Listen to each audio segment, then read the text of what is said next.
He manages to fire, I believe, through that window smoke and find the head of Mantu, so he will play no further part in this pistol, and Big will have to try their best to get back into this one, but they're very heavily split right now, just trying to explore some options. Crimbo goes diving out towards the B-bomb site and doesn't really come away with all that much. Gathers a lot of space for his team. Window smoke needs a few find the head of Mantu, feel maybe a little bit comfortable, and will they come? Just the one. A lot of damage done onto Bird from Sky now, but he's showing absolutely no fear. They're very heavily split right now, just trying to explore some options. Crimbo goes diving out towards the B-bomb site. It's really vital here if he's able to come away with this kill onto Process, but it's not going to happen. He takes the brunt of the damage. Diving out towards the B-bomb site from default on the site, will come away with fire. A good match for the USP, but no match for Eco's USP as he shuts it down, and 0-0 Nation get us going early. Yeah, that was a really scrappy retake there in terms of how the fights went, but I feel like 0-0 Nation were able to get a really good hold of the situation and they were able to control it nicely. Bird from Sky finding a double kill was actually key there.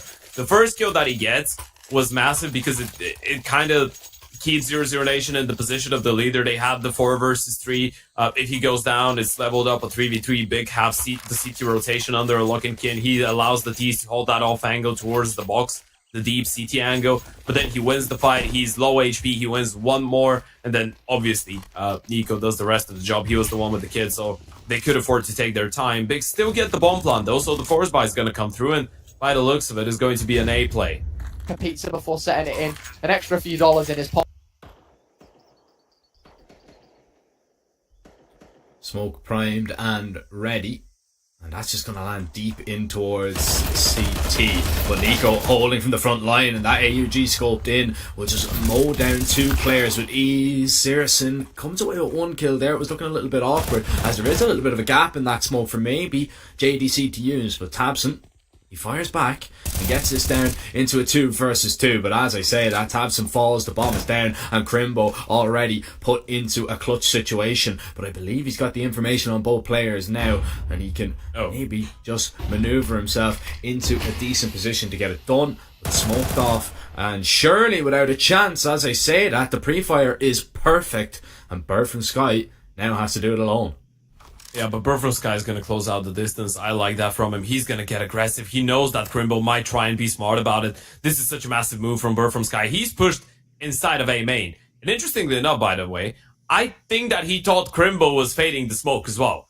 So he took a massive chance. If Crimbo was just a little bit more passive towards main, he was going to get a free kill. But now that play is just so smart from Bird from Sky. There's only 20 seconds. There's no way Crimbo is just going to shift his way to the bomb, pick it up, and then plant it. Bird from Sky is going to hear him eventually. And he's got such an aggressive position. Crimbo might not be ready for that. Yeah, I don't think you're expecting this, not whatsoever. And the panic is going to set in now. He's going to make a little bit of noise. Bird from Sky decides not to peek.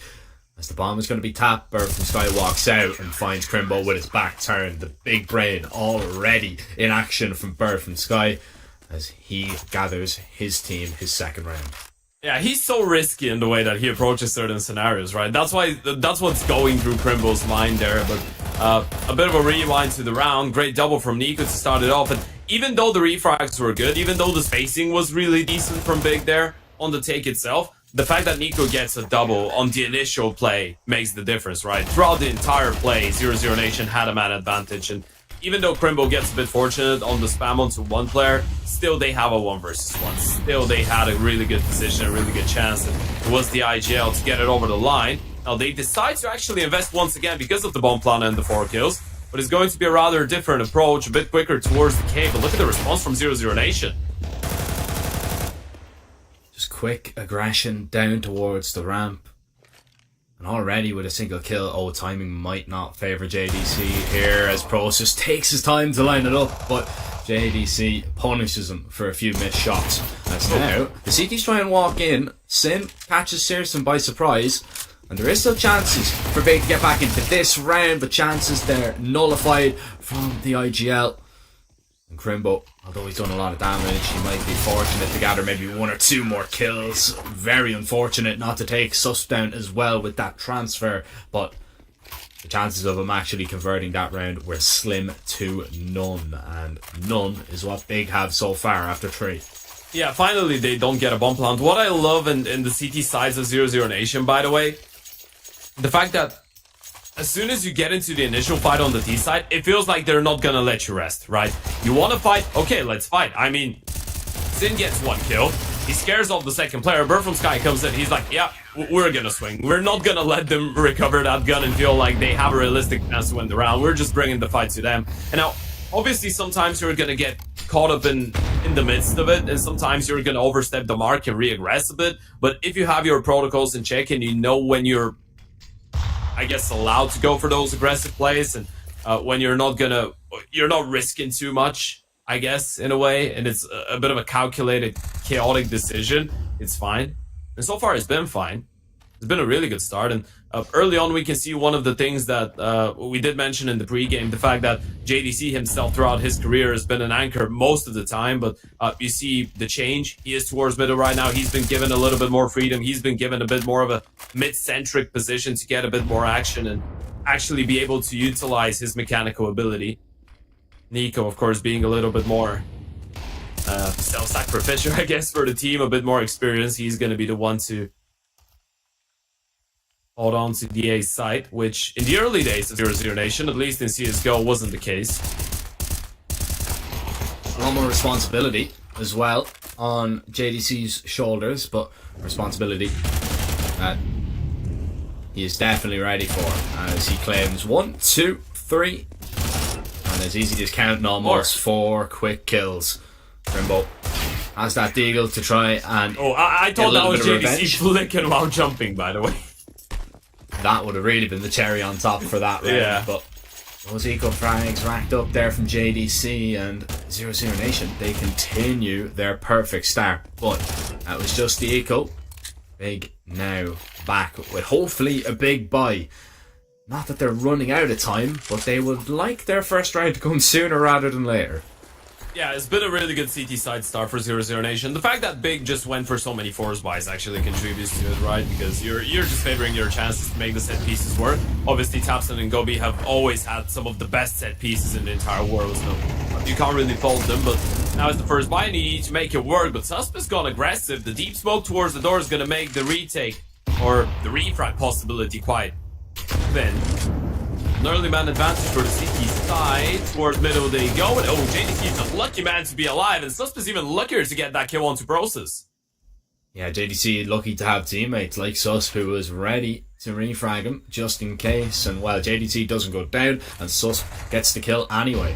Happy days for 0-0 Nation, because right now Big are being sent back to the drawing board time and time again with their strats, as nothing has gone right for the Germans so far. Yeah, and they're just trying to default, right? 0-0 Nation are not letting them default, which is a little bit awkward when you're on the D side. Enshun is a map on which you can run out of ideas really rapidly on the T side, especially if you feel like they're not letting you just play the mid round and the late round, and they're kind of limiting you to adapting to their playstyle or just going for a set round off of spawn. This is not what you want. You don't want the CTs to feel like they can just go for plays like that. Jesus. He's actually won that. Always good when you win the first op duel. And that is going to instill a lot of confidence into Searson surely moving forward.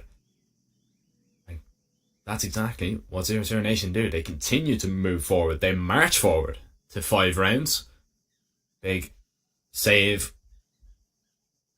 At least an AK and an AWP. 0-0 Nation aren't going to go searching to try and take it out of their hands. But it really is in Big's hands now. You know, they need to come up with something very quickly, because this already is feeling way too one-sided for my liking. It is, right? It is looking really comfortable. I mean, that previous round comes down to a bit of fights. I guess the opening kill that 0-0 Nation get is just really good execution, great flashes. It was a free kill for Sus, is this one. The person on the other side had no chance. That was it. He was all alone. This kill, the kill is normal, but the fact that JDC stays alive is a bit fortunate, and then Searson straight up just, I guess, skill checked Mantu, and then he proved that he was a little bit quicker, at least in that scenario. Big go for it once again. It's a bit of an odd investment because of the saved guns. They're going to have 1 OP, an AK, a Galil, P250, and a Tech 9, and it is looking like a B play. Yeah, trying to change up the pace a little bit here. Execute into his sight. Flashes are good, but Susp is just better. 2 quick kills, and now Tabson, Process and Man2, they have to band together to try and get a bomb plant down, something that they haven't managed in quite a few rounds.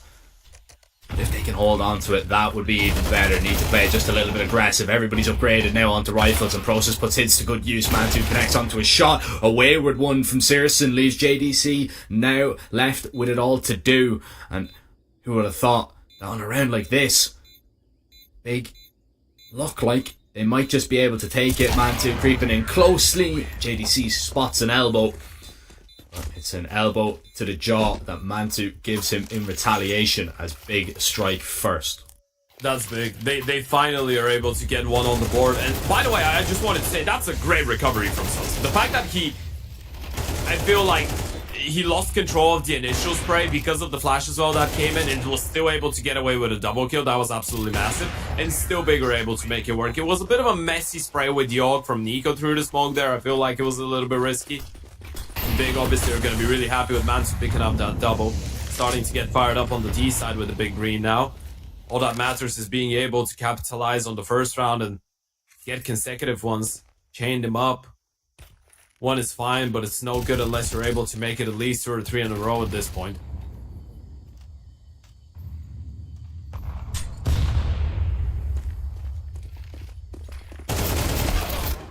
Sin just picking up the pace a little bit, but once again, Sus multi-kill potential towards B. He's so solid. It proves to be too much for the big boys to handle.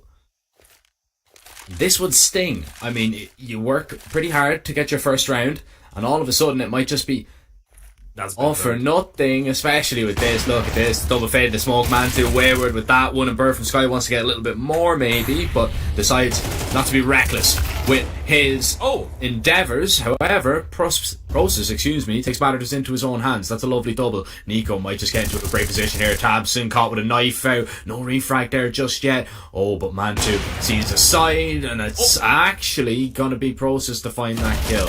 A little bit awkward. Man2, surely his confidence has been shaken a little bit by missing that one. Process, he's already got 3. Just needs to add 2 more in order to get Big their second. Yeah, it has to be the ace clutch for Process, one of the academy players joining in the main team, and he's going to get aggressive. He's going to try and fade the CT smoke, realizes no one's coming in from here, manages to get the first one. Here's the second. Now he knows where Bird from Sky is coming from. He just needs to find out one final kill, but Bird from Sky denies him. It's not going to be the ace clutch for Process. It's 0-0 Nation getting number 6 on the board. Bird from Sky just trying to scavenge what he can, thinking maybe where is the op. He's just having a discussion with his teammates. Should I risk going for it before I defuse the bomb? And deciding against it. But in any case, still a valuable prize that he will take into the next round.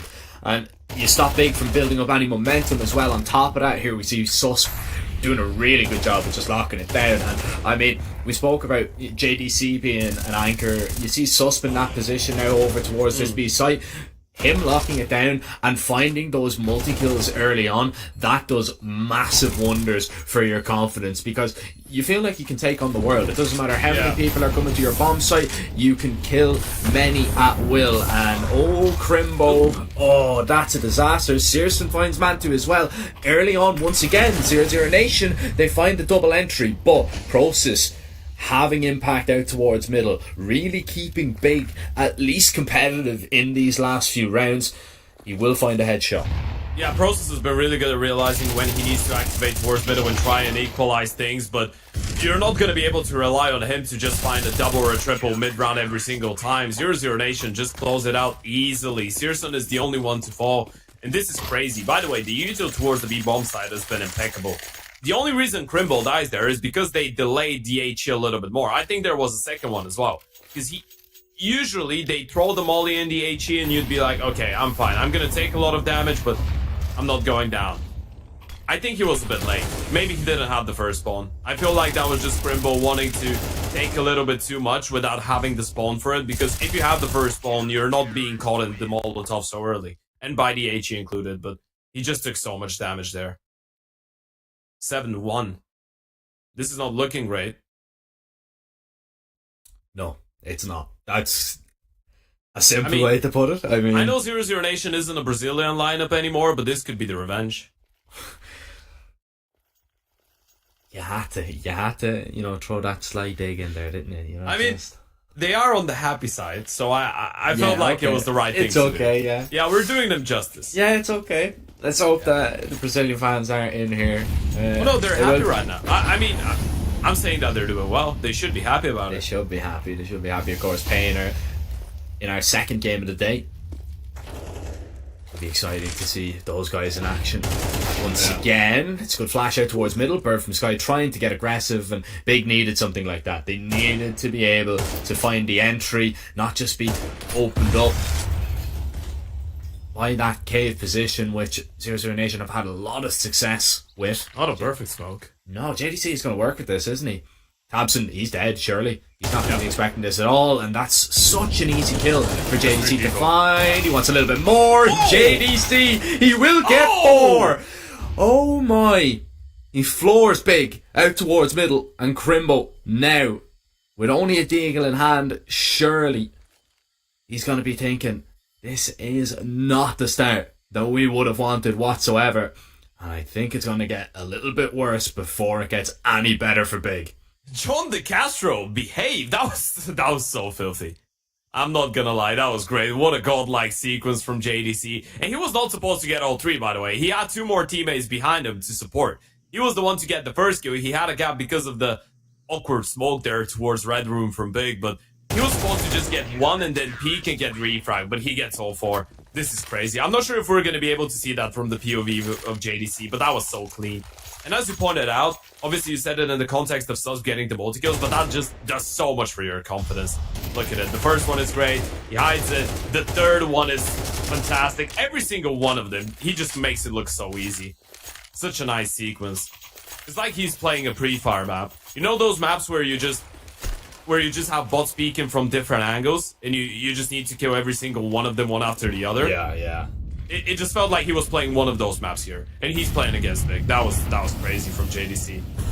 No, there was a few of them on pistols, but still there was a few rifles in the mix and they couldn't deal with them whatsoever. Look at Bird from Sky, straight through, and he doesn't realise Sin is already there. Oh, nearly perfect with the pre-fire, but Sus shuts him down. John De Castro sat in towards the cubby in middle. Was saying he was waiting to activate, he was gonna wait to activate, but that molly now reveals his position. He's got no support, so no multi-kill this time around. Yeah, that one was a little bit too tough for him, right? I mean, Nico was too far away as well. I think he was deeper towards the A-bomb side, so he couldn't really arrive in time. JDC did his best to buy some time, but great work by Tapson at the start of the round towards middle, and obviously they had Sin to support as well with 1 kill.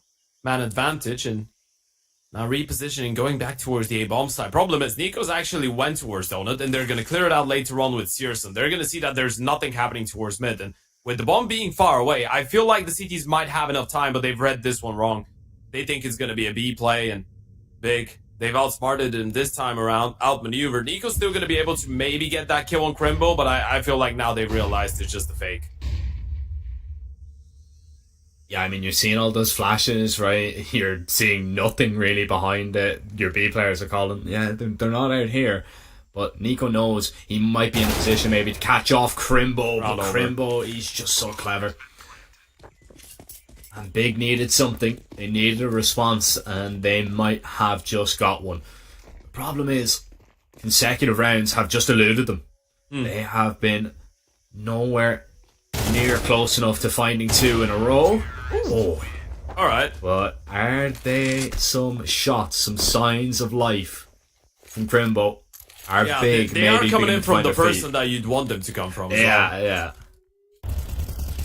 You see Crimbo getting fired up and landing a couple of those shots. You're starting to feel like there might be some hope for Big still. And it's nice to see that they were able to counter that mid presence, deny mid control. Because I feel like 0-0 Nation, they thought in the last couple rounds they could just take middle pretty much for free with only sending 1 or 2 people and not investing too much into either, because Big haven't really been putting up too big of a fight early on, but they were able to deny. Now, they are trying to put some pressure towards middle early on, but not ready for Searson's AVP to go aggressive towards A main.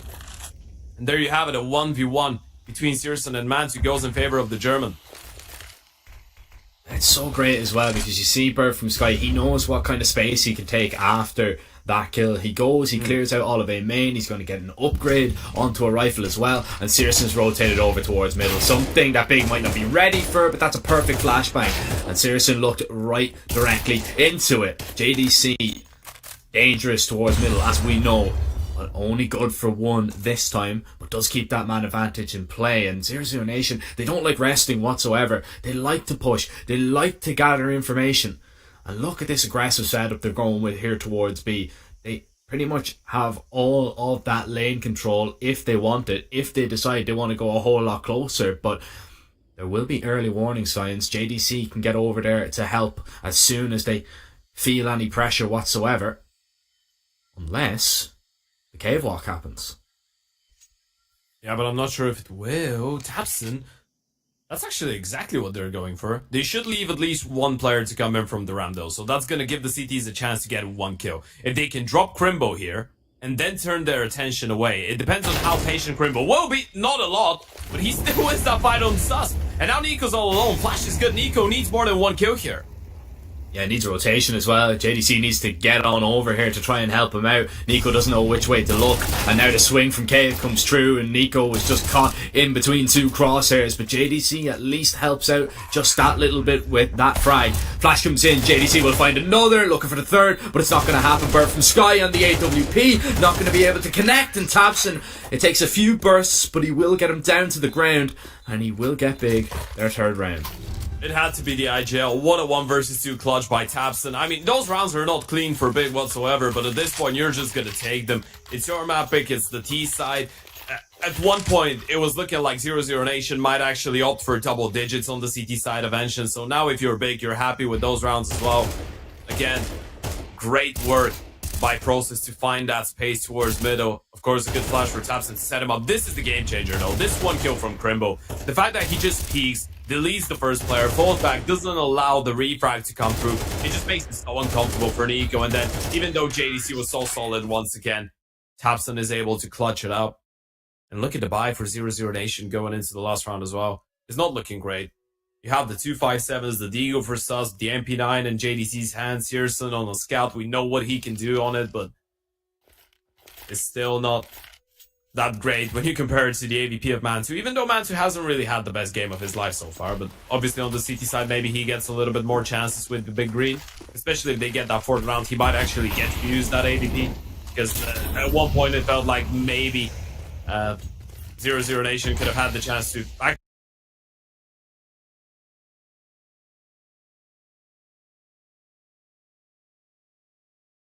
for him to be able to get his hands on it in the second half. So maybe there's hope.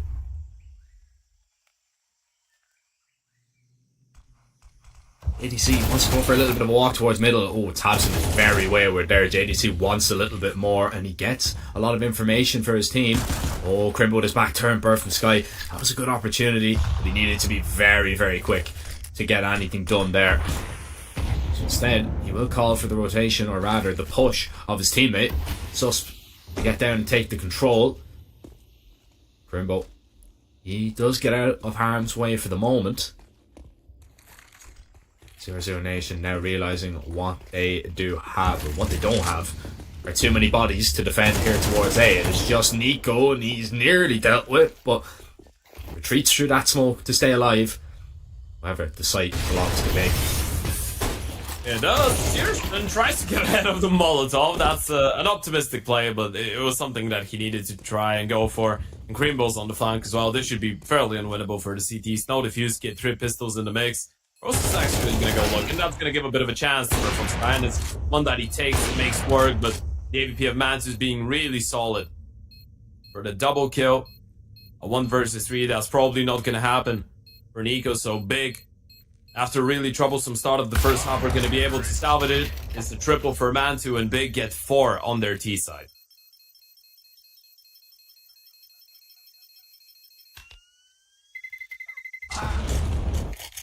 You give yourself a chance, you give yourself a small little opportunity, but you never know. 00 Nation, the T-sides that they can boast, this could be a problem for Big, especially if the pistol not fall in favour of them. At least we get to see Mantu a little bit on the AWP, even if it is only for a singular round. Looking forward to see just a little bit more of that one. And we do have Nuke coming up as well as the second map, so we spoke about that kind of off battle. That will be very interesting. See That's going to be an interesting pistol, by the way. 9 people on the right hand side of the map. It's a little bit lighter with Crimbo rotating away though. Yeah, it's just 8 now. Still a 3-man lean from the CTs, I guess you can call it, towards the B bomb side. 2 smokes. Molotov as well for the Ts. There comes the nade. Short, long smokes. They're going to play for the bomb plant here and just try and take cave control and play in the retake. They are being really quiet about it, by the way. Not making any noise. Now, the spam is going to come through. The bomb should get planted fairly easily, but there is a kit and a smoke for Sin in that retake. It's a very interesting pistol. They smoke, they do the full execute, and then they just contact in. And well, when they're trying to get into their post plants, just to spam through the smokes is enough to claim not 1 but 2 quick kills. Big. Now waiting for maybe Tabson just to come in and gather some information towards cave. Nico doesn't know which way to look, but he needs to be ready for the flank here, and he's got his back turned. Sin is just going to get on. Spam is not going to be perfect from Searson, and that round is as good as done. I mean, a nice idea, but just poor execution really from 00 Nation. What really kind of hampered them though was Big getting fortunate, you know, lining up the spams through the smoke, and that's something that you just kind of cannot account for. Yeah, that's the thing. And I feel like the fact that they go for the contact play is actually a bit of a counter to that, because you're not giving them an official confirmation on when you're actually making your way onto the bomb site. And if there is no one from the CTs, which was the case actually in this round, on the bomb site directly, they actually don't know if this is the take or just a fake attempt, right? So it's not a bad call. I mean, it's pretty unorthodox, but this is why we love Bird from Sky so much, because he's going to be the one to come up with rounds like that. I actually like it. But it just didn't go their way. The first kill through the smoke, then the flank was really good. There was so many people coming in. Big were quick on the rotations, even though they didn't have the official confirmation that it was a B play. This round goes in favor of the Germans. Now the distance down only to 3 rounds. JDC's in a whole lot of trouble. Tapson actually saw him as well, I think. Tags him down. HE. Down to 50 damage, or 50 health. After the 50 damage infliction. 00 Nation, once again, are going to get the chance to contact their way up towards the A-bomb side, even though Sus has made contact towards the ramp.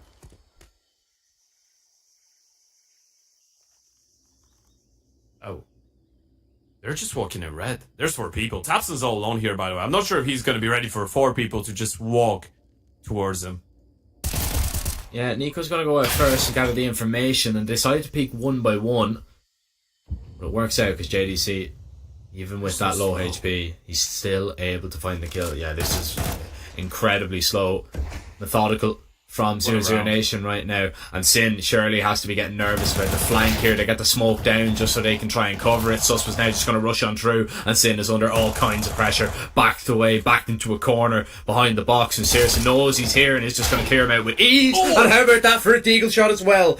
We flicked off him for a second, but Searson flicked on him. Instant. And Crimbo, now, with Big on his shoulders, moves in closer. No kit, so needs to go quickly and has to find 2 players. Searson might just get the perfect time, and if he decides to go for a peek, but Crimbo, he wants to walk down towards the ramp, and once he sees this corner is clear, he might panic just a little bit because he knows time has ticked on way too long, and even if he collects that kill, it's still extremely unlikely that he comes away with the round, but Sus does not wilt, and 00 Nation, they have their 9th. I'm gonna tell you one thing, this unorthodox way of calling on the T side is quite something for Bird from Sky. I'm here for it. I'm here for it, baby. This is crazy. They just did a 4-man red to CT to B walk in a buy round for them. I mean, it was a force, but they invested everything. And it caught Big off guard completely, right? Even if you see the first person, Tapson gets the kill, JDC refracts, you're not expecting a third, not to even talk about a 4th player there. And obviously it came down to Searson as well, collecting that massive double kill there with the 1D. That was crisp as well. But what a way for 00 Nation to get on the board finally on that T side. Not letting Big build up that momentum. And look at the investment from Big right now. You just have the pistols to work with. You're hoping for some nice headshots. Yes, if it goes your way, it's probably going to be really pretty, but chances are it won't. This is such a strange way that they're playing it. They're contacting into everything. So, Yeah. you know, it's... Big are getting the information, but it's almost information overload because they are seeing 3 players on their screen at one time and they just cannot deal with it. Before they realise what's going on, the round is pretty much done. You don't have anything to alert you to that, right? Because you peek, you see 3 people. There's no time for your teammates to react to it. And it's the same for Mantu right now. They're just shifting around the map. Just triple peeking everybody. And there's no time for them to give the information, to rotate people around, to react to what's going on. This is a 0-0 Nation masterclass if I've ever seen one. This is the way that they're comfortable playing, apparently. It's not an orthodox approach, but it's been working out. And what makes it even more hilarious is the fact that they did it on the pistol, they did it on the force buy, and now the anti-force was the same. I mean, it's not the exact same round, but it's just contact plays all over the map. I mean, if it's not broke... Yeah, why fix it? Exactly. And then again, you know, it might look a little bit silly, but if it's silly and it works, I've got news for you. It's not. 10-5. 0-0 Nation. They're only 3 rounds away from taking it, and once again, Big are going to have to wait before they invest guns. Yeah. They've got the 2 deagles and the 2 pieces of armor. That is it. Yeah. 0-0 Nation. Issue, I feel like you can do that up until they have the AVP though, right? Yeah. That's a very fair point. Yeah, you can do that up until you know Mantu has enough to purchase an AWP, because then it's just super risky. You contact into the wrong angle and it's good night. Yeah. Or you just do what you did on the pistol. You just smoke off everything, you molly off everything, and you still shift your way onto the bomb site. That, you might be too far away with that one, I can't lie. They did it on the pistol round. I don't know. I'm just...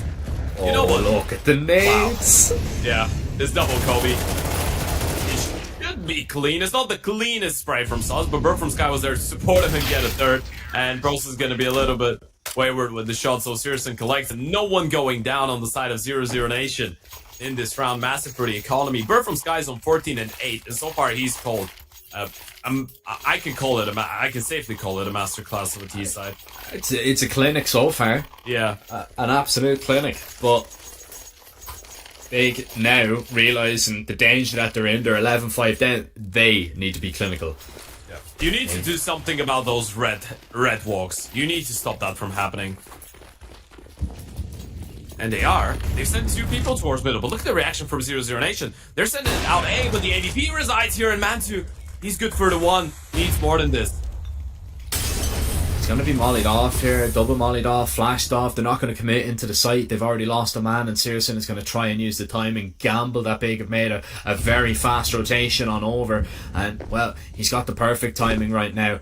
Already out. Has he been spotted? Not just yet, but Crimbo is going to strike now from Donut, and he'll even claim a double. That's absolutely huge for Big's chances in this game. If they didn't win this gun round, it would have been curtains for sure. But still, even with just Susp and Bird from Sky in this position, you don't want to count them out. Now it gets a lot easier to do that. Yeah, great denial. And you see the logic behind it. This is just really good awareness from Big, right? You're kind of like, you're nailing 2 birds with 1 stone right there, because 0-0 Nation have been abusing that mid walk so much. You send 2 people towards middle. You want to be a little bit more focused. You want to have the U2 and the manpower to deny that. And the only way to make sure that you do that, and you cover the bases, and by the bases I mean the A rush, because a lot of teams will do that, right? You just condition the CTs to be wary of middle, and then you'd send it out A and find the gap and make them retake, right?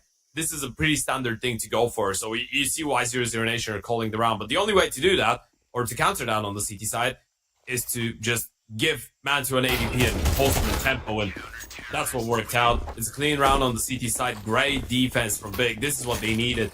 They didn't just need a round. They needed a comfortable one, and they got it.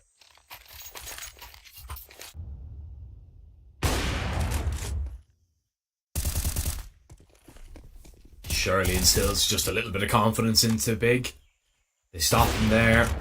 0-0 Nation, I like the idea. They switch away from that kind of approach. You know, they do go fast to try and catch Mantu off guard. Are they calling the same round? Yeah.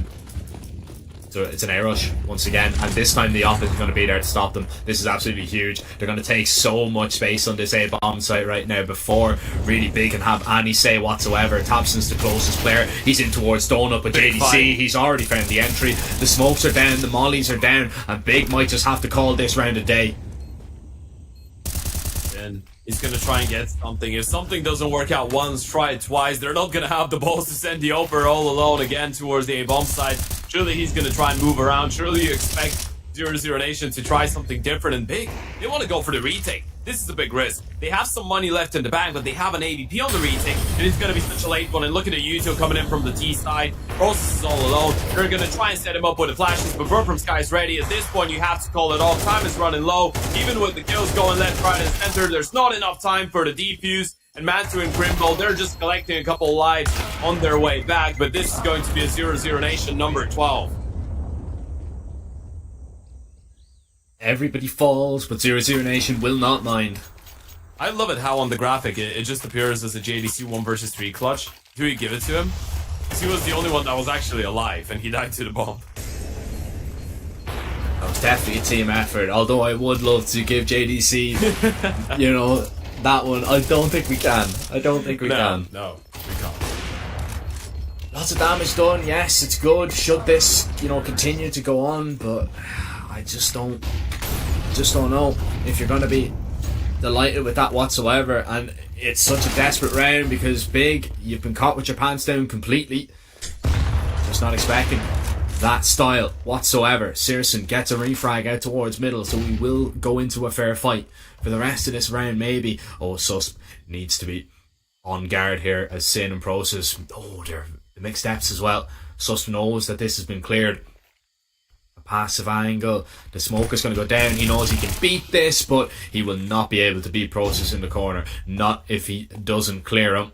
Thompson up close, Mantu connects on the shot as Bird from Sky tries to swing wide, and this is a whole lot better here from the 0-0 Nation, from the big boys should I say. 0-0 Nation shut out. Now the money, because they lost so many players on winning that 12th round, they've got nothing in the banks. Yeah, it's a team ace as well. By the way, I wanted to highlight, I know they lose the round, and Sus doesn't find a kill, and he gets baited in by Sin making so much noise, but you can see the good protocols, and those are just individual protocols from Sus, by the way, or some good communication. And the moment that his teammates find the refrag towards middle, and they push Big back, he knows that Big love reacting with a double push down the ramp. This is just some great awareness, great prep. Might be calmed by his teammates on middle, might be just him having a really good read on how his team's actions actually affect the position that he's playing, but it was a cool little detail there. I know it doesn't work out for him, but it's the things that make the difference most of the time. Ooh, Sin just got a double with an 8, nearly a triple. Well, he's going to confirm it on the AK, but Big make quick work out of this one. Still need to win 4 more if they want to force OT, and this is their map pick as well. I wonder, does Bird from Sky have another ace up his sleeve? Because the A rushes didn't work out. Well, they did work out the second time. It was a smart idea. We haven't seen contact plays in a while. Obviously, Mantu now has the big green, which we mentioned is a bit of a counter to that. But let's see. 4 rifles, Mac 10 for Bird from Sky. And at least at the start of it, it doesn't look like a bit of a default spread around the map.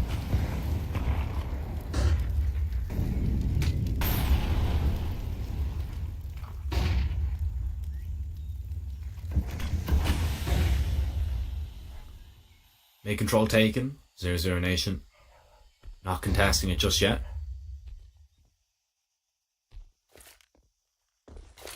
A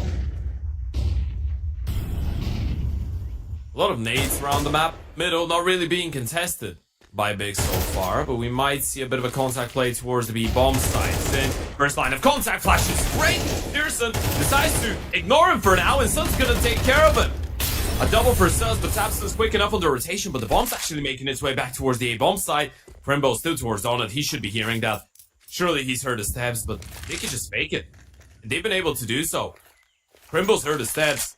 He's called Mantu back towards CT, so right now 0-0 Nation realizing they have 45 seconds to work with. They've made some steps towards the stairs that could have been heard by a potential Donut player. So they're going to try and slow it down. Maybe send a couple people towards middle, but look at Big. They're so disjointed. if JDC wins the fight towards Donut on Crimbo, this could be massive. They're just trying to bait out the reaction right now, create an opening for the players towards middle to play with. The Mac-10 doing his best, but I'm not sure if that's going to make Crimbo just take his eyes off of middle, even with that smoke. For Mantu, let's see. Oh, Crimbo's actually turned around. That's worked out really nicely. Mantu gets the kill through the smoke. Crimbo now can focus on his back. There's one, there's two. They weren't ready for Crimbo, and he collects both of them. A little bit of BM as well to make sure that they know their places. The Bigs still need 3 more to close this one out, or not close it out, force an overtime. And there goes the tactical timeout. 0-0 Nation. It's time to contemplate a little bit and decide what's next.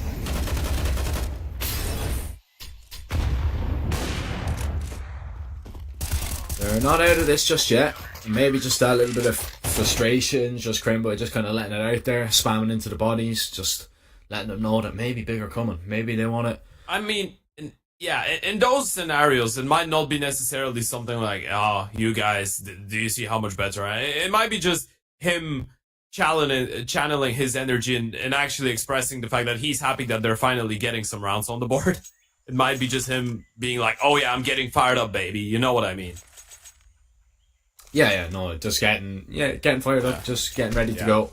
You're doing it for yourself, not to demoralize your opponents. I feel you. Just Glocks, one smoke here in the hands of Burr from Sky. He's going to drop it on this Molotov and they're going to sprint in towards B to see what they can find. And they've collected 1 kill, but I don't think that it will be much more. Susp does have an AK that he can put to good use, but with a lack of armor, that's an issue, and the bomb is quite a while away from him right now. So many bodies in front of him. He's just going to try and play around this fire if he can, but it's under the fire of Crimbo that this round is put to bed. 12-10. Big. They're so close. Will they be yet so far? You can almost smell the map 1 overtime here, but it's still too early. 0-0 Nation have at least 2 more chances. Well, at least 1 more full buy, and if they get a bomb plant, it's going to be 2 of them. An ADP for Searson, who slowed it down a bit on the T side as well. Mantu, on the other hand, has had a phenomenal recovery on the CT side, by the way. He was on the bottom of the scoreboard for his team at the end of the first half, and now he's on 15 and 12. He's been playing a really good CT side so far. Been a great wake-up call. Susk once again taking a lot of space towards the B-bomb side, by the way, and he's on his lonesome, but they might actually use that to their advantage. He's gotten really deep into enemy territory, but Sin manages to get the kill, and that's going to make 0-0 Nation start thinking about it a little bit more. Now you need to explore other options as well.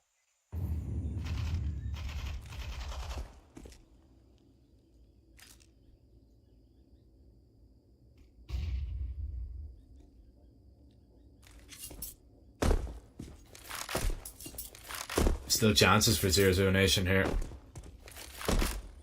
Especially if they can get in towards B, if they can get Searson posted up. This is still a worrying round for Big to really deal with, and you can see how passive they're being. Look, they're almost inviting 0-0 Nation to take the site. Yeah. They're happy enough with the numbers game that they're going to be able to retake it. They're confident in their ability that they're going to be able to fend off this attack should it come in, and it's going to come in. You just need to be patient. Molly down, flash down. Just now they're looking for anything at all. Nico takes a whole lot more damage over towards the ramp.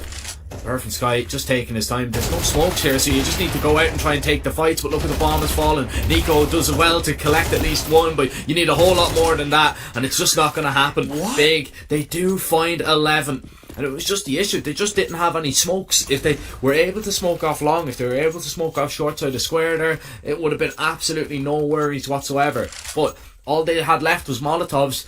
They had to take a risk and peek, and they didn't win a single fight. What a triple kill was that from Sin, by the way. He was low HP because of his previous fight. He was already low, and he wins 3 1v1s. No one connected a single bullet on him. This is ludicrous. They were actually able to get the kill onto the full HP player towards the B-bomb side. And you were spot on. I mean, they didn't have a single smoke, but still you feel like I think they feel like they should have gotten that kill onto Sin. They knew he was low. They knew one player should have been low there, and they were just not able to confirm the kill. But yeah, it had a lot of potential for 0-0 Nation. I mean, Big were playing it on the retake because of the man advantage, because of Sim being low on HP. They didn't have anyone on the bomb side itself, so if you're able to just swing and refrag Sin in that scenario, you're probably in with a pretty fair chance to win the round itself. But Sin just stands tall. What a massive round from him. A 4K to potentially secure overtime. 12-11, that's the last chance for 0-0 Nation to close it out here and now. Tapson gonna go looking. No one really giving him a fight for now though. 0-0 Nation don't really have a lot of util, so they need to be really smart with how they use it going into this round. Don't want to waste any flashes, smokes, molotovs.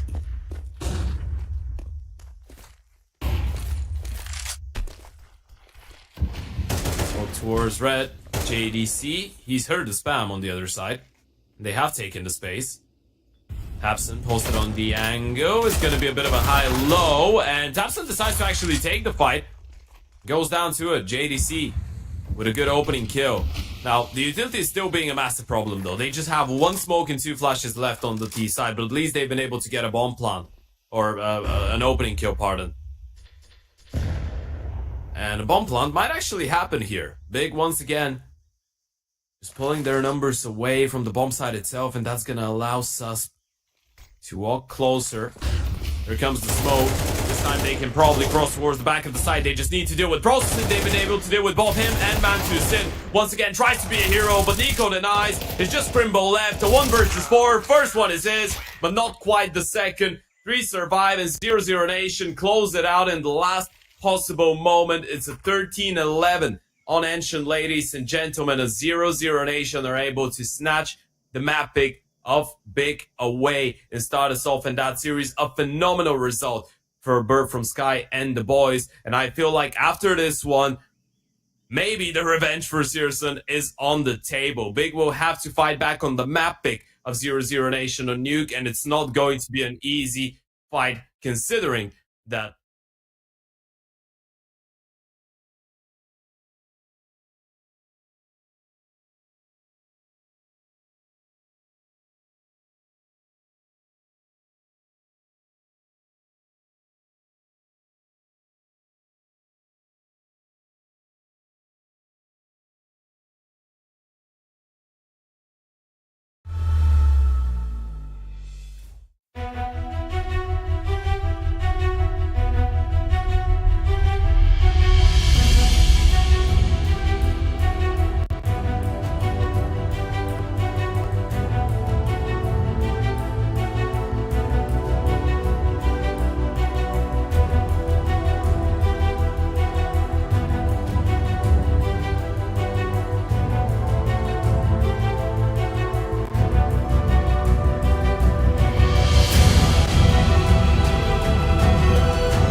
at a job, but I love simple things so much.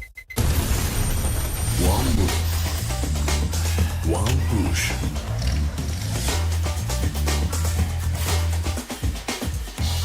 One touch.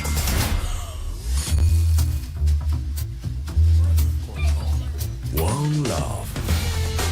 One click. One XBet. Trying to get the skin of your dream for a long time but can't get it in any way? On our website you have a unique opportunity to get your favorite knife. Users on our site can hand out skins themselves, and participants need to fulfill some simple conditions. For example, watch a video or buy a case on our website. After that, you automatically become a member of the distribution. Go to the user giveaways tab and do what you like. Hellcase. Watch the matches with BO3.GG, the official stats partner of CCT. Check out AI-powered predictions in live matches. Get access to live scoreboards packed with in-depth weapons and grenade statistics. Check out round maps in the match results. Extend your game vision with BO3.GG. Yo, what are you doing? Exhibit. What do you think? I'm a paperclip? It's Mr. X to the Z. You need to quit browsing like a lame and get Opera GX. Cause with GX mods, you can pimp your motherfucking browser. All you gotta do is click here, select the mod, and boom! New look, new sounds, new everything. It's not easy being a legend. Oh shit, not again. Change the mod now! Download Opera GX!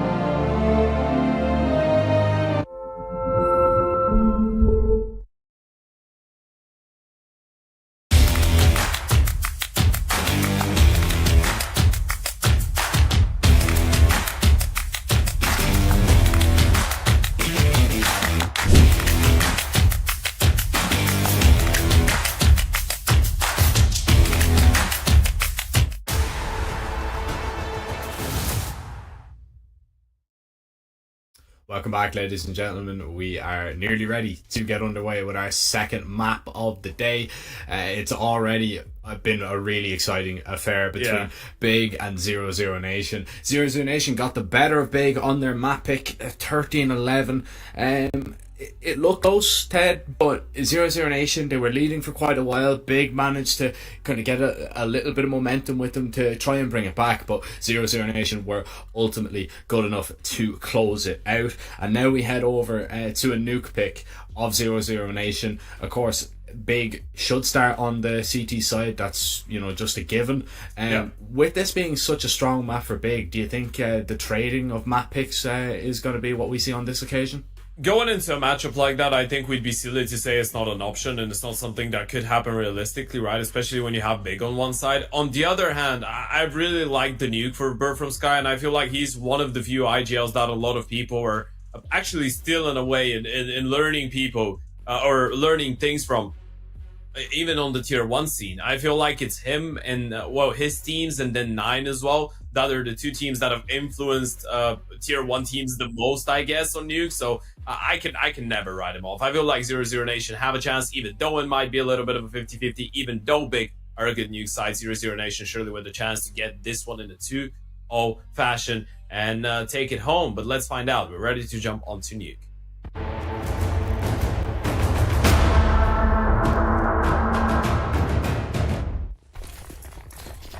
We're ready, and this T side looks like it's going to get going quickly. We see Nate towards door, flash out as well, but nothing committed off it. As again, we see 00 Nation on their T side. They want to go for these contacts. They want to see what they can find, but they find Process with Julie's on the other side of that. Nico is going to be able to drop him and take him down. Caused enough of a distraction to at least let Searson explore towards outside. Here comes the play towards ramp. Crimbo will not get anything done with his dual pistols. Now 00 Nation, they look to activate all across the map, and it's just ever so dangerous right now for Big because they have no idea what's going on, because 00 Nation are being so silent. They're only getting snippets of information and they keep hemorrhaging players. Big problems here as Tabson under pressure. Bird from Sky taken down as he at least tries to jump at him, but it's a nice shot from JDC that leaves Mantu alone to try and clutch up in this 1v3 situation. Yeah, it's a great start on the T side. I mean, Nico with a double kill, JDC and Searson with one apiece, and Matthew just not on the right bomb side whatsoever. It's a really quick pistol round. It's what you want from a pistol round here after picking up the first map. Now, obviously, it wasn't as a clean cut as maybe 00 Nation would have wanted it to be, considering how dominant that started on Ancient. There was a bit of a big comeback attempt. And I feel like this is the thing that could make us believe that Big could actually turn this one around. But still, you gotta look at the absolutes, you gotta look at the facts, and the facts are that they were able to pick up map number 1, and now they pick up the pistol round here as well. It's a good start on the T side. Something really interesting, by the way, as we did say that at the end of the first map, maybe Searson's revenge could be in place, and he picks up a double here in the pistol. Something interesting, I did point out that the last time that Searson actually faced off against Big was in 2019. To be specific, it was on the 11th of December in WESG Qualifier in 2019. And he was still on Sprout. And Big back then won the game 2-0. And the Big lineup consisted of Santaris, Muya, Nex, Tizian, and Tap. So that was a long time ago. And then Sprout were Keto, Faven, Dennis, Speedy, Searson, of course.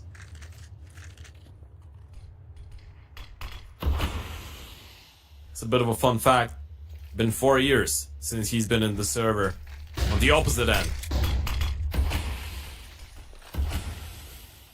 of Big and of Tapson.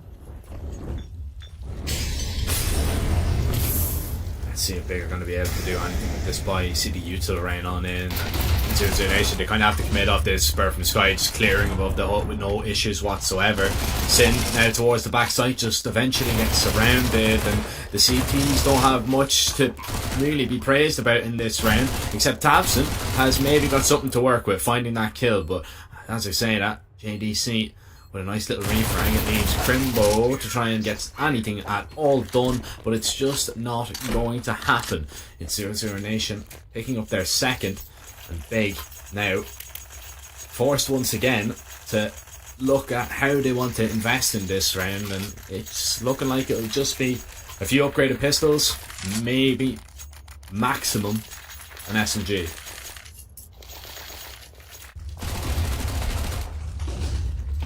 Great work, Bird from Sky on the entry. Something that, if it works out, is going to work out really nicely for him. Obviously, he doesn't really have to do it all the time. Right? He's got people to support him on that, but he is an IGL that throughout his career, a lot of the time has been in the position where he was pretty much, I guess, needed in terms of creating space for the teams that he was in. Not a lot of choices. But now he does. Now he's surrounded himself with a lot of capable riflers, and it's a good start. Now obviously in the next one we're going to see the ABT of Mantu for the first time. We're going to see everyone else on rifles. It's quite important for 00 Nation that they make this one work in a more clean fashion. You know, hold on, even to the SMGs, by the way. Let them farm, but if you hold on to the SMGs, then you can try something a bit quicker in the first buy round and maybe shut them down. You know, we love calling those the so-called shutdown call. That you just go for a really rapid round. You try something a bit more unorthodox, and if it works out, it just puts a massive dent into the ambitions of the CT side team. If it doesn't work out, it's fine. You can still have the full buy and start playing your proper T side with the rifles from the round after.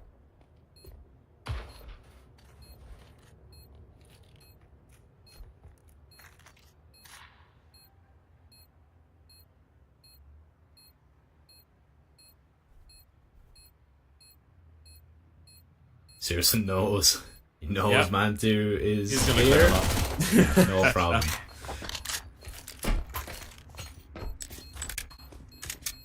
It's just so funny to see him crab walk in, just like, yeah, I know you're there. I am going to clear this. So, any I chance can of smell you. Mantu getting anything like that?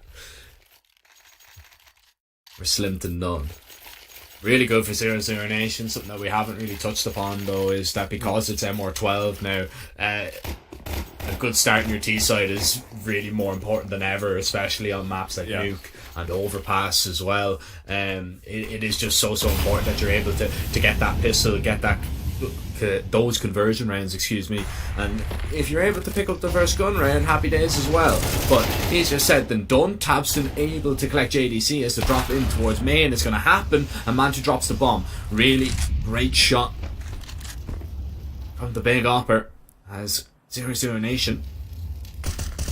This one hasn't really gone to plan.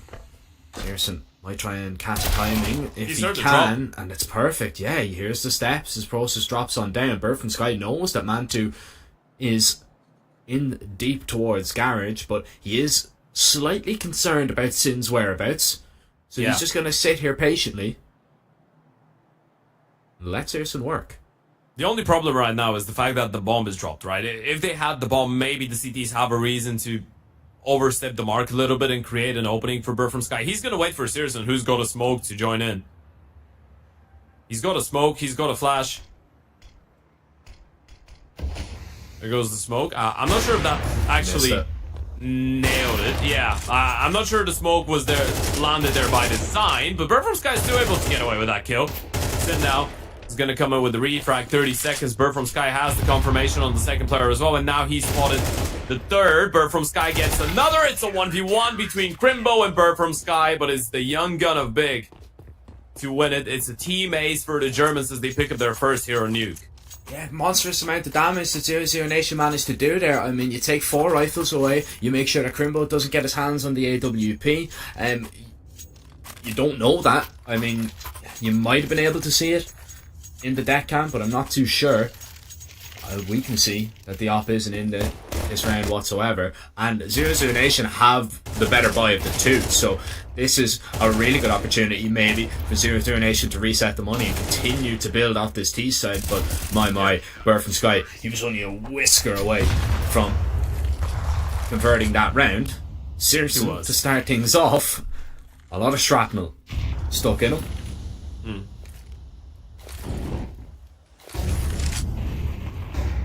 Yeah, quite important.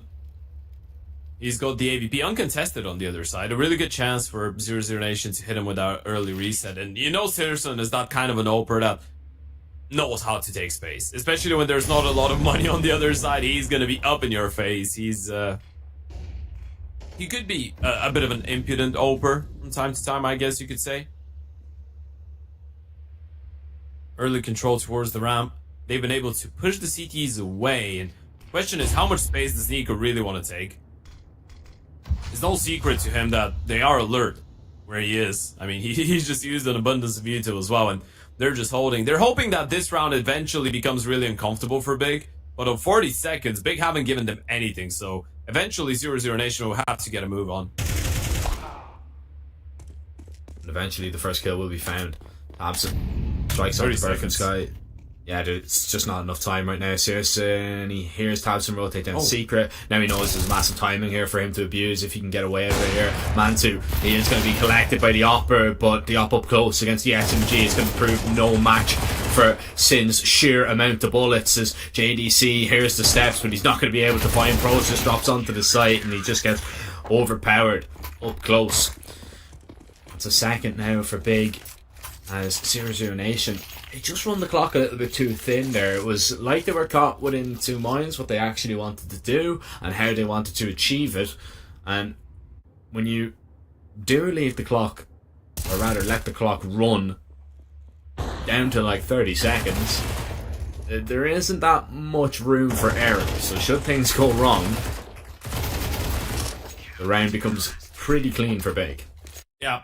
I guess every approach has its pros and cons. The problem with this round that they attempted here is that if the CTs show the patience needed and they don't give you anything, then you need to try and force the issue, and it's almost like you're overstepping your own plan, right? Because you have to initiate a fight that you realize is not favorable for you, but you have no other choice. So I wanted to highlight Big showing some great patience in this final round because it's not comfortable whatsoever, losing ramp control, having that setup, a lot of people around the map, a lot of them not really backed up by anybody else, but just holding on to their positions and not giving anything to the T's to work with. So now they're just going to be up against the pistols, and it should be a lot cleaner, especially with the opening kill from Crimbo. Nice nade to break the smoke. Set Tabson up for a free kill. Could be a finance builder as well for the CTs, especially if Primbo's still taking players down. He will eventually be beheaded, but Tapson's quick enough on the rotation. A triple kill for the captain. 3-3. We're leveled up. Big. Not looking too shabby now on the CT side. Question is what the response would be from the 0-0 Nation boys, as they are getting back on the guns here. Yeah, tactical pause brought in here from 0-0 Nation. Of course, one of the changes with MR12 now as well is that we no longer get the 4 tactical pauses. It's now only 3. Yeah.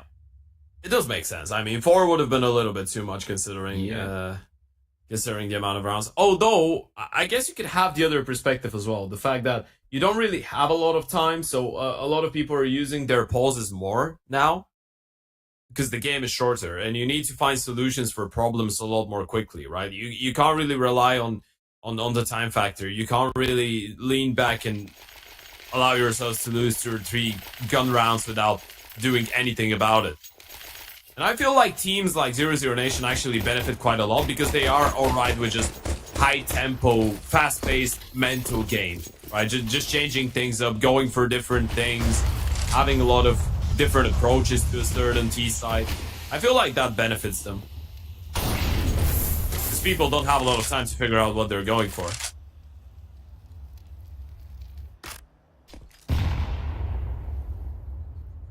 You need to be quick finding your solutions. Of course, that does count for Tapson as well. I mean, sharp mind. One of the sharpest in CS. Ooh, Bird from Sky's been seen, I believe. So that's going to be calmed in. Process is already down towards the B-bomb side. It's a bit of a default, even though they've been able to send 2 players down secret.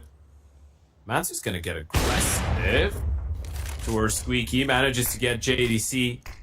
It's a nice opening kill, and Mansu's actually looking for more here.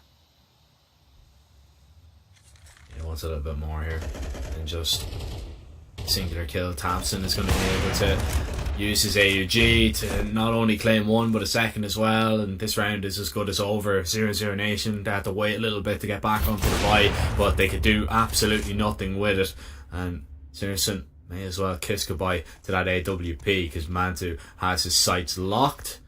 Oh, yeah, he's not missing this one. It was always going to just be one way. Even if he found that kill, I don't think he was getting anything more or away with his life. No, a lot better. Not. A lot better from Big though. Now, we see them kind of get into the swing of things, building up that momentum, you know, of course capitalising. They started very slow on that first map. Make sure that they do not let 0-0 Nation get into their comfort zone. No, they have to collect a decent amount on their CT side, because T-sides can be problematic. Yeah, the problem right now, I feel like 0-0 Nation were ready even for the aggression, right? They were able to, like, early round, they were able to cover the bases. But then, as we get into the mid-round, late round, Big are either not giving them anything, so 0-0 Nation have to go for unfavorable fights, or when they give them something, they actually win it. And it's tough to play a game on the T side like that, when nothing's just going your way, even if you're able to start it off in the way that you wanted to. Something to note that Big's T side was quite strong against TSM in that 13-6 victory. They managed to pick up 8 rounds out of the 12 in the first half. Yeah, won the pistol round as well, I believe. So it was a swift just start, and they were able to control the tempo throughout the entire first half.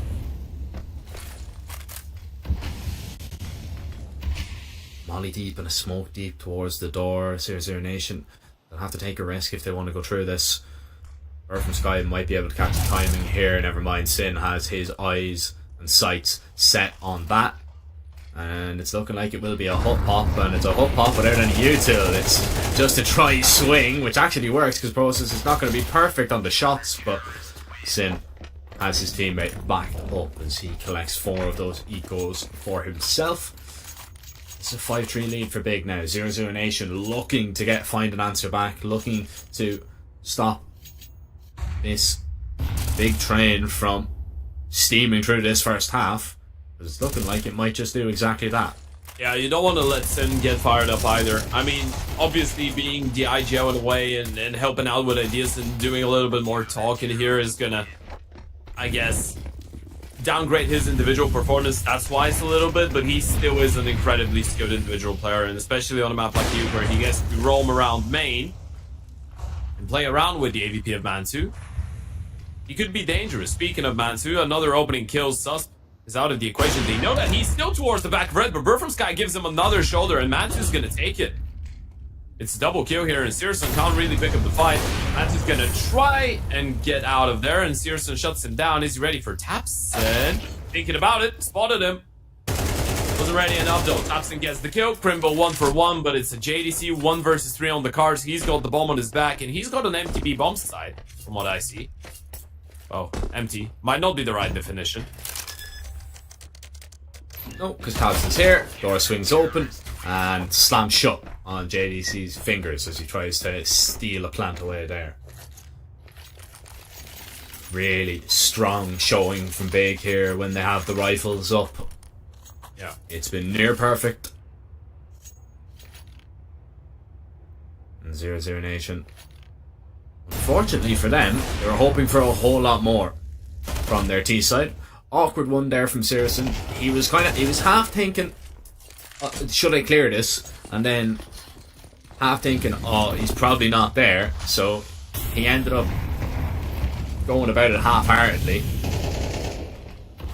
and ended up being taken down. Still a difficult shot to hit regardless, even if you are clearing it with a knock. But just always proves it is decent to clear the angles. Now, big gap in these smokes. So they're going to have to expend just one little bit more, and well, the gap isn't going to be filled up. It's filled up with a HE and bullets as 3 players are going to be knocked down, trying to creep their way down secret. And that pretty much sums up so far. For 0-0 Nation. They're struggling. Yeah. Now this is looking like the real big. Now this is looking like the real Tapson as well. He's 14-5. Tapson is just having fun as of right now on Nuke. And this is what Big wanted, right? That's the thing that makes Tapson such an incredible player. To think that he's been on such a high level individually, not only IGL-wise, but individually. And I know the counterpoint to that is, yeah, but he's given himself some of the best positions on CT side, some of the best roles, right? But he's still able to do so much talking and still be on that level firepower-wise. It's crazy. The amount of impact he can have on the map. So far, he's had it. But Mansu, he's been moving around like crazy as well. Great footwork on the AVP, just making it so hard for the T's to get used to what he's going for. 0-0 Nation, they're going to try and fight back towards outside. And finally, they get the better of Tapson, but Mansu's still alive. Oh, Mantu, that's expert. Susp. Couldn't do anything about it. Mantu just playing around the smoke over the top of it. He's already got 3 kills. He might want just a little bit more as well. He sits and resides in hell waiting as Searson and JDC looking to see how they want to go about this. Searson very worried that Mantu might have gone to a deeper angle in towards CT, but he sat ready and waiting in lockers.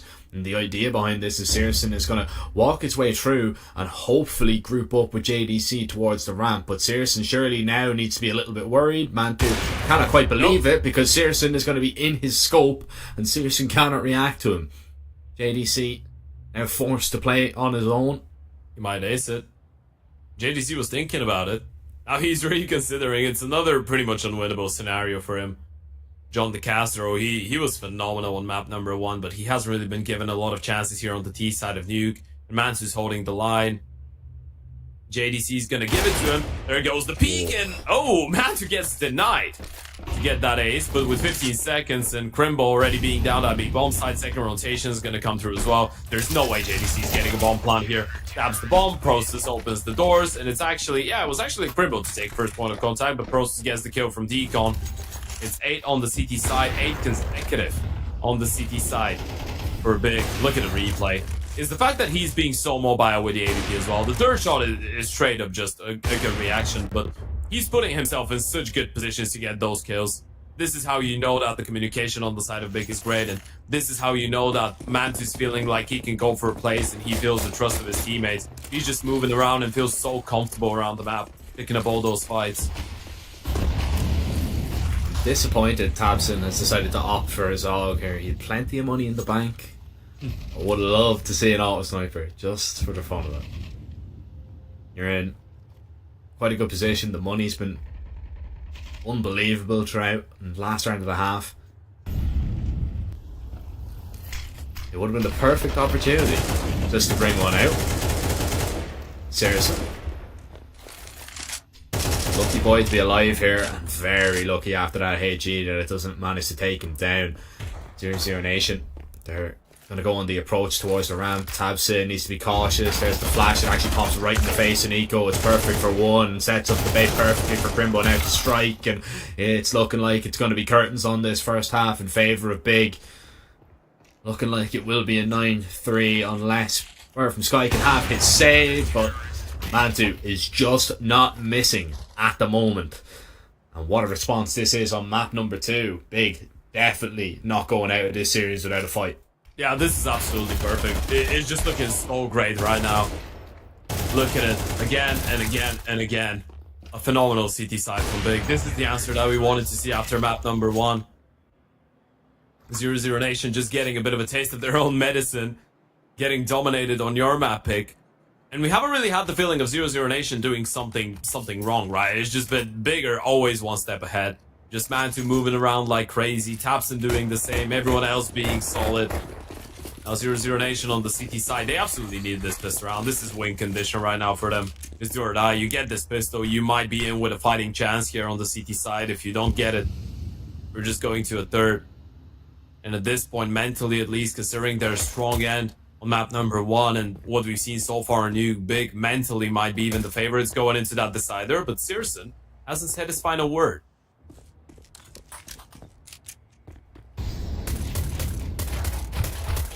Long range, the USP is definitely going to be favoured against the Glocks, but not when it's 2 versus 1.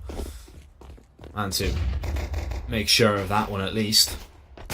So sees a lot of players, but he's looking to at least try and find a kill. Crimbo now completely alone in towards the lobby as he realising he's in a world of trouble, especially if the CTs decide to push him. But Crimbo's still standing very strong indeed, and that's 3 kills with the pistol. And Big continue their form as they swap over on the sides.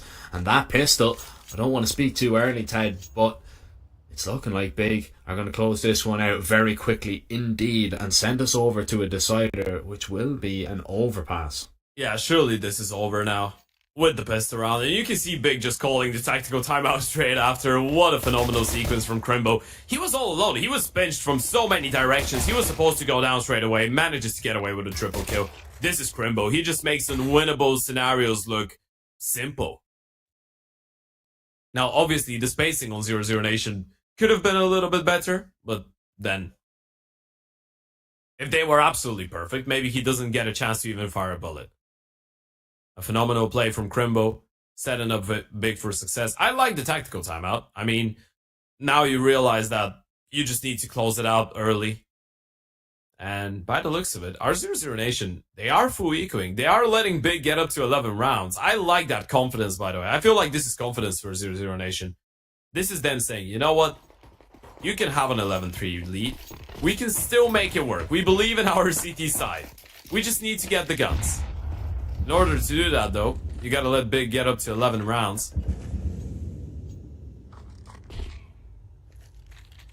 I'm trying to decide whether I like that craft from Crimbo on the AK-47 or not. And I'm sorry, but I haven't said anything about skins throughout the entire tournament.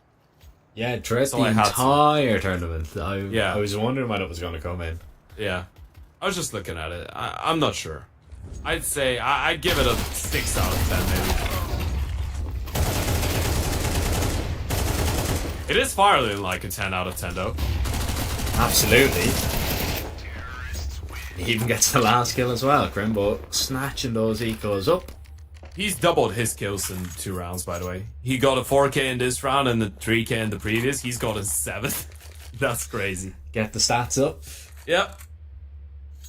You love to see it. What you don't love to see is 0-0 Nation not going to get an awful lot of opportunities to play out their CT side. Should this one not go their way, I mean, you get one chance at it and you get Searson on a glass cannon.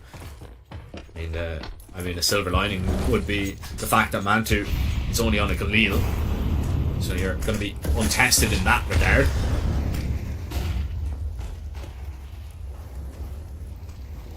Still,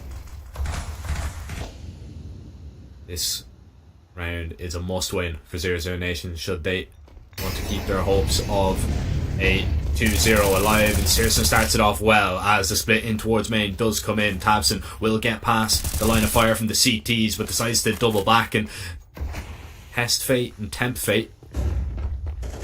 So he ends up getting cut down and cut apart. It's hightailing it down towards the ramp here for Grimbo. He will be able to get down safely towards B. Nobody has this avenue covered, so Big will get a post plant out of this. And the round not done. Yeah, 0-0 Nation now are going to confirm the information. Now they've heard everything that's happening. Question is, do you really want to drop down the vent? Grimbo's already up close. Catches the second one. Does he realize one was already out? Maybe he did, but he wasn't ready for JDC coming in from Secret, and it has to be Mantu in the 1 versus 3 clutch. JDC's low on HP. Bomb's actually planted for Mantu, and they have no smoke for it, so he will be able to pick up the fight here. He's still waiting as of now. No kit on the CT side. They need to hope for the 10-second stick, and now they're holding it. Mantu needs to go for the peak. If he gets that kill, round is over. Great flick to shut down JDC, but Searson gives him enough time to get posted on the angle with the O. 4 on the board. 0-0 Nation stay alive. It was a chance. Searson doesn't hit that shot. He whips around, takes Bird from Sky off the bomb. That round is his, and we're looking at a 12-3 scoreline. But 0-0 Nation, there's life in them yet. Be it only a very weak pulse. By the way, I just want to highlight something. You know, I took the time because there is a pause right now. I just had a glimpse at chat, and I just saw a message. I'm like 99% it's a troll. But it's just hilarious. I mean, if there's 1% chance this is true, I'm just gonna read it out loud so you understand what I'm talking about. Good job, Prosa, sweetie. Mommy loves you. I had a mouthful of water there. I nearly spat it everywhere. Now, that would be one supportive mother. Yeah. That'd be a supportive family. In Twitch chat as well. It wouldn't. No, it's not the first time. I know it's not a real one, but if it's a real one, you know how you can just tell that a person doesn't spend time on Twitch. They're just a normal human being. And there are a lot of, you know, mothers that do support their son's Counter-Strike. One that comes to mind would be Gafolo. Do you know the Brazilian Counter-Strike player?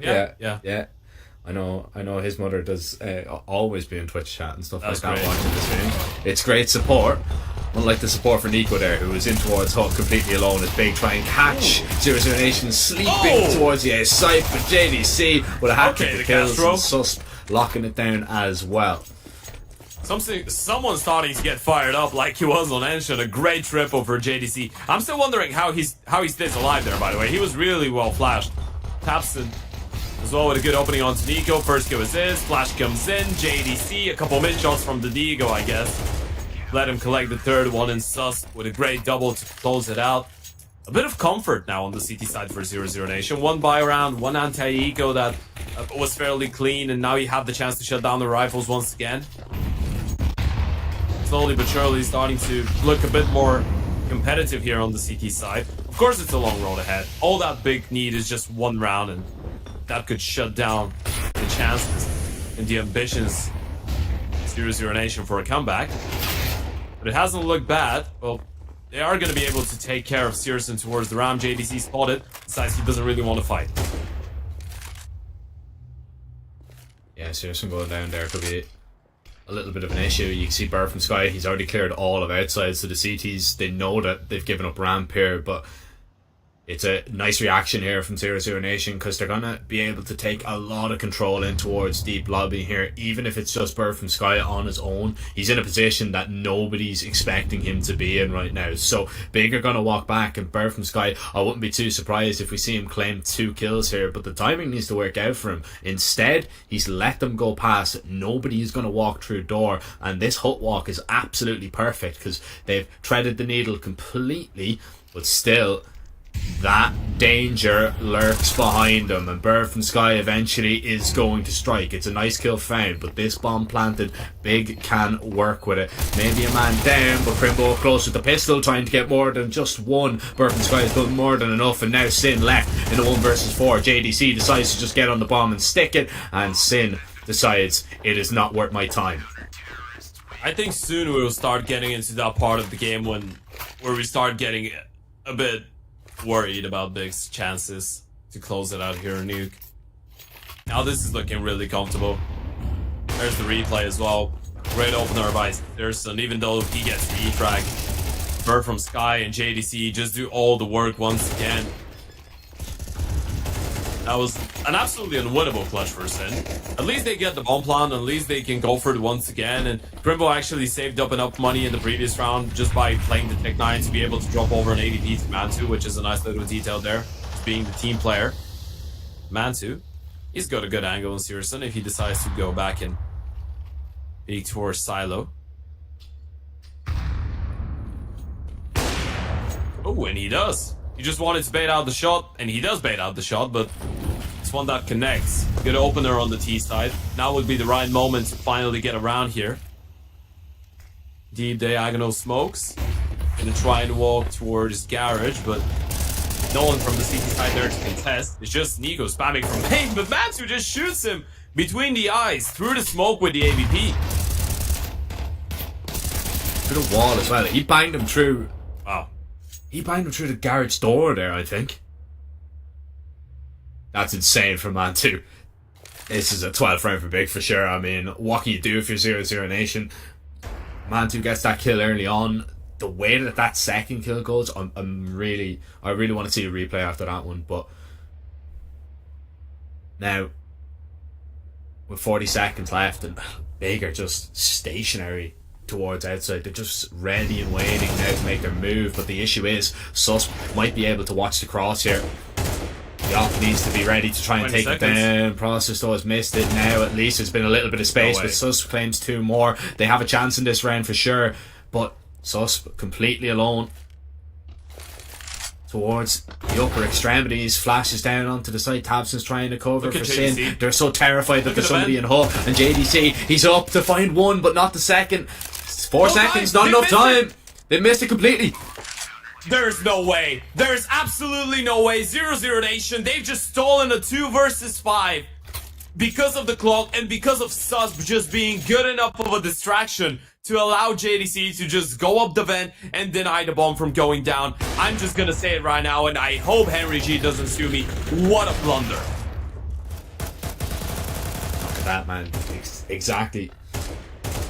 He finds that headshot through the wall there, but Sus just doing so much here, just causing so much havoc, denying them from crossing, and they were so terrified that there was going to be JDC in towards the hut. Yeah. They're giving Sus too many fights there, by the way. Yeah. A lot of fights that they didn't really need to give him. Especially that last one from Mantu. He could have just left him there and then just posted up in heaven with that AWP, but instead he gets punished for overcommitting into that fight. Now, already a 1-for-1 towards outside, as you see Sus boosted up into that position. JDC does fall down, so they are still getting opportunities and they are taking them. It's just the kind of latter stages of the round that they are struggling to close out. With a minute left, they're going to group up in towards the lobby, decide where they want to go. They've got plenty of utils still here for the A execute. This position from Sus could be absolutely massive. It could be. And they've cleared out outside. They know that all T's have just fallen back, right? Nico's the one responsible for it. Bird from Sky is going to rotate down. Now, he has actually headed towards Secret here. And the T's have started making their way towards the ramp. Question is, do they really want to go down B right now? And it looks like this is going to be the case. Nico's just holding on for it. He's not going to give them any peeks for now. Needs to be careful. Timing is everything. Bird from Sky should already be down there. Not sure where he is as of now. Oh, he's actually rotated back up. Big have an empty B bomb site to work with right now. This could be the safe call for 0-0 Nation. It should be. You've kind of taken a risk. It hasn't worked out. Yeah, judging by the movements here from the 0-0 Nation boys, they are moving away from this round. It's going to be 12 for Big. Really nicely done. Good call there from Big. 0-0 Nation, that's the risk that you run, right? When you're in a man deficit, you can't really blame them for calling the stack there. Stack aside, make that percentage play and hope the percentages are in your favour, but unfortunately this time it does not go your way. Now Big, they've got a map point. They've got a few map points anyway. 5 to be exact. At least they're able to recover after the previous round. I mean, it is a team like Big, so I guess we're not really surprised that they're able to stay composed. They realize they're aware of the fact that they have this game under lock and key, right? Or this map under lock and key. They have it under control, even though they lost the 5v2 in the previous round to the time. It was a really silly round to lose. It's not a round that loses you the entire game, right? Because it's still a round that you control. You just space out, I guess. Everyone has those moments, and what matters is being able to bounce back. Now they have 5 chances to close it out here. First one's going to be the best one, obviously, even though there is an AP in the hands of Skirson. Max 7 for Nico, MP9 for JDC. A couple of rifles. And a chance for a third. Prime opportunity. And JDC, he's going to be the one to be tested. He's been spectacular so far throughout the series, but only an MP9 and a lot of rifles on the other side of his boat. Oh, but look at this. Mowed down JDC up close with the SMG. The op of Searson does its job, but Mantu is going to take him down and try and get Big on his shoulders to carry them through this round and carry them through a third and final map. The plant very much needed here, but he's gone off the bomb by that spray, and it's just allowed enough time for Nico to move into position to confirm that 8th round from 0-0 Nation. You know, they didn't have a lot on a few players there. You know, the SMG on the JDC, they had a Mag 7 on Nico, and JDC, look at this, just getting basically in front of that push. Doesn't matter that he was flash, he still comes away with 2 kills. Absolutely massive plays coming out of 0-0 Nation as they fight for their life on Nuke. Yeah, somehow they stay alive. Somehow they are getting closer and closer, I guess you could say. Sin is only on a pistol, by the way, in this round. Quick outside smokes, but with the presence of Searson with the AVP, they will confirm that it is indeed just a ruse, which would keep them a bit more occupied and focused on the A bomb side. They have a 3-man setup towards A. This is such a big play from Searson. He might even find a free kill here. Yeah, Bird from Sky needs to make his way back towards the A site though as well. Any damage is going to be good damage here. Bird from Sky is even going to come away with a kill. That's going to slow them down even further and allow Searson to get into position off in the back line. And well, only good for 1.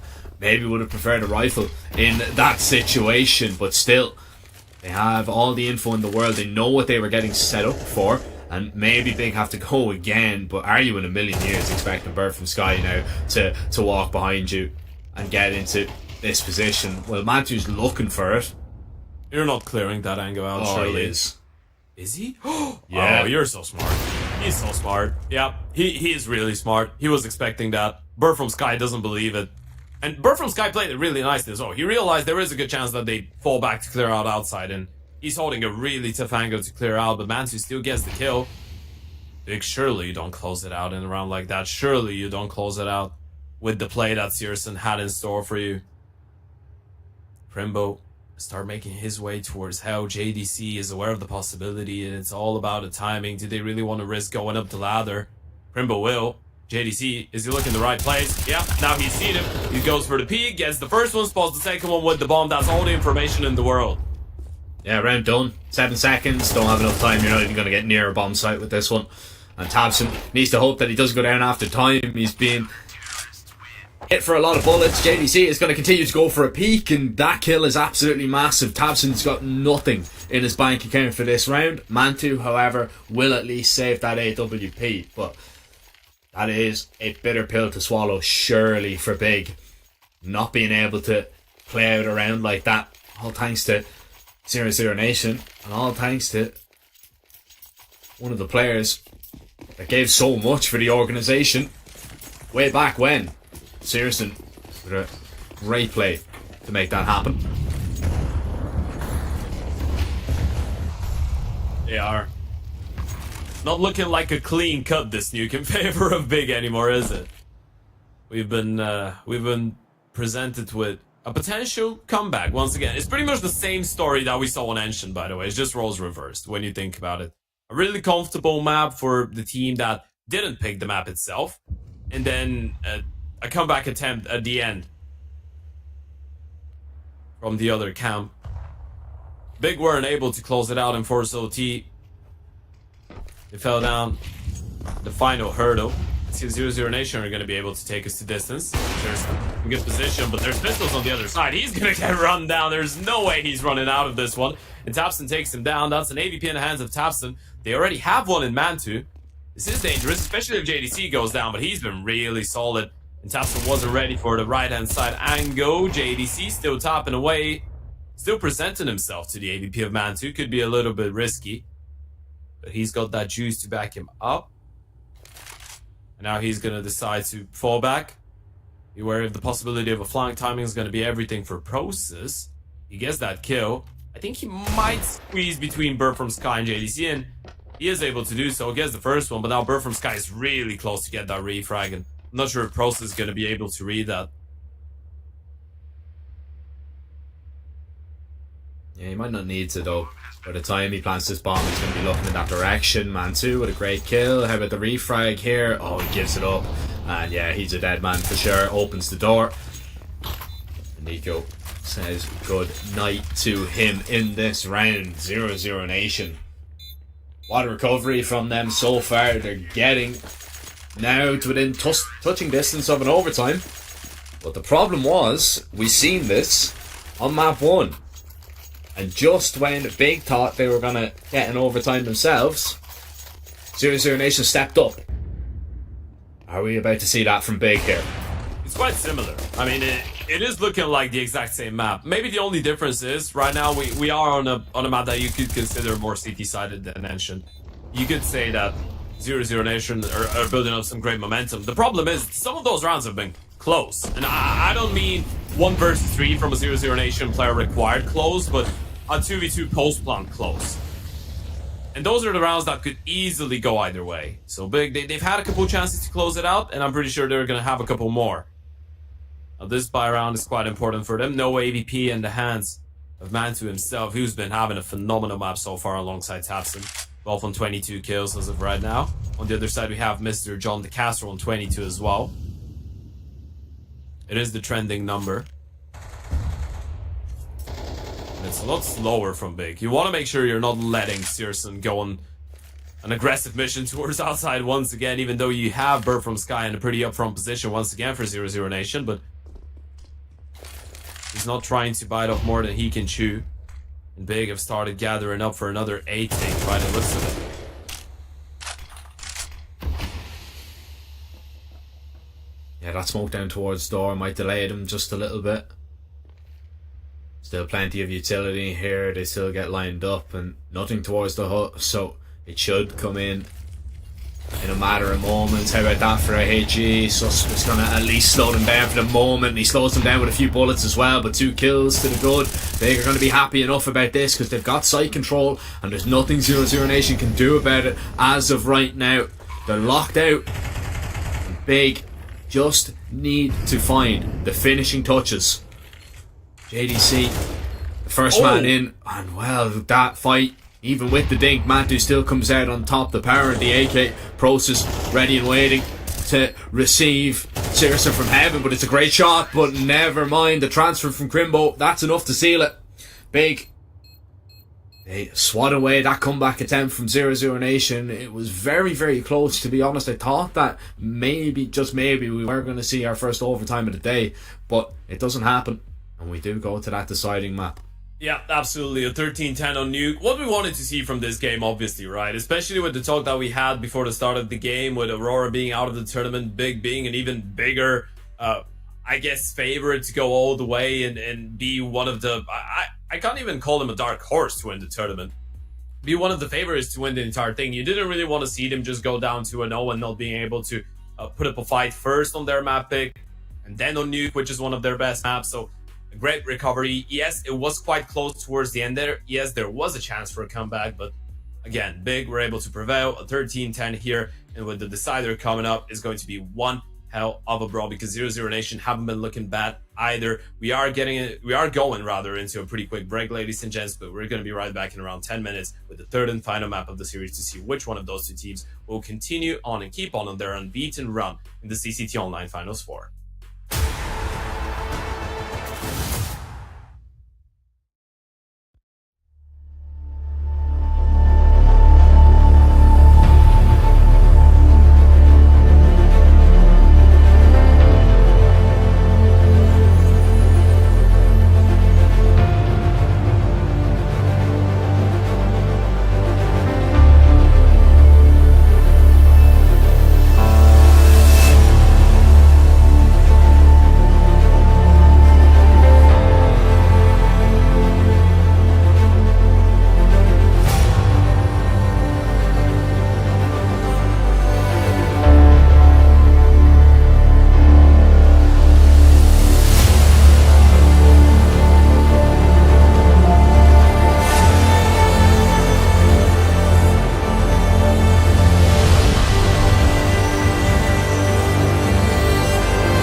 Very complicated job, but I love simple things so much.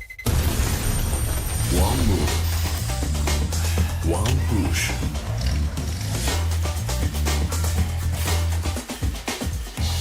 One touch.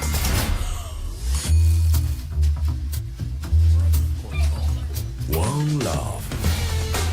One click. One X-Bet. Tired of boring case openings? Do you always get only cheap skins? The Hellcase website has tons of options to upgrade your inventory. It's up to you to participate in giveaways, events, or compete with other players in opening cases. Hellcase, your world of expensive skins. Watch the matches with bo3.gg, the official stats partner of CCT. Check out AI-powered predictions in live matches. Get access to live scoreboards packed with in-depth weapons and grenade statistics. Check out round maps in the match results. Extend your game vision with bo3.gg.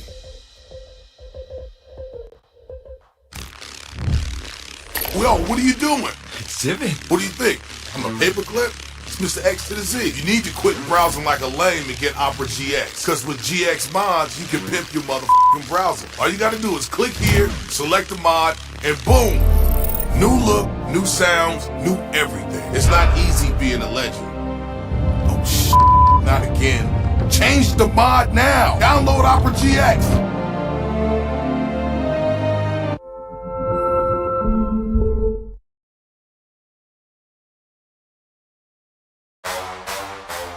Champion of champions.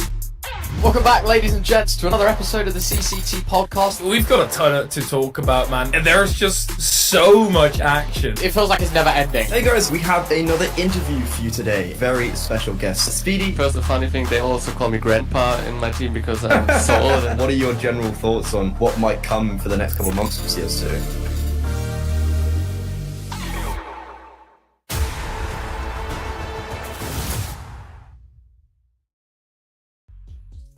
Welcome back, ladies and gentlemen. We are nearly ready to jump into this deciding map of a very exciting game. Our first one of round 2 of the upper bracket, Big versus 00 Nation, Ted, and it hasn't disappointed.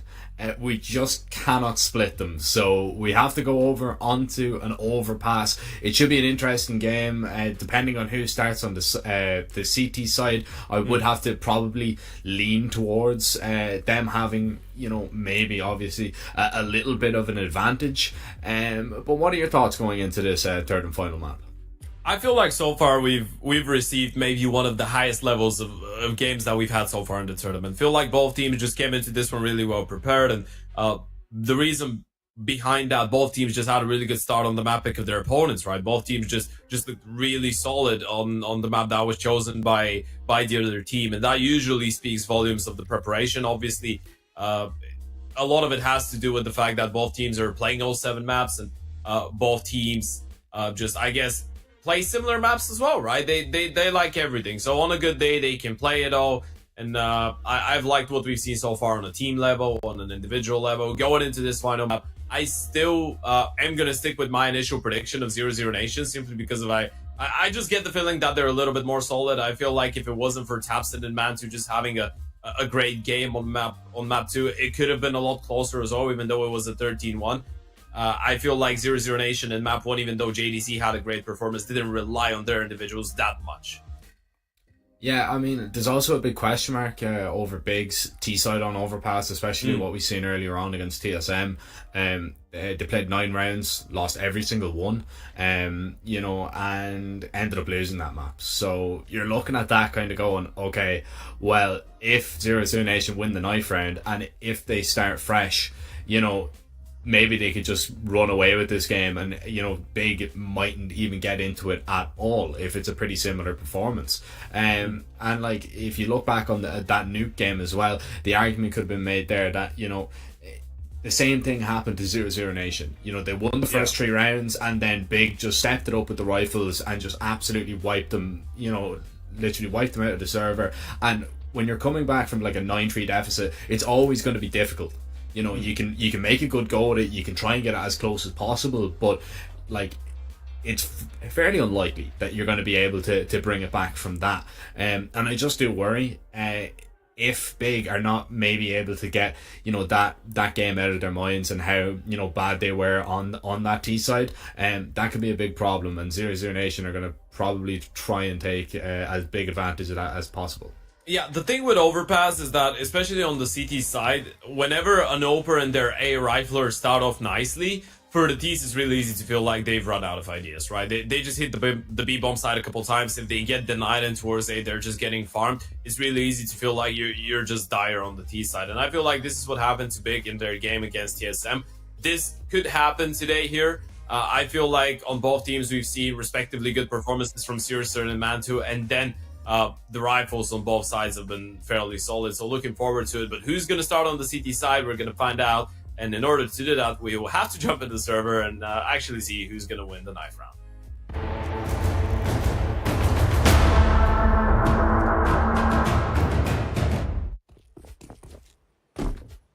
Okay, 0-0 Nation have won the knife round. That's what I was a little bit concerned about. If 0-0 Nation take this knife round, then yeah, there could be big issues here. What a mad mind would Burr from Sky be to just decide to start on the T side. Yeah. I mean, he's crazy. He's not that crazy. Still, this is where I suppose all our questions and all our queries will be answered about Big's T side, and I'm excited to see what the contrast is going to be to a couple of days ago versus TSM.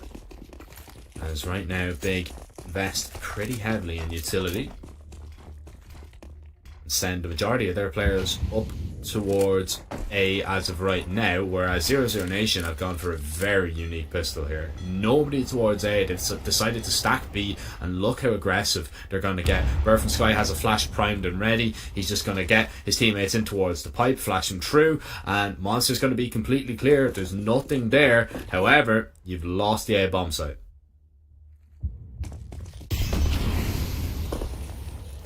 They have. Bomb's gonna go down. It has to be a 5v5 retake. Not too often you see that happen in a pistol round, to be fair, on Overpass, but hey, they stacked the B bomb site. And now 4 of them are coming in from T-spawn. Crimble's not expecting that, by the way. His position is good. He's thinking about that possibility, but there's just so many people behind him. And the worst part about it, he didn't actually spot the amount of players, by the way. He just got killed from behind. As far as he knows, Nigo is the only one coming in from there. But soon enough, they will figure it out. They've been aggressive towards CT. They have all the business in the right places, but the kills are going in favor of 0-0 Nation. They gotta be really quick with this one, though. There's no kid on the CT side, and time's gonna be a massive factor. Even with the kills going their way, the best round's gonna go in favor of Big. They get every single kill, but there's just not enough time. It's a triple for Sin, and it's good enough. Good enough. They will take it. Such a weird round there from 0-0 Nation really to start things off. And yeah, I mean, if they go B, right, and if they're getting ready for a monster pop on the pistol, Burr from Sky looks like an absolute genius. But that's the counterpoint to it, because they didn't have a kit, because they were so far away. When that bomb was planted 5 of them, or 4 of them were coming up T stairs and one of them was in connector, so you're just so far away, you're really limiting yourself from what you can actually do in that retake scenario. As we see the only investment being Nico on a FAMAS. He's towards long toilets. Bird from Sky. A flash here, ready and waiting. Maybe to just pop one over to try and get Nico in on the action towards long. You can hear Nico is actually calling for it. Well, you can see it anyway. He's now just waiting for Bird from Sky to strike, but he might have missed his opportunity as Big do go back.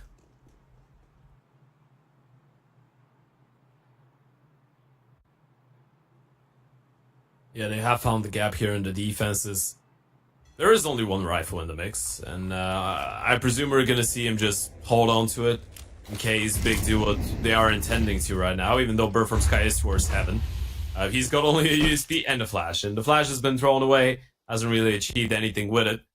Now, obviously, at the start of this, you did mention TSM getting the better of Big on overpass in the first round here. It wasn't the best overpass ever for them, and so far in CS2 they haven't really had a lot of success on this map when you think about it. All things considered, they've played it 5 times. The only team they've been able to beat was Spirit, and that was in the CCT Northern European series, a series that they did really well in, but losing to TSM, losing to Apex, losing to Fury as well, losing to 9 Pandas.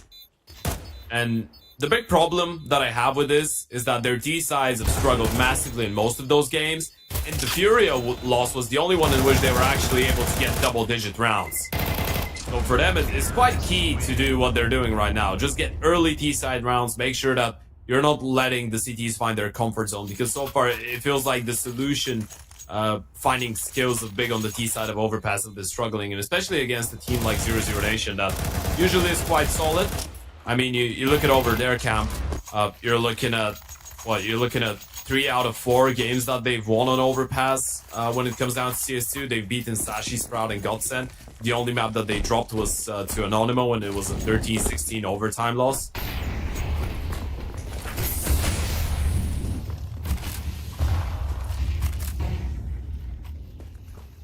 Still picking up the pace here in this round. He was thinking about going for an aggressive peak. He still will go for at least something. Doesn't really see all that much. Right now, Zero Nation, they're in an awkward spot because your connector players, they can only exit through short as of right now. They're under pressure from the util that Process is throwing. JDC hasn't seen anything come through the pipe. And should they decide to go up towards A, it should go down. So Searson pretty much is on his own here, looking for the perfect timing to peek out, but Mantu, that's a perfect reaction just to make sure that he is dealt with.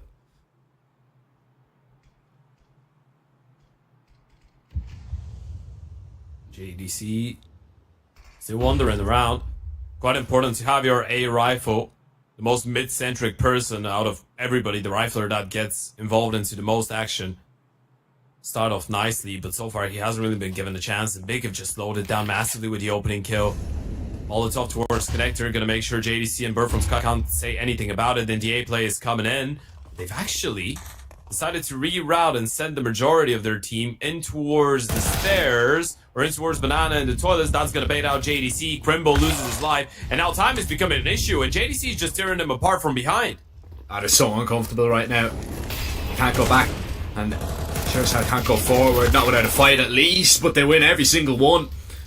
Just when you think their backs were against the wall, all of a sudden they produce some brilliance and dominate every aim duel. And JDC thought he'd done enough with those 2 kills, but alas, he's wrong.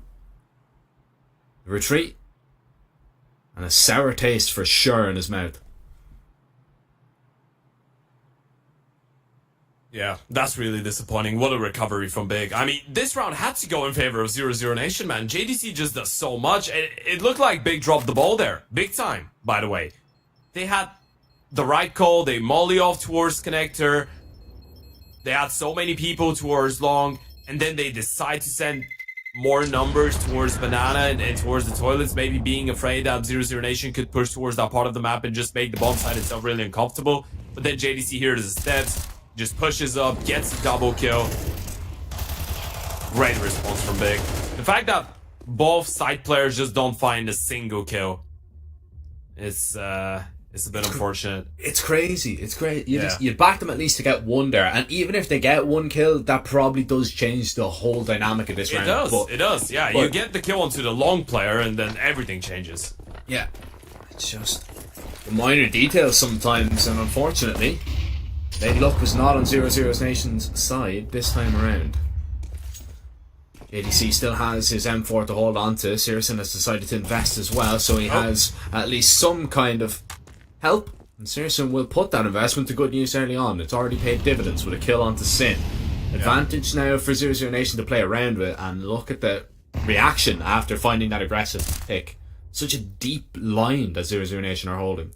Yeah, and this is good, right? You've left JDC all alone. He's one of the M4s. You rotated Searson out of there. You know that Big are aware of the fact that you don't have a lot of rifles into the round. So if they try and just double back towards the B bomb side, they would be walking into one in a stack. And if they want to go away, they're walking into JDC, who's got an 8. He can just spot them out, deploy an 8, try and stay alive. If he picks up one kill and buys enough time for rotation, this would be massive. And Bird from Sky's already made the right read because of the push towards Monster. 0-0 Nation have all the right pieces. They just need to land the shots right now. Yeah, Bird from Sky would love to get his hands on that rifle if he can, but he's just going to have to try and delay with his deagle only. The flash goes high in the sky, but Process is already way too close. And the rifles and the pistols on A get completely overwhelmed. And Big have a bomb plant. Surely a fourth round out of this one. Susp would be fortunate to grab that M4 and get out of there. There is an avenue, an escape route that he can use. So far, all my questions about this Big T side have been put to bed quite convincingly. Yeah, and a lot of it has to do with the fact that 0-0 Nation are yet to find themselves in a comfortable financial situation, right? I mean, we haven't seen too much AWP action from Searson, not any. And that just enables you to go for those contact plays. Even if you lose the early opening, as it happened in this round, you can just contact your way up Banana, up the toilets, close out the distance to the bomb site itself. And then you could see that they were just not ready for the pace. JDC makes contact, or takes contact, goes down. Bird from Sky had the utility to set himself up, but they were just so close that he didn't have the time to toss the nade and deploy the flash. They were already near him, already next to him on the bomb side. A tactical timeout for 0-0 Nation. It's been a really solid start to the T side. And that's what you need when you're obviously finding some troubles, as we pointed out, finding solutions when a problem is presented to you on the T side. You want a flawless run. That's the way to counter it. You're just not meeting any resistance. You haven't met any resistance so far. Now, the AVP in the hands of Searson should change the tempo a little bit, because now Big need to switch it up. They can't continue going for those contact plays towards A, towards B. They will need to use a lot of util. They will need to be really diligent with their angles. It really depends on how they want to approach it, though. Now, probably it would be a good time to switch it up and find some, or try and find something towards the B bomb side.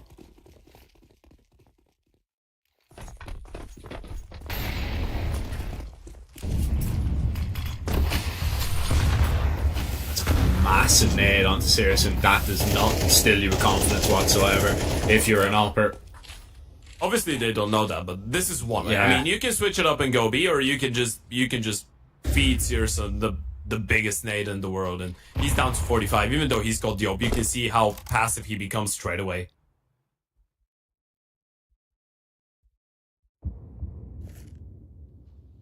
Can't afford to take a big risk really with that big investment, as if it goes sideways,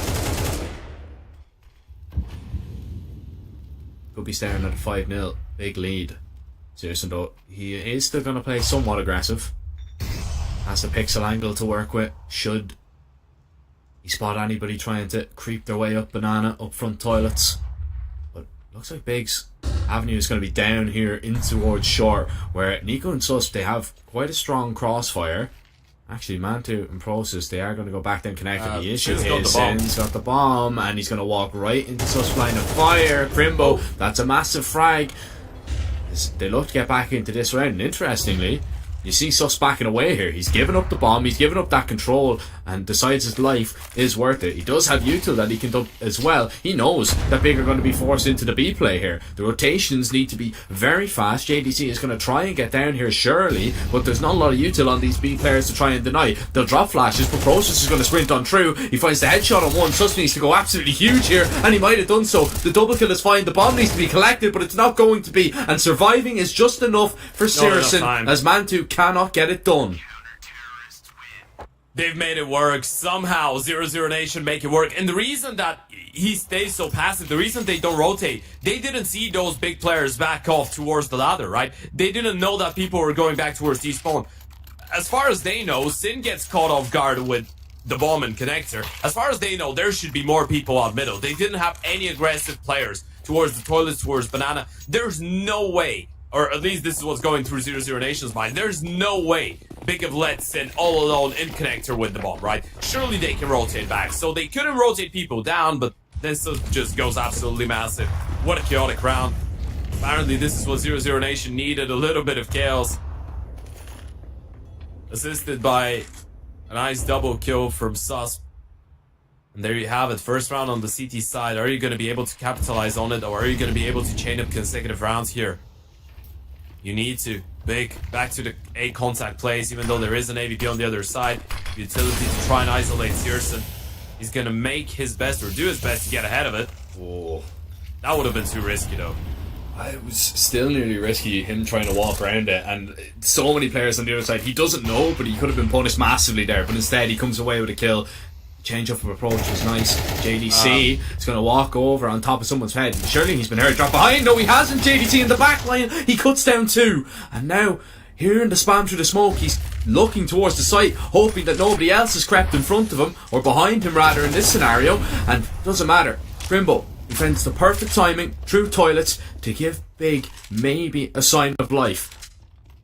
Finally. And they can slow it down, by the way. They have 35 seconds. They're going back towards the B bomb site. 0-0 Nation have rotated everyone back A. They were so afraid. Bird from Sky was the first rotation. He had only an MP9. They have a clean B bomb site to work with, and Mantu can just hold the line. They can get the bomb down. Mantu can just hold the angle. Question is, do they believe that water is going to be clear? First up on the bomb to make sure that there's not going to be any peaks coming up. Mantu's got that kill. Surely that's going to be a freebie. Grimbo gets another. Mantu on the refrag, and Big have made it work. A 2 versus 3 masterclass from Mantu and Grimbo for a 5th round on the T side.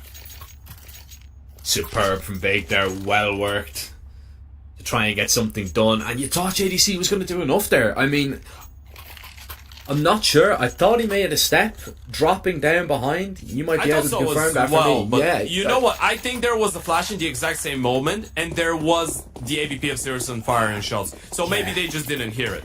Yeah, I'm so surprised. Still though, there's no way he doesn't make sense. He didn't know there was a person there, and he thinks he can just drop down silently. Yeah. Still though, I mean, he comes away with 2 kills and it's still not enough, and JDC must wonder, what do I have to do to get around? Because that's not the first time that he's got a double kill, and 0-0 Nation have got nothing out of it. Yeah.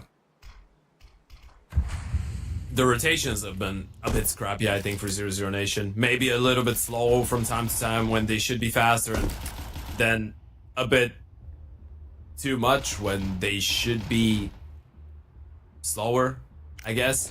Obviously, it's a lot easier from our perspective when you're seeing everything, but then the retake was a bit disjointed with the peak. Didn't even try and bait out the shot from Diop towards short.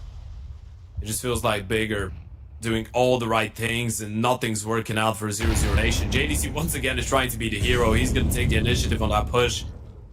He hasn't seen anyone, so that's some extra info, but in the meantime, the pistols are just not being given a chance from Crimbo and Process. Bird from Sky, the 1-man left towards the back of the bomb side, does some respectful damage, but as his teammates will soon fall down. Searson is still dancing around in heaven with the ESP and still somehow alive, by the way. Finally, Mantu takes him down, and for JDC, all that it stands is just saving. He can try and hold on to that rifle, and you can see the little shake in the crosshair. He's not liking this, because he's feeling really good individually right now. He's having one of those days, right? Things Yeah. are working out for him. He's hitting people. He's playing the situations really nicely. When he wants to go for an unorthodox play is the right one. He's filling the right plays, but it's just not been working out. The best player by quite some margin for 00 Nation so far in this series as a whole.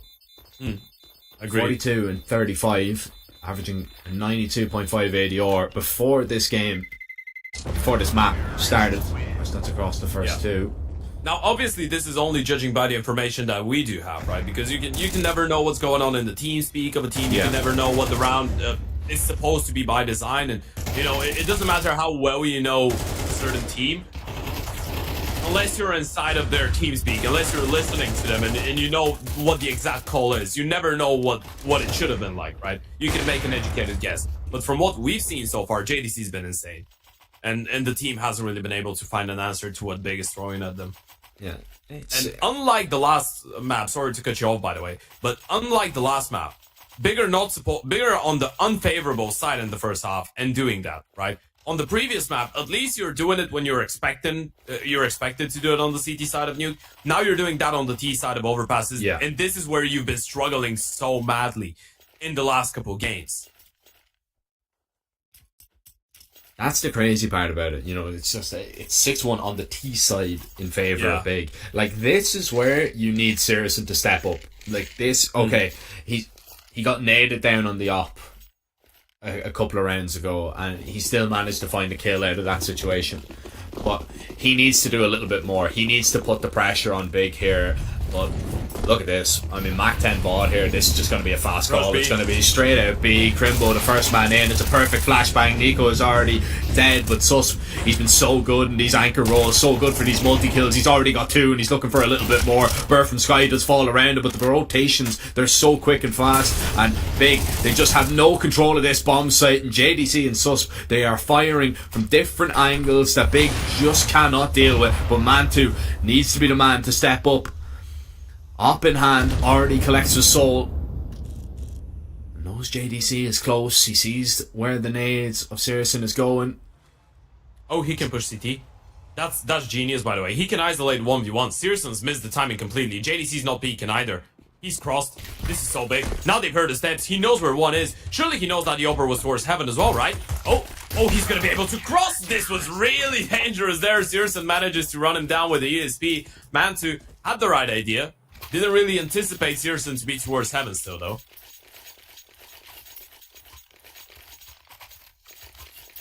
It nearly worked. It nearly worked, though. He tried to outsmart them there. I think he... Did he assume that Sirison, after tossing the nade, would just fall back and go over and play alongside JDC from short?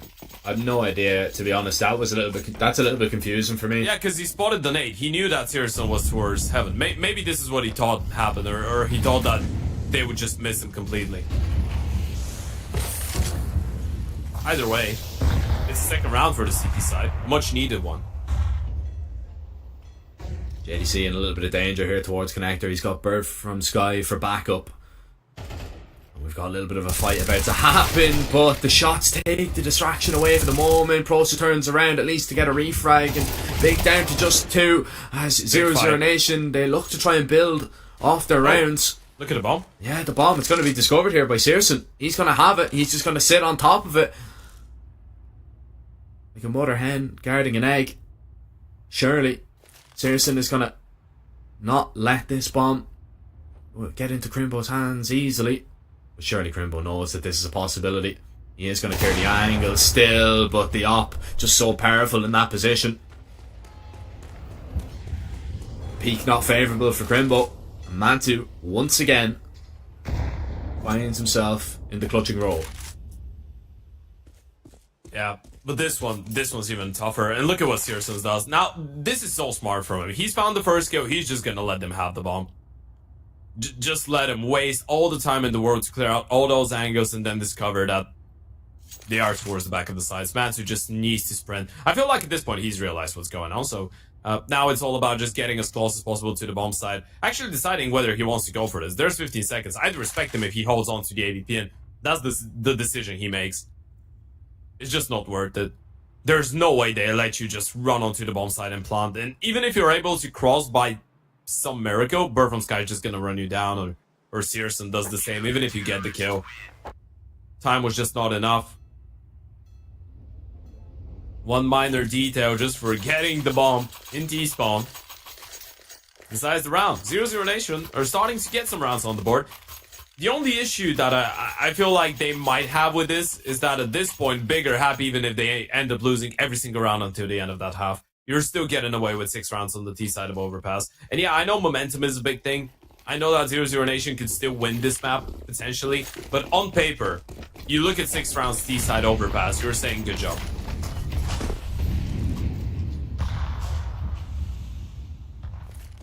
Searson sees that flash coming from a mile away, but still takes a massive risk. Peeking with that nade in his hand. Not punished for it. Searson right now is just waiting for this connector peek to come. Process. He's on a timer. Yeah. I mean, if JDC is forced off this, Searson is a dead man. He's just going to be pinched in towards Con. Doesn't happen. JDC does at least find a kill, and now the pinch might come into action. Searson looking for a double, but he's not going to be able to find it. And Mantu and Sin are just going to sprint up towards this A site. Bird from Sky, he's not going to be there in time to deny this. And I don't think he wants to be there in time. I think he wants to play this with his teammate. They've got plenty of utility. Big, they want to play up close. Mantu wants to play up close. He's going to walk in with the op, and this could be a big problem. Bird from Sky, he's just so patient, and the op was never winning that fight, not with that angle. And it just leaves Sin in such a horrible situation, because all 0-0 Nation need to do is go out, smoke in front of the bomb, and stick that defuse, and pray that Sin's bullets do not hit you through the smoke. Bird from Sky, he is just going to get on it right now. Sus now spamming on through, and double smoke for good measure. Sin finds that kill. It was never to be. 0-0 Nation play that together. They play that perfect, and they come away with a 4th round. I was actually gonna say that second smoke actually works out in favor of Sin a little bit there, because it allows him to just white peek and spam and try to get the player off of the bomb. And the second CT can't really see him; he needs to run through. So it could have created a little bit of a problematic moment there, but still, 0-0 Nation get away with it. Mantu going for that aggressive play. You can understand why he feels like he needs to take space, but as you pointed out, it's such an unfavorable angle. If you have a CT holding for you, you're just dead. The only chance that you have is to just be able to cross down safely and then catch them. He wants that deep fight himself and Susp. They just stare right on through, and it's actually Susp to come away with that kill. They need to try and cross and get away. Flashes coming through the pipe, but nobody behind it. 0-0-0-0-0 Nation. A lot of zeros in there. Yeah. 0-0 Not a zero on the Nation. scoreboard anymore, though. No, not anymore. They've been racking up rounds for fun. Racking up entries as well. Yeah. This one doesn't look too bad either. You have a 5v4. Now, Nico's low on HP. They've actually rotated a lot of people away from that B-bomb side. Bird from Sky needs to hold on. The good part about it, they need to run through a smoke. Bad part about it, if he falls down straight away, this is a massive issue, and he does. That's a great opener for Process, and now they're going to find out, oh wait, they're actually 5 alive and B's clear. We've just found 1 kill, and they're playing this one on the retake setup, but that should make them realize there could be some fast flanks in play. That should make them be wary of the possibility of a monster flank, a short one, and that's what makes Process actually go for something that aggressive towards CT. But 0-0 Nation, they just need to wait it out. Nico's so low on HP, everyone else is just coming up, and look at that double flank on the flank. He's got layers on it. Kirsten's a dead man, and Mantu's heard his steps. Still wayward with the shot, and Tapson's giving away his position. This is a disaster. JDC's found a double, and Sin needs to clutch it up in a 1v4. He's got the first 2, but they're on the ball. They're gonna stick it. Sin's found the 3rd. He needs to get him off the defuse. He's tapping away. P250, not connecting. Back to the AK, but the spam is just not good enough. He's went for the knife. It's complete and utter chaos, and Searson gets the round, gets the kill, and 0-0 Nation get a 5th.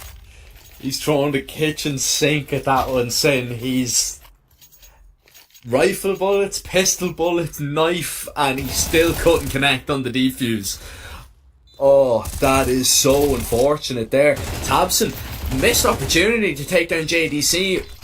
You know, he shoots a few bullets, gives away his position. JDC comes back for the fight and wins it. And it just really came down to Big. Okay, they made the correct play. They do really well to get out on the bomb site to just drop Bird from Sky without Bird from Sky picking up anything in front of the monster smoke. And then all of a sudden, in that post-plan situation, they have the flank, they have the good positions. They just don't win a fight. That's all it came down to. You just Both need to Thompson win one and of those Process, fights. by the way. Yeah. That might have been the craziest round of the series so far, to be fair. It was all over the place from Big, and still, with that being said, Sin nearly bails them out of it. Yeah, nearly wins the round, which is, you know, at the end of the day, it's just fortune, right? It's just him being unlucky. He did what he could have. He finds the first 3 kills, isolates 1v1s. He did it so nicely. That would have been a clutch to remember.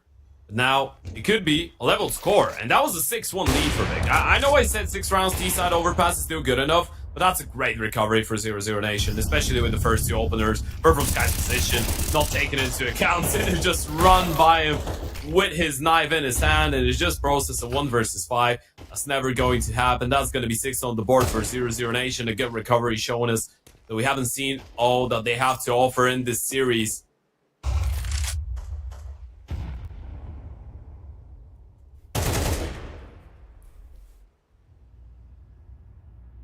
Process, I only imagine that he will just make his stats look a little bit better if he finds a few kills. I don't think it's going to change the fact that we're going to be level going into the second half, and I don't even think he will get this kill.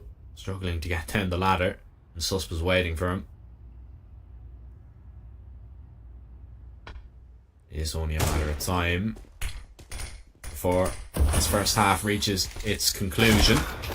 JDC will be the man to see it over the line. I'm going to be the one to come out and say it. Although it's a great comeback on your CT side, you know, you didn't start very well. 6 rounds from Big on that T side, it's still good. Especially if we see the CT side that they can play, that we know that they can play. If they can have that to a pretty high level, if they show us nuke levels of a CT side on overpass, it still could mean absolutely nothing for 0-0 Nation. Their T side needs to be very strong. And that's the question. Will it be strong enough to best Big and continue their path in the upper bracket?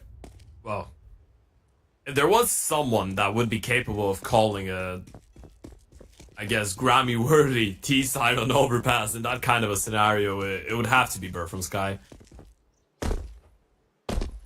Let's see, though. Can the Bird cook?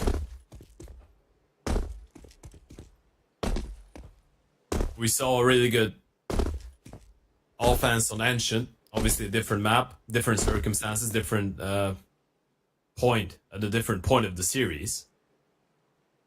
Feels like it was ages ago. We have some Yuto. Let's see what we're working with here. Smoke, flash. That's in Bird from Sky. They're actually faking that A bomb side take, and it's been a fairly decent fake by just showing a couple bodies towards long.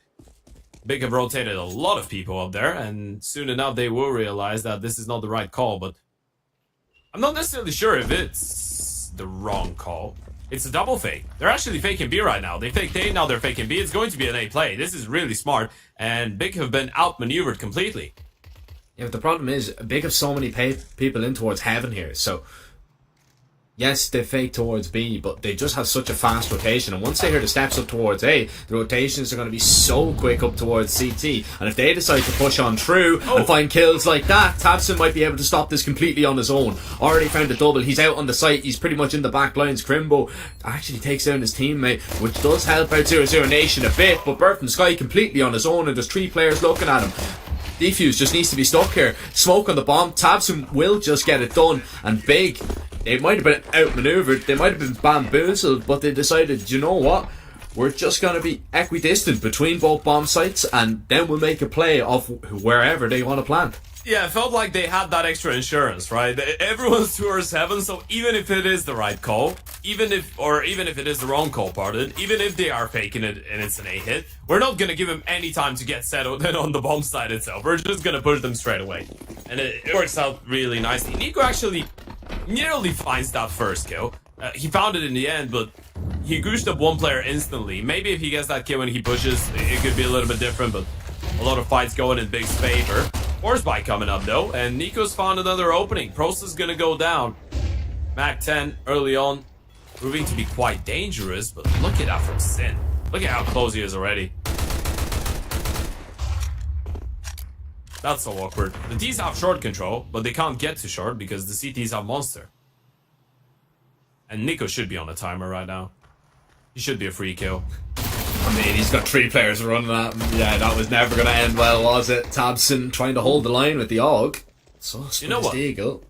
It's a good Nico answer. actually does a lot there. I mean, he tags down Sin to 14 HP, and with that bonus kill that they find, courtesy of the Digo of Sus, that's not looking unwinnable.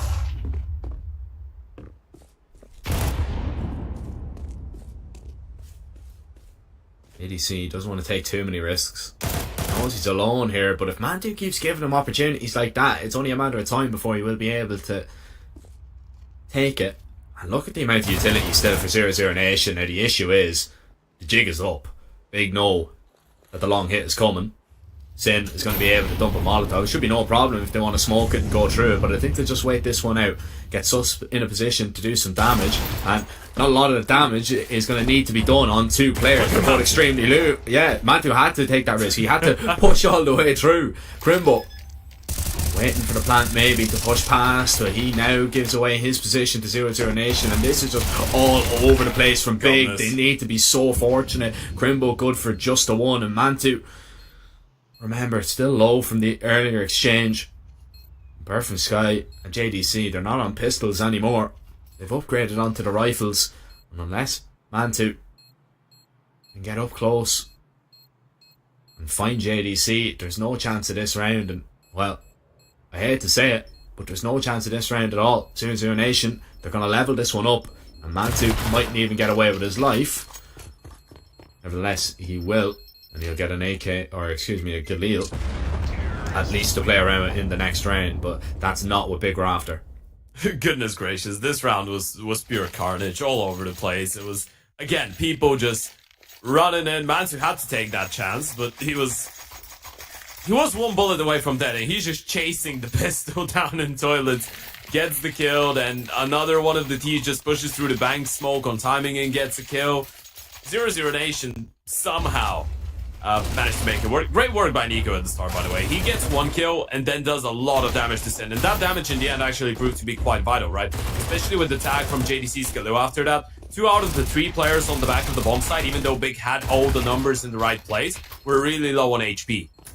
So there's not a lot you can do in that situation. And now Big are the ones that need to go for the force buy. Obviously, Mansu not scraping the barrel here. He's going to leave himself a bit of a money cushion to be able to afford that AVP. Even if they lose here, the eco in the next wants to make sure that as soon as Big get up to that buy, he's going to have the big green. And it's a really standard call here for 0-0 Nation, something that Big did quite a lot of on their T side. You know, there's no AWP on the other side. You just contact up. Mansu should be at that. Man, I say that. Okay.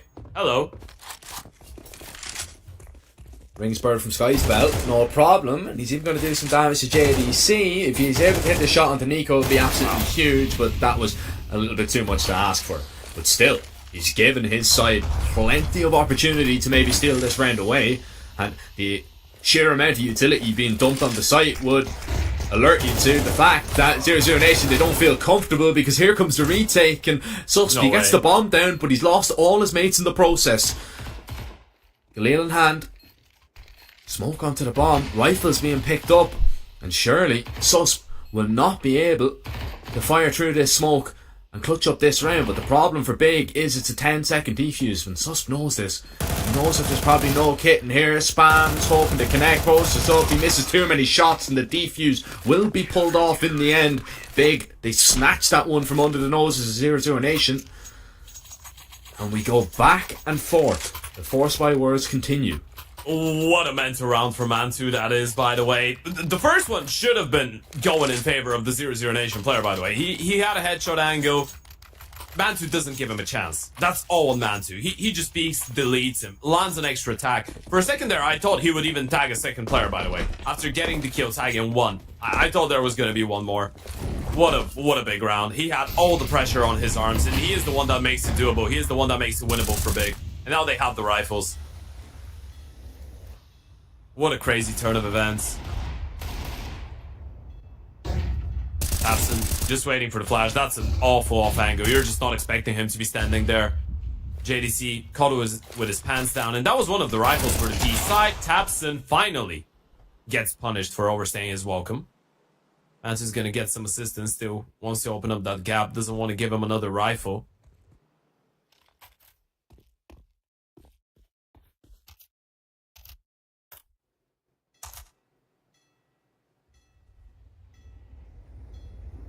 Now 0-0 Nation, they go forward, right? And they have to do it without their quote-unquote star man, ADC. And so vital to the success of 0-0 Nation so far in this event. And he's trying his best. But now surely somebody has to take the reins to try and make sure that the money isn't going to be harshly reset moving forward. You're not going to give that 9-7 lead to Big. Sin has a Molotov still. If he just drops that there, it actually goes behind. It's a little bit too deep, and the flash is perfect. Searson is going to come on through, and that's the double maybe that 0-0 Nation needed. HE a little bit early, but it still does a lot of damage to Bird from Sky. It doesn't land perfectly flush, but it'll have to do. Mantu, great shot onto Searson, and now work to be done for the T's to hold on to this site. As once again, Bird from Sky, he's going to be spammed through that smoke, and there's nothing he can do about it. Nico left completely to his own devices. No kit in play for the CTs either. They need to go. They need to go quickly. They need to find him out. They'll have their suspicions of where he is, but they just quite can't be sure. Mantu, gonna pick up that kit now and try and get to work. Try and get on this defuse. Crimbo, he has to hold the line, but Nico shuts him down. Mantu's sticking it. Nico, he bounces off the wall, and there's just enough time for Mantu to snatch it away. Big. They take a 9-7 lead, and surely that has to sting. There is no way he did that. Ice cold. From Mantu to stick it. He's been the hero on that CT side so far. First round with the scalp, now this. And it's an unwritten rule, right? When you're in a 2 versus 1, your teammate gets taken down. You let go of the bomb, you look for the kill. That's why Nico slowed it down. He expected Mantu to just stop defusing, turn his attention away, and pick up the fight. Nico tried to outsmart him, but Mantu says, you know what, screw you.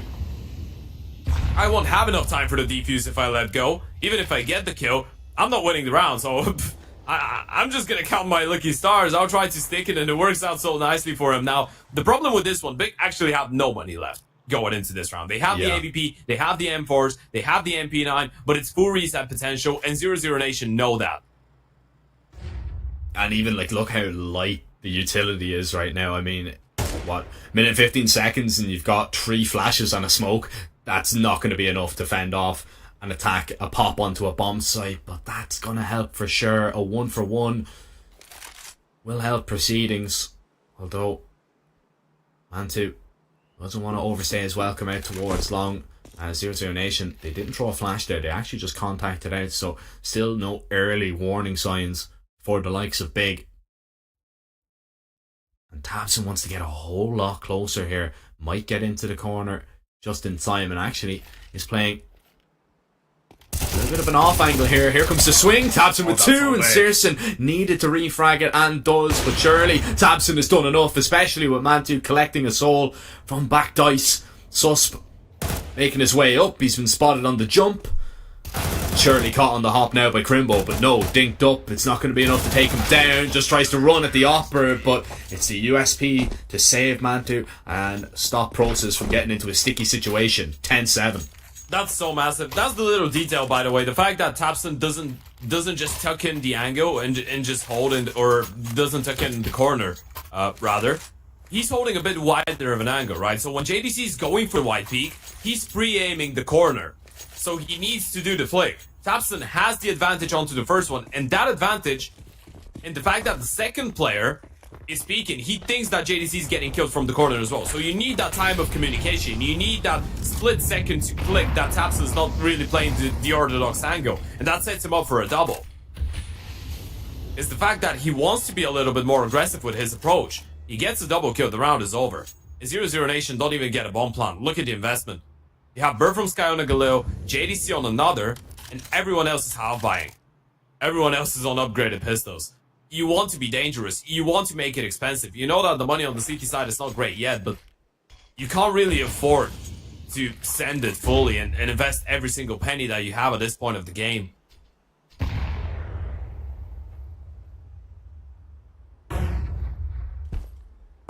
If there was ever a round, though, that Bird from Sky makes the big bucks, it's this one.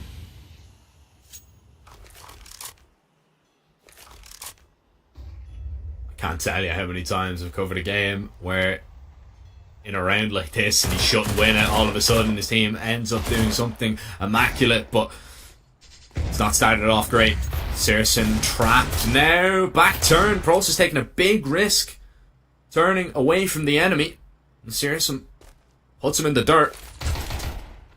Now Sin drops the smoke. Nico already through the pipe. The spam is going to be good enough to at least collect one, and a lot of damage to Bird from Sky, but not enough to stop the push into B. Crimbo is rotated down at least, cowering in the water. Flashes rain on over. JDC will collect at least one more. Everybody's so low, but JDC just keeps hitting the target time and time again. And Mantu, the op won't matter. If he goes forward with the pistol, it'll be a whole lot better. They line up and Mantu shuts them down. A gift given to Mantu, and it's not even Christmas. Oh, this is so crazy. How can this guy be so good? What more can he do? He's been phenomenal. This is the definition of a masterclass of a CT side on overpass. Mantu's been on another level. Talk about Searson versus Mantu. Talk about revenge from the German Oper. We'll talk about that from the Polish one. He's been crazy. He's been all over the place. On nuke, on overpass. His CT sides today have been great. Even on Ancient, even though they lost it. Let's remember how tough of a start he had on the T side of Ancient. And he still was one of the best players for Big at the end of the game. Mansu so far today has been insane. Crimbo going for a boost here. Is there a flash for it? Nico, has he spotted it? I think so. Yeah, now he's seen him. Crimbo's dead. No. He's alive. That should have been a kill. And in close rounds, in a close game, you know, you're not out of it just yet. You need those to go your way, but at least he gets that kill. Perfect flash from Bird from Sky as Nico. He's set up for success. A minute left for 0-0 Nation to play around with, but still, danger could be around every corner as JDC might just find out. Shadow spotted and Tabson just gets the better of him. That's so tough now. You haven't spotted the AVP this round, by the way. Do you really believe that Tapson's going to be all alone towards the A-bomb side? I'm not sure. And he's got a good angle towards the toilets. He can cover a lot of ground. He's going to be able to get out of there as well. Good smoke to make sure. He's actually looking for a fight. This is really ballsy from Tapson. And now he's seen one more. He's hearing the steps as well. He knows he's getting chased down. Does he get the kill? That would be big, but Sus wins the fight.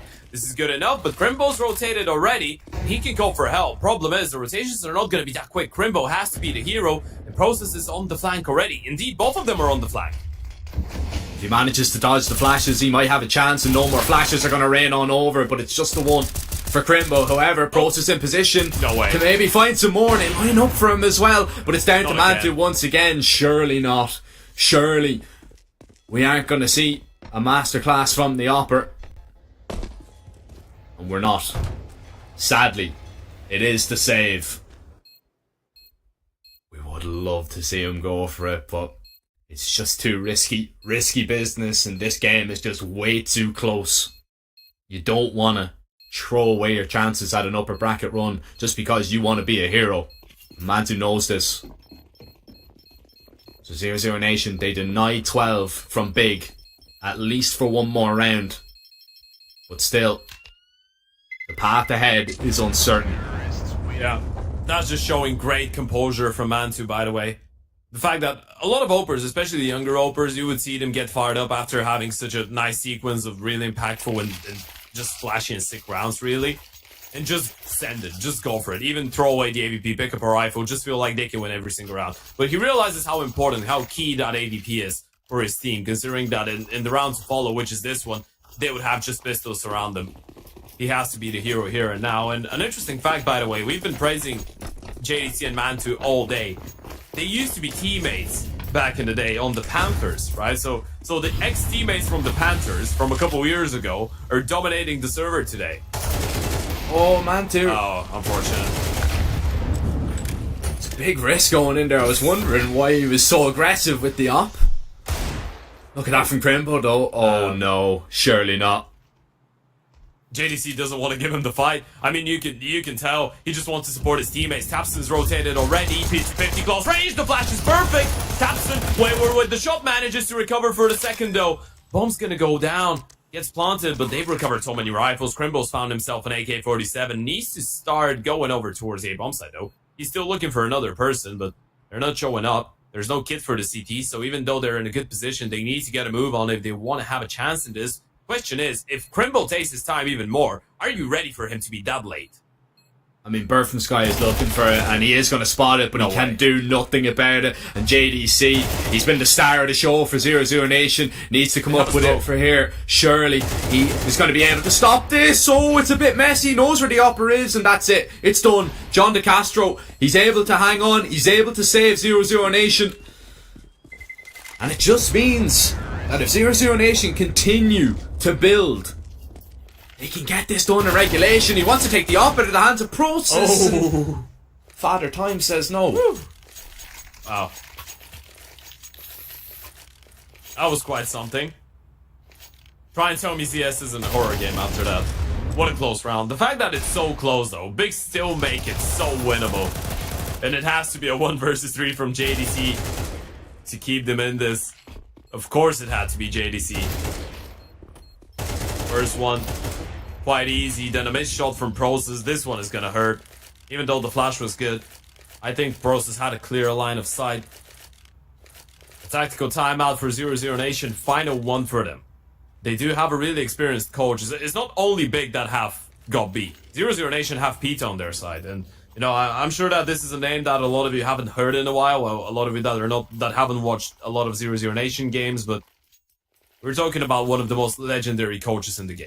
We're talking about a person that the last team he coached before 0-0 Nation with Dignitas, before that Copenhagen Flames, but you go back in time, you're looking at NAP, COG, NAP, and that's 2014, 2015 NAP, a major winner with them as well.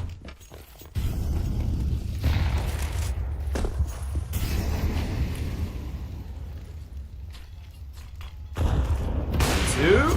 Oh. That's a nice start. It is a pretty similar round to the previous one, though. I mean, you just have the AVP and then a couple pistols around, so you're gonna need a little bit more.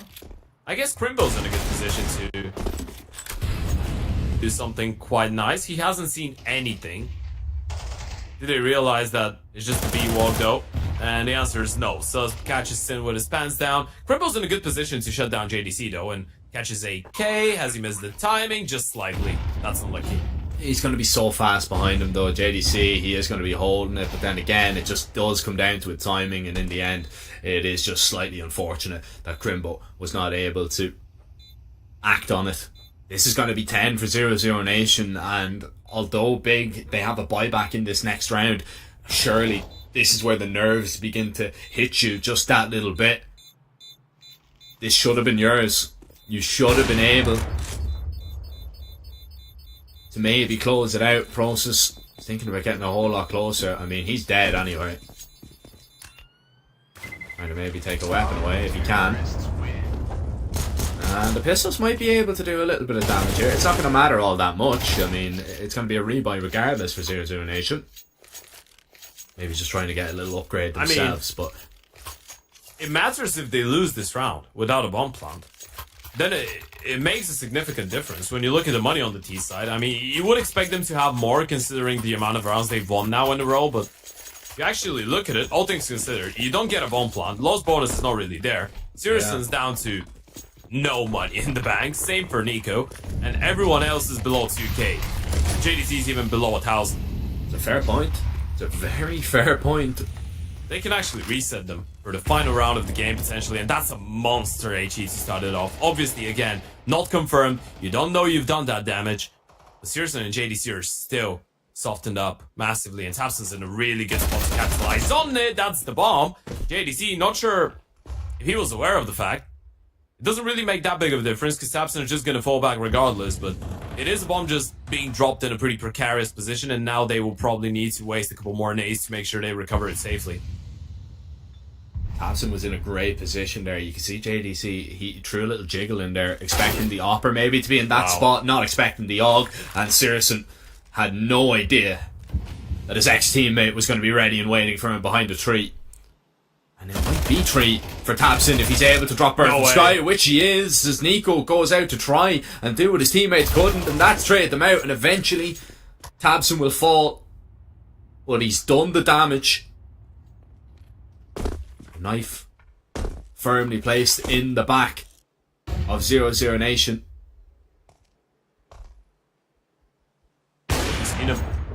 That's a big find for Nico.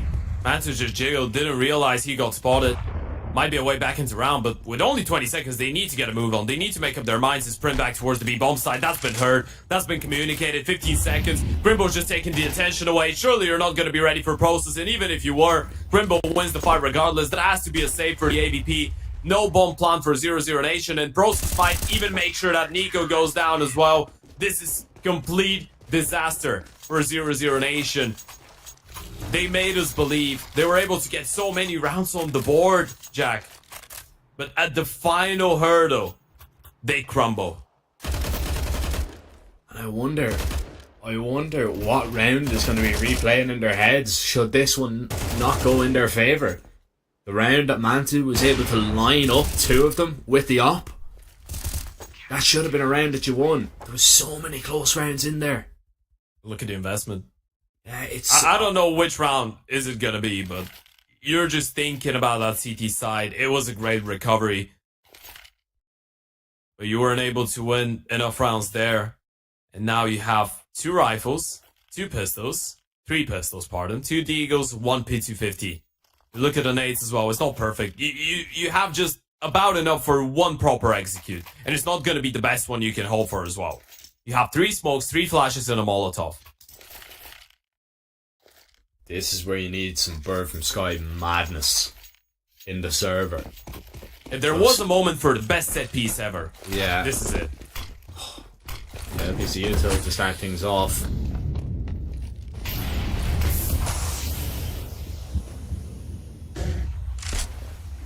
Nico already in towards short, taking a lot of space with one of the rifles. He's been spotted out. There's an abundance of damage there to process, but it's not going to be enough to at least confirm the kill. That might entice 0-0 Nation to go into the B play that they're looking for a little bit earlier, but it doesn't happen. Instead, 2 rifles in towards short. Nico taking big risks here, trying to spam through the wood.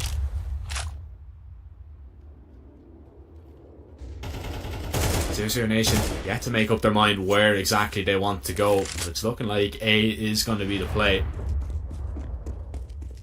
And that's problematic. You need to hold on to the flashes. The AVP resides there. The AUG resides there. You need those flashes and smokes to be absolutely perfect if you want to deal with Mantu, and he's been hitting some really good shots so far. There's another one. Mantu shuts down the first and the second. JDC will not get past Divider, and Mantu, he wants to get aggressive. He wants a little bit more. He sees the shadow and he sees Nico, knocks him down as well.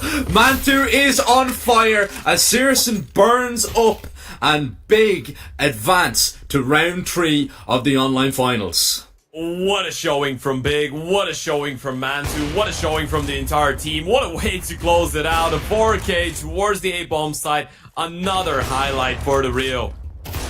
For the Polish pride of Big. And if there was a question on whether they've made the right choice, I mean, I'm not going to judge only by one game, but we had that storyline with Searson playing up against his ex-team. Mantu on the other side having to step it up. Mantu did step it up, man. So far today, I don't think so far in the tournament we've seen such a consistent opening on the CT side throughout the entire series.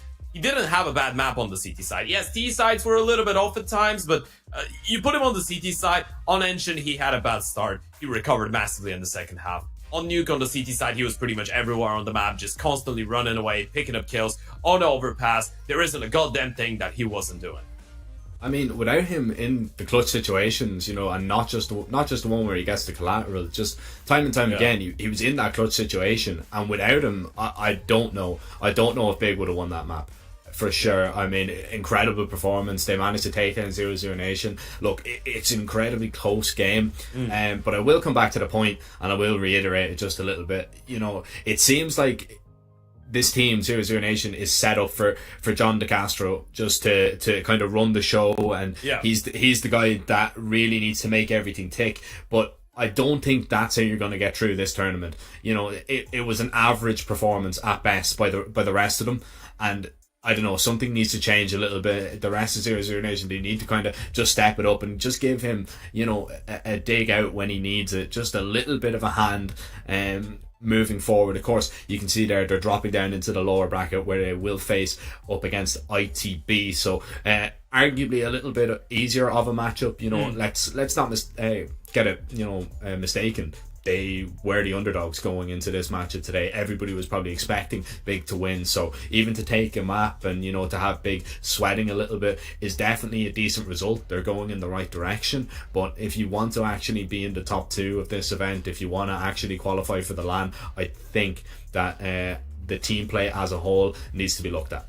Yeah, I feel like 0-0 Nation is still one of those 2 teams that can go all the way. Looking at some of the other names, I feel like they are a team that can have a really decent run throughout the lower bracket. But you were spot on. I just want to add in one final note. By the way, this is something that I did have in my notes that I didn't bring up throughout the entire series. Mantu's had 16 clutches so far this month. Well, the last 30 days. In 36 played maps, he's clutched 16 times. I'm not sure how many clutches he ended that series on. I'm sure it was more than 4 or 5, but his clutch stats have been insane the last month, and we saw it into fruition. Now, obviously, sadly, we can stay here and we can talk about that game all day pretty much. It was an insane series, and for all of you that have missed it for whatever reason, rewind it and watch it back at the end of the day. But for now, we gotta try and get on schedule, and we are a little bit behind because of that game just being such a nice display and taking a little bit longer. But we are gonna send it into a short little break, and we are gonna be right back in just a couple minutes, ladies and gents, with our second game of the day, which will see the Brazilians take on the Czech side of Sinners. Stay with us. A very complicated job, but I love simple things so much. One move, one push.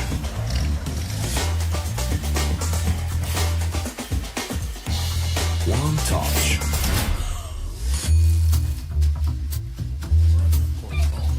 One love. One click. One X-Bet. Tired of boring case openings? Do you always get only cheap skins? The Hellcase website has tons of options to upgrade your inventory. It's up to you to participate in giveaways, events, or compete with other players in opening cases. Hellcase, your world of expensive skins. Watch the matches with bo3.gg, the official stats partner of CCT. Check out AI-powered predictions in live matches. Get access to live scoreboards packed with in-depth weapons and grenade statistics. Check out round maps in the match results. Extend your game vision with bo3.gg. Yo, what are you doing? Exhibit. What do you think? I'm a paperclip? It's Mr. X to the Z. You need to quit browsing like a lame and get Opera GX. Cause with GX mods, you can pimp your motherfucking browser. All you gotta do is click here, select a mod, and boom! New look, new sounds, new everything. It's not easy being a legend. Oh shit, not again. Change the mod now! Download Opera GX!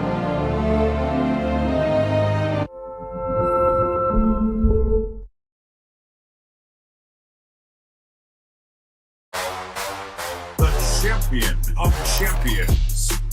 Welcome back, ladies and gents, to another episode of the CCT podcast. We've got a ton to talk about, man. And there's just so much action. It feels like it's never ending. Hey guys, we have another interview for you today. Very special guest, Speedy. First, the funny thing, they also call me Grandpa in my team because I'm so old. And What are your general thoughts on what might come for the next couple of months for CS2?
Very complicated job, but I love simple things so much.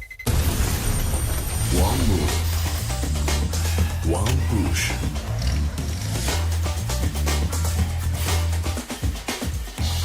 One touch.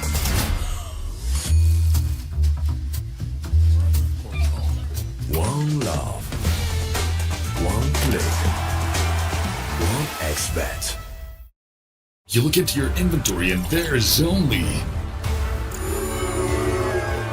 It's time to forget about this garbage. Here you will find everything to play with really cool skins.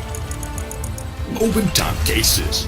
Upgrade rock skins and turn your junk into a cool gun using the contract system.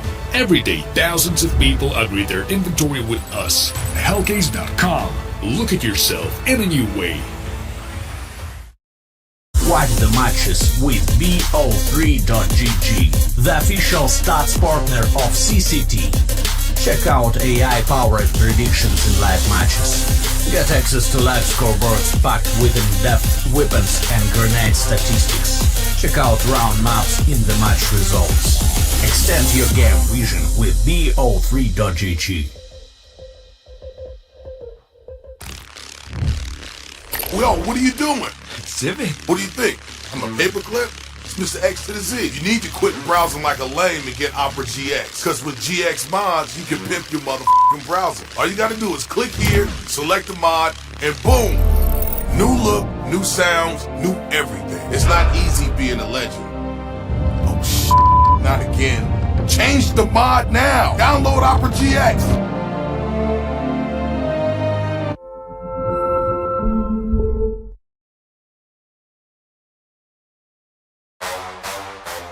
Champion of champions.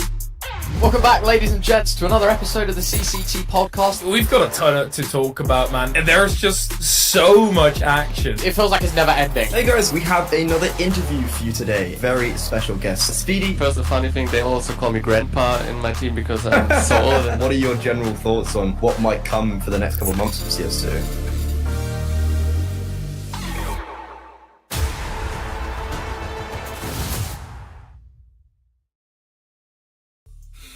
Welcome back, ladies and gentlemen. We are just about ready to get into our second game of the day. A very, very quick break in between the two of them, of course, trying to keep on schedule. So, Ted, looking forward to our second matchup. It's going to see the Brazilians of Pain taking on the Czech side of Sinners.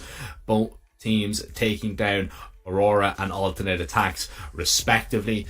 This is shaping up to be quite the matchup. Of course, Pain are looking to maybe be the second Brazilian team to qualify for the CCT LAN finals, and Sinners, they're looking to build off, the CS2 team that they've kind of become, because they've been hitting some decent form as of late, and to be honest, dare I say it, they're looking like the Sinners of old.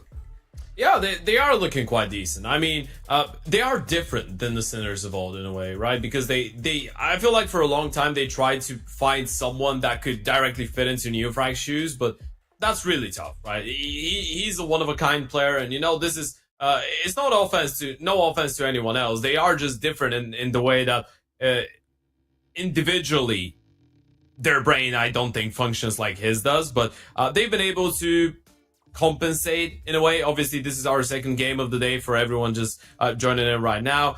You've just missed maybe the game of the tournament so far between Big and 00 Nation, but we have Pain, Sinners, and after that, Dwayne and Jay are going to take care of Preezy, Guilty Eagles, and then looking forward to taking on Anonymous. Those are the games for today. Every single one of them upper bracket matchups. But back to Sinners, Jack.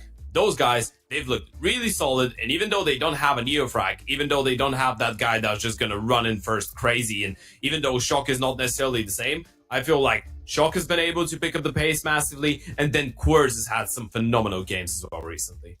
Yeah, I mean, against Alternate Attacks, it was actually Zedko's entries that kind of caught my eye. He won, I believe, 9 entry duels, which is absolutely massive in order for Sinners, to get onto sites. And just winning that initial fight, it can make all the difference. So I'm expecting to see a little bit more of a performance from Zedko as we move forward. And looking at Pain Gaming, man, I mean, it was a big shock to see them knock out Aurora, even with Aurora maybe, playing not at their best, I suppose would be the nice way to put it. Still, Pain coming in, managing to do that to them with 2 new players in the roster, you have to commend that. We were expecting them to, start slow and not maybe come away with a big performance and not maybe upset some of the EU teams. But after that first game, man, I don't want to count them out at all. I really look forward to watching them play, because it's an all-round team performance is what you get from this Pain side. And I think although it is still in the very early days of this roster, they definitely could be a force to be reckoned with. Jumping into the veto though, Ted, and I'm going to let you talk us through this one. Although we do see, of course, on HLTV that all 7 maps are played by both of these teams, it's not really a 7-map map pool. Is not coming in here, right? I mean, or Ancient. We're not gonna end up on Ancient or Nuke. I mean, both those teams, they've played each respective map a couple times, but the results haven't been great. Vertigo coming in for Pain, and Anubis I think was always going to be in there. Both those teams played Anubis in their opening games. Overpass is going to be the decider. I'm actually not against this veto. I feel like either way, whatever happens, Pain get a punish pick in some form. If you want to consider Vertigo a punishment pick, obviously. It hasn't been the worst of maps for Sinners in terms of, historically, if you want to look at it. Recently, it hasn't been great, but if you want to go back to, as you put it, the Sinners of old, they were really decent on Vertigo, right? They were one of the best tier 2 teams on that map. But it hasn't been the same in the last couple weeks, and I feel like with some of Pain's results now, obviously they haven't played against a lot of EU opposition, so it's really hard to look at the numbers and think that they have any whatsoever relevancy going into some of those games. Obviously they're going to have to some extent, but it's not a sure thing. You can't take it for a sure thing, but Vertigo looks like a good punishment pick for them. Nuke would have been another one as well, so Sinners kind of picked their poison in that sense. Anubis I find really intriguing, and I feel like there might be some chance for Pain to potentially get a good move on it. I feel like their Anubis is really good, even though the win rate isn't as inflated. I feel like they're a really solid team. And then if we get to an overpass, I'd say I'd favor Sinners. But for the first 2 maps, I really do believe that there is maybe a Pain 2-0 potential going into this game. I mean, quite possibly. I don't want to rule out Sinners though. I really have liked the way that they've looked over the last few weeks. You know, they dipped for a little bit when CS2 was kind of coming out. They were kind of trying to find their feet. You know, towards the end of Go and towards the beginning of CS2. But you know, it's been upward trajectory ever since. Really, they've brought Querts into the lineup. They struggled to kind of find that fifth for a while, and you know, they had a mess around with like different operas. They had Forzy in there, and then bringing Oscar back was one of the best moves they could have ever made, to be honest. I think he just brings so much experience to the Sinners roster, and I think he needs to be in there for the success. And well, we'll see if there will be success for Sinners, because we are ready to jump into map 1 of this matchup.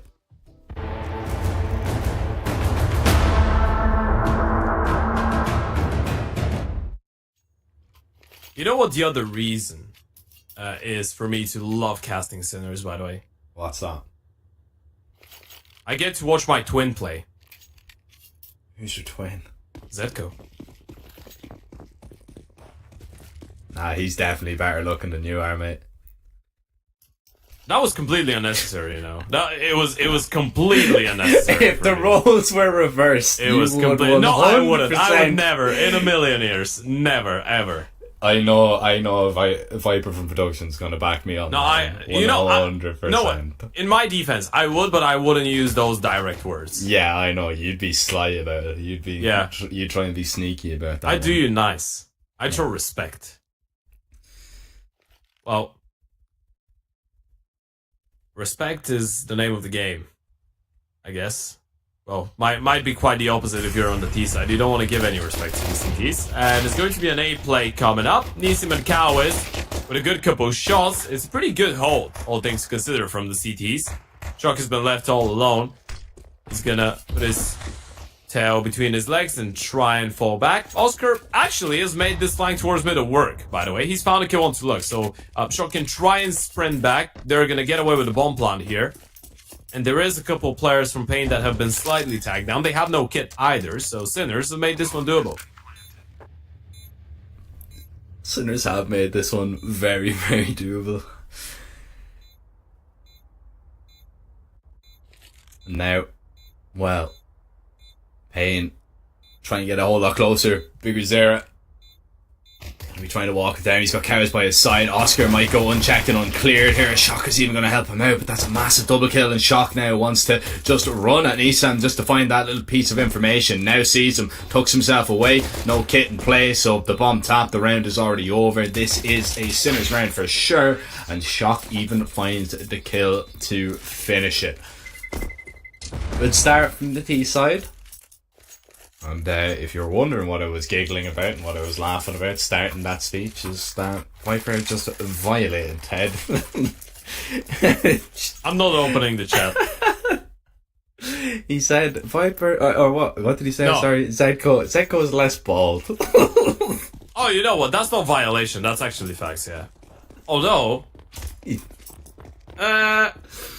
I'd say not. Yeah. No. I just opened the picture. Yeah, he's got a point there.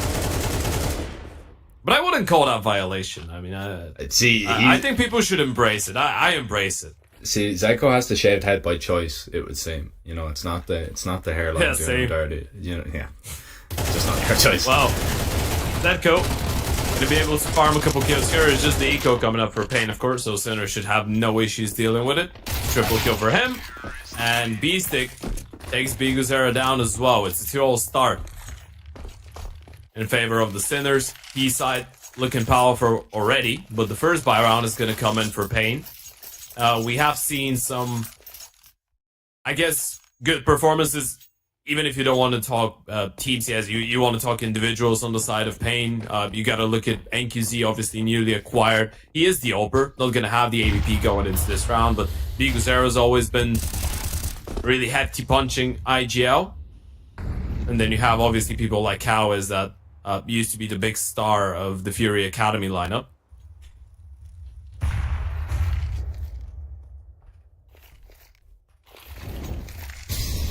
Was always fun to watch Cowis when he was in that Fury Academy lineup. Was somebody that we highlighted for sure. a lot of times we did see him throughout different events, South American, or in fact in the Academy League.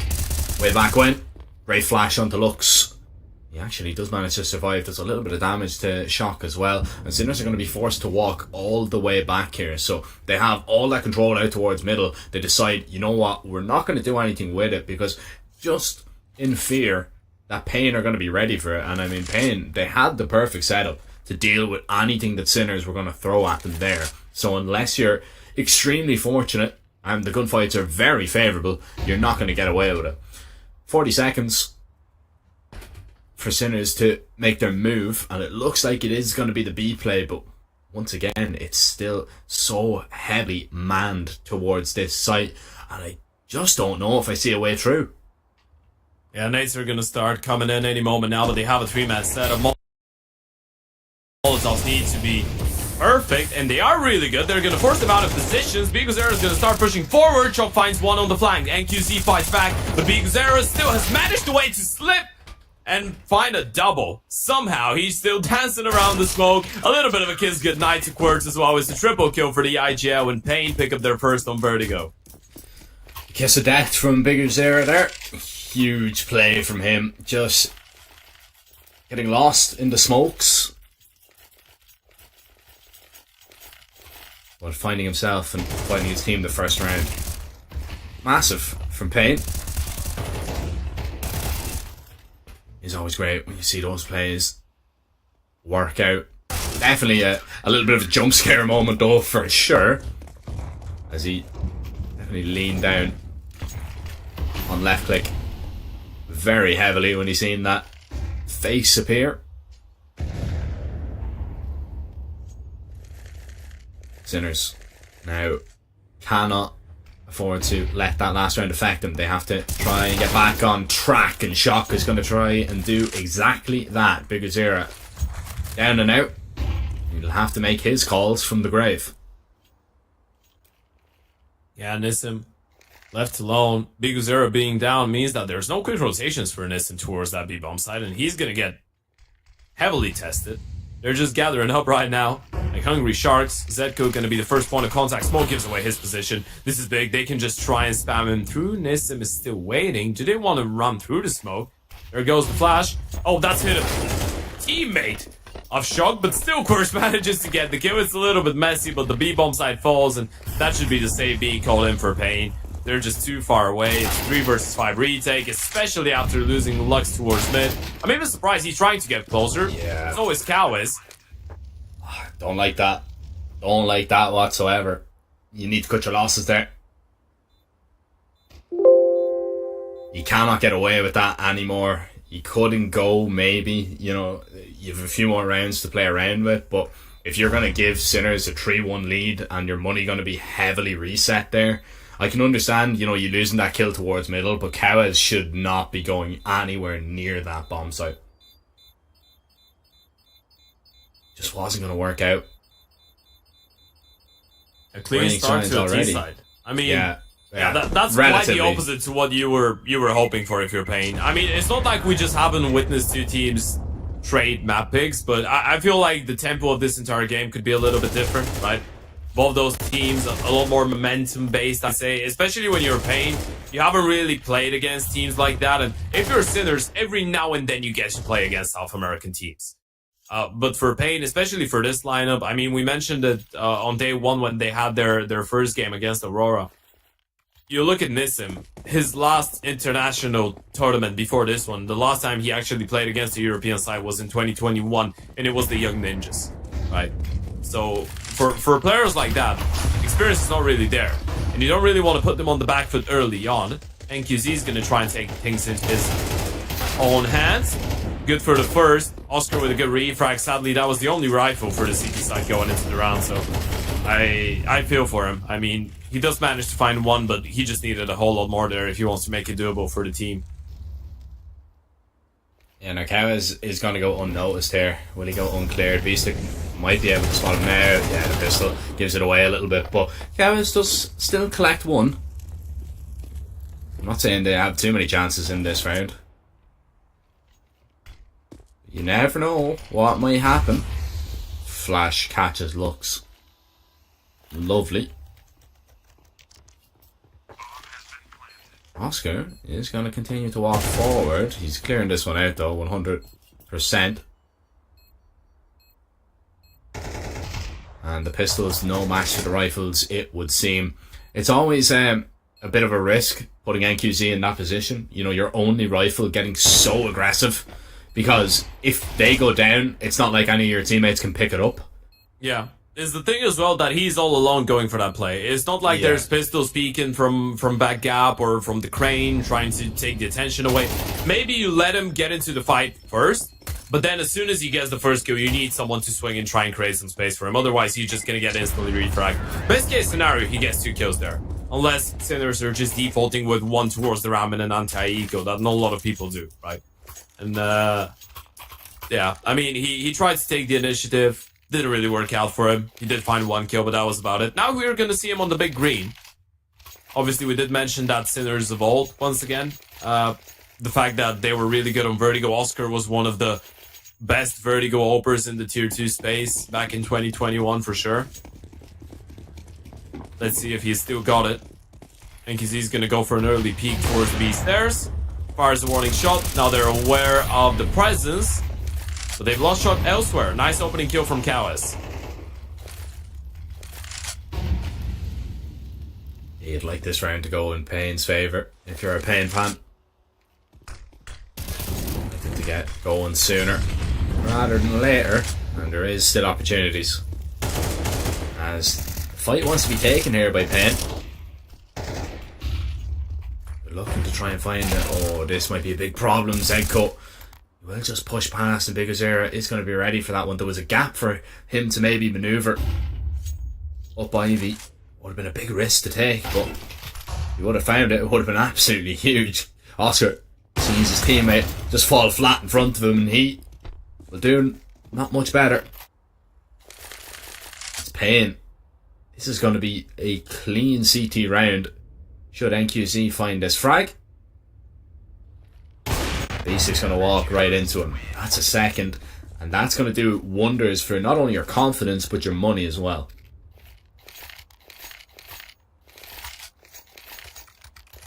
Needed a big round like that. Good job done by Big Uzera. Getting behind the smoke. And oh, I didn't notice that was a 1-tap from Lux, by the way. That was a sick shot. And NQZ closed it out. Fairly comfortable. This is the name of the game right now on the CT side. You just want to start feeling like the flow of rounds is really consistent, and you're not really putting in too much work to make it or get it done. Zedko's actually being really aggressive right now. Bit of a chance taken by Kawes as well on that Jiggle. Taking a look at the 1x bets in the meantime, they are favoring the Sinners to pick up the series. Let's see if they're going to be able to stand up and play up to the expectations. Surely have the potential to do so. Even in a round like that. Even when Shock's got only a deke to work with. We know how crisp he could be with that pistol from time to time, but Lux doesn't give him a chance.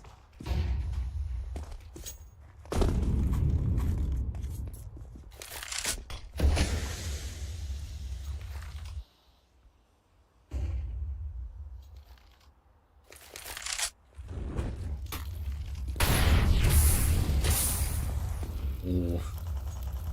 Echo burns a little bit there. It's going to give away a sound cue. I don't think anybody was close enough to hear it though, so it shouldn't matter all that much, but it does take a massive chunk of your health away before you've even got into a bomb site. Smoke down on the stairs, and Sinners, they might want to risk going through this. Oh, Nissim's just holding for this boost. This is so horrible, and Bigazera, he's just going to spam them down before they can even get going. Before they can even get up on top of each other's shoulders. They're taken down. This round, it's sealed. Yeah, it's a full save here for Sinners. No way Zedko and Oscar do anything. And this is actually looking for them here. I think now it's been calmed. Okay, we get the comfort of winning another clean CT side round back to back, and buy rounds you get to hold on to all 5 guns. You want that money. You want to have that reassurance. Most of the time, teams would work throughout the entire half, and they wouldn't get that financial comfort that Payne have been able to just gain on the back of winning 2 rounds in a row. Great stuff by the Brazilians, just locking everything down. And I feel like we might actually see the first tactical timeout for Sinner soon, because those 2 rounds have been really comfortable for Pain. And once again, great work by Biguzera towards the B-bomb side. He's been a demon so far. That's the thing with Biguzera, by the way. He's one of those IGLs. It's too different, but I'd say maybe you could see the connection between him and Tabson in the form of which both of them, when they were, because obviously now Sin is calling for Big, but when they were IGLs, they were giving really active positions to themselves on the CT sides. So you get to see them involved in a lot of the action around the map, but they are able to actually pack a punch. They are able to hit shots and, you know, back it up. It's not just putting yourself in that position, but making it work as well, finding the impact, having the firepower to back it up. Pistols be able to find anything up towards B, and it's actually the AK and the op to get to work. Get a bomb plant out of this. Few wayward shots from Cowes. Plenty of chances here for Sinners maybe to steal this one away, and Zedco. Alright. Yeah, talking about being able to back it up firepower-wise, what a round from Zedco. You did mention his really sharp shots from the first game. Round 1, obviously, they were able to deal with the alternate attack. Zedco was one of the players of the match back then. Even though it was a bit of a tough start for the Sinners, they did lose their map pick in the previous series. Interestingly enough, by the way, Vertigo was the map that they did remove against alternate attacks in the veto, Sinners. They played Enshin Overpass and Anubis. They were able to win on both Overpass and Anubis, even though Enshin was their map pick. Had a 10-2 CT side on Overpass. They were really sharp. Almost the sharpest shock at the start of this round. It's a quick 1-for-1 though, and this is a lot better from the defense of Pain.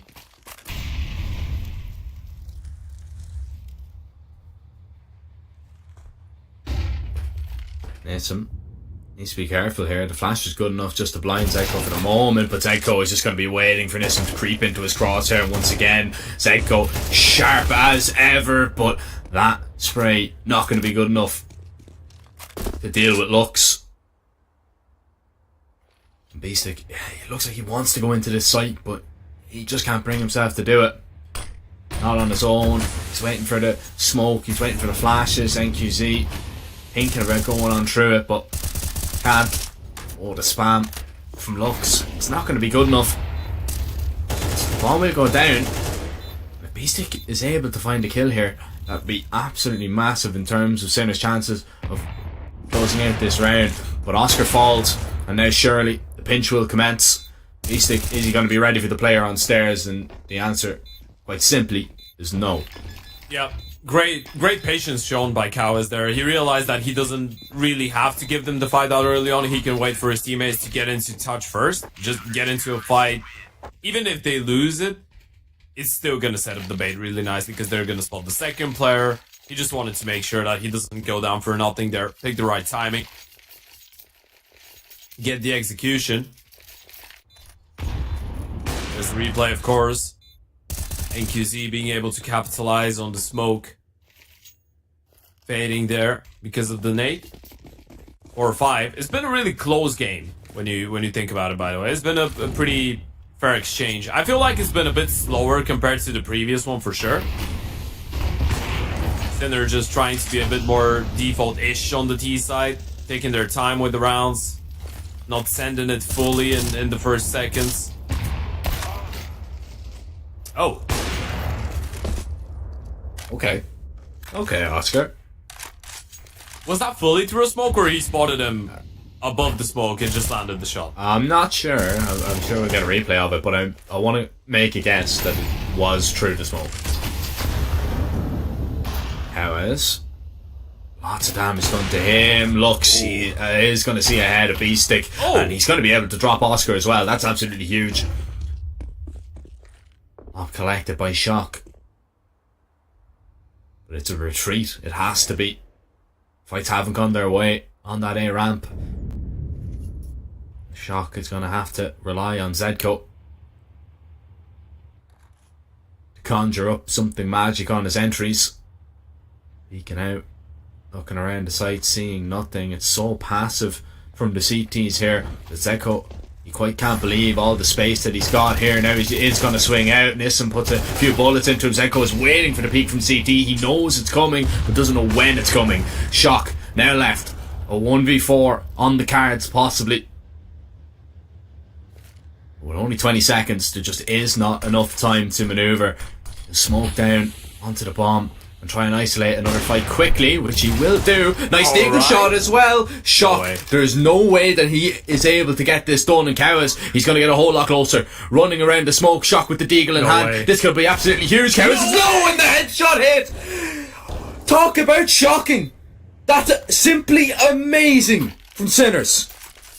That's so unbelievable from Shock. What a 1 versus 4. What a play. Played out time and time again. What a highlight. He's just going for the real. That's not even the first one. That follow-up from the Digo is so sick. And then he just jukes Kawes. Kawes lost him. He was looking for him on the right-hand side. Shock just straight up outplayed him, outmaneuvered him. And that's such a backbreaker for Pain Gaming's economy as well. Look at the money. They're down to only the pistol. Sinners. They're winning the first half on the back of that clutch from Shock, sorry. That was such a good clutch that I just went in France for a second. Yeah. It just made me remember, man. No, that was definitely Good old Shock. days. That was Good old days. Of course, but don't make any mistake about it. That was definitely Shock, and he's here once again, maybe to add to his tally. Can we call him Shocky when he's going, like, when he does something crazy like that, just for the sake of culture? I'm gonna let you make that decision. Okay. Never know. He mightn't like to be called Shocky. Oh no, of course not. Or maybe Shocky is like a nickname that's kind of reserved for very close friends, and we're not quite there yet. Yet, yeah. I'm always hopeful.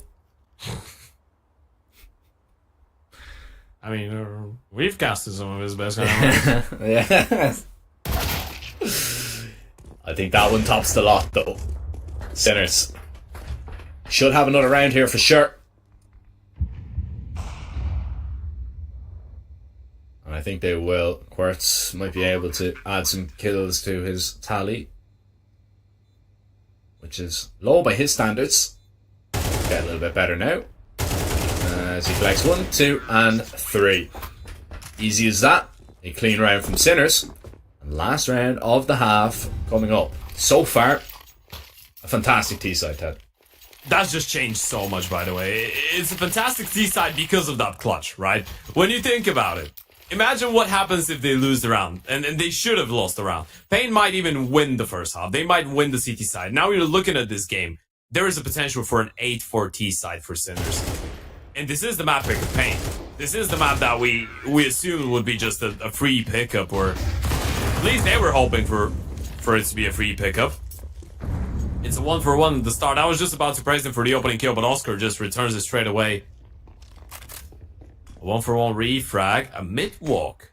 And Oscar's actually taking so much space with the AVD. This is really risky from Oscar, but Chalk's found Biguzera, and look at Oscar. He's found such a massive gap. Does he realize he's let one go towards the ramp, though? Surely he knows there is a possibility, but he's not interested in that kill. He's gonna go for NQZ. This is the madness. NQZ doesn't believe it. What is Shock doing here? Do they know that Cows is towards the ramp still, though? They should know there is a possibility. That should have been calmed. Yeah, no, 100%. Now, what they probably don't know is Nissan's whereabouts, but Shock is going to clue them in on that one, and Quertz is going to stick around to seal that half for Sinners in their favour. 8-4. That is a dominant showing, but could have been a whole lot closer if it wasn't for that clutch from Shock. You were 100% right. That's a crazy important round, just the magnitude of it. And I mean, we're back to the classic Sinners pause before the pistol. Oh yeah, they did it in their game against alternative attacks as well, by the way. When I wasn't here, yeah, of course they did. It's just, I think they did it once only, by the way. Okay, I'm not sure. I think they did it like on Anubis. They did it. I'm not sure if they did it on the previous two maps. They might have, but I'm 100% sure they did it on Anubis. It's just Tom Keys. That cheeky little guy and his smile. He should be smiling after that first half. All of them should be smiling. Especially after Shock's clutch. And now if you pick up the pistol round, I mean, obviously we're saying that every single time that the pistol rounds nowadays with MR12 and how economy is in CS2 are so vital, but under those circumstances, I feel like it's just the perfect case scenario for a vital pistol round. You win this, that could be one of the quickest maps that Sinners have played so far in the tournament, and that's a great start from Zedko. Just send Kawis back in. Nice opening. No one nearby to even attempt to refrag here.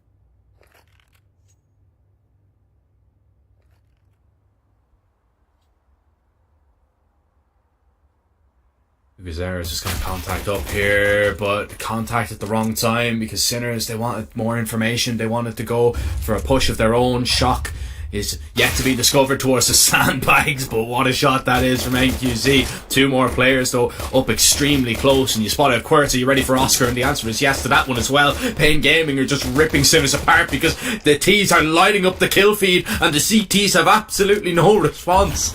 Zedko has to do it. As he walks through the smoke. Looks towards the smoke. What?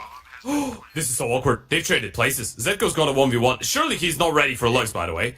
And no. Surely Lux realizes that this is a possibility. This is so awkward for Zedko. He's gonna get killed from behind any moment now. Oh, Lux actually with the first two shots, but yeah, still manages to get the kill. That's a really risky play from Lux, you know. If Zedko decides to wait on the other side of that smoke, Lux is giving him a free kill, and Zedko probably wins the round. Lux is just gambling on the fact that Zedko's just not gonna spend all that time waiting behind the smoke. But that's a 3 versus 5 pistol round that Pain are able to snatch away. It just came down to they just couldn't find any more kills after the original two. Yeah. And Gaiman just walked up. The bodies were there. Sinners had the stack. Technically they should have won it, but the fights were able to be isolated into 1v1 duels, and all of a sudden you lose a few duels and then the snowball effect happens. And then you find yourself on USPs, so awkward stuff. Well, I don't think you're going to find yourself on USPs for very long, as Pain look to make light work of this round, and so far so good, although those silenced USPs have inflicted a hefty amount of damage. Already taken one, and 1 HP and 28 HP. It is less than ideal. I mean, it has to be absolutely perfect, and Lux is holding for this. If it was absolutely perfect, of course, just insta pre-fires. Even if he does, it's not a favorable angle for him, but imagine we live in a world where he gets the insta headshot on Lux. There was a player nearby to get the refrag, but yeah, they did do a lot of damage. I mean, it's one of those rounds that they win cleanly, but are 2 bullets away from disaster, pretty much. And now it's a Zedko 1v4 masterclass with a 5-7. Of course not. That's going to be 6 on the board for Pain. That recovery into the pistol round might have brought him a second lifeline here. Of course, we're yet to see the guns on the side of Sinners, and that wasn't a force buy, that was just the eco, so in the next round, we'll see them on the guns. Oscar shouldn't have an AVP that early on, it's just going to be the M4s and some util. Not sure if Quartz is going to have enough to drop one over, I don't think so. He's not, yeah, he doesn't have enough money for an AVP and armor. Surely. So that's 6. Maybe a Brazilian comeback. Looking up. They hold on to one of the Mac 10s. And yeah, he actually gets the kill on Zedko as well. That was good damage. But yeah, the Mac 10 is still here, so maybe something a little bit quicker for the first buy round. NQZ is going to get on an AVP though, so maybe you want to give him some time and let him cook. And they've actually upgraded the Mac 10, so yeah. Nothing quick. At least for the first buy round. You want to let NQZ enjoy his stay in the server. Obviously, the fact that Oscar doesn't have an AWP would create a lot more chances for the AVP on the T side.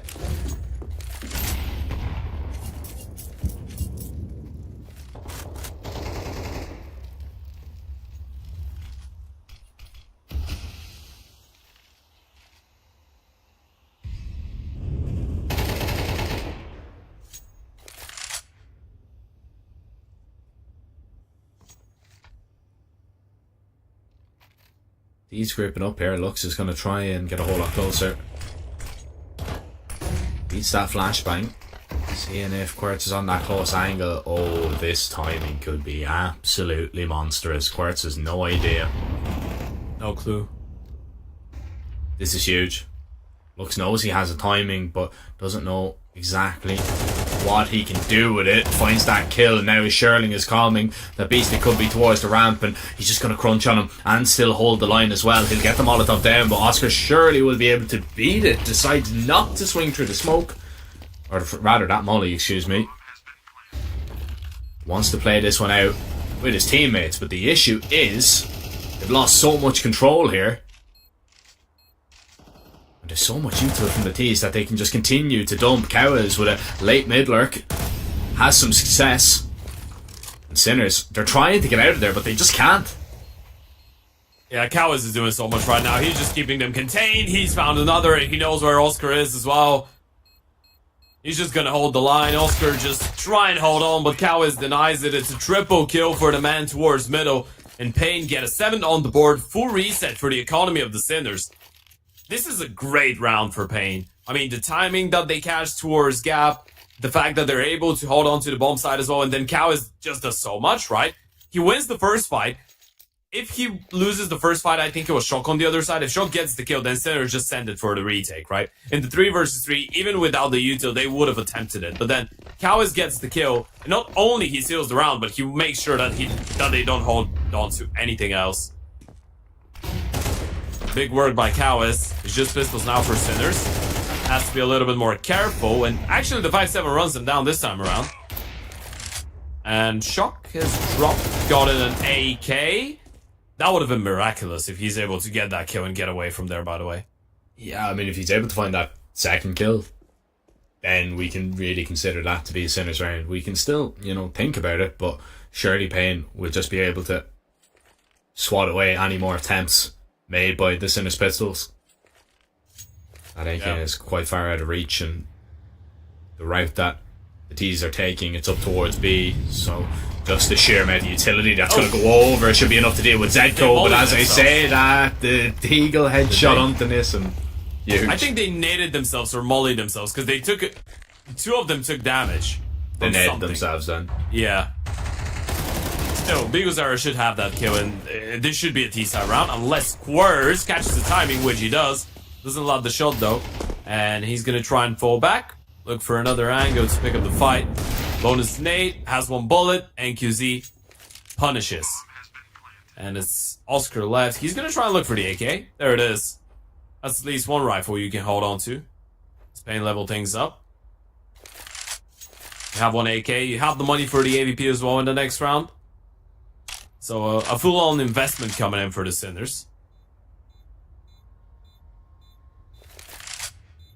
Once again, Biguzera with a nice multi-kill. Something that I have as a really fresh memory, by the way. I'm just thinking of it right now.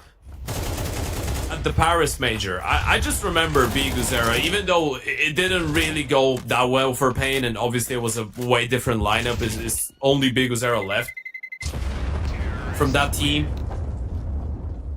But the fact that, in my memory, he is that type of a player that's always going to be good for 2 kills. His multi-kill potential is insane. On both the T side and the CT side. And that's just something really useful to have within the team. Especially when it's on a more experienced player that knows how to be calculated and he's not just going to throw himself at the fight recklessly. Now he's got the tall order to pretty much teach an entire new team how to be better than the previous iteration that he was a part of. Or at least as good as.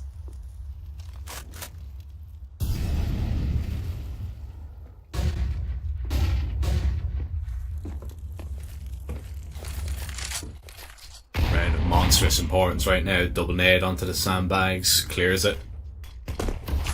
Wertz playing alone here towards this A site. He's far back. Now calling for the rotation of his teammates as there is a lot of util being expended. Make sure Payne aren't going to be caught out by any nasty angles, and Sinners, they're happy enough to just go and try and take these fights before the bomb is going to be planted. But Beastic was pretty much on his own there. There wasn't much support from his teammates. Still, the sheer amount of bodies here from Sinners, they should be able to put up a decent defense. Shock's going to be spotted over the top of the smoke though. The nades land in and the smoke dissipates. But still, no more kills will be rewarded. Oh, off with the ult, but that should be a save. I mean, I'm actually surprised that Sinners were able to stay around for such a long time, and Bigozera is going to try and punish them. And look at Nissim. I was going to say Cowboys once again, but he's actually down. But Nissim this time is the one on the B bomb side just waiting for them. They don't want to let them save. And they won't. Nissim's already hearing the steps, I think. Oh, they are shifting, but he does find the first one onto Quartz. Oscar with a good refrag. He could be away, I feel like. I think he's good. Still gonna stay in the smoke. Never mind. Bigozera just spams him down, so no guns once again for Sinners. Oh, that hurts. That hurts Sinners so much.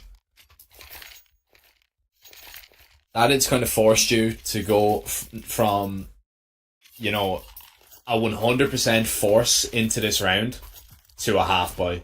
If Oscar saves there, he's got enough money to drop over 2 rifles plus the rifle he has saved. You have this solid foundation of a buy. Now, Oscar just purchases an XM. That's it. 1 SMG and the rest pistols.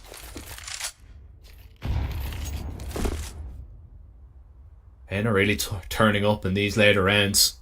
This T side. Right now really is keeping good. Sinners out. Yeah, it's looking very strong indeed. Cowboys needs to be ready to clear out this angle, but Choco close with the 5-7, the double. He's so dangerous. With an op, with a deagle, with a 5-7, you name it. He can continue to hit shots, and that might just be the chance that Sinners need to tie this game up. Oh, Oscar's got the crocodile. He's got the shotty. He can mold him down. He's gonna get mollied up. They heard him burn. Question is, how do you pick up your next fight? He's wondering whether he should use that smoke. I think he's realized that the Molotov is good for him, actually, because it's keeping them contained and is buying time for the rotations. Actually takes slugs down through the smoke, and this is massive. Shock's rotated as well. It's 2 versus 4, and Oscar, he's gonna go looking for more. This is big. He might push through the smoke here. He might look for a timing. Beastic comes in from behind, gets one on the MP9, and this is how they crumble. Surely with 30 seconds on the clock, no possession of the bomb. A couple nice shots from NQZ, but it should be unwinnable. I say that. He knows where the player on the flank was. This finds Echo. He's seen him now. He can try and push him. He can run him down. He can get the kill. This is so dangerous. NQZ's got another. Taps the bomb. Oh, he's gonna try and run it back B. Does Beastic realize he's got his AK out? NQZ's heard him. 8 seconds. He's going for the plant. It's complete chaos smoke. He's gonna be able to stick the bomb. Molotov lands on top of him. NQZ should burn, and he will. Bomb gets planted, but Beastic's won the round. I don't even know. I don't even know what the final part of that round was. Beastic collects an AWP, collects that round, levels the game up. But Payne were so close to recovering that one, and they can nearly pat NQZ on the back. They can still do it. It was a nice attempt. Should have never been in that situation in the first place, though. Wow. That's a lot of wrong things about that previous round. First of all, Sinners should never be in the position to win it that cleanly. Second of all, they should never be letting NQZ have a shot at winning this clutch. And yeah, the final 1v1 was really odd. It was really well played by NQZ. Just unfortunate there. He wanted to outplay, I guess, Beastic there with the rotation towards B. Outplayed himself, didn't realize that Beastic was coming in from middle. Makes you think that either way Beastic would have won the 1v1 though. Even if NQZ sticks the bomb plant, I feel like he was just too afraid of the ramp, and Beastic maybe would have had the kill for sure. 9-9. We're leveled up once again. It's a massive round to pick up for Sinners on the half buy as well. Let's see if they're going to be able to build on top of that though. The CT side so far has been a bit problematic. Oscar's got the ult. Gonna try and lift that smoke up. Create an opening for himself. Timing wasn't the best. It was the same with the flash of the T, so no chance for him. And this has actually found Zetko towards the B-bomb side. Yeah, he's going to continue to just try and push the pace here up towards B. And another flash, completely blind shock. This is huge for Payne. They've got B under lock and key, and you can see by the adjustment of Sinners, they're not going for this. Lux needed, Quartz needed to find that kill, because Lux was in a dangerous position to really screw them over. However, it is Payne reaching double figures first. 10-9, great recovery, especially after the previous round. It's really nice to see that they have the mental fortitude to stay on the map, right? You'd see a lot of teams, once you start getting consecutive rounds, and then the one that slips out of your fingers is against pistols, and you get denied such a nice clutch. Oh, the shadow gave it away so much earlier. This is a massive shadow. He didn't see how it was crossed, though. Huge shadow. Still, though, that's a huge kill, regardless of, you know, they lose a player here. It's going to be delight for them, because look where the op is. You're not getting that back. You've taken down a massive rifle, and Sinners, they can actually purchase it again. I didn't see Oscar. That was a sneaky. He's got so much money just tucked underneath mattress that I just did not know. Yeah. He has saved for a rainy day, and that rainy day has come.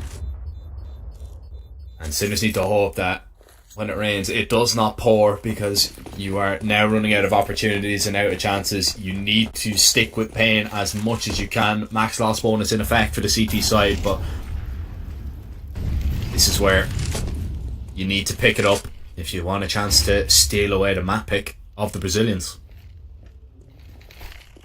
Quite passive on their defaults, by the way, Payne. It's not the traditional vertigo that you would expect from Brazilian teams, to be fair. I know that Fury are the ones to set up the bar on this map, and it's the old school Fury just running around, but they haven't been overly aggressive. They've been more reactive to what Cinders are throwing at them, and so far it's been working out. Lux with a great counter on that play from Quartz. And Oscar couldn't find that refrag in time, decides to fall back. Man advantage once again for the T side early on, courtesy of Lux. And now if you're Sinners, you have no map control whatsoever. You have no idea what's going on. You know that there was a couple players towards the bottom of the ramp just holding for a push. You need to reaggress mid-round, and this is exactly what they're going for. But look at Payne. They're just holding. This is so patient. They know there's probably going to be a push coming here, though. They know that maybe Sinners are going to try and look for something. But the problem with this is, when nothing comes, you eventually have to make a move. And Sinners, they've gotten into a position that they can go for a nice setup. There goes the molly, and actually, Zera nearly goes down there, but somehow is still standing. 25 seconds. And it is the destination for Payne. But they need to go, and they need to go quick. There just isn't too much time whatsoever, and they're still waiting around. The bomb is still on the mini ramp. If the shots come in, if Sinners are able to find the kills, if they deny the plant, it could be absolutely massive. But as time ticks on and the clock ticks down, Payne get it done. They don't even need the bomb plant. They find every single kill, and now Sinners, their money situation, it's so hairy, and it's quite a scary prospect there. Sinners, they're putting all their eggs in one basket, and that is pretty much that unless they do something with the pistols and the SMGs here, they've got one gun round to try and save overtime. Yeah, that was the most CAS round we've seen from a Brazilian team all tournament long, by the way. I just want to put it out there. They just played in the last 10-15 seconds, and they made it work out. 1xBet odds now favoring the Brazilians. And there is a reason for it. They've been playing some really solid CS here on the T side of Vertigo. Zetko's gonna get aggressive towards middle. Look at Nissim's position, by the way. This is such a nerdy angle. Zetko's not clearing that one out in a million years. Or is he? Nope, he's not. It's gonna be a free kill. Oscar and Beastic actually pick up a double. It's the XM and the MP9, but still the rifle should be good to go. Lux and Cows are relatively low on HP though, so Sinners still with a fighting chance. Problem here is they haven't really recovered any guns of significance, they will have to hold on to the MP9 and the XM, and Pain have more than enough time to slow it down once again. And look at it move like a pack of wolves. Back towards the B-bomb side, even if Sinners are aggressive, even if they get all the information in the world, I'm not sure if they're going to be able to rotate here in time. Oscar with that up, though, he could be there. I mean, the smokes are going to be in front of him, but he still has a chance to maybe get lucky over the top of it. Bomb's going to be planted. You've got enough money anyway in the next round. Ooh. You may as well just go for this. That was wayward first shot. Still, opportunities. It's not done just yet, but that kill might just seal it from Cowards. Oscar's still going to give it a bash and maybe feeling a little bit inspired from Shock's 1 versus 4 earlier on. He's going to attempt the 1 versus 3. He's already collected the first kill. But without a kit, this becomes extremely difficult. Smoke on the bomb. Is the peak going to come out? They nearly line up. He hits one at least and tries to tap the bomb, but lost in the sauce. And Nissim puts him out of his misery. That was so close, Oscar. If he nails both of them, I'm not sure if he would have had enough time. I think it would have been really close, but there was some potential. Still, though, Pain get away with another 12-9, 3 consecutive map points. Was going to say potential map points, but they actually have them. It's reality. And it's the fact that they actually gave Sinners enough chances in this retake, right? The first peek towards Guardian, then the player from Quad picking up the first kill and still holding the line after, even though they knew that there was an AVP on the other side. You can tell that Pain are still, even though they have some good protocols and they're trying to be patient, they still are a Brazilian team. They are still going for those fights. They are playing with a lot of confidence, and why shouldn't they when they're winning all those fights? Nissim and Big Uzera pick up the first two, Shock and Zetko fall off, and this could be the start of the end. Yeah, you force Oscar to rotate on over as well. You've lost that aggressive B stance that you wanted to take. And Pain, they're not even forced to play here. They can slow this down if they wanted. Yeah. They can just wait for Sinners to make a move, to look for any piece of information, for maybe B-Stick to walk into middle, and NQZ takes his time to collect a third frag. This is as good as done, Ted. Oscar and Quirtz, I mean, I hold them to the highest regard in terms of players, but this is too much for them. Yeah, those are the signs of a really good and composed team right now. What Pain they're showing us. Even at 12-9, even in a 5 versus 2, you're just not giving anything to Sinners. And this is so nerve-wracking right now. Oscar just climbed on top of the box. Even if he gets one and he's going to start running back, I think that's been heard. Surely they've heard the jump. I think Big Uzera is just running around on A, and Sinners have heard that, and that's why they think they know what's going on. Oh, they're running back. They're going back A. They're running into the M4. This could collapse in a matter of seconds. 20 seconds, and now they know where Oscar is. He's claimed one, but he's rotated back. Smoke's gonna keep him at bay for now, but it's Oscar in a 1 versus 3. Bomb needs to go down. Smoke broken. Oscar had one chance, but he misses, and he's gonna get punished for a 13-9 Pain. Close out their map pick. The Brazilians get their revenge. A 7-1 second half. They managed to take it.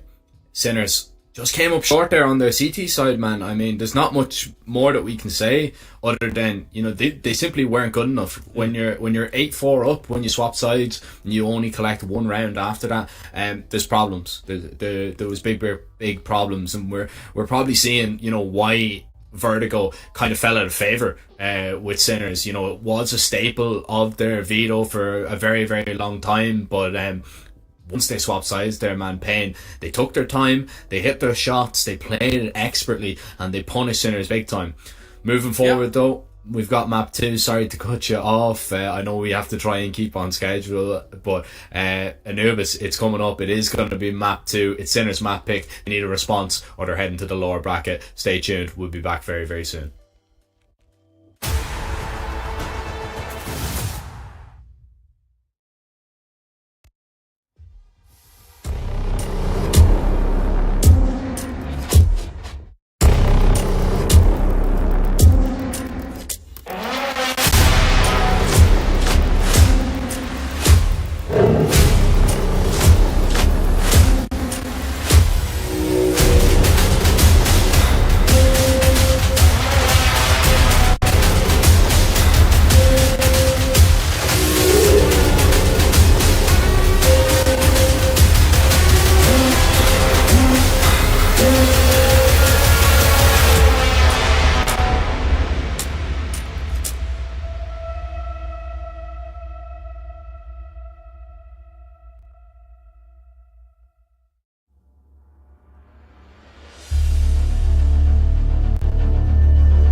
Very complicated job, but I love simple things so much.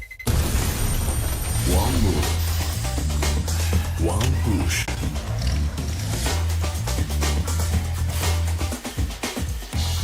One touch.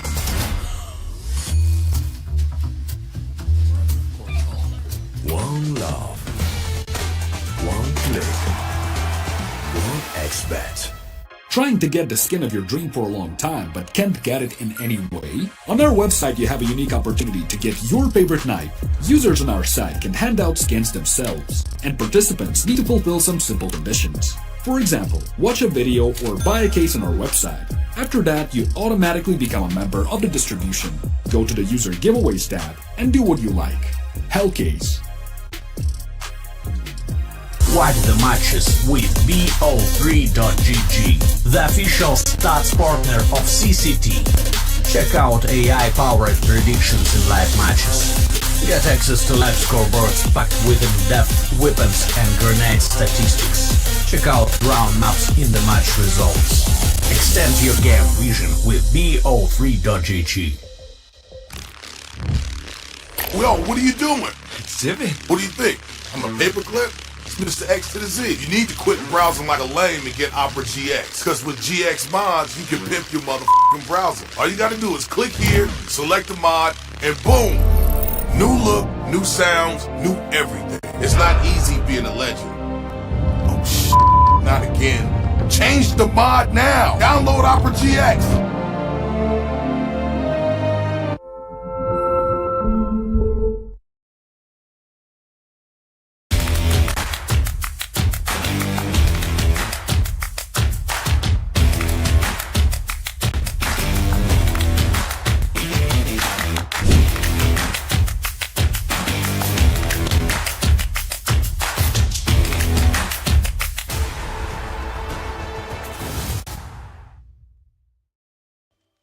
Hello, ladies and gentlemen, and welcome back to the CCT Online Finals 4. We are just about ready to get involved in our map 2 of our second matchup, Pain versus Sinners. Pain were able to take their own map pick, 13-9 on Vertigo. Now we move over onto Anubis, a map that both teams have played in this tournament, and both teams have emerged the victors.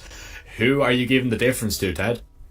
I'm not sure necessarily, to be fair. I mean, we look at the 1xBet odds. I guess it's fairly obvious that they are favoring Pain to take it over the line. I'm not sure because I don't want to write off Sinners, man. It's always when we watch a South American or a Brazilian team play against a European tier 2 or tier 3 side, we're not necessarily sure what to expect because the Europeans just tend to have the better protocols. They are used to playing against tougher oppositions in pracs as well and stuff like that. But Pain looked really good on map number 1, even though it was really close. Even Sinners had some crazy clutches going their way. Pain were still able to win it quite comfortably. So with their really good performance against Aurora a couple days ago, I do feel like the Brazilians might have the chance for a 2-0. And we'll have to wait no longer to find out. We're ready to jump into map number 2 right about now.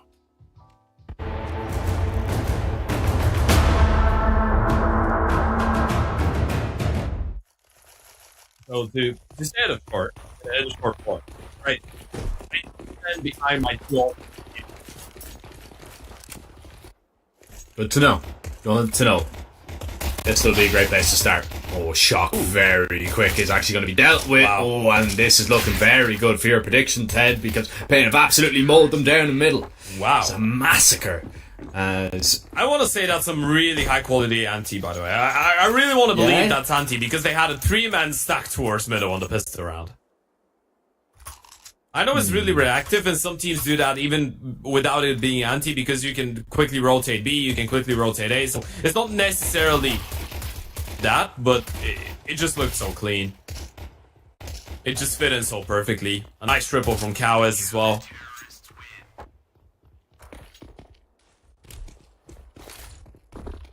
no bomb plant means no party for Sinners. And NQZ is going to be tested here surely as the Pistols try and make their way all the way through. 2 players in connectors spamming down with the M4s means that Sinners only see a glimpse of that B bomb site, but do not get anything more than just a look. Yeah, you did mention the previous games, obviously, to put in some context for Pain. That's been one of their best maps and one of their most played maps, by the way. They beat Aurora in the opening game. Before that, they lost it to Legacy, but before that, they had a 6-map win streak, I believe it was. And amongst those 6 teams were teams like Odic, Red Canids, Imperial, Legacy. So one of the best, actually, in the South American and the Brazilian region. And Sinners, they haven't played as much, but, you know, they've had some solid results as well.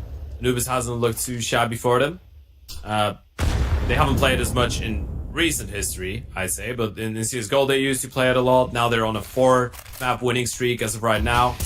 Alternate attacks, Unity, and then a team called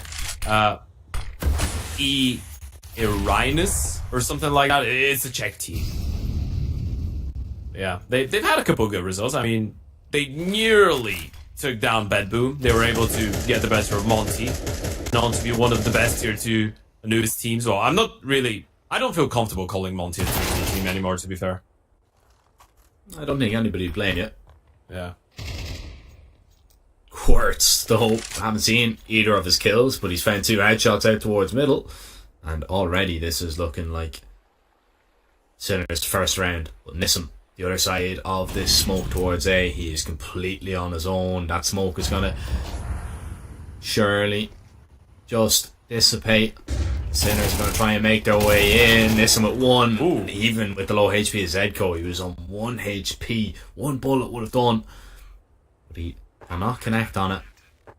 And Sinners connect on their first round for sure. It's the save from the last 2 Pain players. Yeah, great work by Quirz towards middle. We've seen that throughout this tournament so far, how important it is for a team on the T side to have a player that's constantly active towards mid and able to catch the right timings and the right kills, right? Even if you're not getting into early fights, which Quirz obviously in this scenario didn't find a double and found a double, just to have that extra guy to know that he can cut off rotations, he can be a useful flank later on.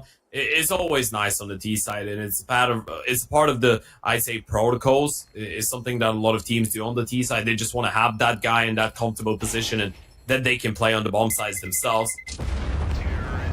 Sinners gonna make sure they don't let Pain hold on to the guns, but Kawis, he's decided to hold on to his M4, and you could see that Quirz didn't really want to give him that fight in the end. Nice double. He's passed the test. He deserves to hold on to his rifle, says Quirz, and lets him do that. And Kawis is going to be able to drop one over. That's the reason that actually Pain are going to have somewhat of a decent purchase going into this round. Still, 2 players, or actually 1 player only, is going to be down on a pistol. That's going to be Biguzera. Full belts of util as well for 2 of them. 2 defuse kits. It's not looking too dire for the Pain Gaming guys, but they still need to hit some nice shots.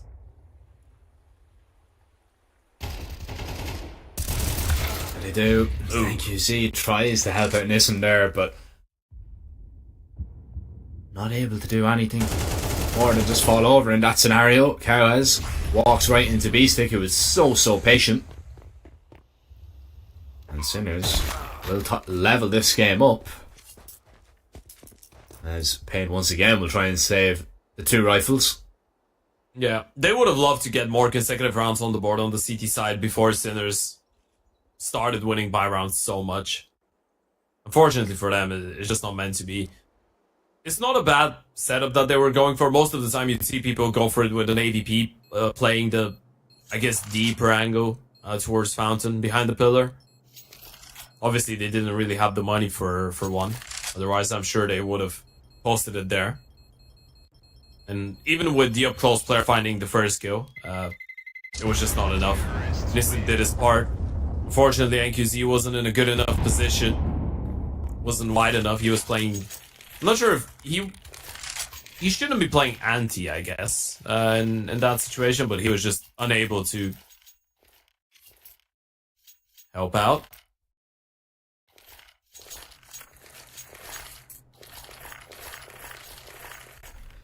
Pain going to be looking to try and do damage with these saved rifles now. Once again, in a pretty similar situation to last round. Yeah. Could be dangerous though. Especially considering that they would probably go for something more aggressive. This has got the Zeus out. Now, I'm a big fan of this. I'm not sure if Shock is going to give him a chance here. Sinners are a lot more focused on the middle part of the map, and fortunately for them, this is where Pain have decided to kind of let loose and ignore Oscar from the top of the window. Did they clear him out? They tried to, but he still wins the first fight. Lux is there with the M4. This is a bit scrappy there. Biguzera gets one. And now that's a bit odd for Sinners, because they realize that they've just lost their presence towards canals. They have no presence on either one of the bomb sides. They have middle. And they will try and make this one work towards B. Gonna be a bit of a wrap. A lot of weight on Lux's shoulders. He needs to get a move on, needs to look for a fight. And he finds one, but Zetka wins it. It's so horrible there, right? He doesn't know where he is safe, Quirz. Oh, timing is everything here, and only one, and it's not the rifle. Doesn't matter. Missed shots. Seals that round for Sinners. Once again. Pain Gaming. Now, no saved rifles, but they've got enough to purchase them regardless. Would like to see an AWP in one of these rounds from Pain, but the money just hasn't been there, unfortunately. Could be vital to their success, maybe. You know, you see a lot of teams bring out, not just the single op, but the double op as well. It can make CT side a whole lot easier. You know, you put one op over towards A, you can have an op play towards B or towards middle, whichever one you want. Yeah. Is the fact that Anubis is so awkward to play on the CT side. It feels like all of the time you need to have some information, you need to have a stack or an aggressive play, or a man advantage. If you're just playing from the back of the side, you just take ambos. This flashed in, Zetko still wins the fight. They have 2 more towards that bomb side though. NQZ's not in a bad angle, and the Molotov to slow down Sinners even further. NQZ gonna look for a more favorable angle behind the side itself. Jock is burning. That's gonna give more time to Lux to rotate over, and that's another lurk smoke. This is so uncomfortable for Sinners right now. Yeah, I rate this from Sinners as well. They just say, yeah, you know what, no thanks. Oh. Yeah. We're in a nice position, but yeah, absolutely, we'll get out of there. That timing was awful for Shock, by the way. He just turned his attention away. One more second, he would have gotten that kill. And now they've just sent B-Stick middle. Hold on to the rotations. Everyone's rotated back B. Cowes is... Where does he clear him out? That's great clearance from Cowes. Biguzera wins the fight onto Zetko as well. Bomb's gonna go down. Biguzera is so close. He knows where both players are, by the way. He can just hold the line. And now he's realized he can give away a 1v1 to Quirz. Doesn't want to do that. So he's just gonna back off. Let NQZ get into a good position. There should be no way Sinners win this round. Should be no way, but let's not count them out, especially if Oscar is able to go huge with the AK Quirz. He will fall at the first hurdle, and Oscar only has one in him. As Pain, they will get back to Wing Ways. They will keep Sinners now under wraps. So we are leveled up still early on. Sinners not being allowed to build up too much of a lead. This kill from Cowes is so important there. If B-Stick gets one kill, or even, you know, just a little bit of damage there, slow down the rotation over it, that could be a completely different round. Sinners would have been a lot more comfortable on that B site, knowing at least that B-Stick was maybe at least able to get one kill, or maybe even to find that kill and stay alive. There was no one up close to refrag, so maybe, like, if B-Stick wins the fight, he probably just drops down Canals. They just played with the man advantage. Still a good hold for Pain. They lost the opening kill and they were still able to recover. Each and every round that you get on the CT side is a massive bonus for the second half. We know how dire that defense could be from time to time. Biguzera looking for a fight towards mid. Oh, Lux has been caught on reload. Needs to try and recover. Zetko's caught a massive timing. That's a good play from him. And now Cowes needs to hold on. He's spotting the Yuto deep smoke to make sure that he slows them down a little bit. But look at Quirz towards middle. He's got a gap. Somehow they've traded places with Biguzera, but it's just not working out. Quirz is found on 3 kill. Nissim manages to get him in return, but look at Biguzera. That's so awkward. It's such an odd round. Such an odd round here. He knows B-Stick is here. He can actually just bide his time here. Finds that kill. Doesn't realise that the bomb is making its way behind, but he's turned around looking for Shock here. And if timing doesn't favour Shock, this is a big issue, but never mind. Biguzera, he had an inkling, but not able to capitalise on it. Oscar chipped away at by that M4 as Nissim tries to just watch the cross here, but maybe realising that the triple peak will be imminent. Instead turns around and does not even give it a look. But he still wants to go for this. Yeah. They might assume he's saving, to be fair, and that might give him a little bit of a chance. If he gets this to kill onto Zetko, but never mind. Zetko just stands tall. Great follow-up. 2 kills for him. It all goes down to Shock winning that fight towards B lobby, though. I mean, that was really awkward. I think Quirz and Biguzera must have traded positions in the mid-smoke.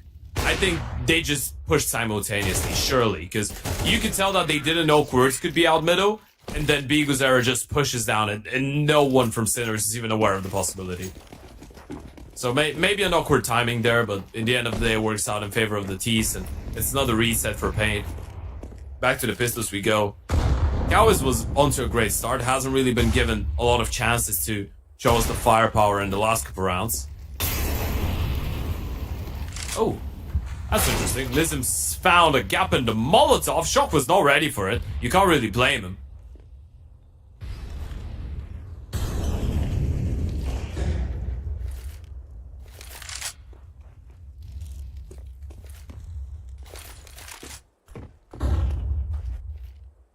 And that's an AK picked up as well. Yeah, it's huge. Have great synergy. See if the synergy of the pistols is going to be there. B-Stick we'll get it done, although it is quite a messy spray. Lux, this USB is able to do a little bit more damage. Oscar surely knows it. Lux is here. Oh, missed shots. And it is now down to the AK. A 1 versus 2. Not an easy job, but very doable. Especially if the timing works out. He's dropped the bomb. Knows B-Stick is on the right side. Just needs to be perfect. But the aim punch, a massive factor that B-stick can be thankful for. Oh, this was so crazy. Payne would have been so happy to get away with a round like that. Massive from Nissim. Not only landing the 1D at the start towards aiming, but picking up the AK, finding another one, catches the bomb carrier on a massive timing. There's the replay, good recovery from the rifles, but still the USBs were able to do the damage. Look at that from Lux. They made it so dangerous. The second kill here from Lux is crazy, by the way. You should have been a one and done. But still, manages to make it expensive at least. Look at the money on the side of Sinners. It's not looking great whatsoever. There is a pretty clear path back into this half for Payne. They could level things up. They could reset the T-side economy.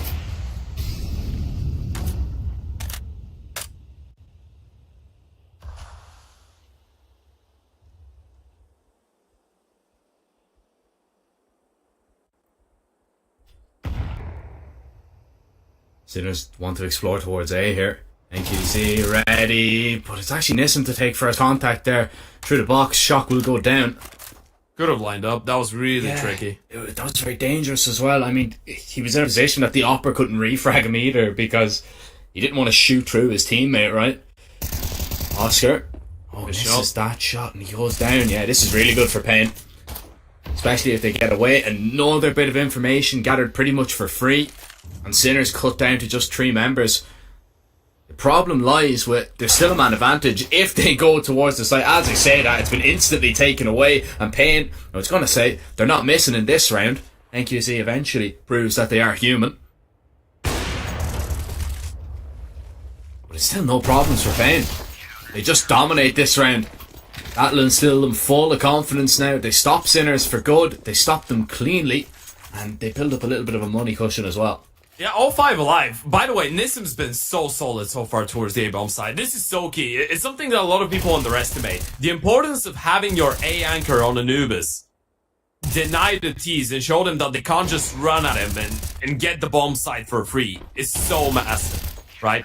We've seen that numerous times, not only in this event, but in this event as well. The fact that sometimes the T-side team realizes that executions just work out, they just abuse the hell out of a bomb site. This is how Anubis is.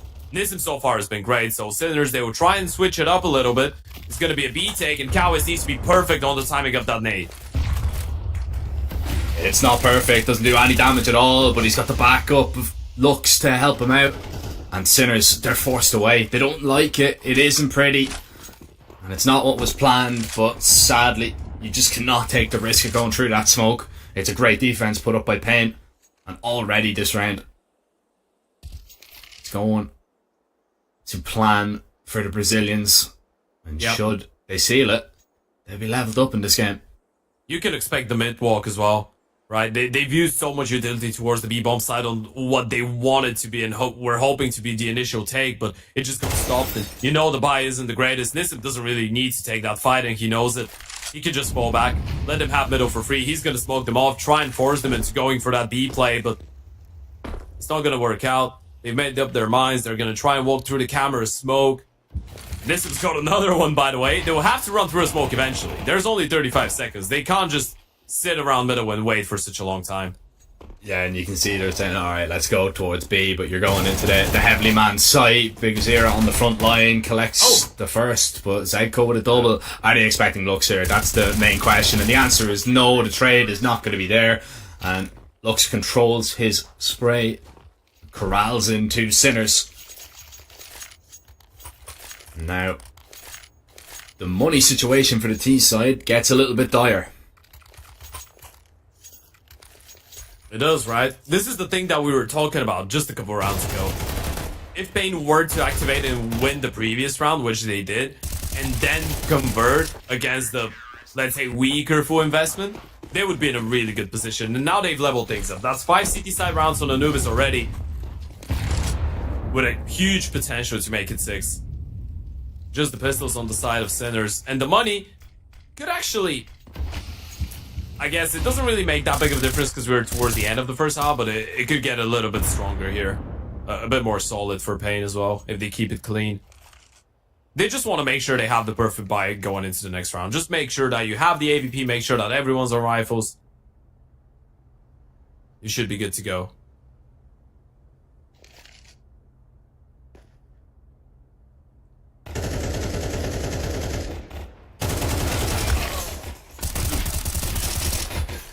That's a bit scrappy. They're both low on HP though. Yeah, it should be no problem for the cleanup crew to arrive, and Nissam is him to get it done.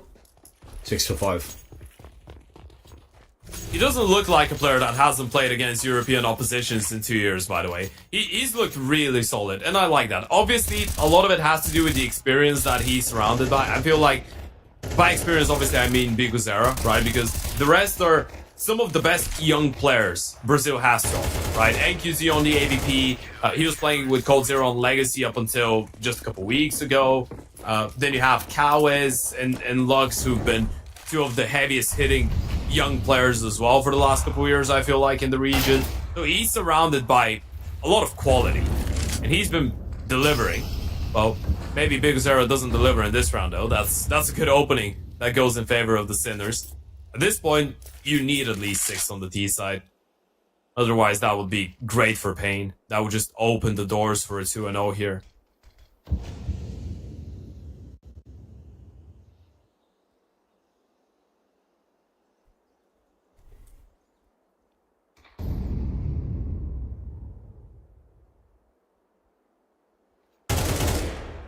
Listen, patiently waiting. He's such an aggressive position, and he sees Oscar coming back for a look in towards the canals and takes his head clean off his shoulders. There's a minute left, and Sinners, they really need to get a move on into one of these bomb sites, but the last few rounds it's been Pain one way, and it's Sinners really feeling the pain. Not nervous yet, but they would like to at least go into the second half with a 6-6, but chances of that are very slim. A 2v4 to overturn with only 30 seconds. The bomb still slowly making its way through camera. They know that A main is occupied. They'll molly it off. NQC will burn just a little bit, so you'll get that plant down. Quirtz, he wants this fight and he wants it now, realising that, you know, you have to get aggressive in this situation. You have to look for the kills, you have to be able to find them, but Nissim shuts him down after only just one. And Shock clutched up massively. We haven't got to see much of him on Anubis. Let's see if he's able to repeat the magic that we just seen a map ago. On being stuck here, Nissim now isn't even going to be looked at. Lux doesn't give him the chance. 7-5 Pain. They've got a 2-round advantage swapping over onto this T side. And dare I say it, our Sinners in a little bit of trouble, Ted. Absolutely, they are. I mean, Pain won 4 in a row now. Well, obviously now switching on the T side, but 4 in a row on the CT side. And you can see how calculated they are in the retakes. That's been one of the main critics that we've had towards, I guess, South American and Brazilian teams especially. I feel like throughout the CCT Online finals from edition 1 to the 3rd season, right? The fact that sometimes it just feels like, I guess another really good example is Anonymous. Of a team that does that. Sometimes it just feels like they underestimate situations heavily, right? But so far we haven't seen any signs of underestimation from Pain. Well, maybe this one is a good example, but they fight back really nicely. Quirtz catches off guard the first one, but Lux with a good refrag, and the B play is going to come through any moment now. B-Stick trying to get lucky through the smoke with the shots. The pistols are going to get up close, and Oscar can only deal with just one of them. B-Stick still here on his lonesome as they can go teams back. Yeah, they look to go back here, and Lux is going to get out of here for free. B-Stick isn't even going to see him. The rotations are already there. Now Biguzera, he's in middle, and he's just going to cut this map in half pretty much. Clears out all of A. Surely Zeko realises that he could be up close, but timing is everything, and he just gets glocked in the face. That's so big. He's got such a nasty angle as well for Shock. This is a masterclass from Biguzera. No way you're clearing that one out. And B-Stick needs to clutch it up. From one IGL to the other, Biguzera's been spotted out, but there's just so many bodies. They're just gonna triple peek him. Lux shuts him down. It's a massive pistol to pick up. Pain get their 5th consecutive round on the board.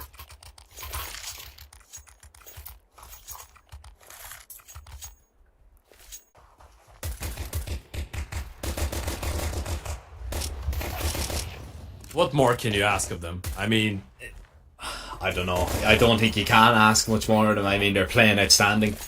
Lurk and IGL, man. I feel like I'm watching 2014 get like this. I mean, to be honest, I don't know about you, but Pain have been such a pleasant surprise. Yeah. This tournament. Yeah. You know, I wasn't sure what to expect. Oh, I was ready to give them the green card to have off results for the first 2 months because of the new lineup, by the way.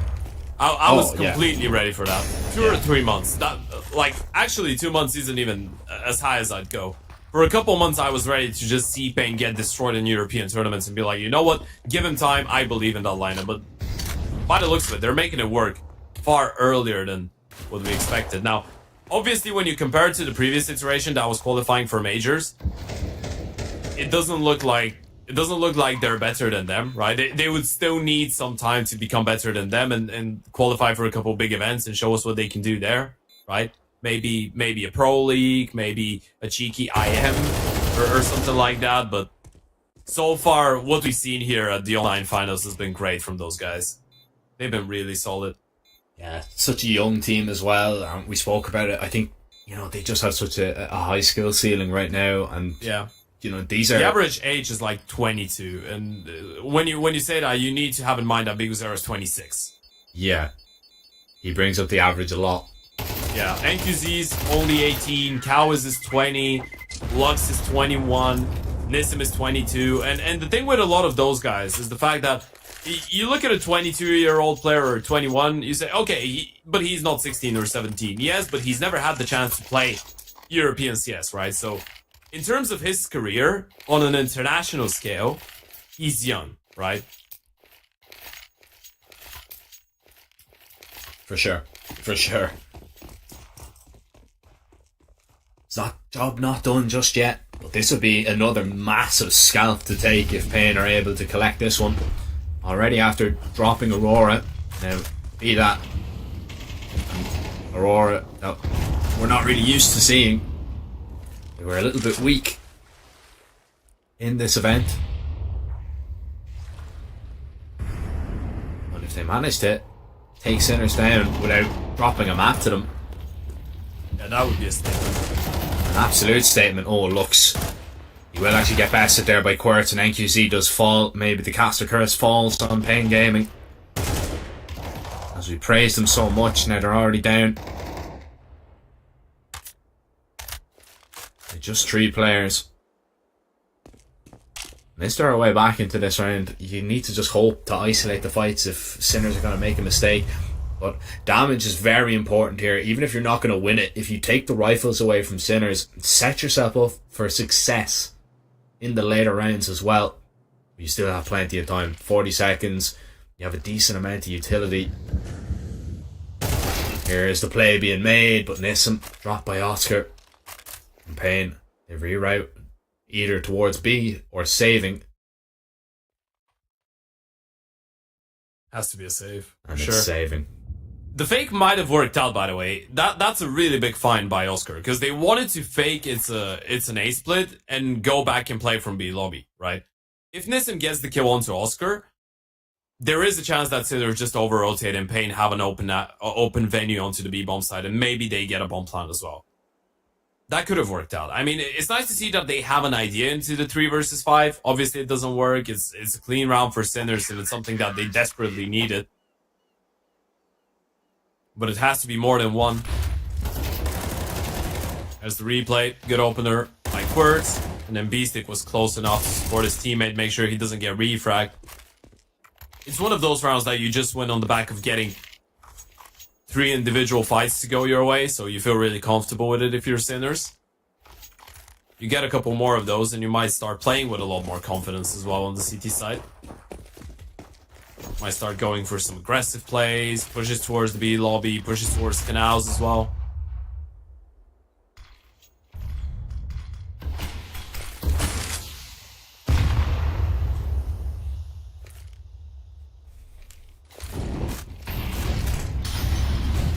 Only down. Pain are going to try and go through the fire and flames here, trying to find the entries, and Big Zero is going to be able to do it. Beastick cannot hold on. The nade into the smoke. Oscar a wayward spray, and he won't get anything and more. Said Kodo. Could have just saved it. Through on the flank. Collects a double. They've lost main control. That HE chips away at the health of Lux even more. Zedko, he just sits ready and waiting, looking to activate Zedko with 3, and he makes it look easy, but Kawaz eventually has to go back to deal with him.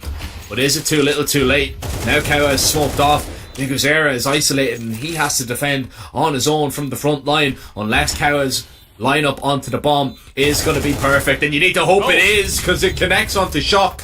And Oscar has to try and stick that defuse, but Big Zero comes on through, and Pain keep pushing to double figures. What a massive round from Kawaz that is. I know that Biguzera gets a double as well in the final, but Kawaz, he was low on HP. He manages to deny Zedko, and that was such a big play from him, by the way. That double kill keeps them in the round. That's a round that you can call off. If Zedko misses both those players, you can save here if you're Sinners.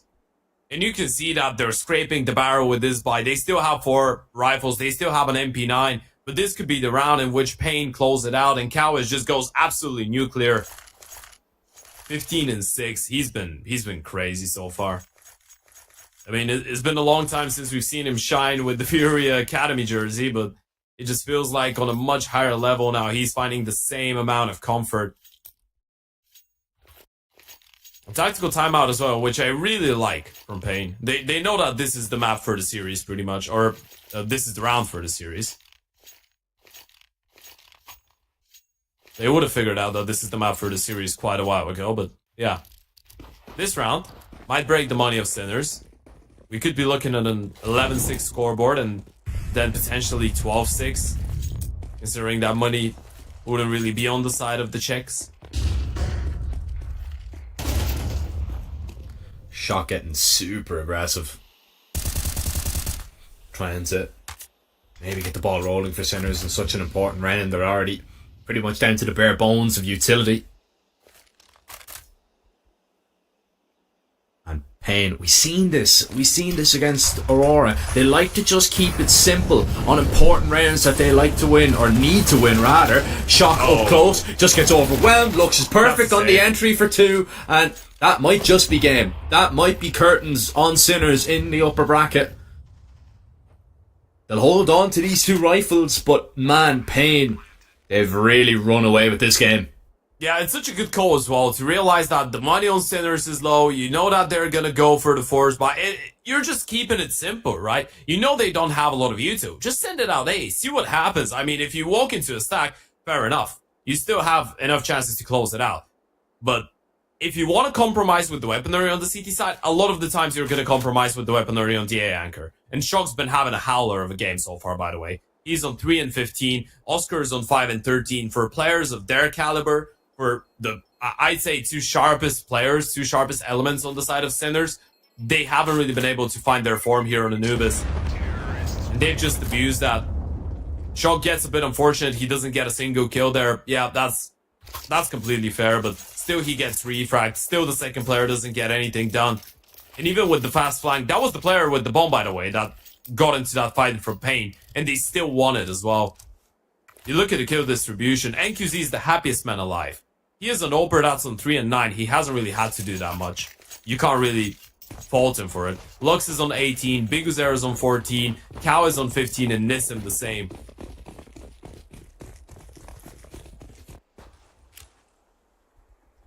They called the exact same round versus Aurora. They called the A-pop and then they did it a little bit quicker. Literally the exact same round, the exact same play, and will it work one more time? Yep. Yes, is the short answer to that one. They just mow through those pistols. They were absolutely no match. They were never going to hold on to that bottom site. And I just love that simplistic approach from Pain. Yeah. It's things that normally you'd see being executed by much more experienced teams as a whole, right? And it's the fact that Biguzera is an experienced IGL for sure.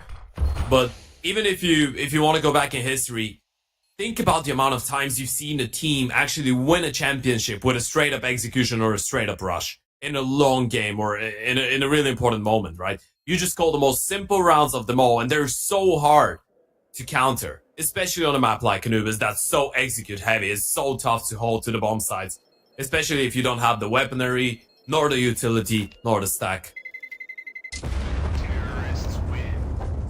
They don't lose a single player in this round as well. If the game wasn't one-sided enough, and I think this Sinners player actually got killed there. The replay could have solved, but I think another one fell. They still have the M4s going into this one, but it has to be 6 consecutive rounds on the CT side of Anubis just to force overtime. I think they're going to call it again. I think they're going to call it again. The triple A execute? No. No. Okay. They're not that crazy. Do you think Maybe that not would that be? much. Yeah, no, definitely would have been too much. Yeah. Sinners have started 3 towards A, 100%. You know what that would have been? That would have been something that, for example, Burt from Sky would call. Yeah. It would have been something that you need an IGL with a lot of bullying tendencies to call that. Well, they've gone fast out towards middle. They've heard the aggression towards A main, so they know that they're not going for that. They've decided to take a lot of space. They're already trying to wrap in towards B, but Oscar, he's had a poor game so far, but in the big moments, he comes up with that. Sprays down 2 on his own, and Nissim and Big Uzera now need to try and get to work. I say Big Uzera, he's already out of that equation.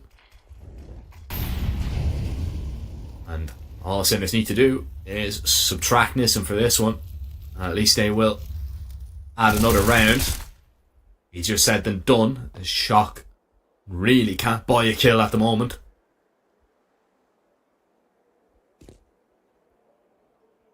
I mean, every single kill counts. If Nissim finds 1 or 2 more, the buy in the next round for Sinners is going to be terrible. Damage is important here. That HE. Oh. Zetko's dead, surely.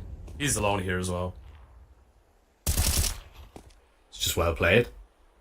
Yep, he's playing for the damage, by the way. He has no interest in picking up that bomb.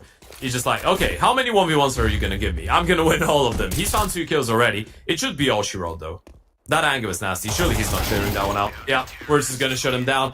Nice try from this. And the 2 kills are good, to be fair. Oscar and Quirts have enough money to drop over rifles, but they're going to have one person who's going to be on a FAMAS or an MP9 here for Sinners.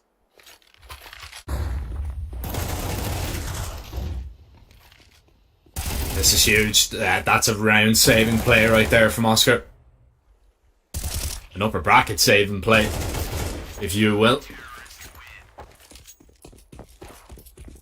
Yeah, it's not a FAMAS, it's an SMG on shock. I assume he won't mind. But last time he's gone aggressive towards... The last few times he's gotten aggressive. He's been on the receiving end of an A execute. B-stick. But will at least start this one off with a bang for Sinners. Cowards. Not going to be able to best him this time around. How does Payne's approach change though after that loss of their entry towards B? Fake out presence. And it is going to be a B walk here. It is. Zetko. He's playing a really risky game right now. He's going to eat that nade, but if he wants to go for an aggressive play towards middle, he's going to confirm there's nothing happening there. Sinners, they've rotated 1 extra person towards the A-bomb side. Quirts and B-stick alone towards B, and B-stick's already low on HP from his previous horrible. exchange. This is horrible right now. For Sinners, they're in so much trouble right now and they don't even know it. You can see Zenko, he's walking, he's looking for the information, he sees absolutely nothing towards middle and needs to hope that his teammates on B can delay for as long as possible, but even the flank, it's going to be worth nothing. Big Uzera finds that kill, and now the rotations need to be thick and fast, but Payne, they need to go, they need to try and get on the site. Shock, he is going to fall. Quirts now is going to try and defend from the front line, but yeah, they're out of there. Payne have got that kill, and now they will just run it back, run all the way, and still the fake being sold by Big Uzera. Oscar sees nothing now, realising the mistake that's been made. It's going to be close to getting the bomb down, actually. I think they have it. They should have it, unless Oscar gets a kill. I don't think so. It's gonna be the second. Nope, they missed it. B-stick just needs to stay alive. Sinners are still alive in the game. I'm not sure what happened there. I was 100% sure they had enough time. Did they second guess themselves? No, I just don't think they had enough time. Sprint? It was a straight up sprint, and I think they lost their race. That's all it came down to, I think. Wow. I mean, the buy is still horrible on Sinners, so yeah, okay. Yeah, but they don't believe the map is not over yet, by the way, Sinners. Yeah. It sucks that you don't convert that round if you're Payne, but like, look at the buy here. That should have been. Let's not get it twisted. should have been mapped done, should have been mapped over. That's going to give you a lot of confidence if you're Sinners, regardless of what weaponry you have. But if this kill goes in the way of Big Zera, now the problems begin to arise. That's massive from the IGL. Shot alone. Oh, he's alone and he's dead. They're just ripping them apart, Pain. They'll run it back, and this time they will make no mistake about it. This is looking extremely clean, and it's Pain in the hearts of Sinners, surely. As they fall, not yet. Oscar says no. But it's only a matter of time. He can delve into his experience, but he's not going to be able to clear that close angle. Pain, they do get it done, and Sinners, they drop down into that lower bracket reluctantly. Yeah, what a game from Pain. What a 2-0. That was one of the most comfortable 2-0s that we've seen so far in the tournament. Great stuff by Pain Gaming. I'm 100% sure that not a lot of people expected that. I mean, even me saying that, you know, I see the potential for a Pain 2-0, I didn't expect it to be as comfortable, because even though the second map score-wise might not look as comfortable, we know how one-sided that was, right? And Pain just looked like the much better team. I do get that point of, I feel like that was just an off day for the Sinners, because not every day of the week you're going to see both Oscar and Shock struggle individually, right? Let's put it out there. It's not a permanent issue. It's just apparently they had one off day, and unfortunately enough, it was the same day for both of them. Things just didn't work out for the Sinners. And by the way, funnily enough, they dropped down in the lower bracket to face off against the other Brazilian team in the tournament. They're going to be playing up against Legacy. So things are not looking too great. But Pain, they are the second team to make it into the upper bracket round 3. Of course, on the opposite side of the bracket to Big. They can meet them at the upper bracket grand final. And sadly, for the side of Sinners, they will have to, well, I guess hope for a miraculous run throughout the lower bracket. I just saw some of the names that we have in there. It's not going to be easy, Jack. Yeah, man, it's not going to be easy. It's definitely tough. It's definitely tough for Sinners. And I mean, you know, it just came up short today.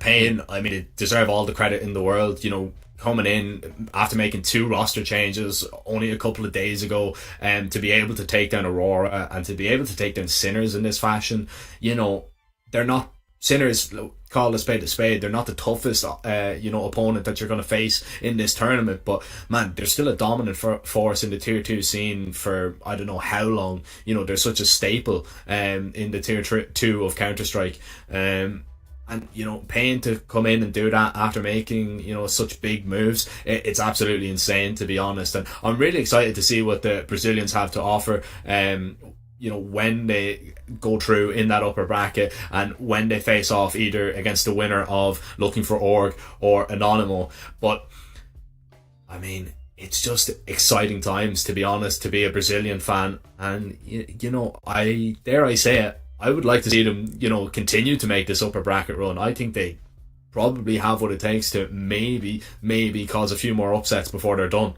Yeah, probably. I mean, I'm not gonna lie, I'm looking at that part of the bracket, and I feel like I'm favoring Looking for Org to make it into the upper bracket final. I'm not sure who they're gonna face off against there, but I'm looking at the Frenchies. I think they're in a really good shape. Of course, we're yet to find out, because they are going to be playing later today in our final game of the day. Who knows, Anonymous might be able to surprise us and surprise them as well. But with that being said, Jack, I feel like we need to go on, because schedule has not really been our best friend, even though that game has helped out massively. I feel like we still have 2 more games to go today.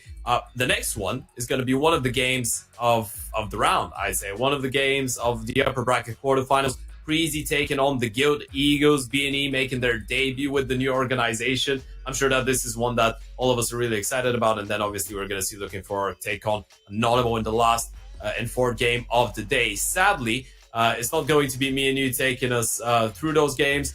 Dweg and Jay will take the reins from us, but make sure you don't miss out on those games. Before we send it into a break, though, I want to get your quick fire predictions on the 3rd and 4th game. I knew that was coming.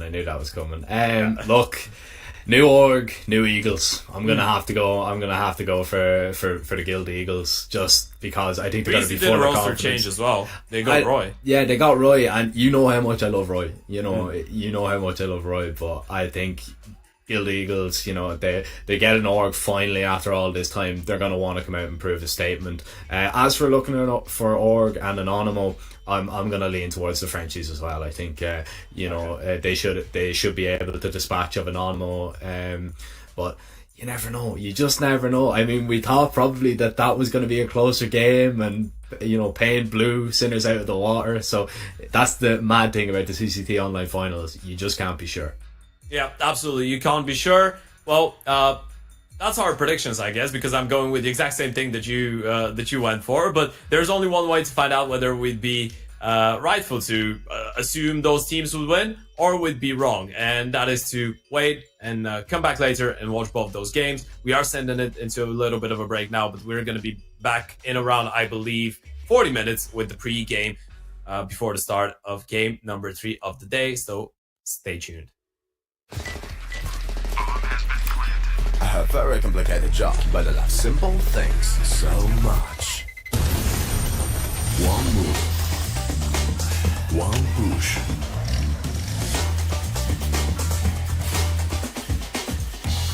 One touch.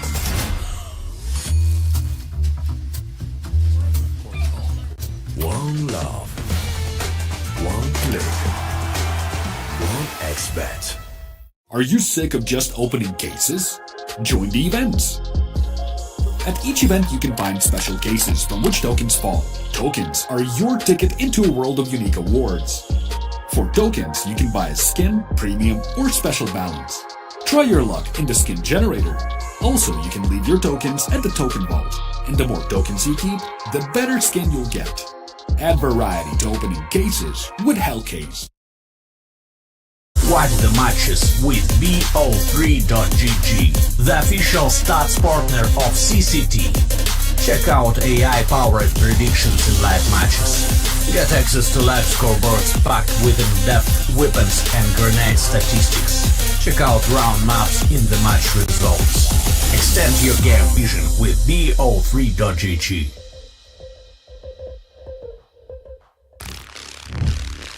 Yo, what are you doing? Exhibit. What do you think? I'm a paperclip? It's Mr. X to the Z. You need to quit browsing like a lame and get Opera GX. Cause with GX mods, you can pimp your motherfucking browser. All you gotta do is click here, select the mod, and boom! New look, new sounds, new everything. It's not easy being a legend. Oh shit, not again. Change the mod now! Download Opera GX!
Very complicated job, but I love simple things so much.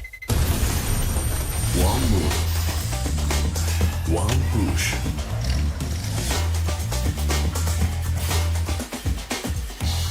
One touch.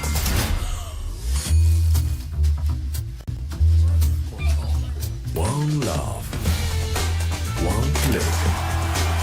One XBet. Tired of boring case openings? Do you always get only cheap skins? The Hellcase website has tons of options to upgrade your inventory. It's up to you to participate in giveaways, events, or compete with other players in opening cases. Hellcase, your world of expensive skins. Watch the matches with BO3.GG, the official stats partner of CCT. Check out AI-powered predictions in live matches. Get access to live scoreboards packed with in-depth weapons and grenade statistics. Check out round maps in the match results. Extend your game vision with BO3.GG.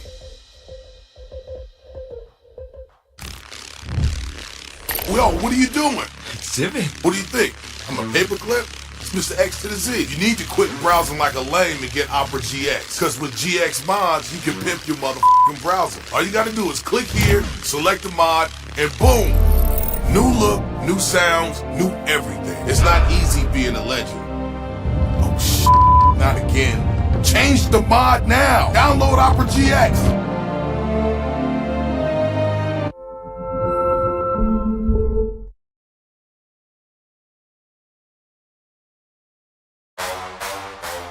Champion of champions.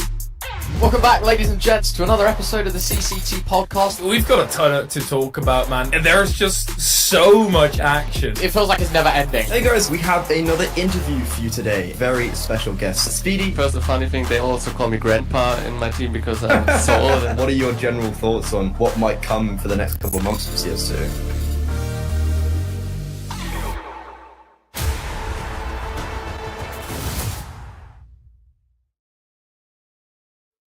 And welcome back to the CCT Online Finals. We're into our second half of the day. Our penultimate matches of the day will be Preezy versus the Guild Eagles now, as they take each other on to see who's going to progress forward to the next round of the upper bracket. I'm the Eternal J. I'm joined by Dwayne for the second half of today's proceedings. And again, upper bracket game, so this should in theory be the best of the best today. Yeah, you're hoping so. And I think it's a great opportunity for B&E and now the Guild Eagles to represent Guild and to play their opening game. I'm sure it's going to mean a lot to the guys, both at the organisation and on the team, to sit here and say, hey, we're under an org, we're here to win, we're going to try and get a result today. Yeah, very intriguing matches to come in this evening's proceedings. Of course, earlier on today, we did already see two best of threes go down and a couple of matches, of course, to set the stage, I guess you could say, for what could well be the main event overall. Of course, Big beat out 0-0 Nation and Pain 2-0 the Sinners. The Brazilians are on a run so far.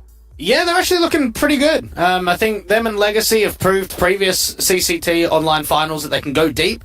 They didn't really get tested there by Sinners. The surprise to me was Big almost losing 0-2 to 0-0 Nation, losing their map pick, returning in the best of three. That was a stretch for Big. That was not an easy game. Yeah, I guess you could say 0-0 Nation is showing us up in many different forms, right? Might have struggled against Sprout in round one, but showing up a hell of a showing here against the Big side. That's certainly an impressive way to turn around in the quarterfinals. But with those two victories, both Big and Pain will be in the upper bracket semis, awaiting the victors of our second two matches as well. Of course, Preezy taking on the Guild Eagles side and looking for Org versus Anonymous, which will be coming up a little bit later on this evening. So, again, very exciting times, very intriguing times as well, because, like you mentioned, for Guild Eagles, it might be a very similar roster, a very familiar roster to many people at home, but this is the debut of the Guild organisation here in CS.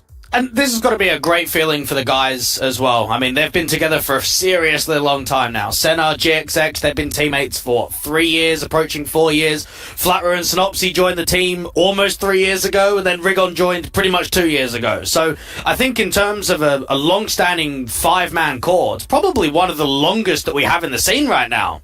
Yes, certainly so. I mean, look, they've been competing at multiple top-tier events. Obviously, the majors, for instance, are an example of what you would call for this team, right? And they're doing it all on the organisation. I guess you could say that now that they're under a respectable name and a pretty big name as well in general in esports, you must imagine the mentality must be very high for these guys. It's going to be really positive. I mean, we've seen the guys in London recently. They've been going to a few football games, probably going out for dinner, and just overall celebrating that finally they've been able to find the right home. They've been searching for the right opportunity for them, and now it's an opportunity to almost give back to the organisation that you've signed.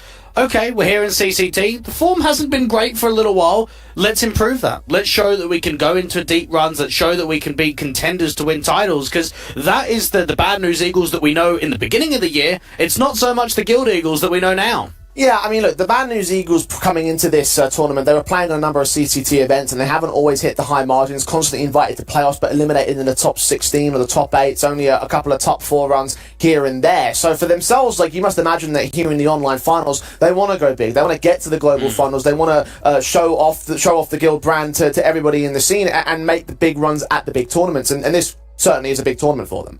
Yeah, no, I think it showed in the online final number 1 and number 2, only getting a top 8. It's mid, it's a bit average, but it's not as far as we know that these guys can go. Whereas for Breezy, okay, maybe their results have been similar to their opposition. They still placed 3rd. They got top 3 last event, and I think with the performance that we saw against Endpoint, you have to look and open up your horizon that this could be a scary team.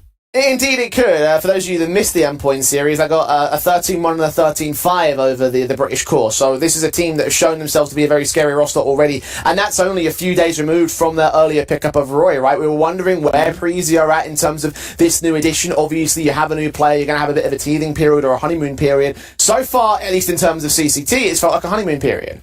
Yeah, the sample size is still small for me. Again, they've only played 2 best-of-3s with him, and I don't want to say they've played the best of competition. They've played Endpoint, and they've played Anonymous, which are playing a little bit later on today, and that's it. So, even in CS2, I mean, we've seen Preezy win 11 out of 16 best-of-3s. They've only once played a team inside the top 40, which is exactly where the Guild Eagles sit. So, I think that kind of gives everyone a bit of an idea at home. They're not playing the world beaters at Tier 2. They're not playing the teams at the higher end. So, because of that, it's difficult to kind of see where they gauge up against a team like Guild Eagles.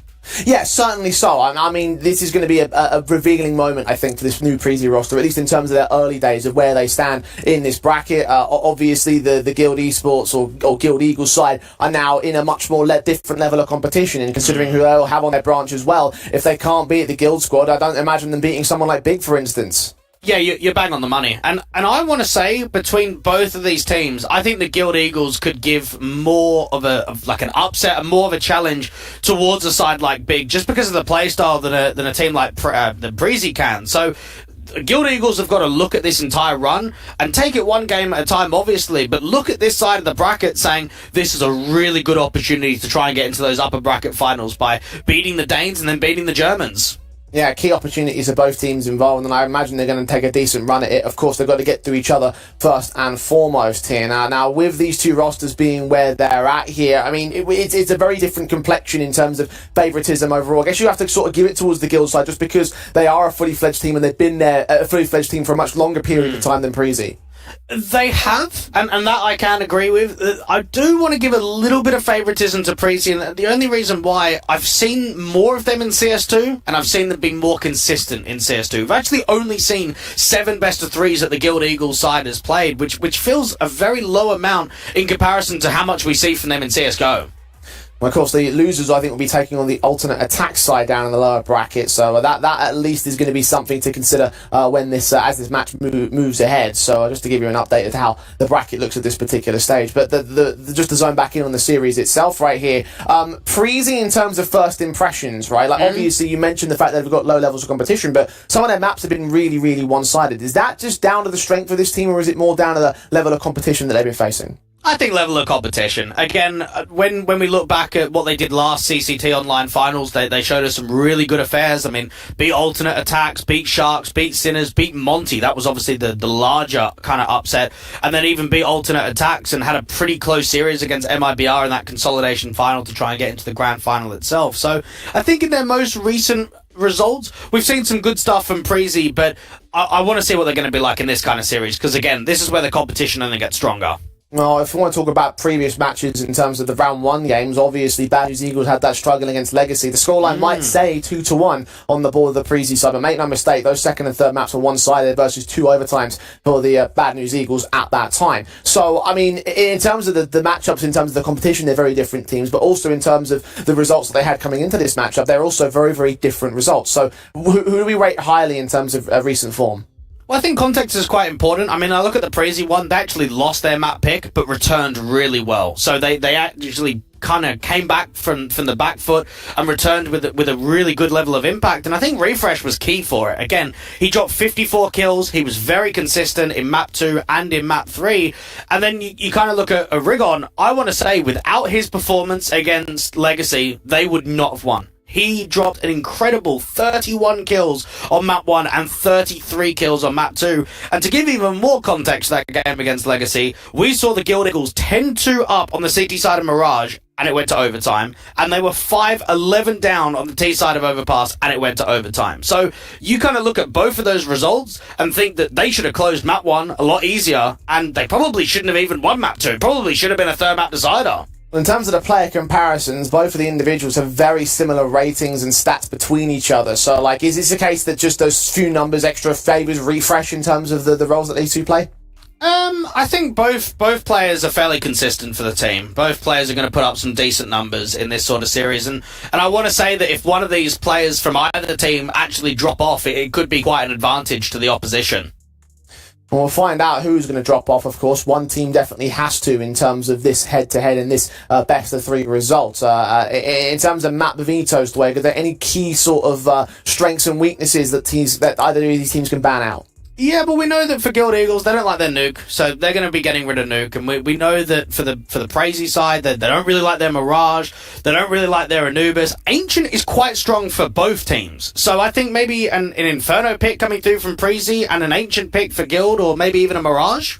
Oh, certainly Mirage is not going to be an option because Preezy have banned it out, and it was among those top 2 maps played in terms of the pool for the Guild Eagles. They do go towards that Ancient pick. It's Vertigo picked in by Preezy instead. Yes, even towards the back end of the veto, Anubis going out, Inferno as well, leaving Overpass. I mean, Overpass was played and picked against Endpoint, and they didn't really show us a great level, but then it was kind of similar for Guild Eagles that they played that against Legacy. I do look at these first 2 maps of the veto and think this is quite clever here from the Danes, because they know both teams like Ancient, and both teams are fairly successful on it. So if we don't pick into it, our opposition will. And I think that actually does open up the horizon of a 2-0 here from Preezy if they're on good form today. Well, let's put it this way in terms of stats. Vertigo is the highest win rate map in the pool for Preezy, and Ancient is the highest play map in the pool for Preezy. So those are 2 key stats that are going to go towards their favour in terms of the first 2 maps in the series. Does that mean it's going to be a 2-0 for the Danes? It means that the opportunity is there, and it doesn't mean it's likely, but it's possible. And I think, again, anytime you get a veto process like this where you're going into something comfortable against the team that, again, we still haven't seen a massive amount in CS2, I want to say for Preezy, a 2-0's on the table. Yeah, I'm kind of with you on that respect. Although I do have to admit that, of course, the stability of the Guild Eagles side may well prove to be a little bit more consistent in terms of their results. I mean, obviously their previous matches and previous tournament runs have seen some disappointing ends in terms of their tournaments themselves. The 1xBet odds do agree with you, though. They have Preezy pinned as the favourite. So, what are the benefits for Guild Eagles in this context? There aren't many. Honestly, the one positive is that they're fresh under a new org, and that sometimes factors outside of the game can kind of interrupt and help in a series. I think for Guild, 4 wins out of 7 best-of-3s. They've been quite inconsistent online. Like, even look at their performance against Eyeballers that we saw in their last official.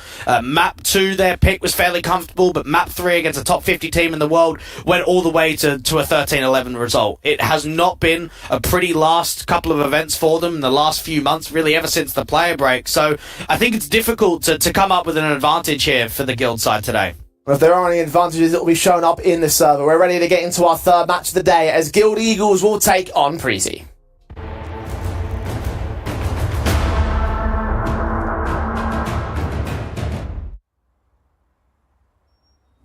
Here we go then. CT side start for the Eagles on this Vertigo pick Caprizi. They are at the favoritism in terms of the veto process, and you see the opportunity for the 2-0 angle. But again, this is the highest caliber of team that Caprizi have taken on since Roy moved into the roster only a handful of days ago. So this is going to be an opportunity to prove themselves above a higher level of competition. It's all up for grabs today. Pistol round sees the USPs and the Glocks.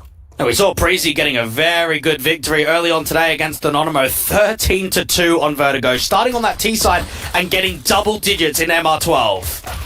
Synopsy seeing several players making their way to the bomb side. Look how close Roy's got on his Flatro and Co. ready for this. Apparently GXX is not. Good kill that opened up for Nikodos, and unfortunately for Roy, he's unable to make anything happen out of that position. The plant will be secured, the retake will be on. Now look at Altex, he's got a very late backstabber, can come in from mid, and a very good tap there from TMB to try and waste time on the bomb sites. Oh, Nikodos has got another good kill as well. Quadra for the man. Ace potentially. Seems like it might be the case. Yes, it is. What a way to start the Preezy. Oh, that was nicely done, wasn't it? And I think it showed that even in that round, all Preezy needed to do on the bomb side, get the bomb down, waste the time, and that backstab was coming through from Altex, but in the end, Nikodos just cleaned it up by himself, and a beautiful start there on T-side. Instant tactical call by the Danes as well. I would have thought that would have been Guild if anybody else. I mean, well, this is just a relax, I think. The comms are probably absolutely screaming right now, so just calm yourself. It was a good round, and yeah, just take a breather. I can see why at times. Of course, mentalities, there's a bit of a conversation point for the Guild Eagles side. For Preezy, must imagine that the momentum shift of their last two head-to-heads is going to give them at least a little bit of encouragement. They get one-sided maps on the board in this kind of level, then suddenly you have something to be really worried about for the rest of the Tier 2 scene. I'm going to focus on actually making that happen, though. It's very early doors here. Guild will not be going in for any force buys. Now, one thing that we have seen from Guild is that Vertigo's always been a weaker map for them, and they try and ban it in the second wave of the veto if it doesn't get picked, and I think that's why it works so nicely here for the Danes. Not only is a Vertigo map strong for them, and that they haven't dropped a single Vertigo map since CS2, but it's also a weaker one for their opposition. Well, there goes Flatro down to the hands of Nikodos. Roy putting nades under the bomb site, does find a kill onto GXX. Another kill on Senna's also coming with the hands of the AK. Nikodos really looking to pad his stats right here. Another multi-frag round for him. An ace to a triple and a 2-0 start for Preezy. Now this is where Guild Eagles are going to have to try and show up. Again, we haven't seen a huge amount of Vertigo for them in CS2. Only 1 win and 2 losses, but they need to kind of set the tempo of keeping this series competitive. Even though it is your opposition's map pick, you don't want to get absolutely swept. In map number 1 of the series, especially with Ancient coming around the corner, the more competitive they leave this map, the better chances Guild have of trying to send it to a third. I think if Preezy come away with a very clean victory, they'll be looking at getting that 2-0 in fast. Right, seeing a 2-1 here. The Guild side, of course, have bought into the M4's bonus rifles and SMGs coming out from Preezy and are looking to invest too heavy into this slow up. And Roy and TMB are still going to make it work with those Mac 10s. Nikodos' AK is able to come up decent for them as well. A site's been opened up. It's a 3-on-2 for them. Now, this is a difficult retake. You've got the backstab coming through from Rigon that can come out towards ramp. Synopsy alone, obviously out here towards the sniper's nest. And they won't be able to do much to deny that bomb from going down. They need picks. Burst and spray down from refreshes. Part Synopsy takes a lot more damage in return, though, and Rigon is slowly closing in with the backstab. As long as the tension is drawn away from this ramp position, it might work out for him. The refresh is starting to check it. He's in at alley. Siphon off and with no other choice but to check on for Rigon's position, ensure that there's no cheeky-beaky players coming in from the CT side. And Nikodos has still got his number marked up. Turns around the right moment. Now all left to Synopsy to try and get some sort of exit. Unable to survive at the end of the round, though. Roy closes. And 2 free M4s to come through from the T side. It's a very good bonus round. I think it showed that extra utility out there towards a sandbag just drove in a pretty easy fight for that Mac 10. And then just think about the continuous swings out there to the gap side and into alley. It felt like for a moment Guild was going to be able to get Synopsy in for a multi-frag, but when the picks just keep being swung around the corner, it's going to be so difficult to keep that advantage. 3-0, another eco. I'm liking what I'm seeing right now with the ramp pressure here from Preezy. Looking real solid. Still taking a bonus round here, and Mac 10's been brought out for TMB. Guild yet to start at this juncture. The upgrade pistols and the half invest will try to do some damage, and if they can find a steal, that'll be absolutely excellent. Not banking on it per se, though, and Preezy will know that there might be some tricks up their sleeve, so positions held carefully in this default. You start thinking to yourself as well for Preezy, especially if they run the clock, where is the gamble stack possible? Now they've cleared out TMB towards that right-hand side of the boost. He's looked out towards the left. The molly into gap, and TMB's already found himself up to Crane. No one really there to resist him.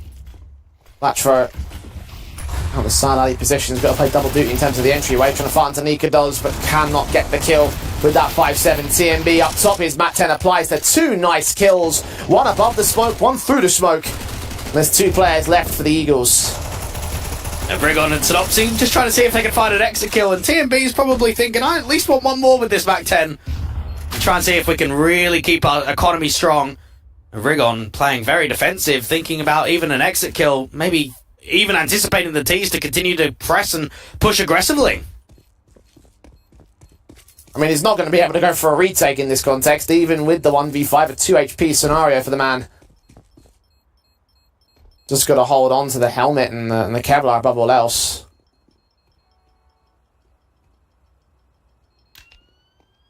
(4-0) for Preezy. So well played so far.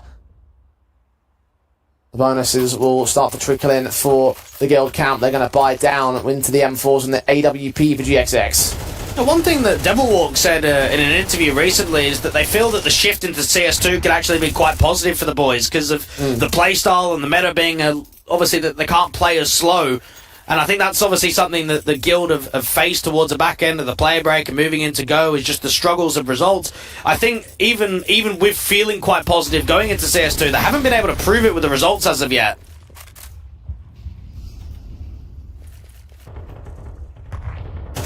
Nico is his first man to go down, a flat throw, but Roy is able to get that return through the tops. Trying to see if they can get a bit more aggressive down here over at the ramp control. Started off well, but wasn't able to follow it up. The man advantage doesn't stay for long. Rigon's going to try his best, but will go down. GXX has fallen to refresh meanwhile. So once again, Preezy, despite the struggles, are going to get a man advantage. And they're doing very well in these defaults right now, dictating the pace, showing map presence elsewhere. I mean, Roy's pretty much got a freebie out here towards ladder, and Synopsy just has to try and opt for either exit kills or a save again. Hoping that someone extends towards Qual. He might get TMB up close, and even that casualty won't mean much to Preezy. It's a Mac 10 lost. And they've still got plenty of cash to go. He snuck right past Synopsy. That's, well, not all that great. It's a shame he doesn't have a kit, because there's actually no one on the B site there. There could have been an insane timing for a defuse. That would have been wild. If he had known, then fair, but he didn't know it at all. It was such a wild situation. One that Preezy were able to come out of on top again. 5 to the start. This has been a stellar start from this T side. I think it shows again, it's still early on. I mean, it's only a couple of rifle rounds, but you can't really use that excuse for too long because it is 5-0. Yeah.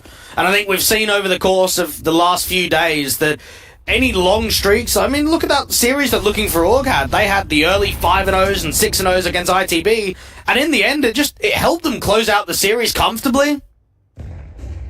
We're getting close to the half advantage for Preezy already.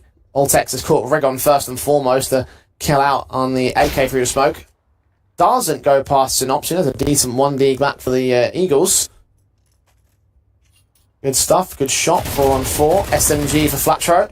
Trying to wrap that corner, trying to get involved against those individuals, but again, unable to get the kill with the only automatic weapon for the CT side. It seems like they want to get aggressive out here towards Ali. MP9 very blinded there. TMB getting caught. GXX looking to try and get that trade back. The bomb does not get dropped. TMB can double up on his backup. 1-on-3 with Synopsy. Does take Roy with him, so another casualty to add to the tally of the CT forces, but Refresh is there to close it back out all the same. They keep one of the AKs in. And the second one also come back out as well. So 6-0 for the start of Preezy. They keep their key weapons. They can buy back because they've got so much cash. I would typically make something about, oh, Guild got 3 kills and that's the best you can do for a half-buy round. In the grand scale of things, though, they need so much more.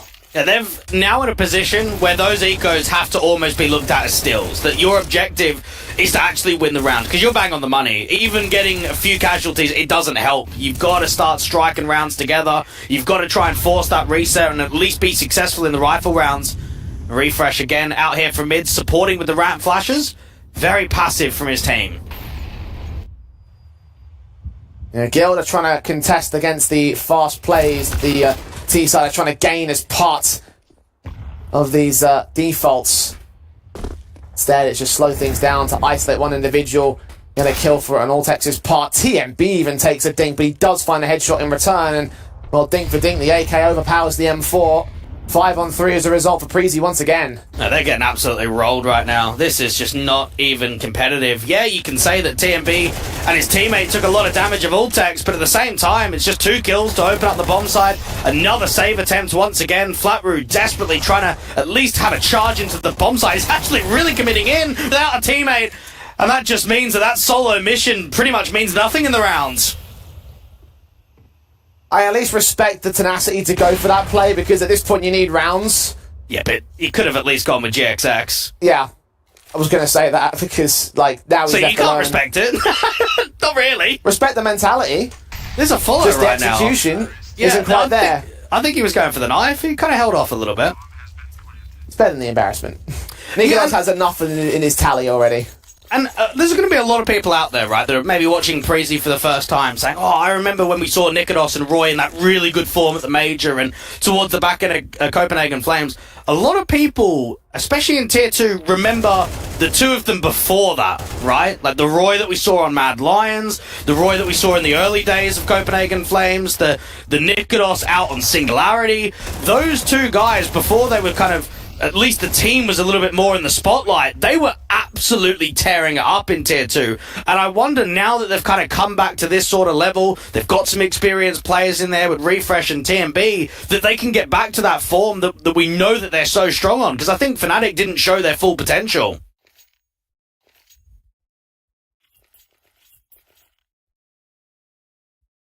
Well, Preezy showing off their full potential and then some right now. 7-0 to their start. And Guild have yet to start, even this deep into the matchup, well past the first quarter. And we're just going into this buy, half buy sort of cycle that you can frequently fall into for the CT forces. No chance to get extra money outside of the loss bonus, so you just need to try and force out a round against Preezy at this stage. And that is just not coming through for them so far. Roy making a little bit of noise out towards Ram just to draw attention away from the common attack positions. Meanwhile, the main T-side force are storming the B site. Rigon should be known. Old Texas caught Synopsy. The Eagle can get one pick back. Needs to get another kill though, and it's not coming his way. Refresh with the closer, and the closer of the round as well. Senna trying his best out here towards CT. Can start regrouping in with a teammate. They've got a little bit of a backstab that can get up to get set up from GXX out towards the stairs, and TMB actually does go down to the FAMAS in the meantime.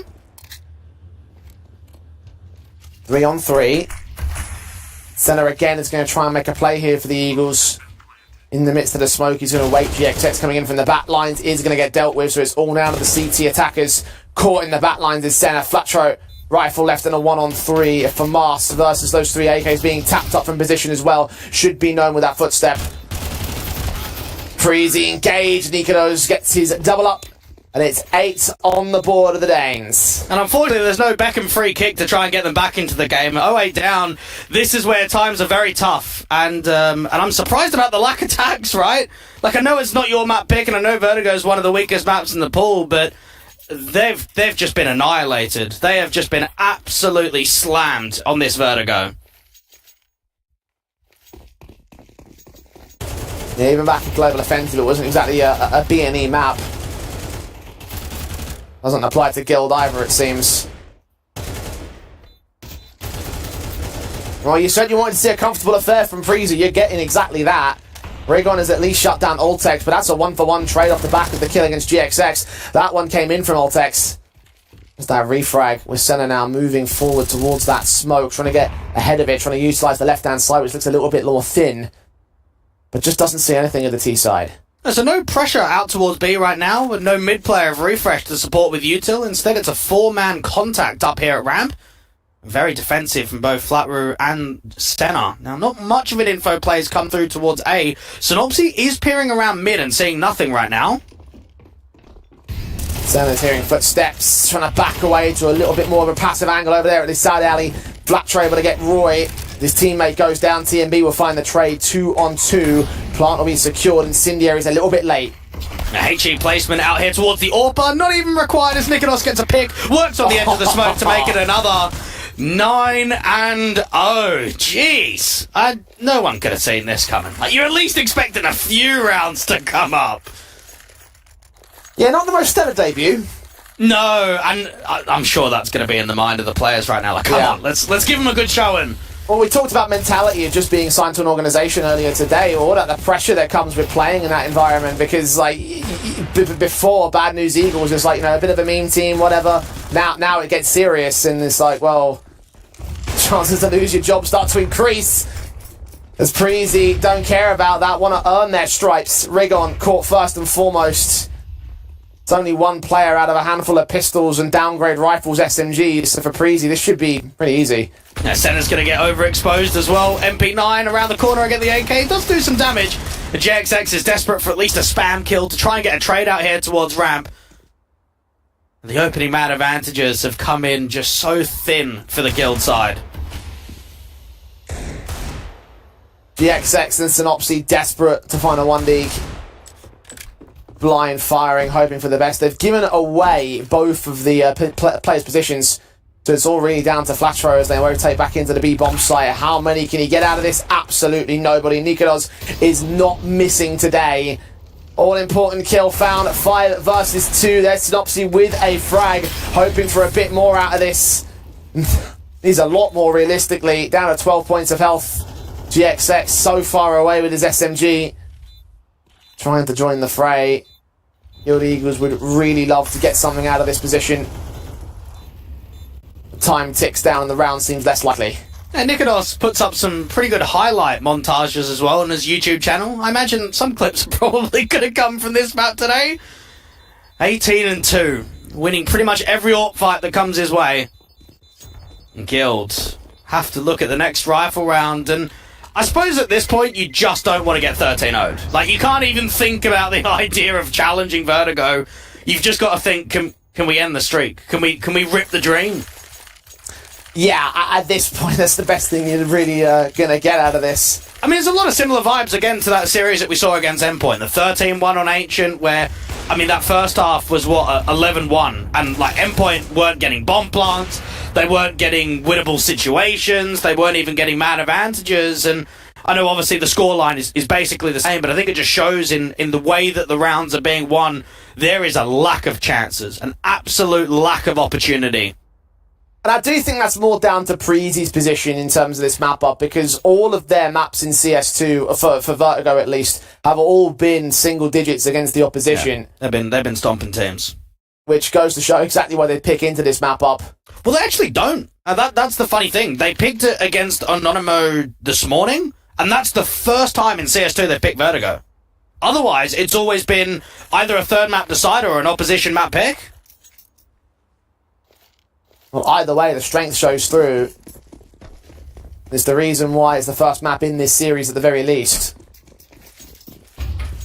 M4's out for the Eagles once again. Need to find some decency here, and now they have not been allowed single opportunity by the Preezy side. Flash is sent, AK is the firing squad set. TMB does take out Roy by accident, and the AWP of GXX can finally shut down Nikonos.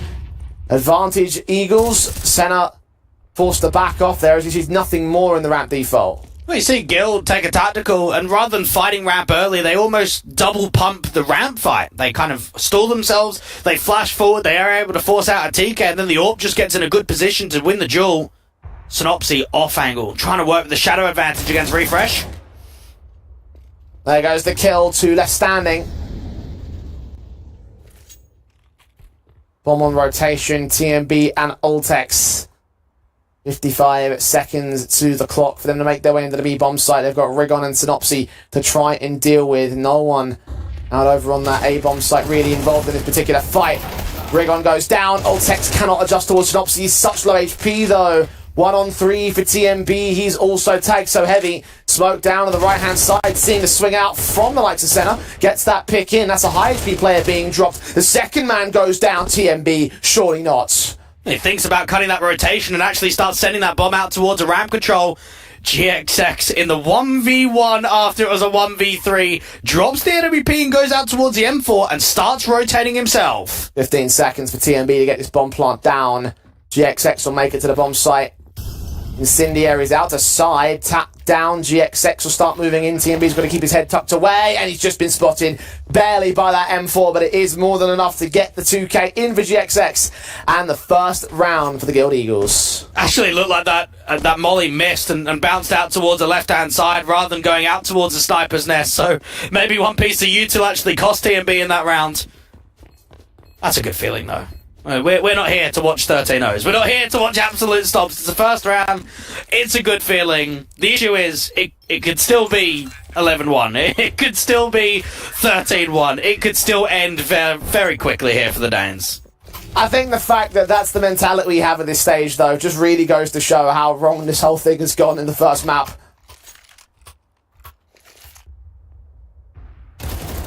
Freezy finally making a misstep, although damn near recovered it with the way TMB played in that round. I'll give commiserations to the man. A single mistake. Yeah, you might have been right about that utility because it didn't really go anywhere per se. A small head peeking out above the box, allowing the kill to come through. Rigon is again involved against Alltex, taken back by TMB. The native Synopsy try and get ahead of TMB's position. He's down at 24 points of health, extremely low. TMB is hunting for that man. Bursting open some of the smokes, but ultimately going down to the M4.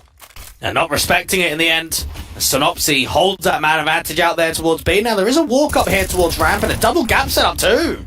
It's going to work out for them. Flatcher credited with the kill. Senna got the majority of the damage. Roy incendiaried off positions. Now he's been revealed. Refresh is not that far from him either. Nade set. That could land pretty close to both individuals, but it doesn't do much in the way of damage. GXX has been baited. Roy continues pressing on. Counter nades do not connect here from the CT side. Breezy trying to stagger the push. And Roy's getting caught out in the open. Wanted to go back towards the sandbags. GXX just rotating in from headshot, gets caught. The blind sprays eventually catches Senna. Roy isolating one more man. He's only got a couple bullets left in the mag though. Forced on the reload. Rotating away with Refresh to reposition and regroup. I can't believe GXX just rotated like that. Just moved off of his position. No teammate to peek on the contact.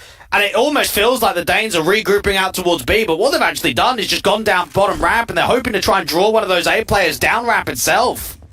Well, Synopsy's gone back into the B bomb site, so they have spread them thin at least. But backlines held by Flatro. Does he consider the idea of a gamble? 18 seconds, and his best bet is indeed to stick around here. It seems to be the call from the Eagles. Take a fight, maybe fall back for backup. 10 seconds. Roy just barely sees him and sprays him back. Just has enough time for that plant as well. Synopsy and his AWP doesn't hit the wall bang. Won't hit the follow-up kill either. Now looking for the full-blown clutch. Refresh caught out towards the alley position. A re-smoke comes down. He's trying to go for that defuse directly inside of that smoke. Unknown as of yet. Will be held on the reload though. Surely they must be aware of what's going on. What he's trying to do. Low HP. Still on the defuse though. Forced out by a footstep. Roy catches him with a tap. And it is an 11-1 half for Preezy. Just embarrassing, really. I mean, there's rounds like that where you look at having double gap, a player headshot in a 4v2, and there's unnecessary movement happening, unnecessary fights being taken, and it's rounds like that shouldn't be won, that just can't be won for Breezy unless the opposition make huge mistakes and huge ramifications. This has been a disastrous first half without any competitiveness whatsoever. And Preezy, they deserve to close this map down right here and right now.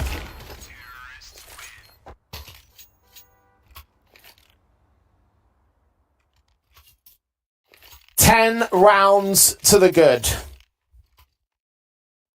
At the turn of the half, there's not many scorelines that you can get that are that much better than that. Preezy must be aware of that much. USPs brought out in the pistol round. Basics set into the P2Ks as well. blocks across the Eagles, slow walking their way into the A side. Nikolas has absolutely no idea, but Synopsy can't connect the kill shot. A sitter with his head turned away, and now backup has arrived. And the double backstab out from Ramp could be deadly, especially if the players on the bomb site itself are able to waste some time.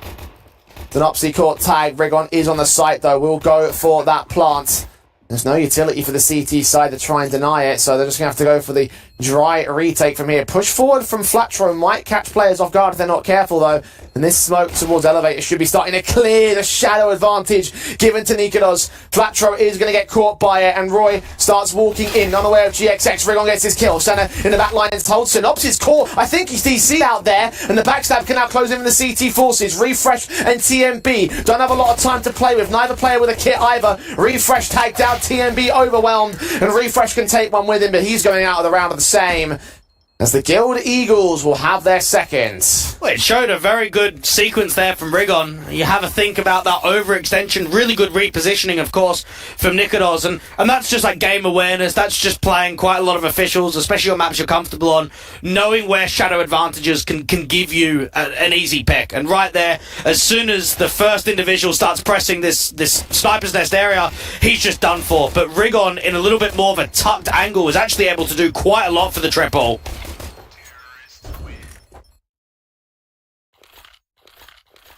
Very nicely done for Guild.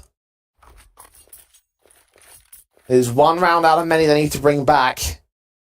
And it could have gone awry had timing's been off there, right? I mean, you saw the DC from Synopsy.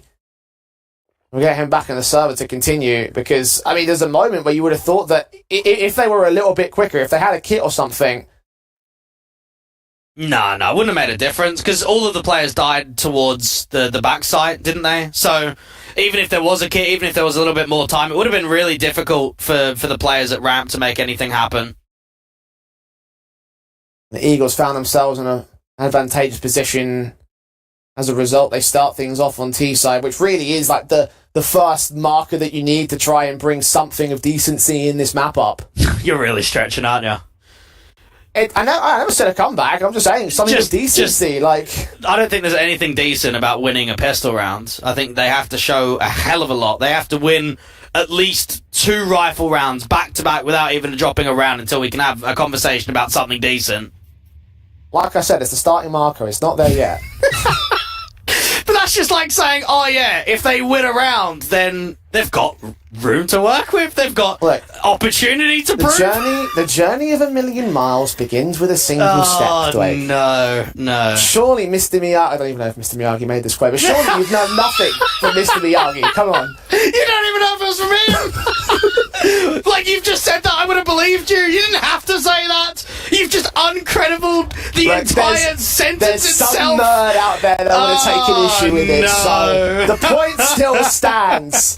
Preezy have upgrade pistols, a force invest in for round 14, and as much as it is the first step for the Eagles, it could easily be knocked back to square one if Preezy win this, and, well, not even being allowed to progress further than square one if they do so. So let's see what they can muster. We saw the force buys be fairly consistent for Preezy up against that series of endpoint.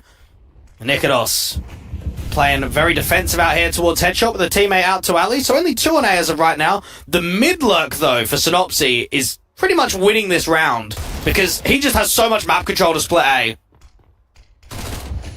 Synopsy wrapping in the back against Nikolas.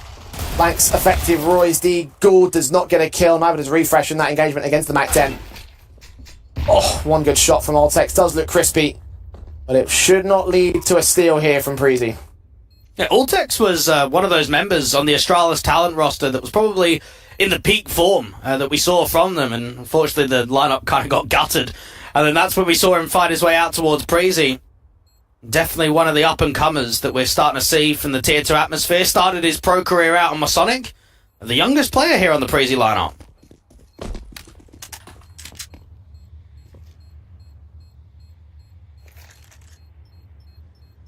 Not finding success with that youth in this round, but so far in the map it has certainly been far outweighing.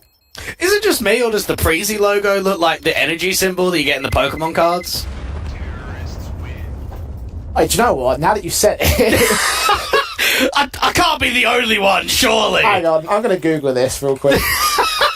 looks dead on to me. Not that I've seen a Pokemon card in a while.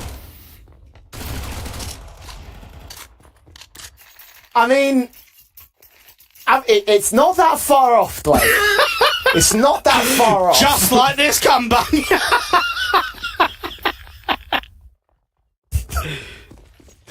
No comment. Pistols just left in for the Preezy side. Synopsy will find Ultex, try burst back onto Refresh in the back at the B site. Fast plays. Look to engage, but there's nothing left in it for the Danes. Back up. Probably best to hold on to the Kevlar more than anything else. I get a couple of extra kills would be nice. MP9 up against the Mac 10, wins out that fight for TMB. And Refresh is expecting a little bit of a press and some acceleration out there towards CT Spawn as well, so they do have a stack involved if there is any sort of hunt out there towards Guardian and Elevators.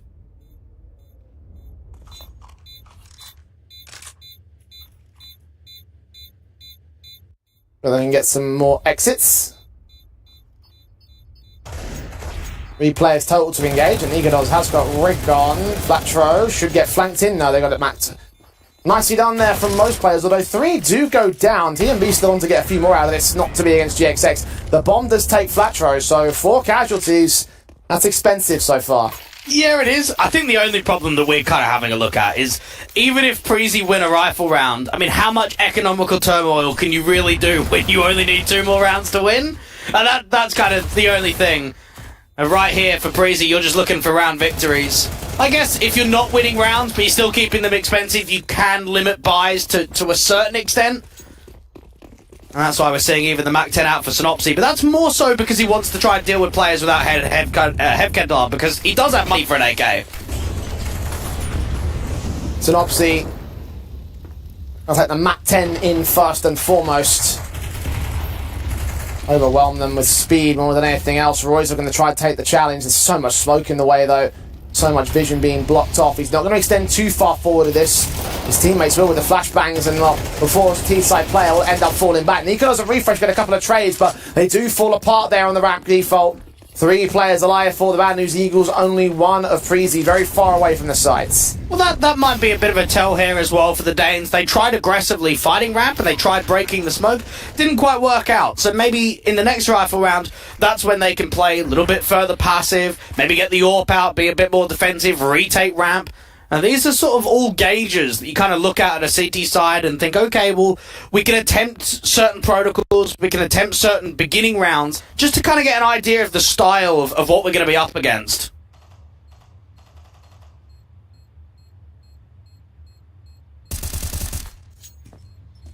Once again, they're going to take heavy casualties. 3 players taken out on the Eagles camp. Ultex may even find Synopsy here if he ever extends. The smarter call upon it, though. As the Eagles bring themselves within 6 now of Preezy at this juncture. Still a ways to go. I don't think there'll be a buyback in for the CT side either. Have a light investment, try and keep it strong, look to get Nikodos on that AWP as quickly as possible. I still look at rounds like this, though. The upgraded Deegs, the armor, the util. I mean, these are still winnable with a Hero M4.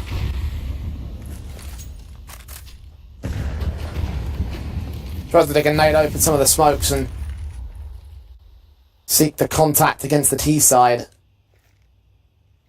Roy out over at the alley position. Again with nades on to break the smokes, but there's no one really there to take face from ramp itself. Not sure whether that's misdirection on the Eagles side. Either way, they'll press on and see nothing there. The flat room. Just maintaining as much of the sandbags and top crane and bottom sandbag control. Synopsy waiting for a press, waiting for an info play out towards mid. Now Roy's at least heard a couple of players out here towards ramp, but hasn't seen any contact as of yet. Well, Gamble stack is shifting towards A. They actually could send everybody. That's the time from Synopsy. He buys a bit of rotation room. 50 seconds on the clock. He does engage one at TMB. The Guild continue on with the A take. It slow walks in for Rigon. When are they going to find contact? It might be out towards the elevators. Rigon should get the first kill. Just spotted Oltex, but taps up to evade the man. Roy, his first casualty. A refresh can get Rigon back. Bomb is now on site from Senna's part. The nade's dishing out some damage. Synopsy struggling a little bit. Oltex can get the one kill, but only the one with the M4. Him and TMB falling leaves it all onto Nikolos. Caught off by Senna. And the Eagles will keep control. I was quite nervous, I gotta be honest, in that kind of round. I think it was a good idea there for Prezi. As soon as they hear that bomb tap, they just all swing. You don't want to mess about, you don't want to waste the clock, so just try and put that pressure on immediately. Try and get the M4 in for as many trades as you can. And not to be to a round still, but for Prezi, it is an opportunity to go back into the next rifle round. Get that all in, have a good buy around you, have the right amount of util. And this, I think this could be a challenging rifle round here for Guild.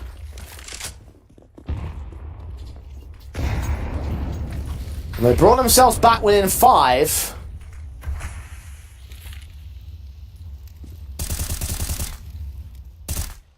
We've got Roy swinging out towards that alley position, trying to burst down upon the T's from Blinded. You get that starting advantage that really would put a major spanner into the works of the Guild rifle basis. Nades coming in to dish out some damage to Flatro, not a lot though. Very defensive again here towards A for the Danes. And Roy even missing that smoke out there towards Gap, so smoking himself off, have to play even further back. You start wondering to yourself here for Guild, is it going to be an end day again? Boost up towards the left-hand side for Roy. Doesn't see anything yet. Head tucked down, Flatro might make a move forward. There was a player up on plat that could get caught. Finally, opening advantage, and the follow-up there for the CT forces. May have been a bit of an awkward default, but the kills have started coming their way. Nade's back, chunking away at Refresh and Roy. They'll both go down to the AK and to the Molotov set. 3-on-3. Bomb is yet to get towards the bomb site, because they're hunting for more kills here. And they can't even put an incendiary down to default itself. Nikolos, there's a gap in that smoke, actually. Put one onto the resmoke to the left cross. The right one was left completely open. Connection from Nikodos. And he lands one through the smoke.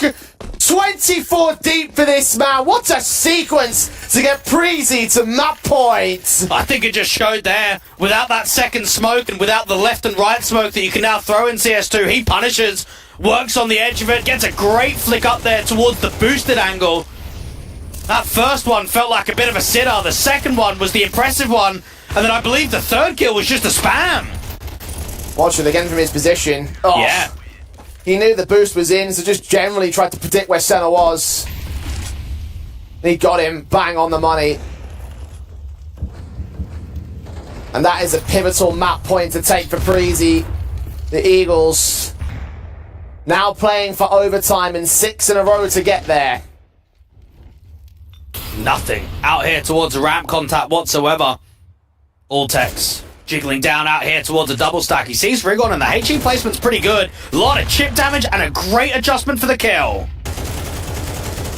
Altex doubling up. Down to 3 players on the Eagles side when they started the half with great perspective when they took control for the T-side line. It feels like it's going to fall apart in a matter of 2 rounds with Roy chiming in on the A side. Senna and GXX. Last 2 players being baited into the rotation. Senna taking a lot of HP damage. GXX going down for certainty. And there's nothing left in it for the Eagles. Map 1 Vertigo looks to go the way of Prezi. Well, they showed us some decent signs there in the second half. It was the first half that let them down. That scoreline difference just too large. And in the end, Prezi could be very happy with that. Their last 3 maps here in the CCT Online Finals feature 13-1, 13-5, and now 13-6. You can't fault that. That looks really good for the Danes. Indeed it does, right? And I think we were all hoping for a lot more from the Eagles in this opening map. I know it's not their pick, and we know that they can be very good, I think, for the Danes at certain periods. But just the fact of the matter is that when it comes to rankings, this team was on top in this occasion, and we were hoping for a little bit more fight, even if it wasn't a map win. Yeah, and I do agree. I definitely do agree. I think it's a wake-up call here for the Guild side. I mean, look, going into Ancient, it's not going to be easy. You're going to be on your map pick, starting on the T side. It's a good map of your position. If they're not showing a better performance, the Danes are going to close this in 2. It's as simple as that. You can only hope that they picked into it because they have a game plan. The game plan better be much more solid than what we just saw on the opening map. Ancient is up next. It is the pick of the Eagles when we head towards this short break, and we will return with map 2.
Very complicated job, but I love simple things so much. One move. One push.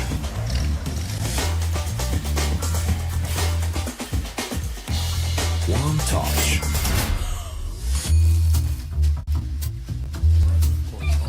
One love. One click. One X-bet. You look into your inventory and there's only... It's time to forget about this garbage. Here you will find everything to play with really cool skins. Open top cases. Upgrade dropped skins and turn your junk into a cool gun using the contract system. Every day, thousands of people upgrade their inventory with us. Hellcase.com. Look at yourself in a new way. Watch the matches with BO3.GG, the official stats partner of CCT. Check out AI-powered predictions in live matches. Get access to live scoreboards packed with in-depth weapons and grenade statistics. Check out round maps in the match results. Extend your game vision with BO3.GG.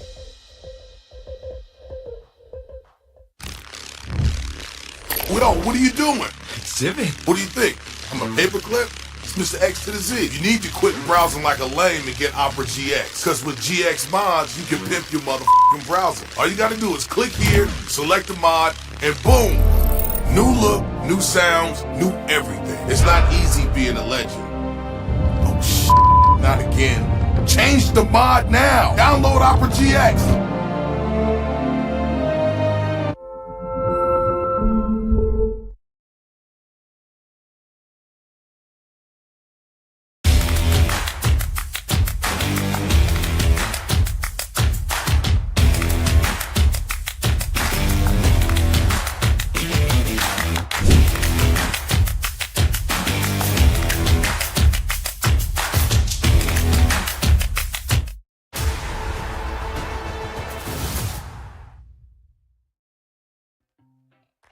Well, the layperson would say that the silver lining of that last map is that it wasn't the guild pick, but let's be realistic here, Dwayne. The silver lining is the most thinnest silver lining I've ever seen in my entire life. That was an absolute disaster, especially for the first half. An 11-1 score for Preezy to take over the game. Like, even if there was a comeback in, we saw a slight little one at the beginning of the first half, at the second half.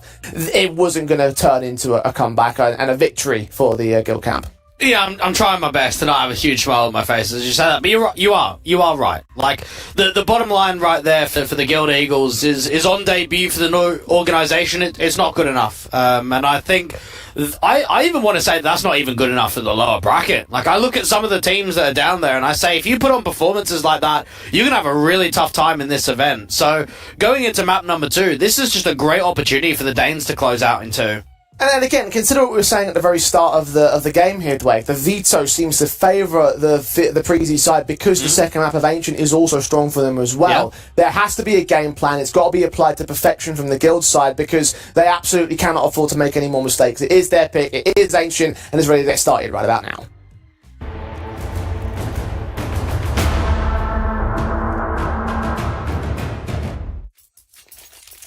So, what would the win conditions for Guild be at the moment here, Dwayne?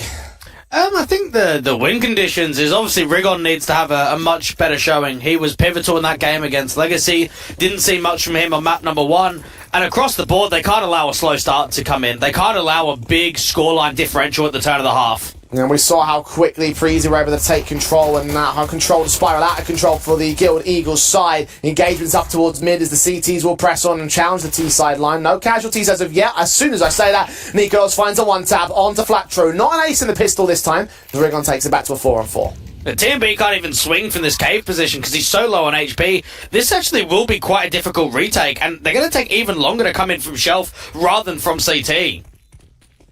Press on from Old Tech, trying to check around this corner. GXX is right around said corner. Spamming away with the Glock, finally getting that one kill. But Refresh has found a responsive. Now linking up with Roy. Synopsy gets caught off towards Cave, extending the try to challenge them. TMB is such low HP, but still Rigon struggles to deal with him. Swings back to Refresh, doubles up. The triple overall in the round, finally dealt with by Roy on the defuse. He'll tap, but again, no kicks in play for the CT side. He'll swing back for the Goosh against Senna, and Senna will close out the pistol.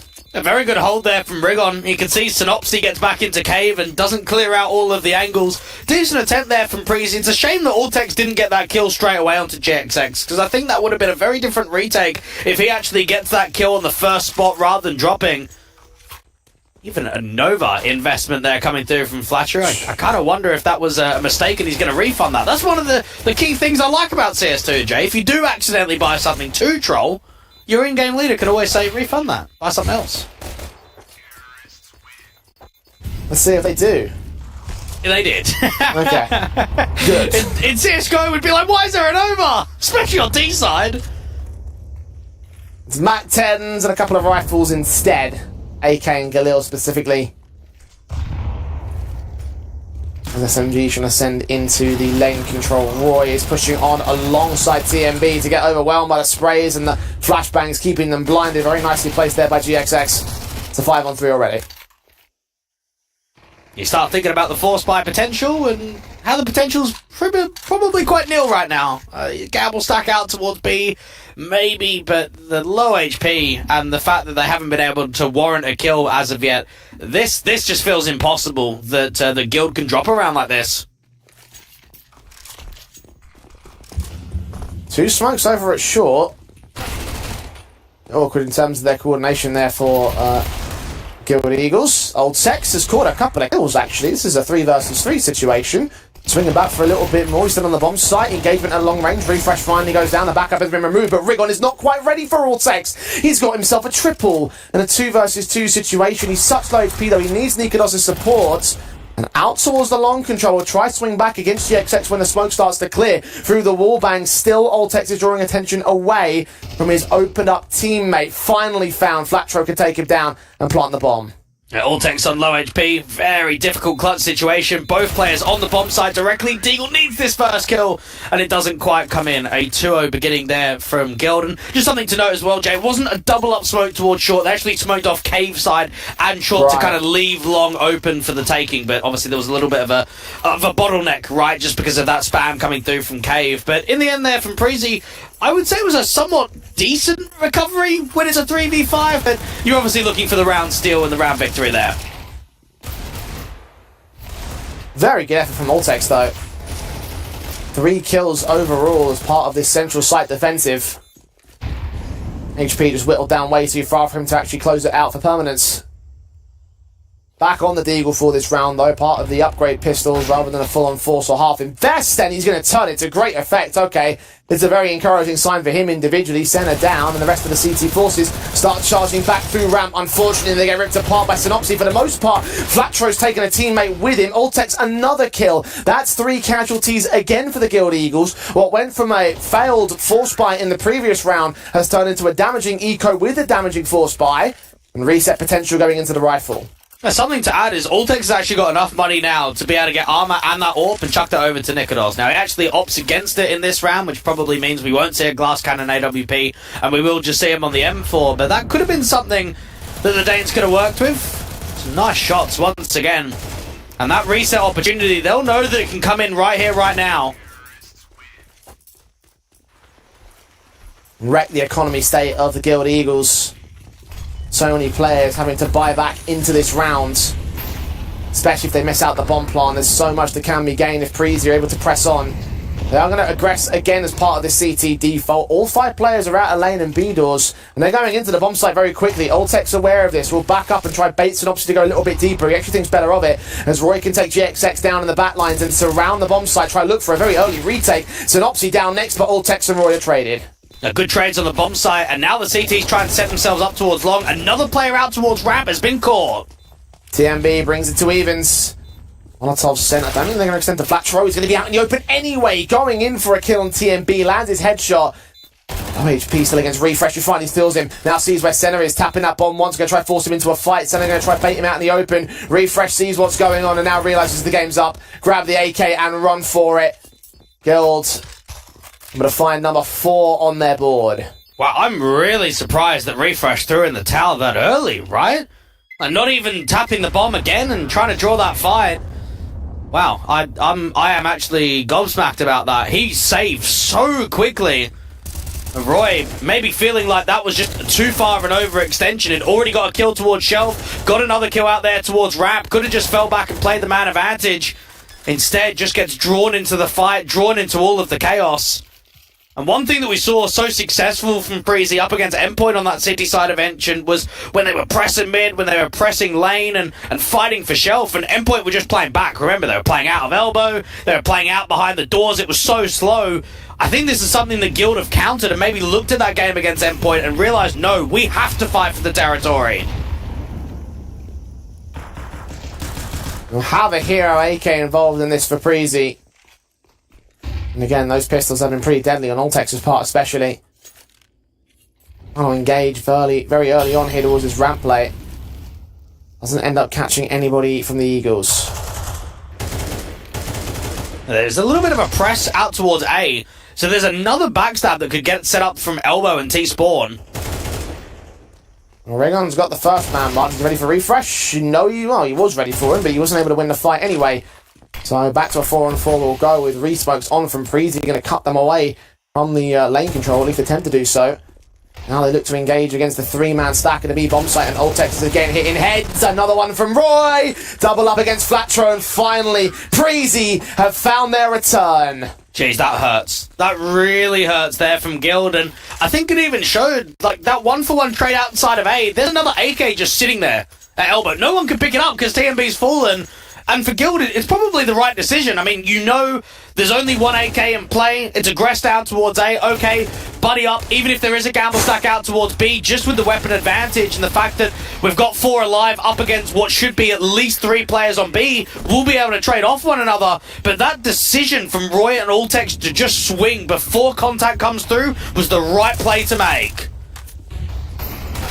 And after 4 successful rounds, taking so much damage from the Eagles, Breezy will heavy reset them. Pistols out already. GXX has fallen. Senna's going to go with him. Rigon and Synopsy are not that far behind.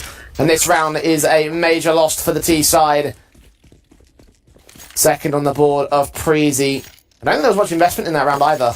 No, very little. So you have to look at this now for Guild as a perfect opportunity to kind of come back in, but they're going to know, because of that anti-eco still, there was a lot of players alive on that B site. So they're going to hold a lot of those AKs, they're going to get Nikodos on that AWP. So even though it's a rifle round for us to sort of dictate a bit of pace and to try and get another round back on the board, it's going to be tough when you're going up against that AWP and 3 AKs.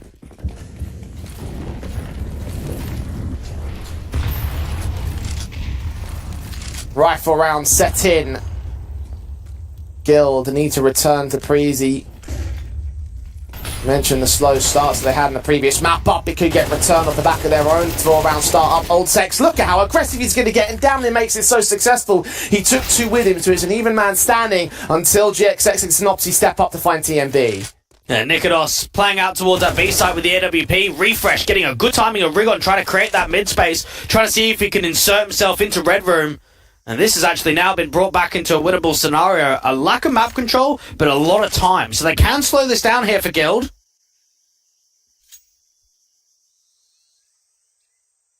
Minute to play with.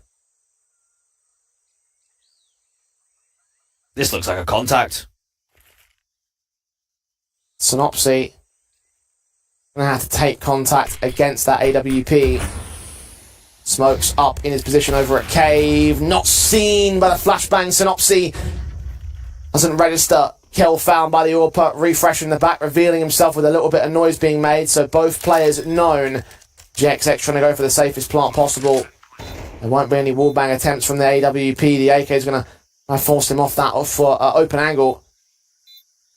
Both coming in from a very tight retake position. GXX trying to isolate these individuals. Refresh now has the info on where he is. The AWP is still focused. Refresh spots him again. Nikodos can't move from here. The Incendiary gets that man out in the open. The long swing, he's caught. Refresh. The wallbang damage does so much towards GXX. And the pistol's pulled out for Nikodos to finally seal the deal and get number 3 for Breezy. They played that really well in the 2v1. You can see that Refresh is jiggling, just trying to draw him, bait him, get the info. And as soon as he knows it's safe, that's when you get the molly down. And you force GXX into a very uncomfortable 1v2 where you are just out in the open. Eventually Refresh doesn't quite get that kill straight away towards long, but once that AWP legs up, you get out towards the pistol and get the job done.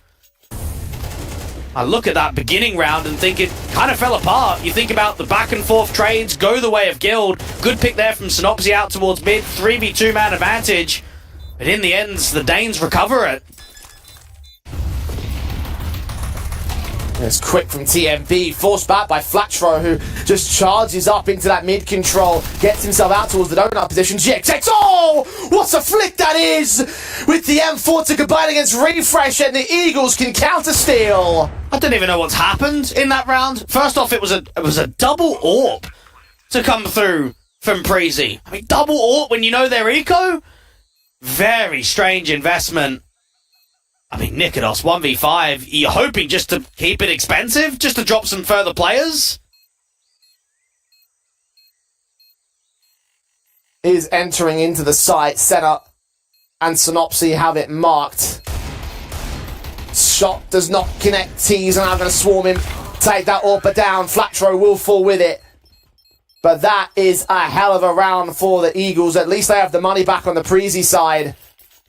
It's a 5-3 for Guild. Yeah, I'm very surprised about that round. Again, double AWP on an eco. Feels like they're misreading the economy. The fact that TMB is starting mid and going towards Donut rather than starting Donut early. Like, you know that Guild have been quite quick in some of these egos. We've seen it in the lane control. A complete misread from the CT side and a good punishment. That 2k in a window as well. Very impressive stuff from GXX, particularly the second shot. Locked onto the heads, and we've got the flare and the want to make it happen. Zena has caught Ultex here for the Eagles. Starting advantage for the AWP. TMB caught out in the open with Rig on swing in at mid. 5-on-3 now for them. Now this feels like a very much a closing kind of round here from Guild. Got a lot of map control. You've got Rigon maintaining shelf, waiting for a peer in there from Cave and Cheetah. Slow this round down, regroup in the end, and the round's pretty much yours. I mean, it's turning into a bit of a gamble stack. They're going to try and shift as many players towards A as possible. Guilds. Oh, sent up. Flashed off blind. It still gets Nikodos. Rigon will be able to follow suit with Refresh, and, well, Roy's going to get caught through the smoke, so there's nothing left in it for the CT side. All 5 alive for Guild, and they have the halves tied. And when you look at Preezy's Ancient in CS2, 6 wins, 3 losses. We've seen Nikodos be very consistent. Ultex be a strong player. Obviously, Roy, we've only seen in that 13-1 performance against Endpoint. And it feels like the difference of play style against Guild on this map is hurting them. They're struggling to be able to find rounds in a row, struggling to find that form that we saw up against Endpoint. Definitely not as disciplined to their opposition. And this is the perfect response. If you are Guild, you want to come out swinging in the gates. You want to put on an impressive performance, and I think that's exactly what we've seen from them on T-side. And they had to respond big time to that last map up, and so far, so well.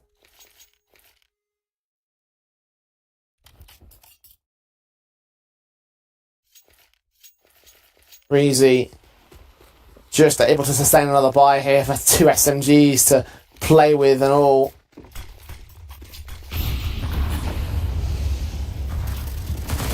TMB swinging forward to that SMG. Trying to take control of the mid-control, the ramp position, especially the nades will come back from the T side as they'll try and engage. Flatro's going to get caught out towards the lane control. With all this distraction, all this attention turned towards mid, the A site's completely open. Now, TMB has heard a lot of footsteps in from A main and is actually going to set up a backstab. This actually looks quite likely here for at least another kill for TMB.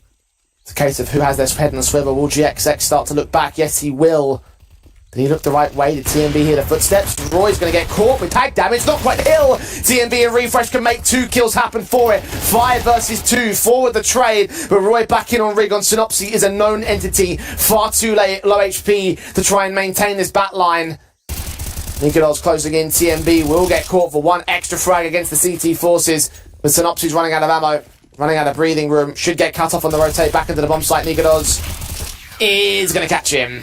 That was a very good idea of the setup towards A main. So obviously, they've got that first kill in from mid, from Refresh. TMB's been able to take Elbow pretty much for free. And as soon as he starts hearing them away, he knows that he can set up the backstab. But once he gets in A main and gets out towards that left-hand side and hasn't seen anything, you can just see Roy on the other side of the stairs, almost giving a little bit of a pixel angle. And he's just trying to pull a bit of distraction, make it easier for TMB to get up close and personal. And as soon as he wins that kill onto GXX, you just know from that point onwards, swarm the bomb site, have strong crossfires, the round's yours.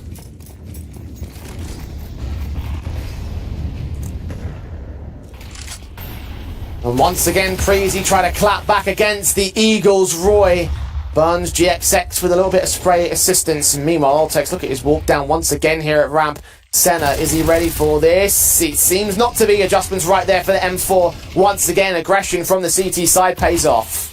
And we look at a round like that, normally, Jay, we always say, work the man advantage, keep the 5v4 and not press any further. But I think it shows there from Preezy how adamant they were on taking lane and just allowing themselves to prod from both Cheetah and from ramp. And now they're in a position where Roy can kind of keep jiggling down, wait for the util to disappear out towards lane, and this is when you can play more defensive. This is where you can play deeper in the bomb sites. And the justification for Ultex to keep walking down this ramp control is certainly there. He's top fragger in the server. In part thanks to the aggression he's taken. B site is safe with him, and mid is safe with Nikodos. His AWP lands on Rigon, jumping into Synopsy, knows that he's there, does not quite hit the shot. His teammate could swing, but he's allowed the kill to go the way of the AK. AWP to drop, 4 versus 2 still for Preezy. Synopsy's in a position where, unfortunately, he can't really go anywhere, right? The only way that he gets out of this is if he keeps fighting and the bomb just gets dropped in pretty much no man's land. And Flattery was hoping that he could get up shelf and maybe split into B, but there's no way that's going to happen. And 20 seconds on the clock, he might just have to save onto the AK. He's holding in the midst of that smoke at ramp. Trying to get onto the B bomb side to get an exit. Does find one on Ultex. CTs will go hunting from here, though. They might get him after time. Refresh. Well aware of what's happening. Actually grabs that AWP and decides not to go ahead and commit. CT side happy with the 5th round and no more than that. Love to go one more in terms of the half itself, though, trying to equalise at 6 apiece before we go to their T side. Some of the nervous things here for Guild is maybe some of the struggles that we've seen on CT side of Ancient against top-end competition. Now, I look at that game that they had against OneWin in the CCT East Europe Series 3 event, that quarterfinal. They picked into Ancient. They got 7 rounds in the first half on their T side. They went into their CT line and only managed 4. They just weren't able to close out their map pick. Now, against weaker opposition, there hasn't been a problem, but against top 30 and top 40 teams, they have struggled on their CT side in previous games. Oh, TMB is not having any issues with the CT side at the moment. Kill found on Flattrash straight through the mid control, straight through the smoke. Roy known, trying to read on the Synopsis position. Both players trying to trade blows, but get no damage against them.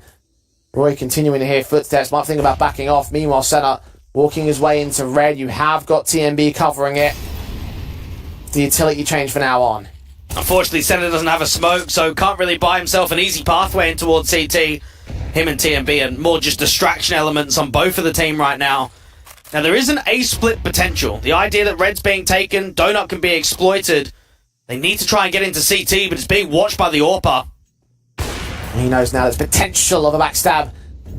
The A site is protected underneath him. I don't know if they're aware of the second man, though. Mollies will be sent in towards that position. GXX actually does swing as Nikodos, making a bit of noise. I don't think it was detected either. The 2 players out towards the back of the B site are going to try and swing that to gate the mid control, but meanwhile Nikodos has fallen and Refresh has just got to hide. Wait for backup to arrive. Swing forward as Synopsy distracted, but Synopsy and Rigon get those kills anyway. Ultex is one of his own. A 2 versus 2 ensues. Oh, Tex out on the side, cannot win the fight, and Rigon wins it. The bomb's still not yet planted with 20 seconds on the clock. Roy now on for the clutch. New boy into the hands of the AWP. Knows that Rigon's around that corner. Spray pre-fire, grains it. And he indeed was an impactful signing. 6 to the board of Preezy as they equalise against the Eagles at the turn of the half. Yeah, nice round there from Roy. He's done very well in that 1v2. that was very back and forth. I thought that was quite exhilarating first half. It felt like for a moment that Guild Eagles were going to kind of separate and give themselves quite a healthy lead going into the second half, but a late resurgence there in the last couple of rounds has actually turned it into still what I would call a conversation of a 2-0.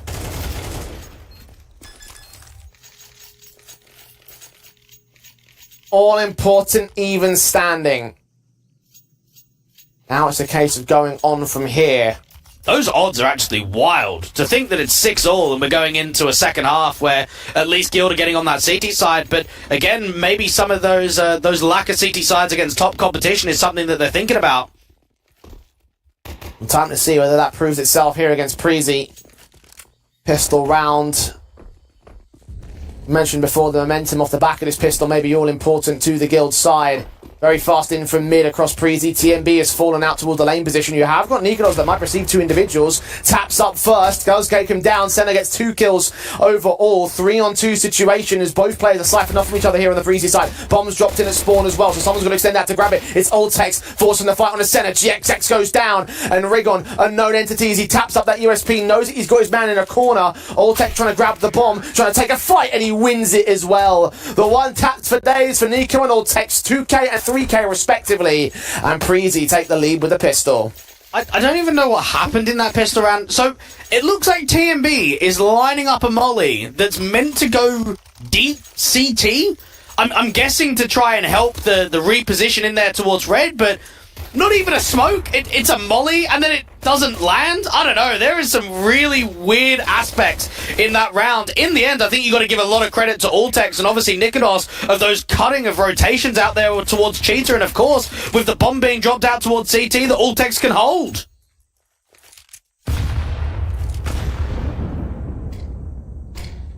Nice nays the follow up as well for Preezy. Harsh eco from the Guild camp. Roy, one of 3 Mac 10s in play, trying to get the money going. I think he might have heard something out there towards the smoke position. Nikolos gets Regon anyway. TMB now charges into the back lines. 1 kill, 2 kills, 3 kills. Only a couple actually gained out of that Mac 10, but Refresh has got 2 more with his own.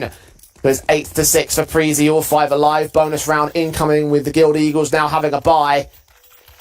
But again, that's that pistol and that conversion. How far will it extend? We saw how far it went over on Vertigo. Well, I want to say right here, if Preezy are able to win the bonus round, that actually could seal the deal. Just the idea of limiting the CT economy line, what they're able to bring out themselves, obviously bring the AWP back in, then you'll be 10-6 up on T side.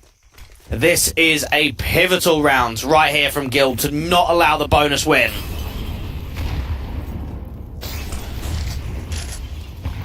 Flash in for Roy. Checking his position, smokes. Molotovs as standards, the flashes that will force the CTs away, including the incendiary ahead of the cave entrance. Senna's going to get caught first and foremost by Nikodos.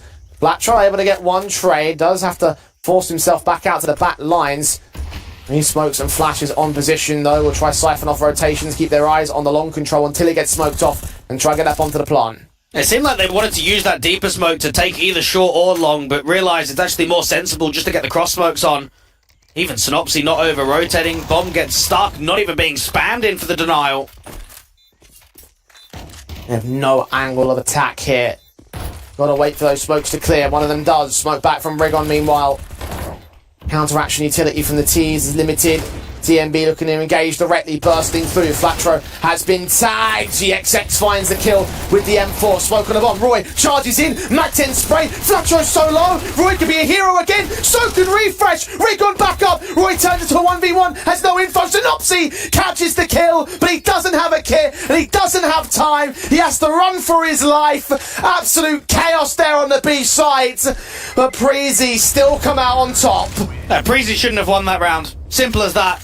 You think about that whole scenario. So they've got a post plant, 4-on-4. They've got 3 cave and 1 ramp, and Rigon smokes cave. Mate, what are you meant to do? Like, the bomb's not really in a position in which you can fight from because you get smoked off. TMB doesn't even win out fight. He's the guy that can bring this round back. TMB out towards ramp is a difference maker. He drops, and then for the Mac 10s, it just gets chaotic. You're running through smokes, you're trying to jump up, you're trying to throw off the aim, you're hoping that you can get a kill, and in the end, the time stalling without the kit was the thing that did it. These rounds are devolving into complete pandemonium. And the Eagles can't seem to keep that control that they desperately require. One AK for Synopsy is all they're going to have in the rifle department here for this half-invest round. One of which that might swing out. Refresh does get Rigon with a Molotov kill. Synopsy can turn in one pick, only one though. Refresh trades it. Is he aware of the second and third man? 5-7 Flight Center gets a kill. Flatro can take Refresh back. It's a 3-on-2 with rifles that can get recovered by the CT forces. They have the bomb as well. This is Altex's chance to at least deal with GXX out towards Donut. Big kill. 2v2, and they know that Flatbrew is at least low. Altex and Roy have got to link up. Heroes so far in this T-side, and also for the last half as well in certain capacities. They are going for a big old flank here. A risky play from Flatro, but it might just pay off for them. Roy does turn his head back. It's a case of timing whether he looks towards his B doors at the right moment. This kill could send the whole round off for them. Smokes in the way. Roy making noise. The engagement spray comes up, and now it's all on Altex from here. He'll be able to get the bomb in the smoke itself and then try and bring it back to the A site. The issue is, where is Senna? Because again, they know that at least one was out there towards lane, and Flavor's rotated off of lane and gone back into CT. So if Altex takes this bomb to B, he's at least going to get a plant. He's read the position so well. Oh, this could be on. I mean, smoke and molly and a free bomb plant with time for the reposition. Yeah, this is winnable. Where does he plant? Molotov out towards ramp. Plant closed off for the wood side.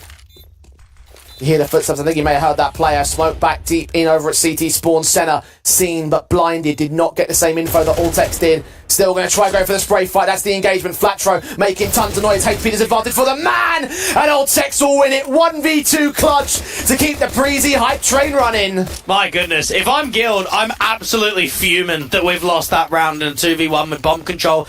I also look at that from just Refresh and Breezy out towards Donut, and I think, why are they fighting Shelf? Like, they've literally dealt with Rigon. They've got space to split A. They know that the AK is up there towards Shelf, and they just keep fighting.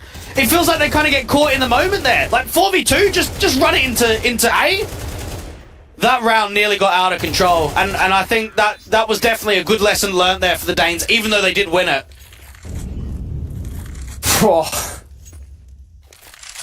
Heart-pounding stuff. I think out of control really is the best way to describe how this T-side has gone so far. In many different descriptors. Guild Eagles.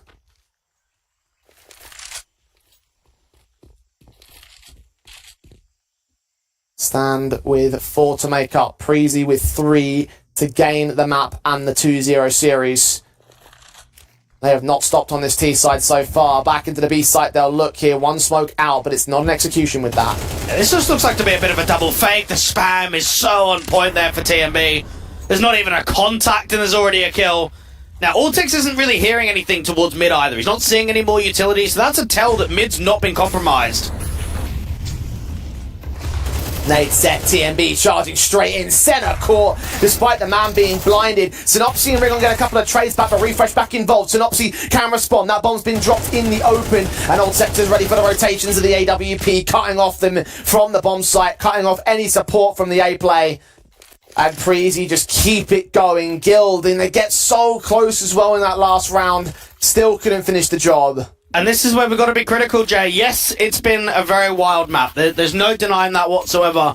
Where is the success? When is it coming here for Guild? This is their map pick. This is home turf. Ancient and Mirage in CS2 have been the 2 best maps for Guild Eagles. And we're not seeing it. We're seeing competitive rounds, we're seeing close affairs, but we're not seeing success. And that's concerning. SMG of Senna charging up into the lane control. Nades are sent on the T side line. The AKs start to press on to try and catch CT players off from the aggression. Guild back themselves away from the V play. It's onto A where the focus turns, and Synopsy will catch Altex at least, but smoke molly combinations will keep him suppressed. Damage even being done to Rigon. He might go for a hero-like play. That bomb could get caught off if it's unlucky here. Nikados being heard. Is he going to tap it? Flash is sent for refresh, prodding on. He's been seen, and Rigon's going to get caught. Now, Rigon just gives away a freebie. Not even a teammate to peek on that contact. All that man advantage that they worked for thrown away. Line up the spray. So much damage done. TMB and Nikados go through 2 more. Flatro out of Temple Center. Tagged at CT. He's already running for it. Flatro's in too deep. I'll have to fight his way out of this position. At least get an exit or something. Either way, this is a round going for Preezy, and it will be map and match point for them as well. 12-6 on Guild's own map pick. Like you mentioned, Dwayne, this is the concerning part that we had for them. The last few months, they've had so many invites to CCTs, particularly in the playoffs of those cups, but all of them have been within those playoff exits within a match or two. And maybe there's something more to this Guild side now, but it's not showing. Well, take that round as a prime example. Something's definitely missing. Like miscommunication, the wrong thought process on the decision making. For me, to Rigon to go through that smoke alone to try and make a hero play when you've got a man advantage, like what's that about? Like at least if that bomb gets tapped, swing together, push through that smoke as a unit. I feel like we're just seeing solo mission plays, and that's just not good enough. That's not how you're going to beat a team like Preezy. Rigon at least tries to stand on the ace site. Nikados takes him out of commission though. GXX trying to hold some sort of response to an Ultex. He's having none of it. Double up on Synopsy. Flatro down. And the Eagles have crash landed here on Ancient. Preezy with a 13-6, ensuring that there is no good debut for Guild Eagles. 2-0 in the series, and they move on to the upper bracket semis. And for Preezy, it's another good victory. That's all I can give them is praise to say another good result. But I have to look at Guild and say this isn't even a top-end Tier 2 team. Yeah, okay, Preezy towards the end of the tournament, we might be talking about them being at the higher end of Tier 2. But where we sit right now, they are not a world beater in Tier 2. And to lose 6 rounds in the first map and 6 rounds in the second map, it's not good enough. Like, we went into this game saying there wasn't much favoritism between the two teams. Yeah, and very clearly we were wrong to assume that, because Preezy had been on the upward trajectory this week and they've looked so stellar in certain capacities. The stellarness continues, right? We were saying that, yeah, the teams they faced so far haven't been all that fantastic, but the first round of this tournament and the Anonymous series as well, we were saying, it's not quite the level that a Guild are, but this proves that there is something really about this team, and they looked so comfortable today in this matchup, so there's reason for Big to be scared in my eyes. Yeah, I'm with you, for sure. Like, again, Guild Eagles are a team that we know can compete at the higher end of Tier 2. We haven't really seen it since the player break, and I think that series right there is another wake-up call to a disappointing result. But you bang on the money. Big have looked kind of shaky. They probably should have lost out that series against 0-0 Nation. Preezy are coming up into that after back-to-back tournament runs where they got top 3 last time. They can try and push their way forward into at least another top 3 of that upper bracket final. I look at the circumstances here for Preezy, and obviously they're not going to be favourites going into that game, but that is a winnable matchup. I'd say that if Preezy are able to take control of Big just as easily as they did Eagles today, then they would have emerged as a serious contender for the online finals itself. They are looking that good. They're on that good of a run of form. So for them, it could well be positivity going into the upper bracket. Meanwhile, in the lower bracket, you can confirm, of course, that the Guild Eagles will be taking on alternate attacks in the lower position, obviously fighting for their lives from then on out, and the winner of that versus the winner of 0-0 Nation versus ITB. So look, for Guild, is this loss going to be a massive blow to their tournament chances? It could be. Alternate attacks is a rough draw. Like, they're no slouchers. Yes, okay, they lost Slacks to M80 out there in America, and they've got Panics back. Alternate attacks in the last 3-4 months have still been a fairly high-end contending Tier 2 team. And I look at the way that Guild played today, and I don't even know if Guild would be favourites in that kind of game. That is actually a rough draw for them. Yeah, look, again, it comes off the back of many different disappointing results, I think, since the player break, and so many opportunities that they've had to really prove themselves as a significant Tier 2 team in the online environment especially, and they haven't quite been able to find that oomph, so to speak. Like, yeah, the LAN environment, maybe that's a different case, right? We've seen them in the CCT Multifinals, for instance, and of course the RMRs and things of that nature, Sure. But when it comes to the online environments, right, like the next LAN for them could well be the global finals, but you've got to find the success here in the online finals to get to that point, and right now, we're just not seeing that from Guild. And I think it's a very similar conversation to a team like TSM. Like, I think a team like that we would love to see on LAN and see some of those veteran players really shine for Guild, and they're very good on LAN. They've proved it many times before. But you are right. You look at the online competitions, the round of 8s, the round of 16 eliminations. It could be a while until we see them at a LAN event, until they up their game online and they start qualifying to more. Well, maybe there's a chance to make a lower bracket run, although I will have to say that confidence must certainly have been rocked in more than just you and me in terms of how they did against Preezy. But for the Danes, it is another stellar result, a 2-0 that sends them into the upper bracket finals against Big. And I'm excited to see how that match goes down, Blake, because if they are anything like they were today and a couple of days ago, then Preezy are going to be a serious opportunity, have a serious opportunity to prove themselves as a threat now in the CCT online finals. Perhaps a threat against Looking for Org as well. We rated earlier as our favourites in the tournament. I mean, it's definitely a stretch given their current run of form, but they're up against Anonymous as our last match of the day, a match that they should probably win. I think probably the one that we looked at coming into today, seeing as the more cut and dry matchup. But look, anything can happen, and if Preezy can pull one off, then Anonymous, I mean, I don't want to say it for certainty, but they must be inspired by this victory today. Yeah, I mean, I look at Preezy and say, okay, we could be satisfied with the last few officials. For Looking for Org, I think we can be satisfied with every tournament they're playing in. Literally every event is massively successful. They are a dark horse in the Tier 2 landscape to making that next step, to start qualifying to more events, to start getting that taste of what teams like Nine and Monty have been able to do previously. And I tell you what, the road's looking good for them. Well, we're about to find out exactly why it's been looking so good for them as, again, they take on the Poles of Anonymous after our extended break. We're going to set them up and get into our last match of the day here for the CCT Online Finals. So do come back with us to return with our main event. A very complicated job, but I love simple things so much. One move. One push.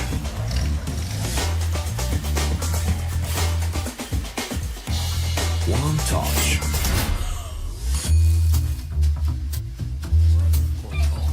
One love. One click.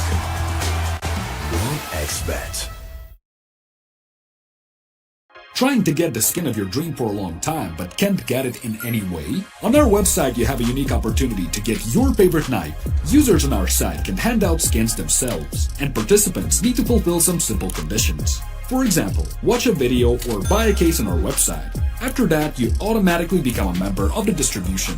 Go to the user giveaways tab and do what you like. Hellcase. Watch the matches with BO3.GG, the official stats partner of CCT. Check out AI-powered predictions in live matches. Get access to live scoreboards packed with in-depth weapons and grenade statistics. Check out round maps in the match results. Extend your game vision with BO3.GG. Yo, what are you doing? Exhibit. What do you think? I'm a paperclip? It's Mr. X to the Z. You need to quit browsing like a lame and get Opera GX. Cause with GX mods, you can pimp your motherfucking browser. All you gotta do is click here, select a mod, and boom! New look, new sounds, new everything. It's not easy being a legend. Oh shit, not again. Change the mod now! Download Opera GX!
very complicated job, but I love simple things so much.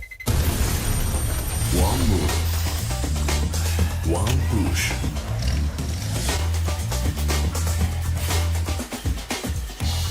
One touch.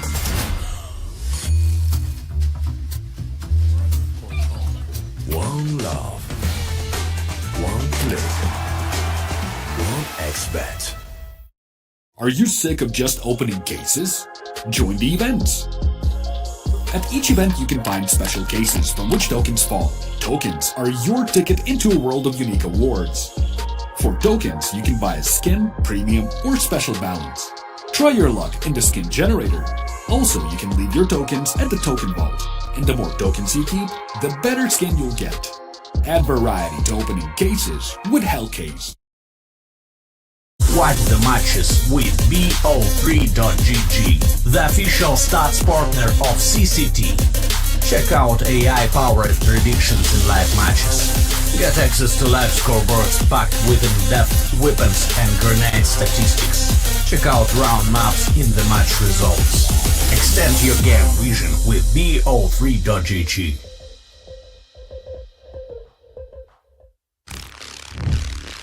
Yo, what are you doing? Exhibit. What do you think? I'm a paperclip? It's Mr. X to the Z. You need to quit browsing like a lame and get Opera GX. Cause with GX mods, you can pimp your motherfucking browser. All you gotta do is click here, select a mod, and boom! New look, new sounds, new everything. It's not easy being a legend. Oh shit, not again. Change the mod now! Download Opera GX!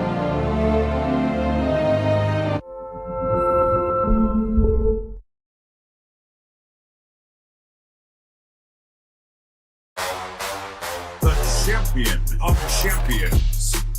Welcome back, ladies and gents, to another episode of the CCT podcast. We've got a ton to talk about, man. And there's just so much action. It feels like it's never ending. Hey guys, we have another interview for you today. Very special guest, Speedy. First, the funny thing, they also call me Grandpa in my team because I'm so old. And What are your general thoughts on what might come for the next couple of months for CS2?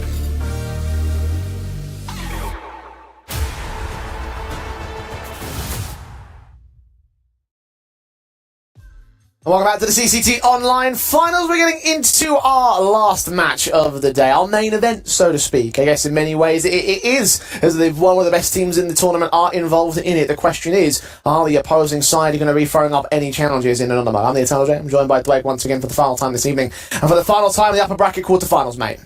Yeah, and look, maybe this game might be shorter than actually the break from the last best of three. This is a tough game, and I think, again, for looking for Org, they've got a lot to prove, not only in this kind of matchup, but in this entire bracket, because to me, they're the number one team here.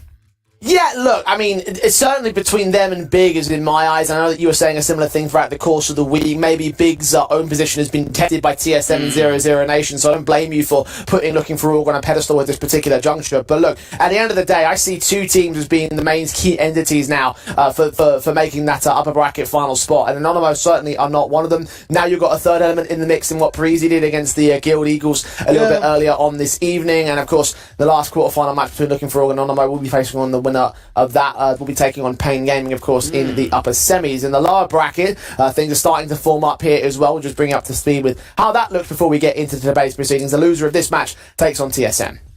Yeah, and I mean, TSM, I think, could be quite a difficult matchup again. The 2-0 versus Sprout was a strange one with how that series kind of went down. Sinners and Legacy, I mean, Sinners, I think, have shown somewhat decent consistency recently, but with the way that Legacy performed against Endpoint, that's a series that's up in Ocean. I think Gil could potentially go out to alternate attacks, and then even ITB versus 00 Nation, you've got two international teams going up against one another. Yeah, there's a few things that could happen pretty nicely in tomorrow's proceedings. Of course, there's lower bracket tomorrow once again. But again, we focus entirely on the last of the upper bracket quarters, Looking for Org versus Anonymo. And personally, if I'm in the Anonymo team, I'm trying to get like a little bit of a good mental going. I'm sat there going, look, if Preezy can do that against Gil, then surely we can, right? Yeah, but realistically, I don't think that's really going to happen though, Twig.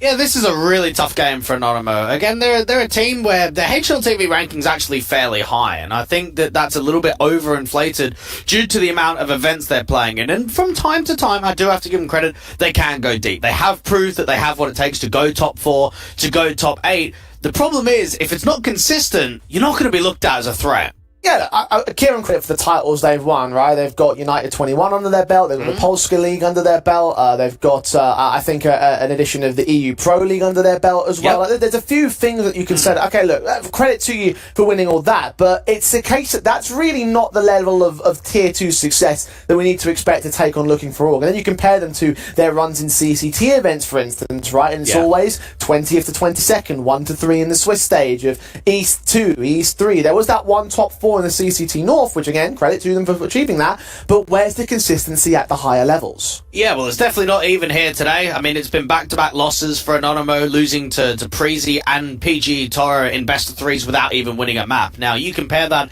to Looking for Org, where it feels like any matchup that they're going into right now, they're the favourites of. Maybe the one series they had against Monty, we didn't put them as favourites, but in pretty much every best of 3 they're playing, they're favourites. Like, they're the team that we're just expecting to win. And they're taking a lot of victories. They're taking a lot of wins in CS2 right now. Yeah, look, I mean, even the last couple of tournaments they've been a part of, right, there was the ESCA Cash Cup, which they won. They won the Challenger Winter Qualifier, so they're going to Jönköping in a few weeks' time. They're going to be going even further into terms of the land scene, which is something they struggled to do during Global Offensive, right? Obviously, they're playing in this edition of the online finals, and they're also playing in the ESL Challenger League, where they're currently in the semi-finals because they topped out both of their group stages. So, in terms of what they're doing right now, it is such a ridiculous level of form that they're on, and such a ridiculous squad as well, right, Dwayne? Like, there's I remember before we go in live, you were sort of like trying to pick players out in terms of like star individuals to highlight, and really any one of these guys can take control.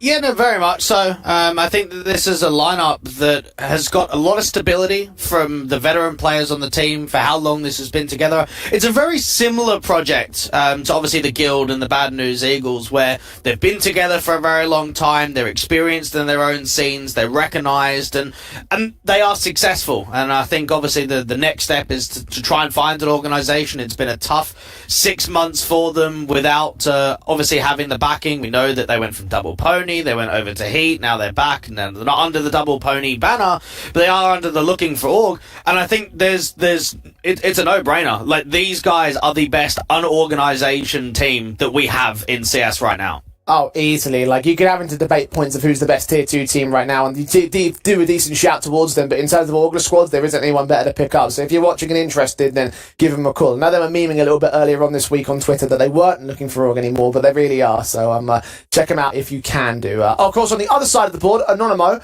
not as well known, not as well successful. However, these guys, they've got their history behind them, Dwayne.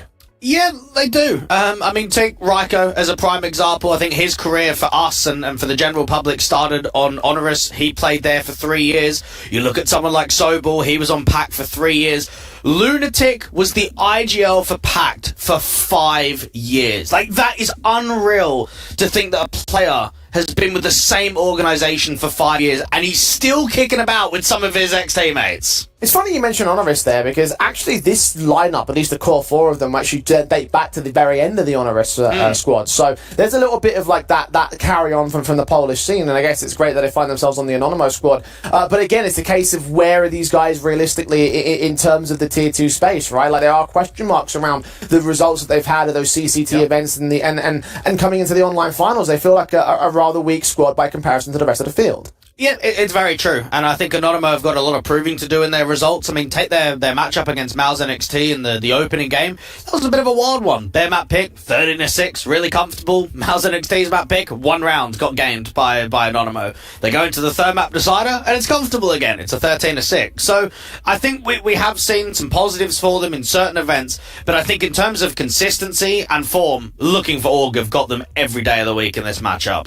Yeah, I have to agree on that particular front. Player head-to-heads, Dwayne. Again, you were struggling to pick out guys to highlight here. You've gone with Exercise on the pony. Oh, I say pony. It says on the t-shirt, Double Pony. Gotta get used to that. Looking for Org side to have Exercise. Raiko, of course, highlighted over from Anonymous. And look, right, Raiko was one of the guys that really broke out, I think, on Honoris, so it's very appropriate that he gets a bit of a spotlight here. Yeah, very much so. Again, he was one of the very first iterations, the first iteration of the project, and I think he's a guy that's just always pretty consistent. You can rely on him to put in pretty good performances. I look at Exercise, and I actually don't think this guy gets talked about a massive amount. He plays uncomfortable roles. He's an A anchor, I said a hard anchor, really, on CT side, and a hard lurk on T side as well. I think he's just got really good decision making. Very, very few times do I see him make mistakes on, like, against site execs when he's on CT side. He's always giving that 1-for-1, making good info plays, doubling up with players really well. So for a guy that isn't in star roles, I actually think that he's very good at the role that he plays. Well, Raiko obviously is the guy you're highlighting here and now here for Anonymous, and I kind of wanted to ask, are they going to have to rely on him heavily in order to try and take control or do something decent in the series? There's no way it's going to rest on one player. Like, it's going to rest on an entire team for Anonymous. Whenever you're playing the best team in the comp, there's no way that even one player could just have a mental game and it will be enough. Like, everyone needs to raise that skill ceiling. Everyone needs to put in those kind of performances. And it will be a performance for Anonymous that we haven't seen for a while. Again, they don't often play teams within sort of the top 40, let alone the top 30 on HLTV. Well, these two teams have a little bit of history between each other, and most of it is in Global Offensive, so we'll take all these results with a pinch of salt, but it could give us some insight into the map vetoes here, Dwayne. How much familiar ground are we going to be seeing out in this one? Not a massive amount, I don't think. Like, Anubis is just always a permaban for Anonymous, which is actually a really good map pick for the French. So get rid of your Anubis, get rid of your Mirage for looking for Org. So kind of both teams are going to ban that direction. I think for Anonymous, their Overpass and Nuke has been quite solid recently. And for looking for Org, they're not going to get their Anubis, so it's probably going to be Inferno or Ancient for them. Yep, there goes the first two maps as predicted, standard bans. Inferno comes out for the looking for Org side. Anonymous will pick into Overpass. Yeah, and I think towards the back end of the video, both teams don't mind Nuke. Actually does get banned out for looking for Org, and they don't actually want to see if they can play the polls on it. Going in towards Ancient, it's a map that gets a lot of playtime for the polls, and that's why it surprised me a little bit. Like, I know the win rate's really good. There's no denying that whatsoever for the French. I mean, 10 wins and 2 losses on Ancient in CS2. But you are going up against the most played map in the pool for the polls. That could be looked at as a bit risky, to be honest. I mean, yeah, you could say it in one direction. The other direction is, of course, for the Frenchmen, it's the most won map in the pool for their own right, and it's also among their top players. Anubis beats it out by a single map, so that's basically like their backup dance, if you will. Yeah. So yeah, you've got a very debatable back end, and with those statistics involved, I think for looking for Org and considering what we've just talked about in terms of their tournament runs, you have to say that overall they have won out this veto. Yeah, they're always going to win out of veto, aren't they? Their map pool's very deep. Their Anubis is strong, their Inferno is strong, their Ancient is strong, their Nuke is strong.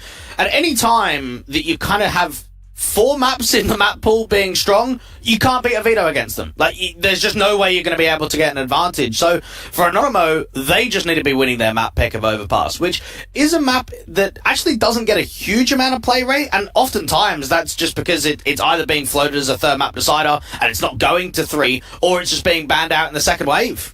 Yeah, no, I agree. I think Overpass is the one suit in which you look at it and you say, right, that's the one that Anonymous need to get into this series. So maybe map 1 might not be going all that well for them. But you have to consider the fact that looking for Org are just playing on a completely different level right now. I have to question whether or not Anonymous' current ranking in the world is really valid, because they are gaining so many points from tournaments which they are making deep runs in, but they aren't at the kind of level that looking for Org are at. The 1xBet odds, of course, have the Frenchmen as the favourites, and I have to say that can't be really argued with.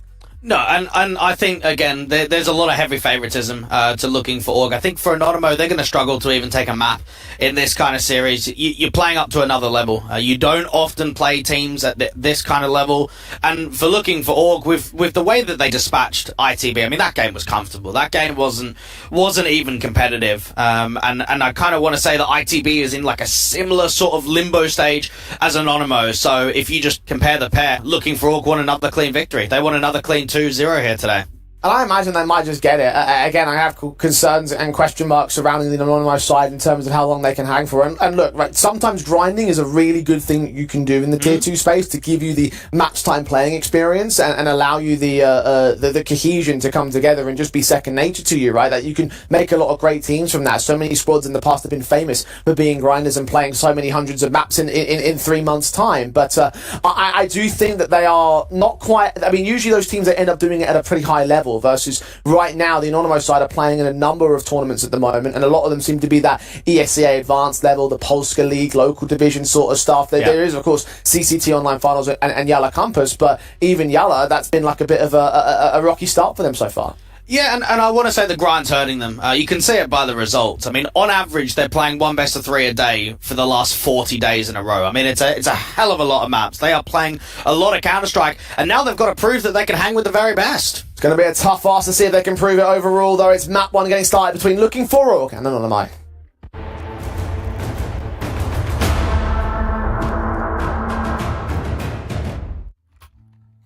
Well, I know you're already picking Looking For Org in this series. Do you have faith in an Anonymous map pick? I want to give them the benefit of the doubt, but I still just think 2-0. I think Looking For Org are just too damn good for this kind of level.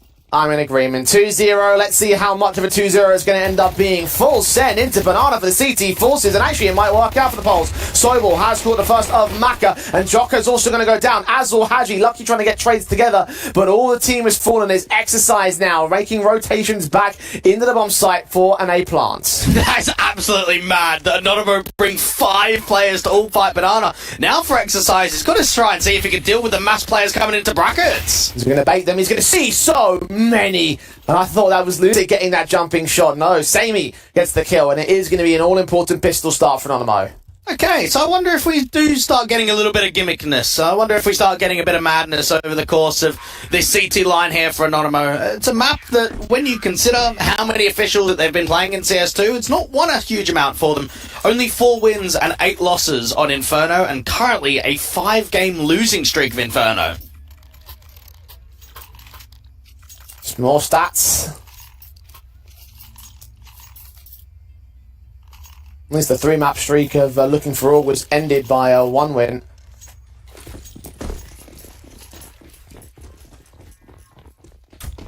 Now time to step it up right here and now. Pistols out on several individuals as part of the investment for Looking For Org. Tech 9's on 2, Mac 10 on 1.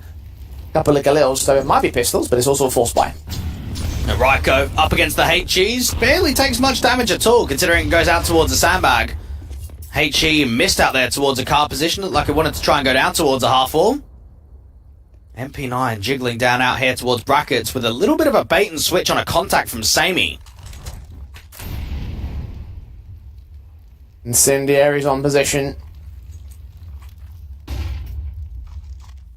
That one SMG desperate to make his way around the corner. Got Sobel as well up on top of that quad position, just waiting for Looking For Org to make a move.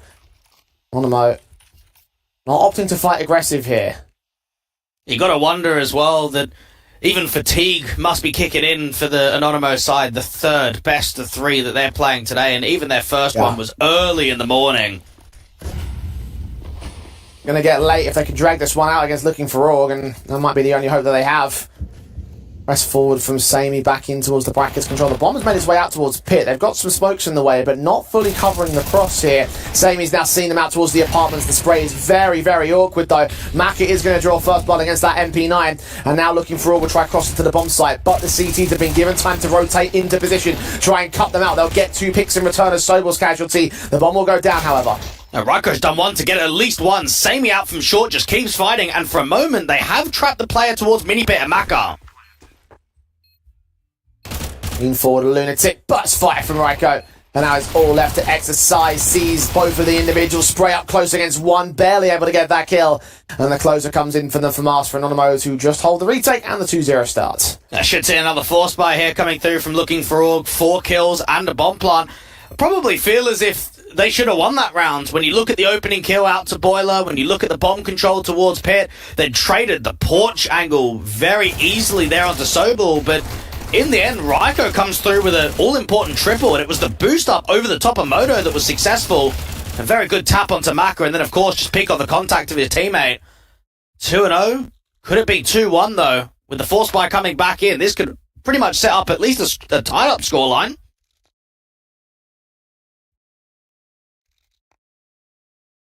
We have our start. Well and truly to the favour of Anonymous here.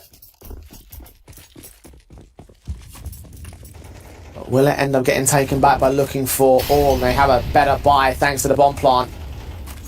Mentioned it, of course, the Force Invest can continue coming in so long as they keep getting bomb plants. Anonymo's economy absolutely shattered by the 4 casualties.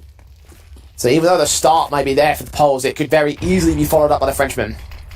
Jocko and Maka trying to see if they can start working some of that map control into brackets. Now with that resmoke going down, it will just separate the time even further. Virtuoso, a guy that I would say is a little bit more unknown on this team, the 21-year-old that was previously on Singularity. Up with some veterans in the Polish scene. See what he's made of.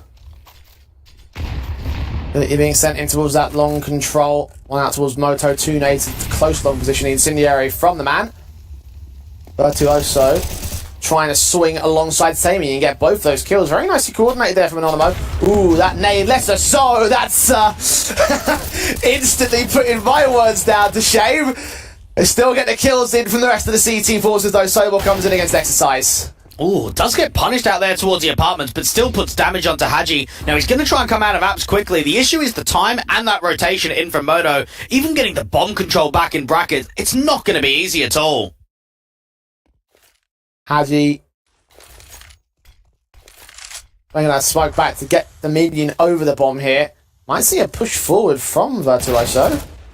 Caught off by Lucky anyway, 2 versus 2, 13 seconds. Lunatic is up on the box. Getting caught by Raiko back in the back lines though. Lucky does expect the man to be on the site, but is unable to get the kill at that kind of range. It will be a third for Anonymo. Looking for Orc for the bomb plant this time. I think it's intriguing of where Inferno sits in recent history for looking for Org. Now, when you think about the majority of this year and even going back to CSGO, Inferno was always the go-to. It was the map that they loved the most. It was the map that was so successful. What we've actually noticed in CS2 is a lot of teams have been perma-banning it against them. And because of that, we actually haven't seen a huge amount of it. We've seen Anubis actually picked more than Inferno just because it hasn't really been that available. Very fast response attempted by looking for Org right here. Oh, counter nades actually do work out well for the T sideline. I thought those HGs were pretty bang on for the CTs. The kills come in, the follow-ups right there. Third man of Lunatic's in trouble. He is able to get 2 picks on the way out, but it's still a man advantage for the Frenchman here. This looks very promising. Samy's going to try and cut the rotate, and Lucky's actually hanging around. For a moment, you're thinking that bomb could actually drop in the open. Cindier is coming onto the bomb site to potentially try and deny it. It's going to be a swing from both individuals. Lucky is going to get caught by Sammy, 2 versus 2. They hold back that M4 for the time being, and they wait for a better position to play with. Yeah, Exercise going to get the bomb down, break into the smoke. Sammy should be able to deny, and indeed he does. Maka's now on just 4 points of health without even any Kevlar either to fight, and Sobel gets him in an instant. Down and out of this round. A 4th on the board for Anonymo as their start might have looked awkward at periods. It's most well and true a 4-round lead. A little bit of a rookie mistake there from Lucky. Again, you trade out successfully. You've got a 3v2. Seems like he's just hanging around for a little bit too long. I think he re-smokes off that banana control as well at the half wall. And that bomb would have just gone down with ease if he committed it straight away. I think that round is very different if that bomb goes down immediately. I think that round is stolen. Anonymo trying to show everybody up here. Still lacking in the money game, so looking for Org still on for a reset in this round.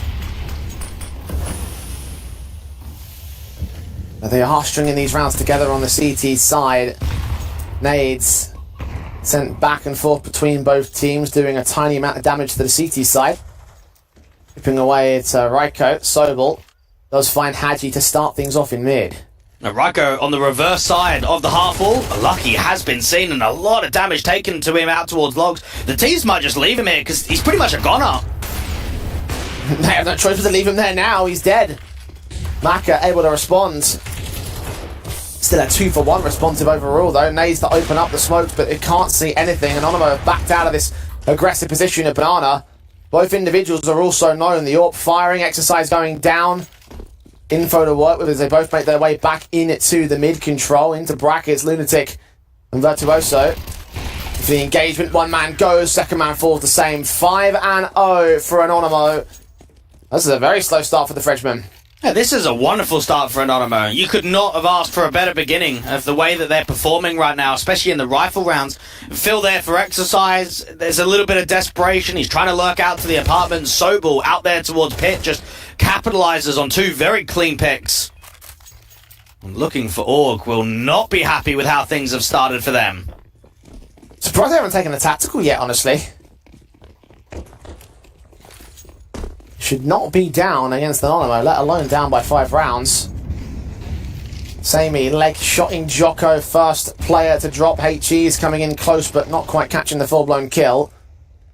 Not even doing that much damage, all things considered. 47 HP in the overall position. The T's will continue working their defaults in mid and second. Looking for Org. Got to think about where they can strike now. That last round, there was quite a bit of counter utility out towards Banana, and it cost Lucky. Could actually be a pop in here. This is going to be very fast. Smoke's involved. Covering off several positions. Jocko has caught Samey. Finally a man advantage for the Looking for Org side. Will it stay though? Not against Sobel, who mows down 2. Ready for Makazorp? Not quite. Adjustment to the headshot. The nade in at Wine. Gets another kill as well. Blind firing against the CT forces. Trying to keep him suppressed. And get that bomb down on the bomb site. Flashes will come in. Raiko's considering a push forward. He sees Exercise the edge of the smoke and brings it into a 2-on-2. Yeah, it looked like Exercise was going to get a bit of a freebie working on the edge of the util. Lucky and the AWP. Maka's already had a couple of good picks in the round. Holding his nerve there with a big green. Lucky ice set. Didn't see Raiko jumping. And the AWP is being pressured by players coming into the bomb site. Maka still able to get Raiko. Look for the second man. Not able to land it. Lunatic knows that he's low HP. He's looking for that frag, but Lucky is the bigger concern. And Maka can still find the frag. A 4K for him in this round. One that gets Looking for Org started. Yeah, that was a sick round from Maka. And that second shot out to Library was just clinical, very quick, and very on the money. And look at what that's done to the economy state. Yeah, we can sit here and say it's been a very good beginning. It's been a 5-0. Because some of the rifle rounds have been quite contentious with players staying alive in the minimal amount, they've actually forced a bit of a reset, which is a great bounce back here for the French. Yeah, nice shooting. Down to the basics now for Anonymous. One SMG is coming in. Nade stacks out towards mid and stairs. Actually don't do a lot of damage. That's 4 HEs, most of which had their impact wasted up there. Anonymous can start shifting players elsewhere. And around like this, you've got a few upgrades, you've got the MP9, you're hoping for a couple of casualties. If you could save a rifle as well, that would be even nicer. Very disciplined out here towards Banana. Very slow and contact heavy for the French. Ball around the corner. Lucky actually gets overwhelmed by the USP. Jocko also found. Makazorp can trade back. Hadji can follow suit against Lunatic. Swing from Raiko finally gives up the ghost. That was a little bit dicey, but Looking for Org seemed to come out on top. Yeah, you're right about that. It got very close. Samey, unfortunately, didn't quite catch that timing of the reposition from Exercise. I think they're trying to get rid of a few of those rifles out towards Banana as well. So if Samey eventually does get down towards Banana, he won't be able to get anything in his hands. Yeah, good call. So at this point, in a harsher eco round like this for Anonymous, you really just, like you said earlier, want to get away with a rifle or two. So for him in the 1v3, with no Kevlar and no utility to support it, better call to make. Maybe Hadji could drop. There is a Galil on the floor. It's not an AK. Might be now with Hadji's demise. There's actually a few weapons being dropped. I'm not sure if that was an AWP up there for the Anonymous Looking for Org. Yeah, wow. They're going to grab it. So they actually didn't get rid of that rifle. I would have thought someone would have held on to it and put it in a safer position for them to grab after the bomb, but it goes the way of the CT side instead. All in all, a very successful eco for Anonymous. Yeah, it's not as easy, obviously, to chuck weapons away in Banana now, but just with the way that they were kind of all regrouping together and slowed it down, I thought they were like trying to shift the weapons up. And in the end, it means Samey gets an AWP, so that's actually a very good eco. 3 kills and an AWP, they'll be happy about that one. Might even be more here. Samey needs to be careful, though. That AWP may be very important to the Anonymous side. He's being chased down here. Flashbang actually pretty nicely lands onto Maka. Doesn't quite find his man, can now just run for it. He's still sticking around for the kill. He's playing with fire is what he's doing. Yeah, I remember the first time around, obviously on Honoris, it was Stomp, right, that was the main AWPer of the team when Prism and Raiko were there. So it took a little bit of time until Samey made his move over to Honoris. Definitely not as early as Raiko. But he is the AWPer of the team, and I'm sure that we'll consistently see that in his hands over the course of the series. For Looking for Org, even though they've been tested, it is 2 rounds in a row, and it's room to start building to more. Equally, though, money is a cripple for them, so Anonymous could find the reset and take the half as a result of that. Raiko's taking a bit of damage to the HEs. Again, not as effective with the nades as he could be on Inferno. With that, it slows down. Exercise and Lucky have been fairly unsuccessful with some of these entry attempts. They're normally the guys from Banana and the apartments that are catching a lot of players off guard, getting some opening picks and catching players sleeping with util out. I wonder if they can try and set up Jocko for a little bit more of that entry pack style and head towards brackets.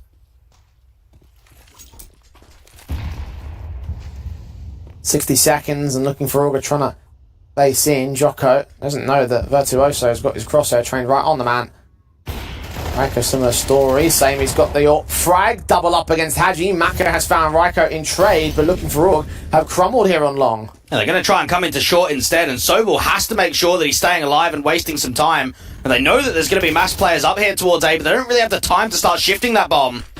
Flash over from Sobel, swinging from Virtuoso, catching tags onto Lucky down at 13 HP now. Up in, finally missing a shot. Maka getting given a kill. Now Sobel is the only player on the A bomb site in the back corner.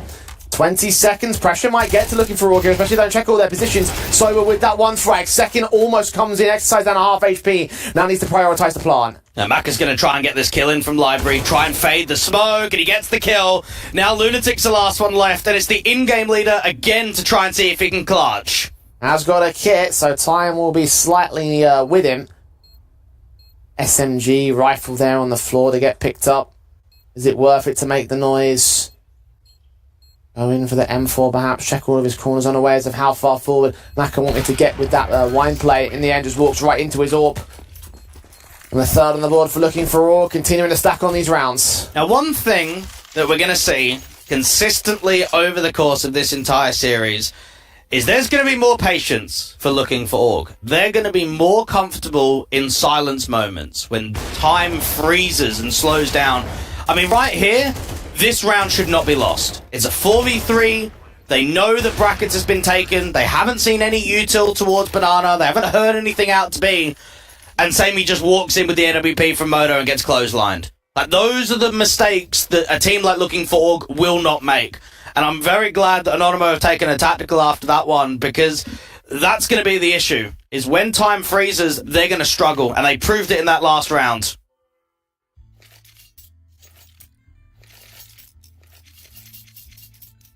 Took a tactical pause right there to address that issue. Now look on to the upgrade pistols. Deagles, 5.7s, a P250 on a couple of players.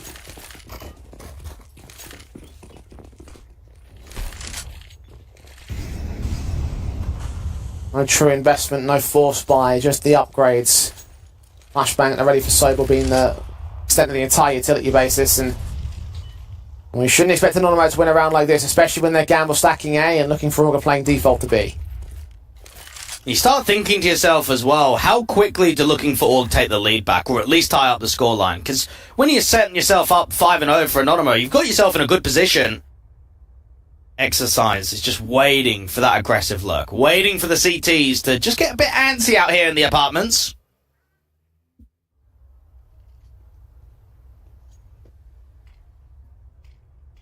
Smokes down on long. And flash their way into that mid control. Hadji's got to duck out of position, recognising that they were all stacked up. Has a teammate to go back and grab that bomb, but they're not going to commit to that B bomb site just yet. Sammy is caught off at the balcony. Second player of Raiko is being watched out for just in case. Exercise able to escape him. Meanwhile, the T's are walking onto that B bomb site here. There's nothing Lunatic can do about it. Now, the best that he could hope for is to deny the bomb going down the first time, try and create a little bit of chaos, but they've heard him as that smoke goes down. Sobel with the dig, struggling. Virtuoso does at least get a couple of kills. 3v3 right now. It's actually doing pretty well for these pistols. Maka suppressed by two individuals coming in from two different angles. Exercise forced to trade back onto Lunatic, and Raiko comes in the back lines. Haji turns away at the wrong moment, but he still gets the headshot in anyway. Oh god, this is getting way too close for Looking for Aug, and Virtuoso's not done. 10 seconds, bomb is now on the site. The Molotov will finally force him back, so the plant should be secured here. He'll still try his hand at this retake, because at this point Anonymous could still find the steal. Two good taps to the head. That's what he needs here. Exercise First man forward, finds the fight and finds the round. Expensive one, however, for looking for Org. It definitely hasn't been the cleanest of showings here from the French, and that they are being tested in a couple of these rounds. I do feel for Haji. I mean, he's watching Banana for pretty much the entire time, and as soon as he turns to get past the half wall, that's when the peak comes out. It looked as if Exercise had done quite a bit out there, just time stalling and to gather that information, but it looked like that slight press out there from the CT smoke was actually creating quite a bit of chaos on the side. I love the panic POV there from Haji. Poor man.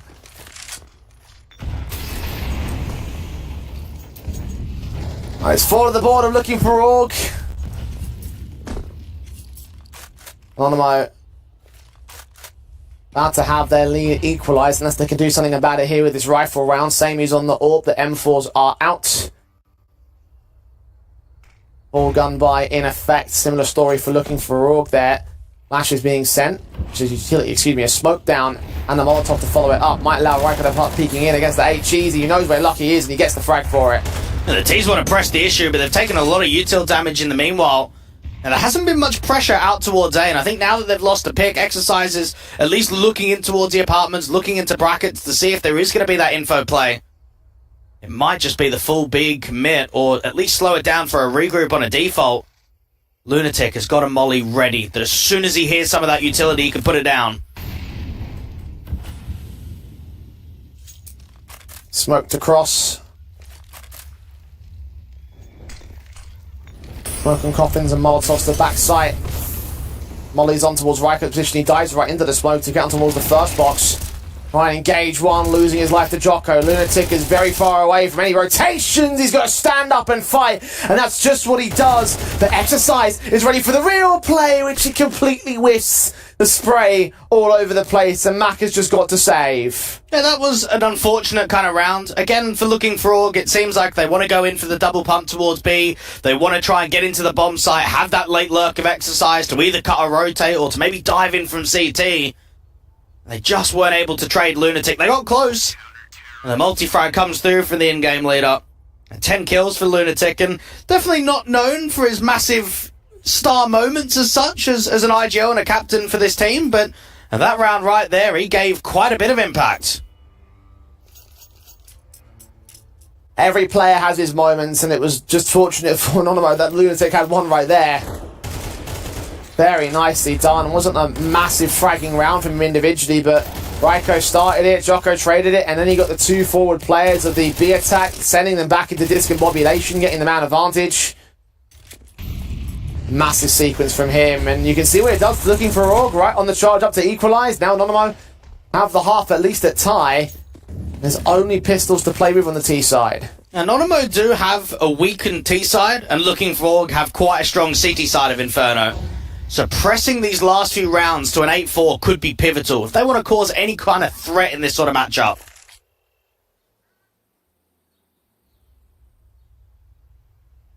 Virtuoso inside Samey is AWP.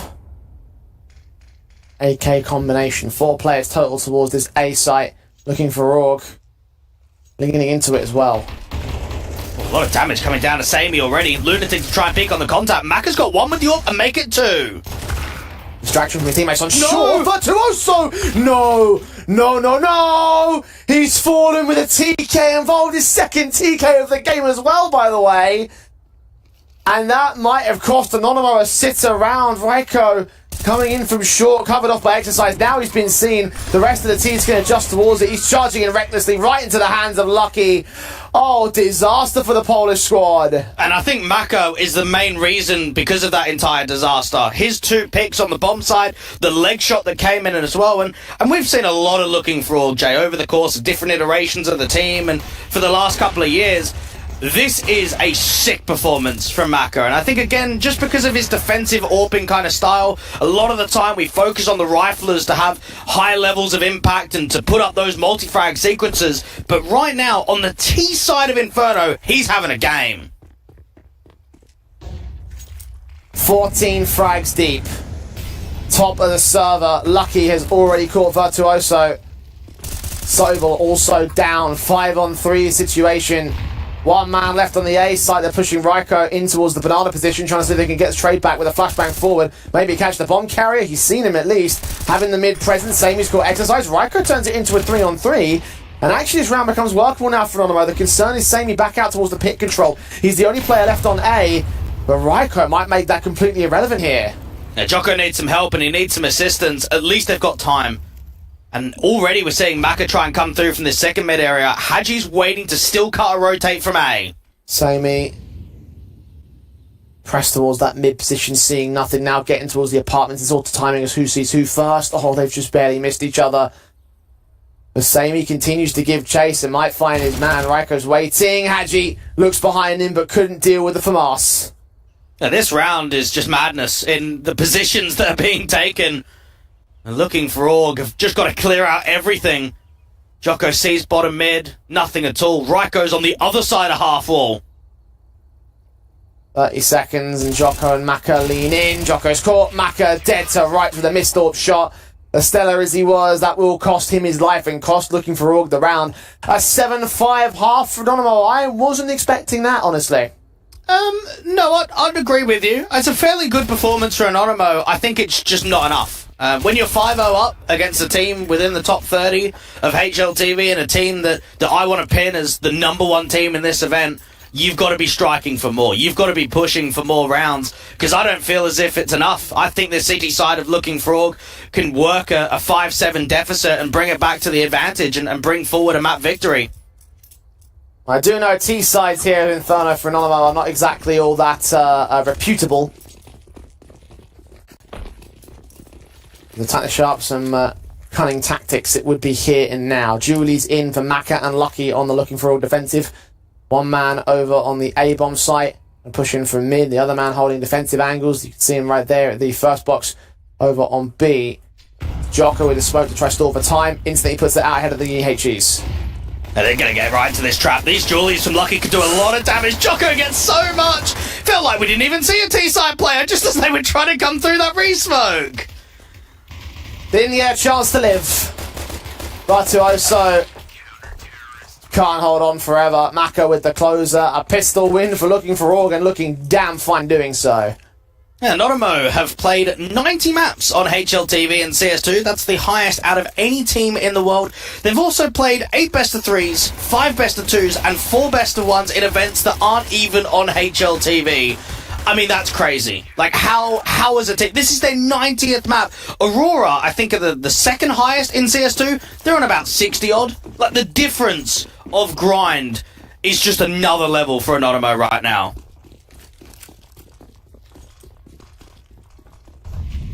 Now Looking for Org are still in the favourite position. On to take this into evens and potentially even beyond here with the setup they found of that pistol. Eco conversion, then the rifle. We're at 8-7 if they can win those next 2 blocks involved for Anonymous right here and now. Nothing of any particular worth for them. No Kevlar or utility, no upgrades on the pistols. It's just those Glocks. Anonymous might be able to deal with Maka. The issue is, if they throw themselves at him, it could be a lot of damage going down to the economy state for the XM. 4,505 kills. Oof, Lucky just tapping Lunatic. Information given up there by Jocko here in the footsteps. Nicely done, so 3,600 instead for the man. He's about to face him. 1 frag, 2 frag, 3 frags! Taken away by 2 Haji. Okay, never mind. I honestly thought that he had them all, but no, never mind. Only $1,800 a kill bonus here. And the opportunity to upgrade into the NWP or keep it as a very heavy bonus round. Still use the XM, still use the 2 MP9s. And look to try and see if you can make it 8-7. Give yourself the lead, but still secure a strong economy float. No upgrades. Heavy bonus rounds. I mean, you might as well, right? Like, you've got all the weapons. There's no need to throw the money away or spend money until you absolutely need to. And I've seen those XMs mow through aces, so I kind of want to see what Jocko can do with it. Or Maka, rather, can do with it. Jocko's with the SMG up close and personal right here. Supported by Lucky to find the frag onto Raiko, so the start certainly is with them. He's sponged a lot of the damage. He's caught an AK, can pass that off to his teammate. Leave the rest Looking for Org to with the rest of the Anonymous players. Yeah, maybe get the XM and give Maka back the AK is probably the best decision. Yep. I think Jocko was very close to going down there. You think about some of those spam bullets that came through from Sammy, almost connecting. Exercise, trying to make no noise whatsoever. Incendiary out towards a short control. Now they're being pressured into brackets, but they're cancelling just because of the counter utility. Nice nade. They're drawing attention away from Lucky as well here, who is holding ahead of the half wall. And Anonymous might not be suspecting in this position at all. Playing the long game here for looking for Org. It's a case of whether Anonymous commit towards the B side. They're backing up in mid, looking at brackets on A. I don't think they're going to get any info of what's happening towards A. Haji can literally just take a fight and tuck. And then you've got Jocko and Exercise that aren't peeking. They are going to be running into an absolute trap towards this short control if they commit.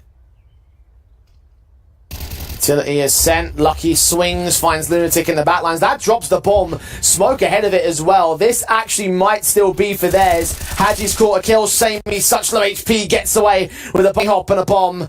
Virtuoso expecting Haji to start swinging forward. He catches Sammy instead, drops that bomb again. 15 seconds for the 1v5 ace. It's just not going to happen. Breaking through these first three players is a challenge in and of itself. And I think the man knows it. He's lucky that he actually probably should stay alive here. I mean, he's actually been able to find a little bit of a safe haven out here to CT spawn. And looking for Org, though. It just shows you that even if they're 0-5 down, even if they're being tested in a few of the rounds and maybe is a lot closer than what people are expecting, I think it shows the depth that they can still come back and show performances like this. That they can come into rifle rounds, whether it be in the first half or the second half, and just have that that cleanliness of keeping mass players alive. Upgrading a heavy bonus round into what is now a very strong rifle round. Second tactical called in by Anonymous.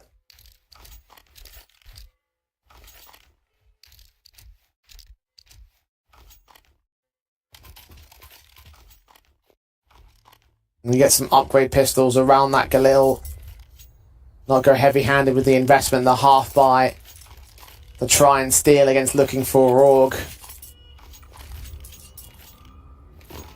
If not, set them up for damage and a reset. The economy is going to be a little bit awkward for them if they can't get this round together, so that really is objective number one. It's not going to be successful for that first pick at least. Haji takes the likes of Virtuoso. Exercise is there against Sobel. Maka finds Lunatic, sprays back at the Galils with the AKs, crossfiring against Sammy. He's not going to last long at underpass. And Raiko is left alone.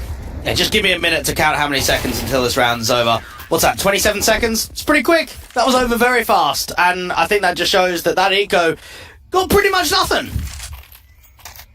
Give you a minute to count a 27-second round, Greg. I could do it twice. Yeah, exactly. Twice exactly. And a little bit extra. Looking for Org, looking for a swift end to this CT half here. In the lead now against Anonymous, who have yet to score in the second half. And that's so similar. Again, something that we saw in that ITB game.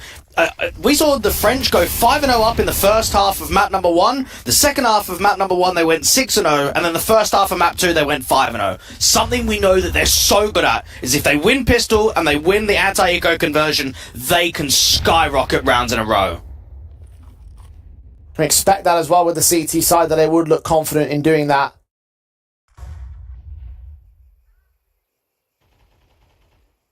Positions are careful. Minute and 15 to play. T side. The flash is over towards the banana position. They've got the first man of Raiko peeking in first and foremost. Nade damage done towards him. Lucky and Jocko about to try and challenge the T side directly. Sprays, blinded, not revealing anything from either side. The issue right here for Anonymous is there's a lucky util for T-side. They've pretty much run out of their flashes. They've only got one molly left, and that's not going to help on a site exec. A resmoke comes down for Sobel. He can't even act as a little bit of a lurk and try and get a kill out here towards a balcony. And 2 on B, very defensive from Jocko and Lucky, and Lucky's got an incendiary at 30-odd seconds on the clock. If this goes down, this actually might just ruin the rounds. Lucky. There's smoke coming his general direction. That fire comes in. a little bit shallow. Flashes a sent Lunatic in the bomb site, and Jocko's not ready for it. And Lunatic catches both.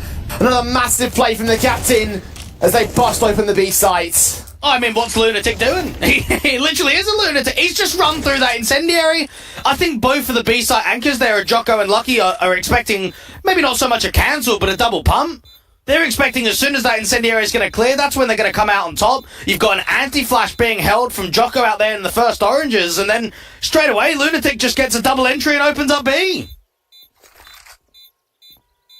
That's unreal from him.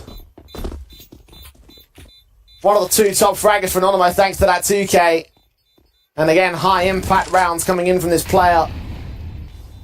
Hadji and Mack are looking for exit frags here, going to keep him behind those Molotovs. Virtuoso's going to get caught. Riker might get caught with the bomb blast. Lunatic does get one. He goes down. Mack hunting the last. It makes it a very expensive round here for Anonymo. Oh, that sucks.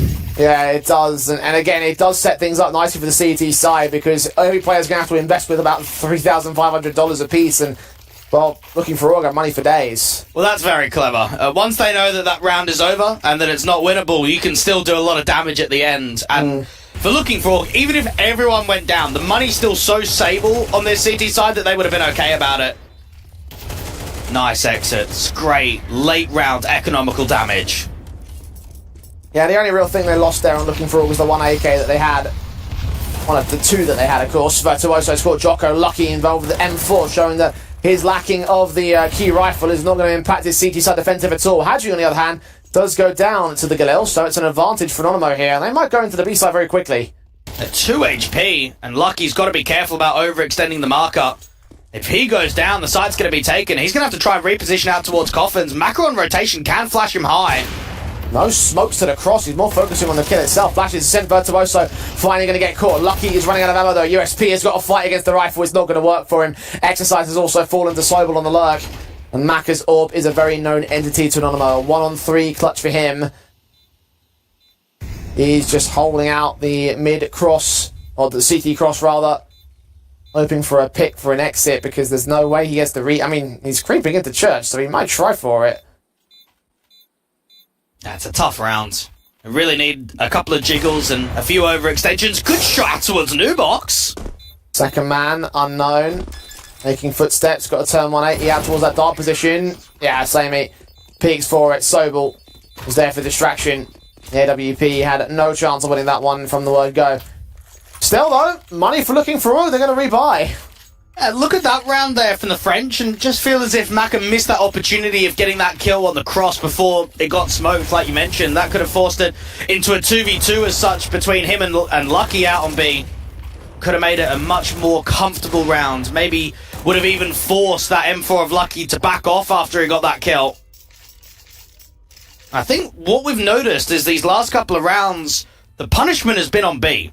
Whether it's been top banana or on the B side directly, the B players are having a tough time. So this is where maybe Macca thinks about starting 3B early round, maybe bring the AWP out towards B, and think about a slightly different protocol and setup, because that's something that Anonymo, I think, are going to keep pressuring.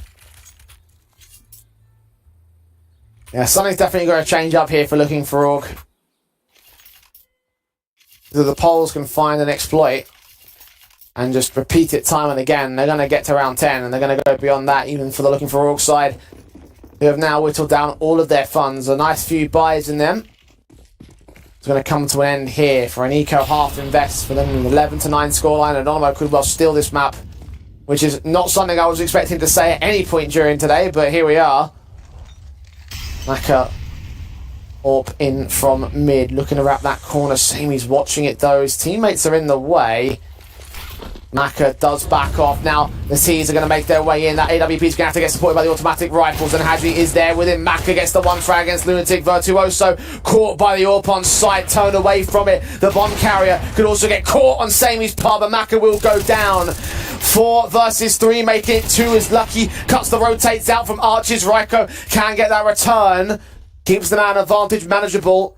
They've got some breathing room out there, but the bomb is stuck in apps. It has to commit to A site. Hadji's ready for it. Oh, this backstab from Jocko's everything. Out to the apartment, but missed the timing. Hadji still catches him, and they know that Ryko was somewhere out towards CT. Could come in from Library, can come in from Arch. 1v3 with this AK, swing out wide, and they swing together, both from the apartments and from the pit control. Another sick round there from Maka.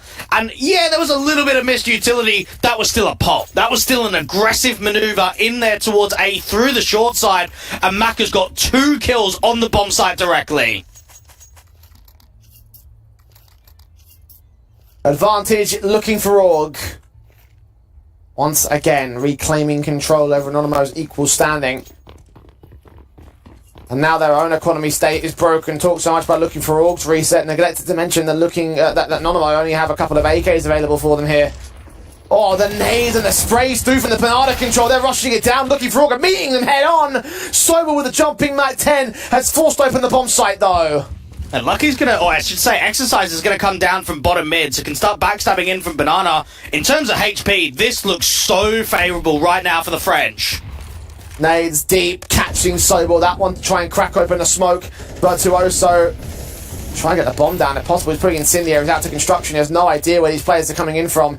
Man advantage and HP advantage for looking for Orc here. Incendiary sent, Virtuoso caught out in the open. Lunatic. Is there another massive round in him? He's got that first kill at least. Second man may be known here. Orc of Maka faced upon with a spray. It goes too high. And looking for Orc, final 11. Now this actually might be the best map that I've seen from Maka in CS2 so far. Man is just on it. Like, all the important kills that need to come through, he's winning out. And right there, you mentioned it, Lunatic, we've seen him in clutches before, we've seen him win clutches before. As soon as he peeks back in towards CT, it's just instant death.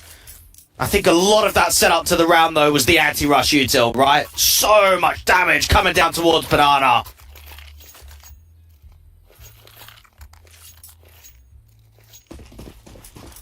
Two to go for LFO.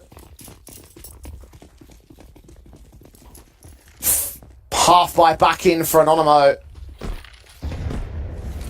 4 Tech 9s and a Galil in play. Or frag not quite found today. Mid control taken by Anonymo. They work behind these walls. They work very far away from contact for now. Anonymo. I mean, this is where you've got to shape up. Probably another pop. Probably something as quick as you can. Now, Maka's got the AWP out towards long. I imagine in this round it's going to be in an apartment and short dive. So Maka actually might not be that involved in the chaos. Bash on Maka towards short. Looking to catch exercise more than does his teammates. Lunatic caught dead to rights by the AWP. Maka does fall to Virtuoso. He's howling on for dear life in that position. Meanwhile, the T's are bursting out towards spawn. Jocko having a hard time dealing with it. Lucky has fallen, and Jocko's going with him. Anonymo about to find another one. Now, this Tech 9's in an awkward position. Haji won't be able to clear it unless he goes out towards long, but the Tech 9's fired too early, and Haji's got a dropper. Surely not, guys. Looking for Org, regrouping, repositioning to go into this B retake. There's a smoke in the way, pretty deep out towards CT. Molly out to Church, will try to clear it up. The flashes will be sent as exercise. Tries to clear these corners. Half the time is ticked already, though. Counter flash turned away from Samey, known to the back lines. Sobel's the key concern, though. Chance to swing, chance to catch. Exercise down. Haji into the back line. Samey as in marked. And Anonymo have found the hostile. And once again, I think we see right there, the B players struggling. Jocko and Lucky have not had an easy time in this second half. They force the over-rotation. They come in there from CT. They kind of get caught flat-footed. And there is a bit of distraction being pulled from Sobel. Kind of playing out there from the right-hand side of the truck. He's got players in from Speedway, from Samey as well. And Jocko just kind of gets caught looking in between the two of them. As soon as Maka relays that information that CT was offered up, you'd think that maybe looking for Org would play a little bit more passive on B, that they would fall back into tree or maybe out there to construction or in the bomb site directly, but they just get caught rotating. Tactical taken by looking for Org. They're going to go into this round as well. I would have thought there might have been a potential for like an eco or a half invest to get them back on a true gun round for the next and go with a 13-11 attempt. That is not the case, though.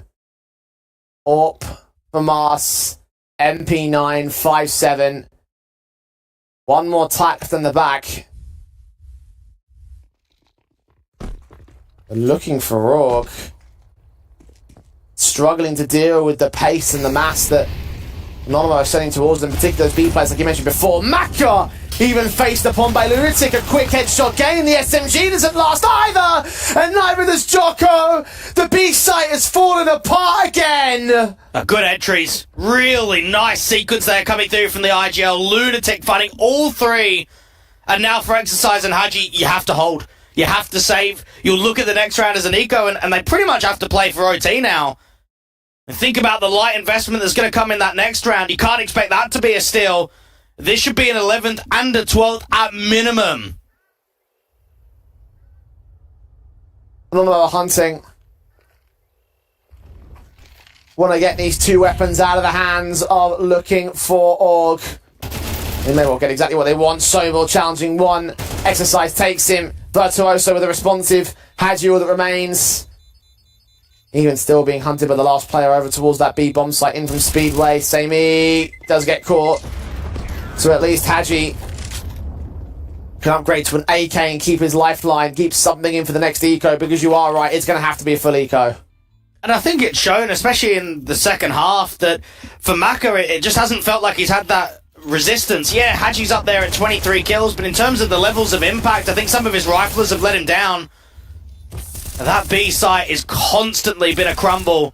And that's something that Lunatic, and I'm sure the rest of the guys on Anonymo, they're starting to realise it. Yeah. A very light investment going into round 23. It's still heavy on at least Exercise. He's only down to 1,200. He's hoping that the buckshot kill can at least give him some extra cash. Oh, I like this from Looking for Org. At long last, they're putting more emphasis out towards this B-bomb site. The AK in particular, Jocko's going to grab it. They must know that he's close. He gets another kill, but he burns the Lunatic's Molotov. 3-on-3. Nova from Exercise now ready to try and hold off against them as they make their way around.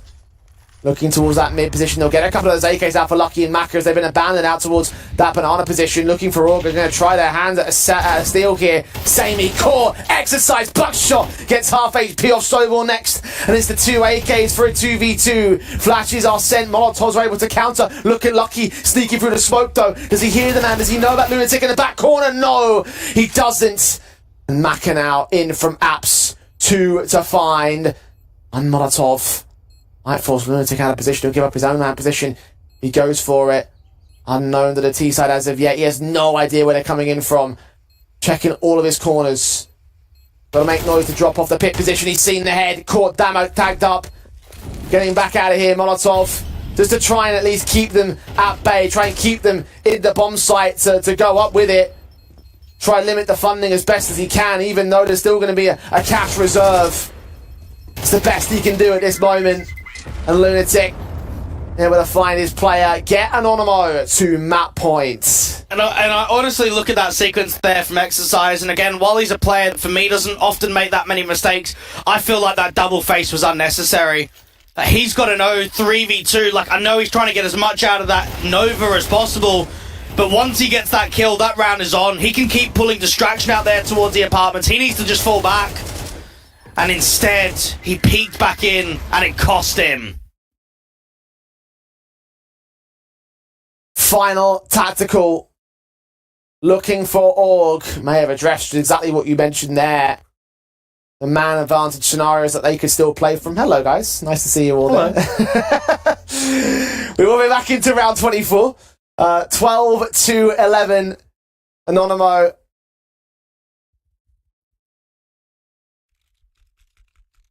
On to take this map up, and I'll be honest, Dwayne, I don't think either of us had this on our bingo cards for today. No, not at all. Anonymo have worked very hard. They've put in a good shift today, and you're always going to know that if you want to try and cause an upset, even in a map victory against a team like Looking for Org, you need to put on a showing. You need to put on some quality.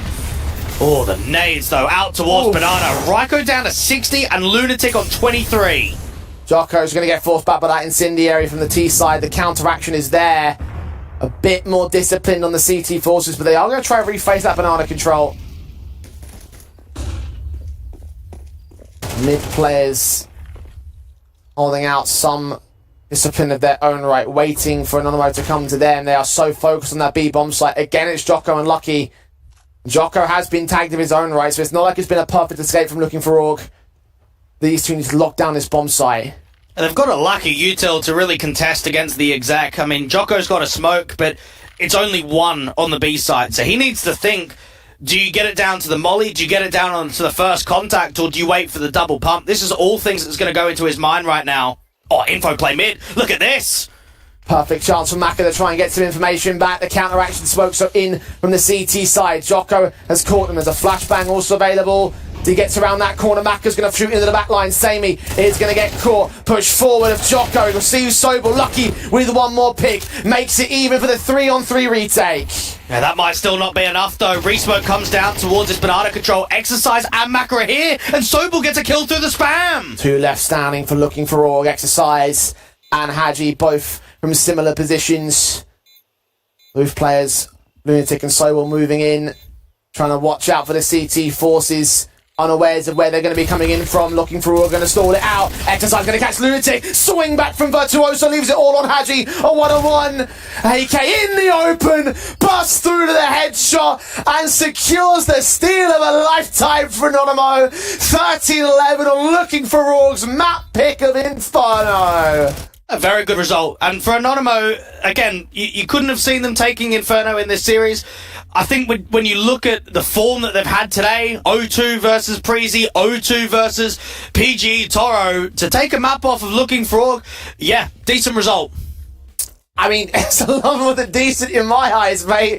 That was a hell of a start from the polls to get them into this matchup. You would have thought that the return from Looking for Org was going to set them up nicely for the second half, and we believed that that was going to be enough right there. That 7-5 wasn't quite as much as we wanted to see from the polls, but towards the end, they found the exploitation position. That B site being so weak today.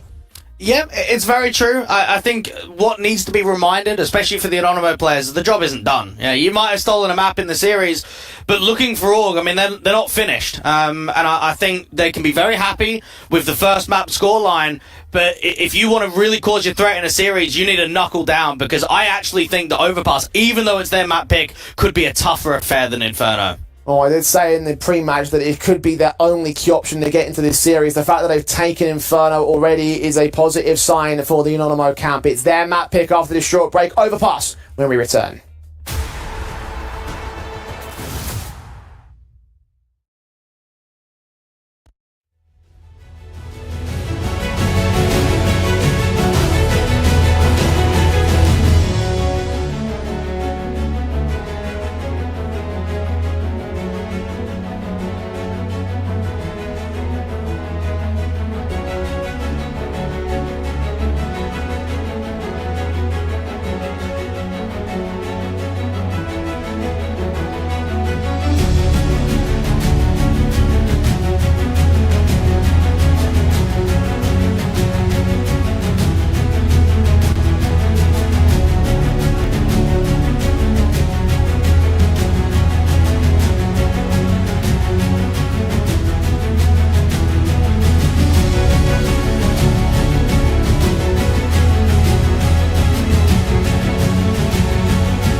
duoing up like this with a shotgun to hold one side and the M4 on the other, it can really become a very potent overall defense, especially with George waiting in the wings as well. It's a heavy investment from EG towards A.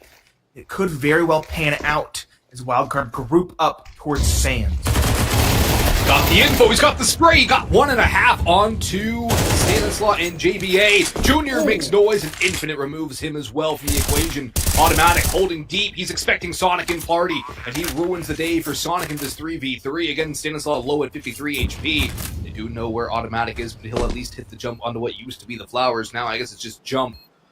He's going to drop it down with a flank from Slight this time on the backside. It's all down to timing. Does Automatic make contact with Stan? The Slight pop from behind. It will be the ladder, and he'll go down. Hex and Walco coming in from jump up, pushing on through. Smoke will not really do much to hold the vision away from EG, but Infinite will add his hat trick. Hex is stuck on truck, will be carted out of here by Slight. And that's a good round from Wildcard. That flank from Slight is really what saves the day for Wildcard, though, because Automatic would have had a free kill, presumably, onto the low HP Stanislaw, and then things would have snowballed out of control from there. Kill onto Junior as well. He was running around with the auto shotty. Even with his position known, had that shot not been so clean from Infinite, he could have wreaked havoc. One, maybe even two, given the distance, but Infinite, crisp with his shots, crisp with his crosshair placements, seals his fate there. Wildcard onto the board very quickly with that first rifle round. 5 from EG, also less than ideal going into round 4 from Moss. P250 for Walco. Is a 4 spy, but difficult one. That 4 players now stacked towards B. EG, it's a dynamic CT side, but will it work against the likes of a very slow and methodical Wildcard?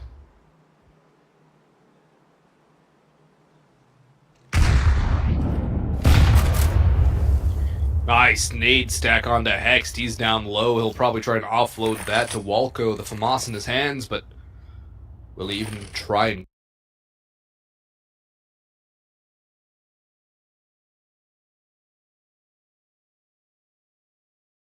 go for that or just hold the line steady here? Smoke out monster.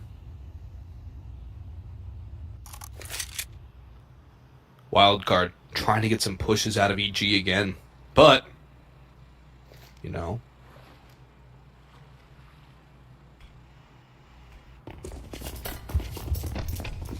just one of those to the lines. Done well. Did it in the pistol. Doing it again now. This is the best counter to Stanislaus' call style. Stop Walco though from going for an informational peek. Sonic finds one, albeit with taking damage. Hex to trade, but Infinite doubles down in response. Automatic in pit. Has to find the lock. Stay alive, will dodge them all. Actually on the top line too. Sonic finally does him in. But Junior is set in a solid position. In fact, it's over. They burned the clock too far down, and that's the round over in the blink of an eye. Not even a bomb plant attempted.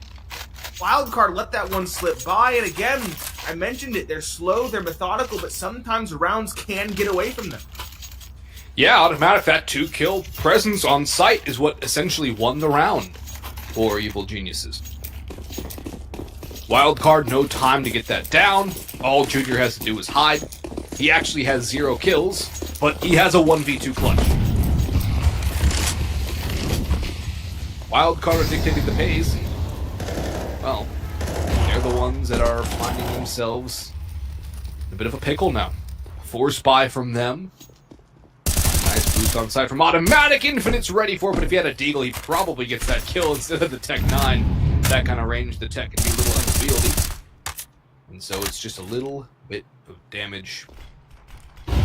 Now the B utility comes in again from Wildcard, this time at a minute 15. Hex going with 1. Still players on the site. There's the second from Hex. And a third as well before he inevitably falls. Walco still making himself a nuisance on site. Rotations are coming through, but towards remove. Walco, you gotta expect Sonic there, and he actually gets bailed out by Junior. It's all up to Infinite now, 28 HP. Drive-by from Walco can do him in, but Infinite's brought it to the 1v1. One shot from each. Walco sprayed! Does not get enough damage to the headshot. And a huge clutch up from Infinite to get this one back to the favor of Wildcard. Good change of pace from Wildcard. It was expected by EG. They were set up to rebuke the take. They had the nade for short on the press, but still, Wildcard press out. They get the kills required. It gets awkward there for Infinite, but he's already emerging as an early star in map number 1. 9 kills to his name, and as you mentioned, a 1 versus 2 clutch on low HP to boot. EG, since spiraling back down, it's not necessarily a save. It's not a full buy either. Walco and George are low. Hex still has 1,600 in the bank. I guess it is a full buy. Maybe Hex is saving some in the bank to buy an op in the round after next. Regardless, buy is desperate, dire for the defense.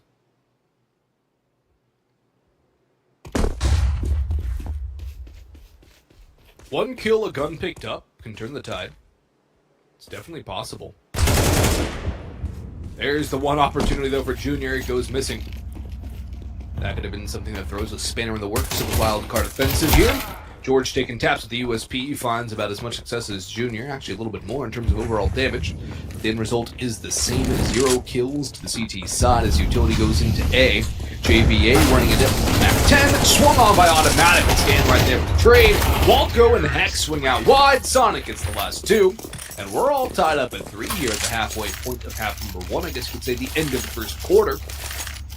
And we will not see a full buy from EG. Instead, Wildcard with the golden opportunity to get a lead here for the first time on their map pick. The opening map of this closed qualifier for ESL Challenger Atlanta. EG is going to do some damage with some pistols because the Wildcard money is still not good. They've reinvested heavily as well. They have an op on Slight, finally going to see a zoomed weapon on its aptly called playground of overpass. That was a weapon that could take over in CSGO. And this one. Eagle for Junior finds nothing other than a boatload of damage. Wildcard. Should have this round under wraps unless something disastrous goes wrong. Automatic and Junior, the only two with upgraded weapons. Hex boosted up. Might actually find Infinite. It's on an island in connected. He's not watching for this. A dink double. There we go. Hex finds an opening. No gun recovered, though, and Slight knows there's a second lurking in towards water. Can't go towards connector to get that rifle. Sonic lurked all the way out. B finds George. See the round under wraps at this stage. No one can recover the rifle. Being forced in by the utility. Slight finds another with the op. Third, likely onto Automatic. Junior does deliver a blow onto Sonic. At least some damage done, but this round is nigh impossible. The bomb migrates towards B. There's the shot. Slight. An opportunity to show off his upping prowess in CS2. And a round for Wildcard, which gives them the lead for the first time in this map overall. Yeah. I mean, Junior finally gets an op in his hands. This is the first time we'll see it on the CT side. So now we can start to see a little bit more of an Opera's duel now. But one thing's for sure, EG at least been getting damage done when they're losing rounds. Still 2 kills in that last round is not horrible, considering they invested almost nothing either. Junior's not going to have a very advanced position, though, just playing Divider. JBA takes a little bit of tickle damage through the Molotov. He's down to 82. But overall, Wildcard are going back to their slow default from the looks of things, although they have picked up the pace considerably in these last several rounds, and it has worked out much better for them too. So maybe that adaptation coming in from Stanislaw, change of pace against EG, it's going to work out well. That slow play did not work against this regimented side, and Junior might actually just get a freebie on the JBA if he crosses Divider slow and steady. Utility will fly over. That's going to be some noise for Junior to hear. He'll see that. Meow, he knows exactly what's up. Up to lane. Flash, but not dead. Finally goes down after that first one connects. Automatic swings out just a peek. Locations. He needs help. Let's get one. He's so low on health. He's blind as a bat. Being pushed in from fire. Flames and long. Long to do him in. Double flank from Khan. George on the truck. Try and hold out until the Autobot's gonna rise. One for Slight. Sonic is low as well, but Slight picks up George through the edge of the smoke. Walco, silent, stealthy, spots out one. That's the bomb. Sonic knows where he is, but there's time now for Walco to move. Reposition. He does not have to push the issue here. The bomb rests down the stairs at his feet. Sonic is half HP. Now he knows Walco has the info. A smoke on his position. He swings out wide, and Sonic hits the headshot he needed. Big clutch up from him. And Wildcard a 2-round lead now. Their streak of what I believe is 4 rounds in a row. Just gaining more and more momentum as we get to the later stages of half number 1. Had enough money to reinvest as well. It was a costly round, but it was an important one to win. It sends the EG's economy spiraling once again towards a spot where it's unable to fully invest safely. Should give this attacking side a little bit more breathing room going into round number 9. Op of Slight already proving itself now. Skyrocketing to 1 kill behind Infinite at this stage. EG. they struggled to find a response to Wildcard's change of pace. It seems like they lost that one round at a time, and they decided they will never let that happen again. It's by attrition or lost in the post plant, never by time. Slight and awkward duel. In fact, the duels for EG have worked thus far. 2 kills secured. It's finally back to even footing thanks to JBA, but 3 versus 3 with one of the riflers on 10 HP seems like a very desperate situation compared to what it could have been, or should have been, I dare say. 2 Deagles and a 5-7 remaining for the EG side. They have some interesting positions, but Wildcard shouldn't take any angles for granted. Now they've got to clear their corners with due diligence. And now they're getting flanked on by Automatic, who just makes his presence known. Hit and fade. He runs away. Junior picks up a pair in bathrooms, though. It's up to Sonic, and he's stomping. Junior's got it up. Oh, this is not worst case scenario for Wildcard right now. Junior, nice shot from Sonic. Hex will trade that back, and off will be recovered for Junior. There's a big win for Evil Geniuses to get back into this one with that pistol round victory. But it still was not ideal there for the EG side. They could have made it a little bit cleaner. Probably not having Junior peek would have been a good thing. That's just nitpicking. The fact of the matter is they won a pistol buy. That was it. Wildcard, again, because of the casualties they've sustained, broke as a joke. An AK, a Galil, a Tech, a Mac, a Deeg, minimal utility. This is not a good sign for Wildcard here, as they're on the verge of a reset. It's literally nothing to Junior. Flashed off. At least they survived the initial contact.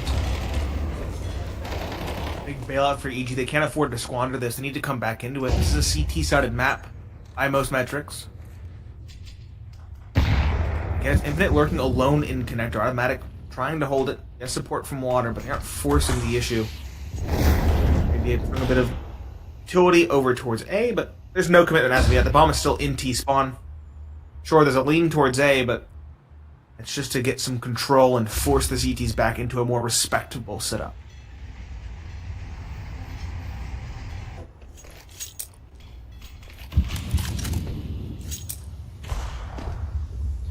There's the opener from Junior onto Slight. That's the AK removed. And the B congregation is ready to conga line out through Monster. A flash over top would do wonders for Wildcard. Gain them some space, maybe some guns. But it's automatic to get flashed in. Doesn't matter. Sonic double dink of Mac 10. Swings out wide. Trying to buy Hex. Infinite doubles up though. The HP on Infinite and JBA so low. And George will come salvage things for a brief moment in time. Bomb can cross. Junior has a nade. Toss it on sight. Junior, you stop the plant. And it goes down. The bomb falls. Molotov to ward off any further plants from Stan. He's in the smoke. He's safe for now. Spreads. It picks him. And now they have the information where exactly Stanislaw is hiding. There is no grass for the snake to hide. They know exactly where he is. The Teagle not doing any of the wallbang damage. Finally on the end of it. After the bomb goes down, Junior catches him. But there's a successful 5-5 scoreline for EG now, but it seems the team that wins the rounds takes a lot of casualties in doing so. So EG's economy this time is the one on an ice edge. Yes, it is. Wildcard, though, they went for the force buy in the round prior. It means they can only get pistols and maybe some Kevlar now, unless they really want to force the issue. EG able to reinvest into full rifles, but the focus should be on keeping this round clean. Build up the economy for that last round if required. There's only 2 remaining at this stage. Reestablish some semblance of a lead in a 7-5 score, and that's the ideal at this point for EG. Wildcard, though, pistols tend to indicate maybe an aggressive play, a more quick play than we're used to seeing from this Wildcard attacking side. Look at Junior's position of long two, so aggressive against the pistols. A very dangerous spot to be. Alone, no help. He does get the opener. George now popped from Khan, doubled up, but he gets dropped by JBA. Rifle picked up for him, but no armor. Hex is in water. Gets a lot of damage dealt on the aforementioned T7 player. Junior's op goes missing. His Deagle doesn't connect either. He swaps back to the op for JBA, and automatic there to back him up at long last. Lead restored for EG, 6-5, so we hit the last round of the first half. But it'll be a buy up here from Wildcard, and a full buy and plenty of utility for EG. Should be equal broadsides in round number 12. Near equal. We'll see if Slight goes for the op. He does. It's going to be a glass cannon in the final round of the first half. Stanislaw Only a Tech 9 as well is a bit curious, but sure he invested in something for the round prior to give them a shot in it. EG a slight edge going into the final round of this first half. They're looking to build that lead, as I mentioned. 7-5 would be ideal for them. Wild card. How will they play their cards? 3 down below towards connector and water. They're going to get control rather quickly. JBA through the wall as well. Spams down 1. That is a good start for the attacking side, but they're not going to press off of that early advantage. I like this call from Wildcard. They've been getting caught out by the refrags of EG. This time they're pushing EG in a situation they have to keep good Molotov to try and force the Wildcard players into an open angle. But it'll just buy time for EG. Bomb to be recovered for Wildcard. Be stand to pick that up. And an A end from the looks of things, despite the lurk of Sonic. He's going to be that snake in the grass to make the noise and rattle the tail. Draw the attention of EG away from the primary objective. Automatic, the lone defender of the A side. Walko seeing nothing. Maybe you get a rotation back from Hext. That should signal rotations in surely. And Sonic's going to pop as they're running away. That's got to be the idea, right? Yeah. Or customers are going up con. That flank did indeed almost pay off once or twice. Or there's a bit of an insurance ball shot. Fall back in double team. All 5 come short. Automatic though. The top finds 2. Infinite trades, but becomes far more recoverable. 3 versus 3. Junior, Hex, and Walko. All towards B. Have a long rotation. They can't stop the plant. They can at least attempt the retake. Only 1 flash. There are kits at least. They have a lot to do. It's going to be dry fights. Dealing with the op first is going to be critical. Automatic somehow getting a double out of that. It's insane. That's massive for EG. It gives them something to work with. Slight posted up. He's that first man. Heads back from Sonic. There's Junior walking into the open. And Sonic peeks out from bathrooms. Infinite still not revealed himself yet. 1 on the Slight. Infinite can just hold his round over. It's GG. 6-6 is going to be the half scoreline as the bomb ticks down lower and lower. Walko is trying to bait out Sonic, who's won the round. It will be 6-0. And Sonic finishes up to boot. We'll see you guys on the other side of the break.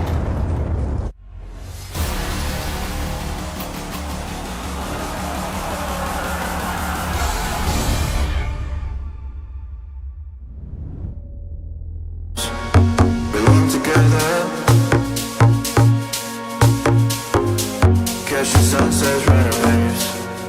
We stay forever. Where the rhythm never ends.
Welcome back, ladies and gentlemen. We are all tied up 6 apiece. I'm Pineapple Phillips, joined by Boggs, and this has been a contentious matchup, to say the least. Both teams broken multiple times in that first half. Some stumbles from Wildcard that are a little bit worrying here and there. They let the time get away from them on a B execute, for example. For the most part, they are showing them their best selves. EG now on the attacking side of map number 1. They have Glocks, they have a Hero P250 on Junior, and they have an early stack towards Monster as a B play seems inevitable. Wildcard spread out across the map. There are 2 players here, one on the pillar, one at the Toxic Barrels. Question is, can they hold this off? Can they at least find 2? Sonic and Jaba. Jaba is the one to fire the open shot. Still hiding, swings off the flash. Doesn't get a kill though. Instead, George to find a trade and Walko to find another infinite dink down at range. The second towards Graffiti is Stanislaw, and he's not found much success as of yet either. George drops 1, leaving just Slight and Infinite. Infinite being low on HP. Pull off the retake. There's the first for Slight, and he spotted out George, misses the shots. Junior trying to take long-range P250 taps. Not connecting it. There's one for George, up in the pit. Slight with 1 more tap. 2 more tap. What the heck was that last shot from Slight? That was beautiful. They peeked him 1 by 1. He does a little peeking himself, and that last shot was stellar from Slight. Holy cow, that was clean. That round given to him. It was a difficult shot to hit, but it's a shot that he will not miss. Surgical with a pistol and the op. He has overtaken Infinite, who had a very solid show in half number 1. Slight, though, with the op, with the pistol, even with the rifle here and there, is looking incredibly strong for this wild card side. Again, the lone player retained as the roster swapped, proving to be worth that endeavor here and now versus EG. He already has the op in hand going into the second round of this second half. EG, they're going to go for a force buy as well, thanks to that bomb plant. 3 Galils, a Mac 10, and a Tech 9. Slight needs to be careful not to get overrun by these weapons. Well, now they know it's there, and knowing is half of the battle, Nate. But do they continue to push the op? I don't know. You might think about rotating out here if you are EG, and JVA's going to push in from sewer and take down automatic. And Infinite will swing for the second. They're just getting caught like fish in a barrel outside Monster. Not a single response from EG. Not even really a reaction from them either. They're kind of just flopping about Magikarp use splash kind of response right now. And there's JBA to pick up another freebie, this time on to Junior. George will finally respond with something. Hext will look to do a little bit of work outside the top. There's angles on him, and he's going to actually be able to get the first and does not take a lot of damage. He can back away, take this one somewhere else. Slight is in water. They seem to know this, but Stan is making his way in towards construction, keeping an eye on that door. Creeping now. Oh, did Hext not see the knee? No, that was X-ray. They don't expect Stan there. It's up to George in a 1v3. Back stab 1. Knife out up there. 8-6 for Wildcard. Convert their pistol round, and they keep the op up in Slight's hands. They now send EG towards a save round.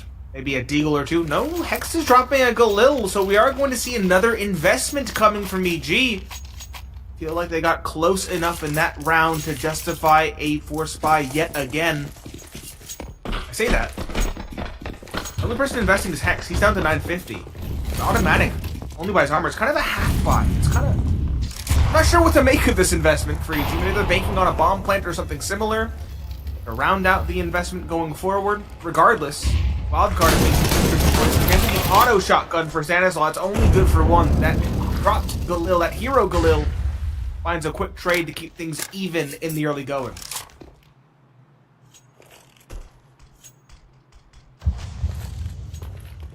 Even Steven. 4 piece. Smoke's a bit late. Automatics already flash. And automatics. They're not waiting for this. They're not ready for it at all. JBA does get 2 from Pillar before George can trade. The automatic Galil is resting on the ground. George and Hext. No armor, no utility behind this. But a bomb plant and a 2v2. Hext has salvaged one of those Galils, one of those guns that's been dropped. George on nothing but a P250, though. This is an awkward spot to be in for him.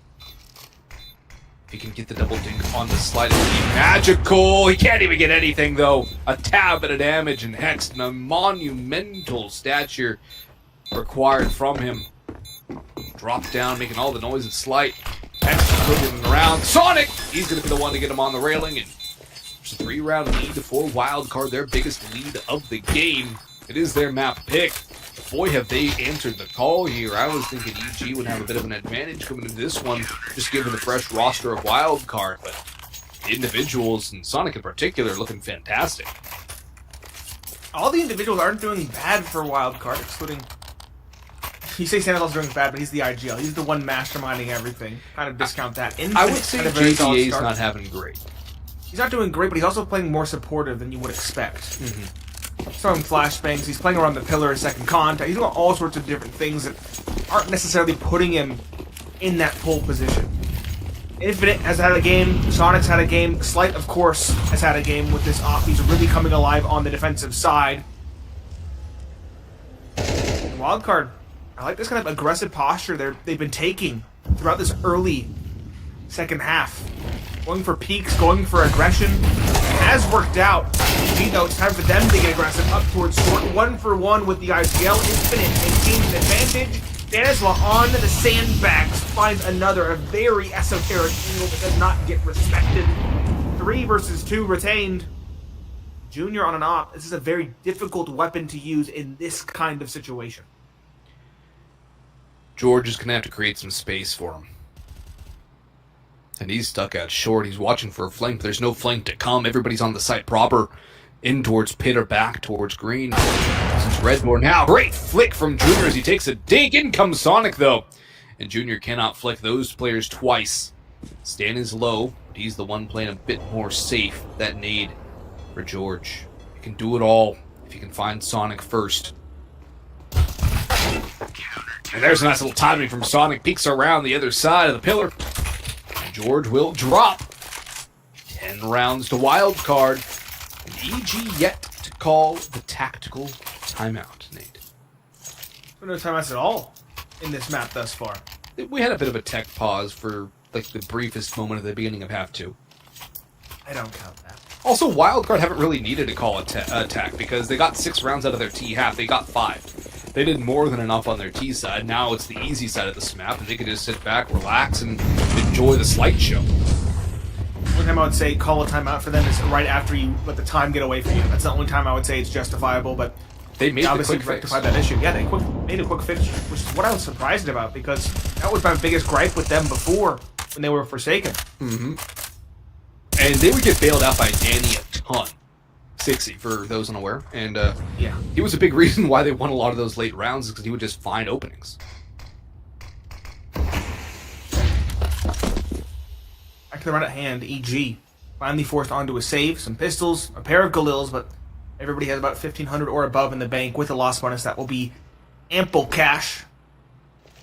They've been probing around, but they haven't been probing in the right spots. Wildcard getting water control after it's been vacated. This is a very solid mid-round call from them as they will now see this crossing in towards Monster. Jaba finds one. Jaba not a second though. The Galil combines fire with Hex. And now Infinite alone in towards water. Blind and done. No chance for him to find anything. The Molotov will delay, but EG have the advantage and they have the rifles now to back up their bark. Stanislaw might have an opportunity for 2. He does get the 1, but he cannot convert it onto the second. Sonic as well goes 1 for 1. It's Slight in the 1v2, but of course it's Slight. And you cannot count this man out the way he's been playing 2.0 KD. And a chance for more. Out on the balcony, spotted by Junior, misses the shot on the jump, drops on down, makes a little bit of noise, takes a little bit of damage. He's going to keep on going. Runs over, jumps onto the railing, up over the box. He's trying to run and go with the op, and Hex will deny that opportunity. Junior will grab the op. EG will snag a the first of this half, really, and cut the lead from 4 to 3. But, geez, it seems like it's been more than a long time coming for EG, and they kind of got a little bit lucky winning 1-for-1 trades all the way through the site. There was no multi-kill from Wildcard, and that's what gave EG an opportunity. But look at the money for the CT side. It's absolutely disastrous. Yeah. Well, Wildcard have won rounds consistently. They've also lost quite a few players consistently. 3 to 4 players going down in majority of the rounds they won in the second half. That does not make a good CT economy. So with that one loss, they are sent a tumbling. Deagle 5-7s, M4, and Scout. We've seen a worse buy win rounds in this very map. The question is, will this be one such round for Wildcard? Slight like that post with the Scout. In fact, I would say the Scout probably a better weapon in the round prior, given how he was running around with it. We'll have to see if he can do some damage in this one versus the rifles proper. Slower play from EG, respecting all the angles. George will find the opening. Good trade, though, from the hero rifle on Sonic. Keeps things at even footing.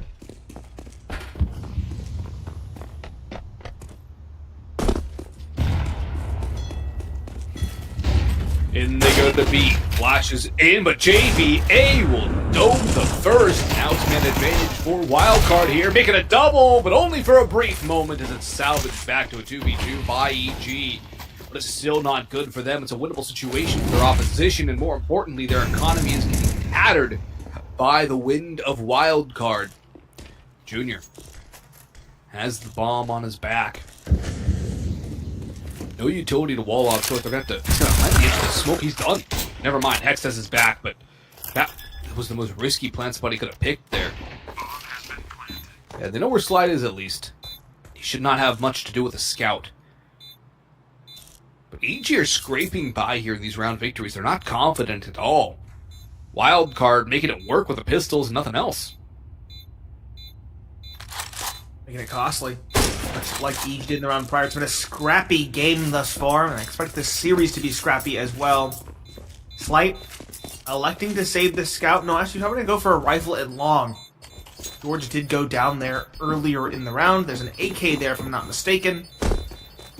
That, with Kevlar, will give his team something to work with in the following round, which should be a safe. EG, though, they're now within 2. They're whittling away at the lead. Wildcard established, but the economy of neither team's in a good spot. It's still going to be difficult for EG if they meet some resistance.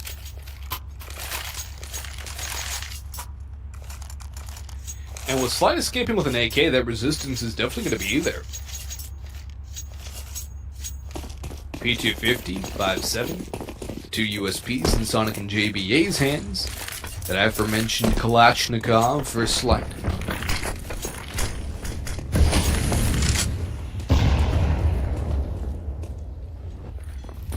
He's the one who's the tip of the spear right now. And he's going to get automatic out towards water. That's a good opening kill for Wildcard.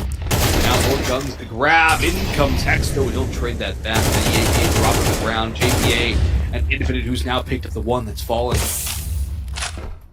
Hex is burning in his own fire. Back away down the path. Oh yeah, he's no helmet. Sonic is a body shot kill on the Walco. Junior trades it, but again, the resistance thing, it's far too strong. And EG are suffering, they're hemorrhaging. Wildcard in a winnable situation again. It's a good spiral, especially with Hex on low HP and connector. If Stanislav flanks him, this is an easy kill. That's another rifle picked up that could be very consequential in this one. Stanislav not looking in the right direction. Almost like George is going to be blindsided. Hex gets the kill. That is a big one to find. If Stanislav played his cards differently, of course, he didn't have the luxury of information, but had he known, it could have been a very different outcome. 2 versus 3, Infinite still paranoid about a B play, but in fact, EG are just biding their time towards back bathrooms, hoping to go in another early engagement, another preemptive engagement. We'll finally make the decision to go towards A. Both players here to defend. Infinite on an AK, but again, no Kevlar, no kit, no utility. Boots has to be worth quite a bit here. 1, 2, secure on the spray. Infinite makes it workable. He makes it doable. It's just Junior. He's towards that. He swings in to try and plant, but Infinite comes through. No time. The round is done. Infinite has done it all. 3 kills to boot, adding insult to injury. And Wildcard now 2 away from taking map number 1.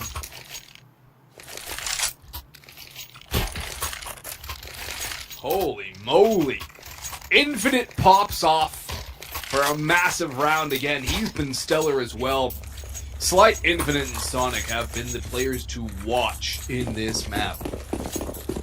And boy does he deliver win wild card. Not necessarily need it, but when it really turns that knife in the gun of EG, that twists it, adds the pain, it widens the wound, it puts EG in a desperate buy with 3 Galils, the AK and the AWP. This is Wildcard's pick, but the way they're playing right now with Mirage as map number 2, everyone knows Mirage. I don't know, it's not boding well for EG in this series. They still have not called a timeout either. That's a good little double nade onto Infinite, who's lucky to be alive out of that, but he's got his work done in the last round. He can let his teammates take the reins this time. EG, what is your game plan now? What is your opportunity to strike? What is your decision to make? Sonic, he can double up here. He's hearing all the footsteps. Sprays down one. Half damage onto another. Slight goes missing on that opportunity. He's going to be flashing out here now as utility flies. He gets that one blind to the wall!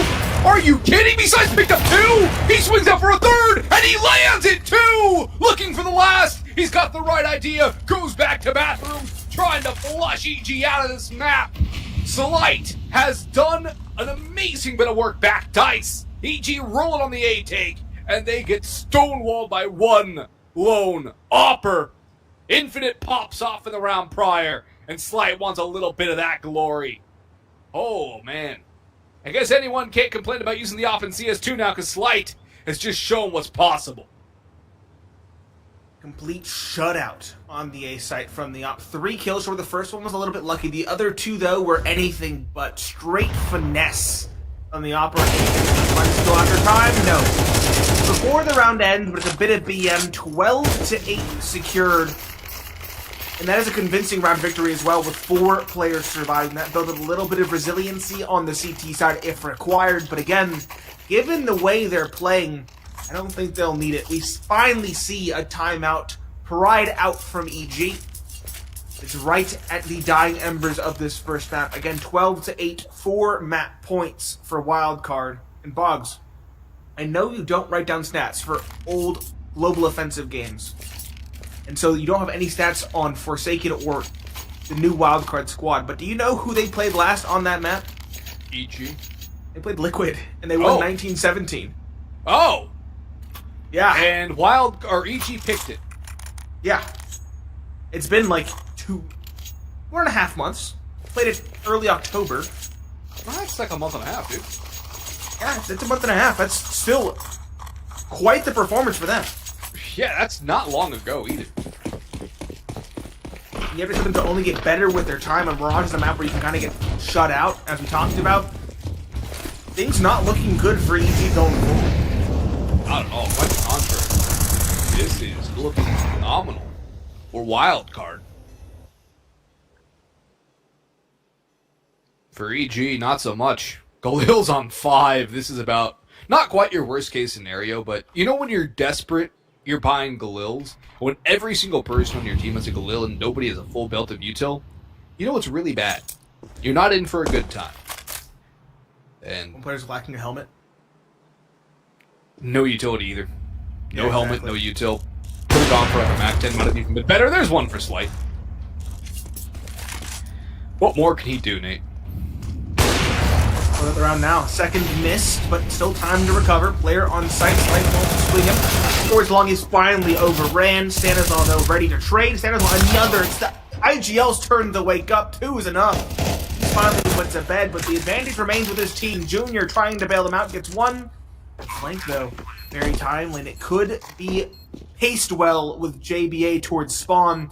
Infinite Bathrooms blindsides 1. He wants the both. He wants them all. He'll find the first. He'll find the second. That's the round. That's the map. 13-8 for Wildcard on their own map pick as they send EG reeling backwards now on to Mirage.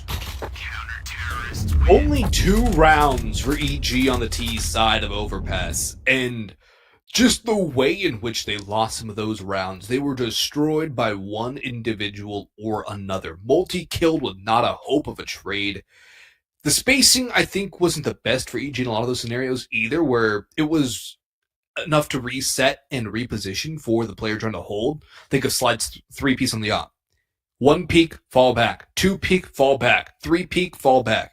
He had time to move around. It was fast, but it wasn't close enough for EG to get any multi-frags or any trades out of it. And overall, the individuals on Wildcard and their utility coordination on their T side too, was what really set them apart from Evil Geniuses.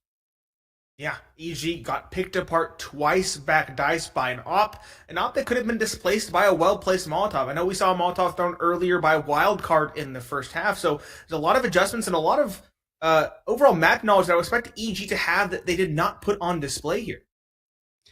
Yeah, indeed, and it's going to bode well for Wildcard and not so much for EG as we head to map number 2. When we return, folks, we'll have Mirage, so stick around and stay tuned. We'll be right back.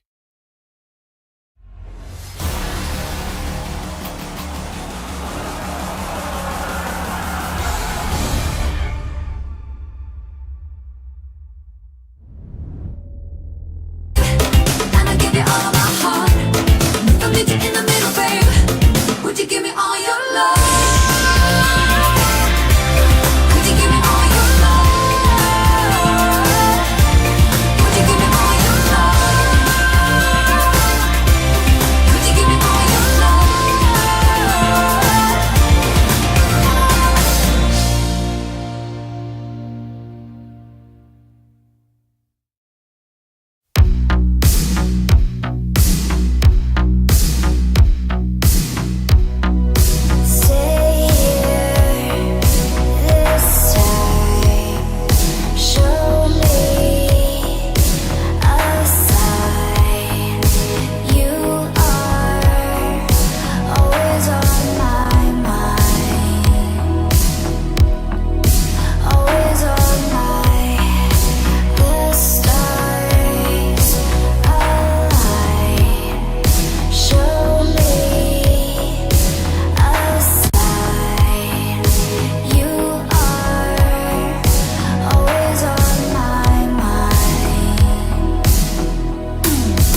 Welcome back, ladies and gentlemen. Wildcard versus Evil Geniuses. To recap, map 1 went the way of Wildcard. Their map pick of Overpass 13-8 from a 6-6 scoreline at the half. A dominant CT performance for them to get us off to Mirage.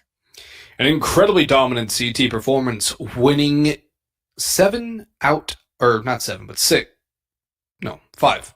The new numbers, I'm still not used to it. I'm so not used to it anymore.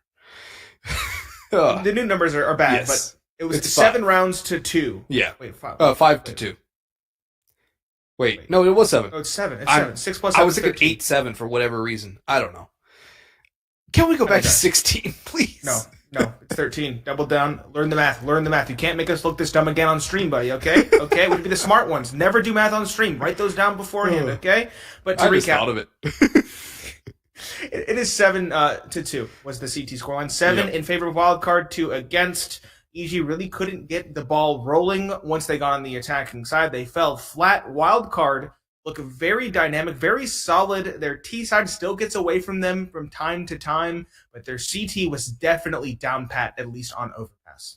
Oh yeah, and I would say their T side was solid too. I mean, 6 rounds on T side Overpass is not a small feat at all. I mean, that was the standard on Go, but it's more impactful now in 2. So for Wildcard, they did their due diligence. They adapted really well. They had that slow, methodical, almost 2015 Navi style of play. Early on in the game, it didn't work. So what they did, they picked up the pace. They got steadily faster, had a little more change of pace in and out. So some slower rounds, but not really burning the clock down too long. Some faster rounds. It was a good balance on their T side. Once Slight got a hold of the CT side, he'd never let go of that one. Infinite with a pretty big few rounds as well. But Slight's op was a menace, and that's going to be something we'll get to see again on Mirage this time. So I'm excited to see what he's going to be able to pull forward for us in map number 2. Yeah, we talked about it in the green room between maps, but the real standout for us on Wildcard was, sure, there were some strats that were quite good, but it was the individuals that really shined through. You mentioned Slight on the op. Sonic as well had some pretty clutch moments, and Infinite as well had a very hot start and even a solid finish as well. All 3 of those players really shining above the rest. Sure, Stanislaw, he's the IGL. He doesn't have the strongest of moments, but he still did more than enough for his team. He got the kills. He got his, which is the most important factor for an IGL. If you can go 1 for 1 and then keep calling from the backlines, you've done more than enough for your team as an IGL. JB as well, doing plenty of damage. And again, Wildcard looking incredibly good going into a map that everybody should know. It is Mirage, and we are finally ready to start the action. 2 sets of utilities spread out on the EG side with a Hero P250 in Automatic's hands. It's not even a Hero P250. There's no Kevlar backing it up. No. But we do have dualies for Stanislaw, combined with a little bit of utility dropped over to Slight. And no kit for Wildcard again. But no Raid Boss dual Berettas either. They are adapting, though, as they saw how well George did on the CT pistol with the dual Berettas. Back on map number 1. It seems an eternity ago now. In comes a beat pop, though. It's only cat presence from Infinite and JBA. 1 headshot from Infinite, maybe another to follow. Rotations coming in through Market in the form of Slight. Stanislaw making his long way through from a site dropper. The bomb ticking away.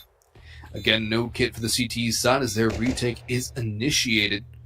They'll have to make a way on through. That's a big spot from Slight, but he's got to get the kills. He had such a good pistol round on Overpass. Nothing yet, but Stanislaw gets one. There's Slight with another. Stan pushes out for the next. Hex is the last alive. 1 will hop on the bomb. The rest, well, never mind. Sonic's got the last, so they don't even have to worry about that. Wildcard, storm back in. Don't lose a single player on the pistol round. I mean, it's not that important of a detail, because they took damage, so they're going to have to reinvest in armor anyways. But it's nice to win that one. They do let the bomb go down, so there's going to be some sort of force from EG potentially. Now, this is where things can get a little bit more personal. Since you're EG, you didn't get any kills out of that round, you can save here. Get a really strong buy into round number 3. That's my personal prerogative when it comes to that sort of a plant situation. But they're going to go all in here. Double max, triple Galils, no utility to speak of besides a couple of flashbangs, a couple of smokes, and 1 solitary Molotov. It's a really big risk from EG early on in map number 2. And for their map pick to go all in like this and not really play the long game when it's so early, shows a little bit of desperation in my book. Really good. Wildcard. The thing I liked about their CT side so much more than EG's was this aggressive style. They always choose a direction to go. Sometimes they overextend. That's one such case. Infinite caught out by a Galil in towards T apartments. But for the most part, it's measured and it's supported.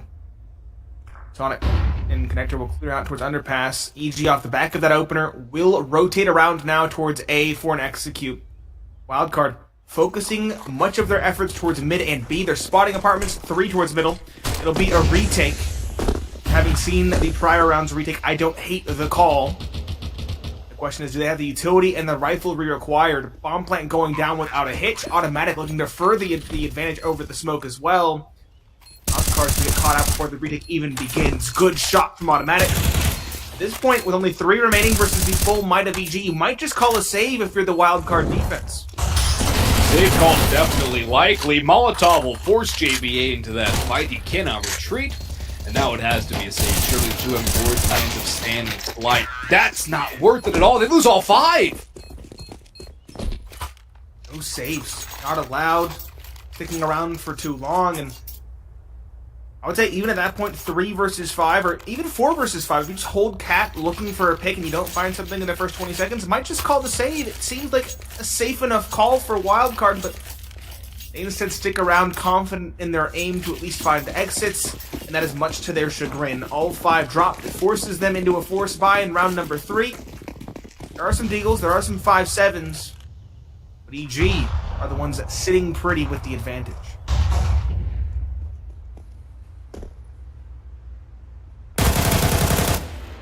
There's a spray from Junior, not doing too much damage either. Dan has run into George, who gets straight out. Sonic somehow still alive as he burns down low. He will retreat, no gun recovered, and Hex will double up. JBA to bring this back. Spots out Walko on the stairs, but he's pretty rough spot to pull a hold. Flamed out of position, and he will burn. Infinite the last alive with a 5-7 hand. Shut down by Automatic. That'll be 2 rounds in a row and a 1-round lead for Evil Geniuses here. No buyout from Wildcard. The force goes for naught. And so we should see a 3-1 scoreline again on this map. This time the pick of the Evil Geniuses and their T-side successes early on. Wildcard CT side looking a bit lackluster, Nate. And I have to wonder, maybe the op or lack thereof for Slight is a big part of that. Could definitely be, but he still had his moments with rifles and in the early goings of some, I guess it was the attacking side where he didn't use the rifle early. He got the op round 2 for crying out loud on the CT side. That's a digression. Save this round to get it over with. Let them have their 3rd. And then dig in. You might have enough for the glass cannon in the round following thanks to the loss bonus. We'll have to see. He was prioritizing that op rather heavily on overpass, at one point going for a glass cannon. Might see that if he can afford it.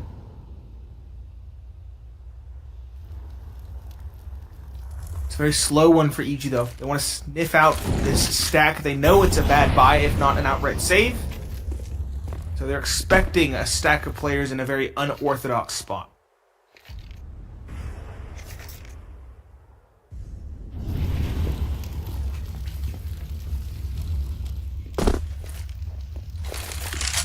Nobody on the A site. It'll be a free bomb plan for EG and a free round because of that. Any rotations from Wildcard might just fund the bank accounts of the Evil Geniuses.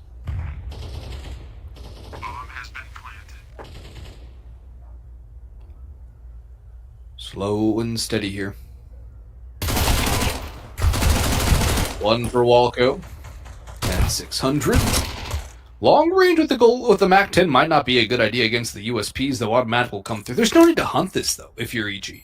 You really don't need to fight these pistols. It gains you nothing for really big risk.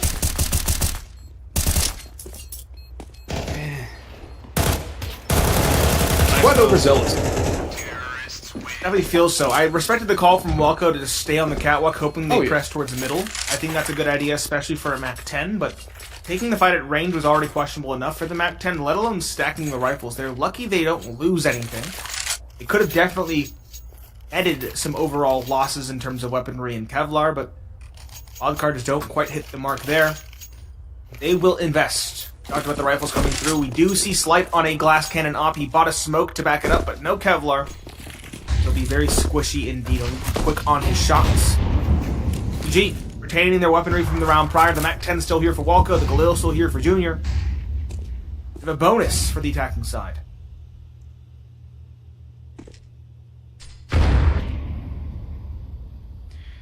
Glass cannon for Slight has to be wary of the utility. EG chucking a lot of that early. Wildcard, though, dumping more of their belts. We still have a lot of time to work with.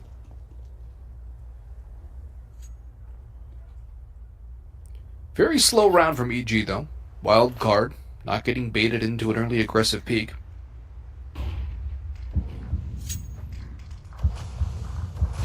Give us some A setups and a little bit of mid-control from Automatic and Walco now. Just some spam, some jump peaks. Not really spotting anything as Automatic. He's going to run on through. Sonic tucks in Automatic. He's going to know he's here now. Surely, never mind! He doesn't check. He's just on top of the box. The smoke explodes. And Sonic says, peekaboo. There you are. Stanislaw now. 1 kill. Slight's picked up 2. And now the Slight has the op in his hands, Nate. Wildcard on pace for a flawless. They are. Walco, though, could definitely surprise JBA in this corner. The question is, will Walco swing expecting this one? I spotted something. Timing. Not in JBA's favor. Walco finds the kill, grabs the gun. That's something, but the bomb is across the map. 15 seconds left. He'll probably save this gun or maybe press quickly for some damage. He could one-tap the opera at range, so Slight holding this angle was a bit audacious. But he won't miss his shot. He's quick on it. A hat trick in the round for him. And a second on the board for Wildcard once they finally get rifles in hand. Things, though, are only going to get more difficult for the defense as EG have dispelled away with the bonus round weaponry and are now going for rifles. Opt for Junior, AKs. Presumably for the rest, unless we see maybe a Krieg or something similar. Nope. Just AKs. Good utility. EG. What is the call going into round number 6? Call appears to be a pressure here. George down low. Sonic calling out. Light's still holding, and he's got to stand with him. Who doubles up on the ramp, backs away, caught by Junior. But it's still a 2-for-1. He's at the IPL, just needs to get his own. He does more than that, but Junior brings it level. Sonic goes a peeking, and that's a little over-aggressiveness from Wildcard with the man advantage there. A little bit of utility being used over and out. Top con smoke tossed by Junior. It's Automatic sits bottom con. JBA backs away. He's watching apps now, aware of the possibility somebody could be marching through. Look at the positioning from Wildcard, though. They're tucked in towards ramp. Very T presence right now. Slights on the boxes. He drops down, makes noise. Infinite's working around towards Firebox. And Automatic can pop out now. Infinite has to do it all. He's only got 1 so far this map, but this is an opportunity for him to do a lot more. He's in default. He's not been spotted yet. He doesn't the first time. They know where he is. The spray from Automatic connects, and he's down to 5 HP. JBA hates the nade, but it's not that much. He's on the cross. He's on the angle. Automatic up. Fell. Hex there. Open and wild spray from JBA. Cannot connect. EG retain that lead. Grow it to 2. Wildcard back on nothing in terms of money. EG solid on this T side here on their map pick. Looking solid, looking measured. Wildcard a little bit more scared to go for that mid-round aggression we've seen from them so often. I like their calls. They're playing their own game. They're getting aggressive here and there, but EG seem to have the answers individually and as a team. Early aggression ramp called out by Junior on the op, to name one such example. Wildcard unable to really stabilize the CT economy are sent, as you mentioned, back to a save. Eagle, P250s, 2 Deagles. So maybe something for JBA and Infinite. Find a Dig or 2. We saw that here and there on Overpass. EG's economy isn't that great either. They are still relatively low. 3 or 4 kills could do some serious damage to the T-side funds.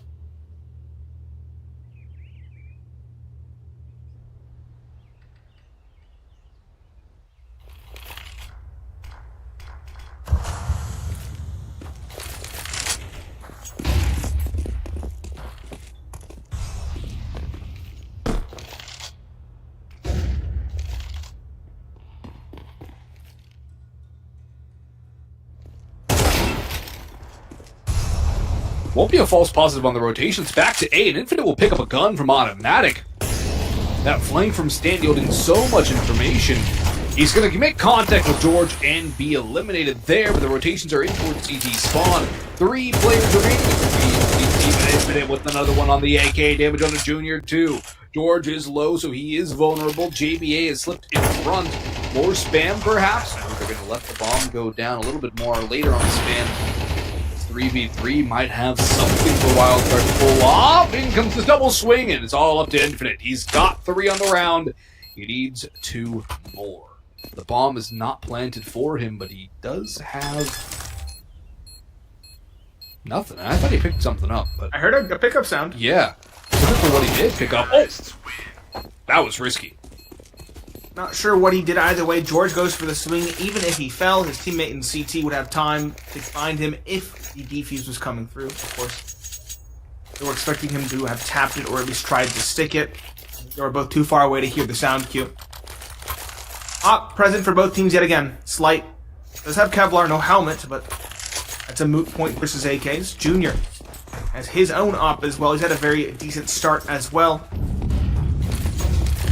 Individuals heating up for EG in this series. Hex and Automatic, the 2 you mentioned to be stars. Starting off well. Junior boosted up in middle. A variation of the mid-peak finds the opening onto Slight. Again, the juggernaut of Overpass failed without finding any damage in this round. That hefty investment in the op dropped and picked up by Sonic.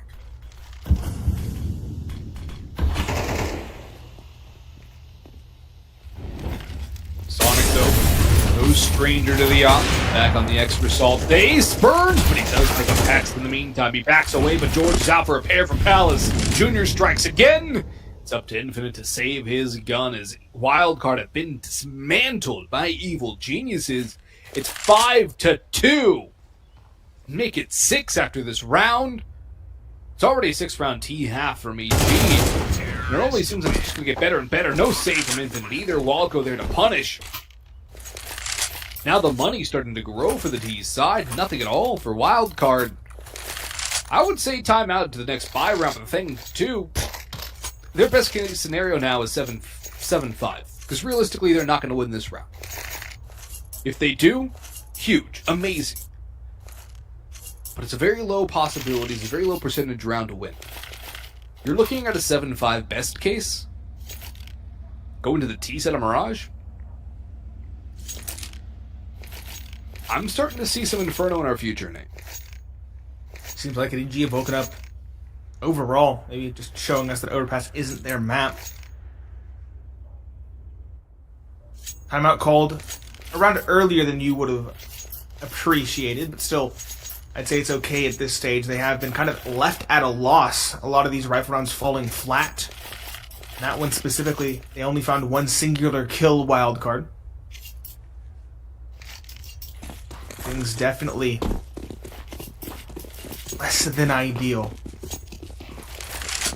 Some Deagles, 5.7 and a P250. All the players have some bite in their weaponry on the side of Wildcard. The question is, can they posture it correctly? EG looking incredibly comfortable at this point. Taking it into cruise control, it appears, is pushing up middle with Automatic, finding one on Catwalk for free, using the space that he's been afforded throughout this first half. And now Wildcard again kind of just sent reeling, running around, looking for a different direction to go. All 4 now towards B. It's a 3A site for EG as they have just outclassed and outread the defense. 7 seems like an inevitability at this stage, and the bigger question is, can Wildcard even find a kill? That is a question. One that will be answered sometime in the next 50 seconds or so. JBA might be tested. That's a bit of a late Deagle shot. But they're not going to hunt him, though. No reason to. Doesn't look like there will be a kill for Wildcard. Wisely, EG don't want to force the issue against some upgraded pistols. At least Stanislaw will keep the armor. That's one less thing they'll have to buy. You can drop it off over to Slight, or you can buy a utility and a rifle, which looks like that'll be the case here. Slide will get the op and a Molotov. The Wildcard now need to win out. They called a timeout last round. Not into the gun round, which is always a point of contention. And EG just look comfortable in Mirage. They look like this is their home, which is a bit of an issue, Nate, because Mirage should not be anybody's home now. John, but they're definitely making it look good.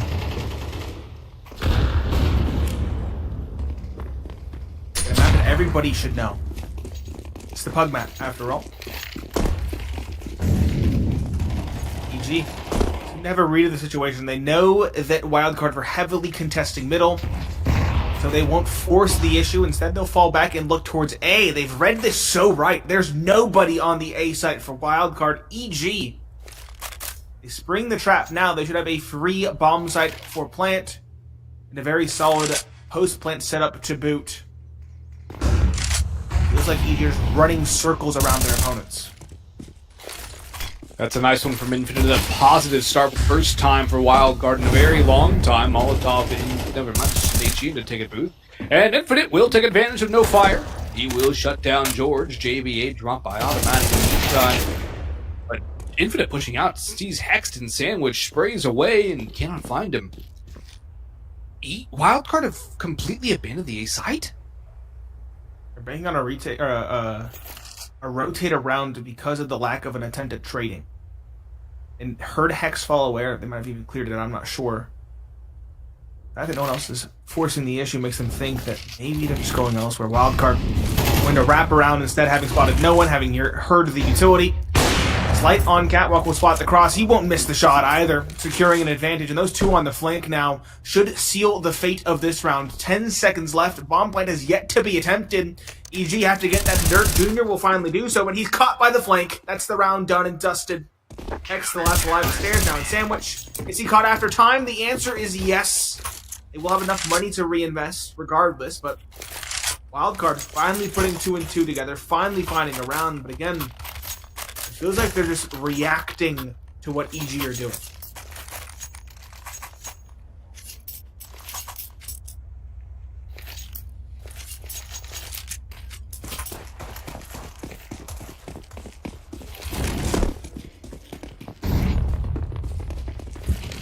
At least Wildcard were able to grab another round before. I would say they do need that div to mount some sort of a comeback on this map, or will make it a lot more difficult.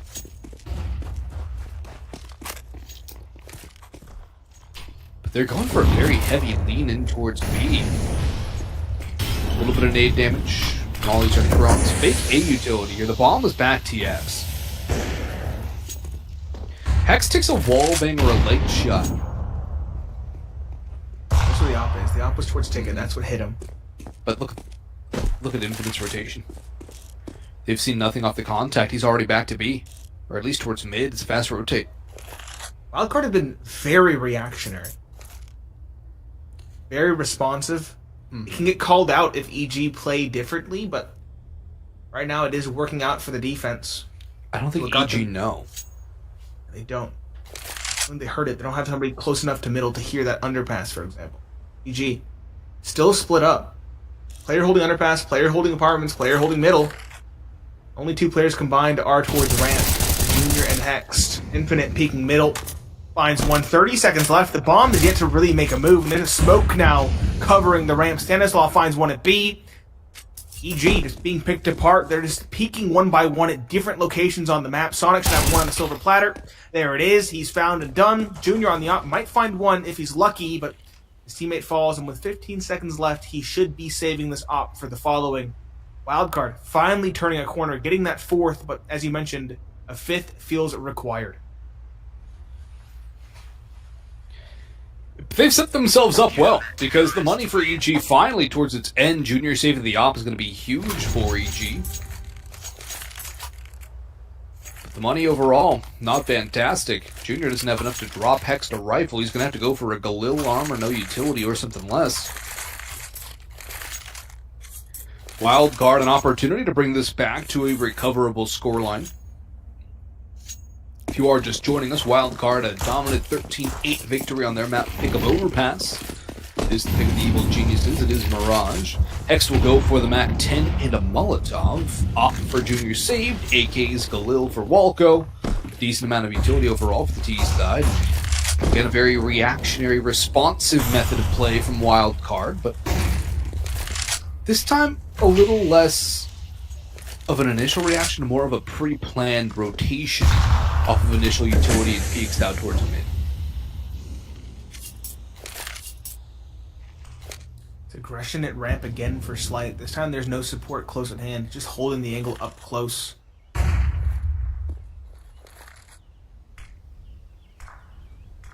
Be careful.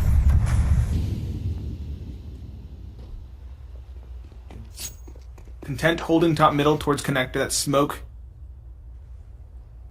broadcast someone's potentially peeking over it.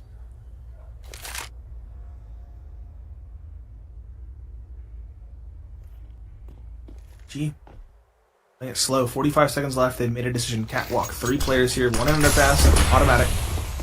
Hex will take point, racing forward. There's 1 in the apartments as well to make this a B site split. Hex on point, falls, but he's made enough room. Or has he? Sonic and Infinite find 1 apiece. JVA on the back of the site caps it off. It is wild card to recover, but will it be enough? We'll see after the break.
Wildcard pull off a tremendous adjustment off the back of a tactical pause on their defense, but was it too little too late?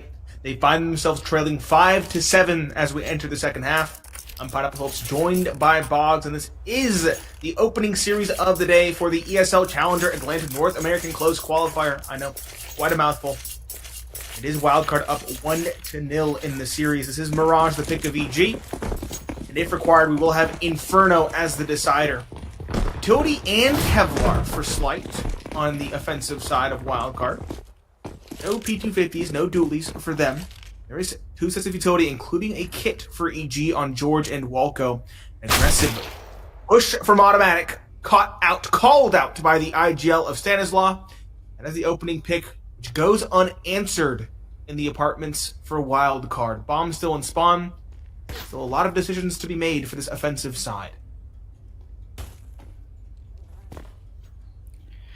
Stanislaw's trying to grab that USP, but he senses the jump spot there from Hext. Does not want to go in for this. Still a heavy B lean from EG. 3 of their 4 remaining players are still on the site. Nobody in mid. And only a gentle peek from Walco out towards Ticket. Flash is there for George.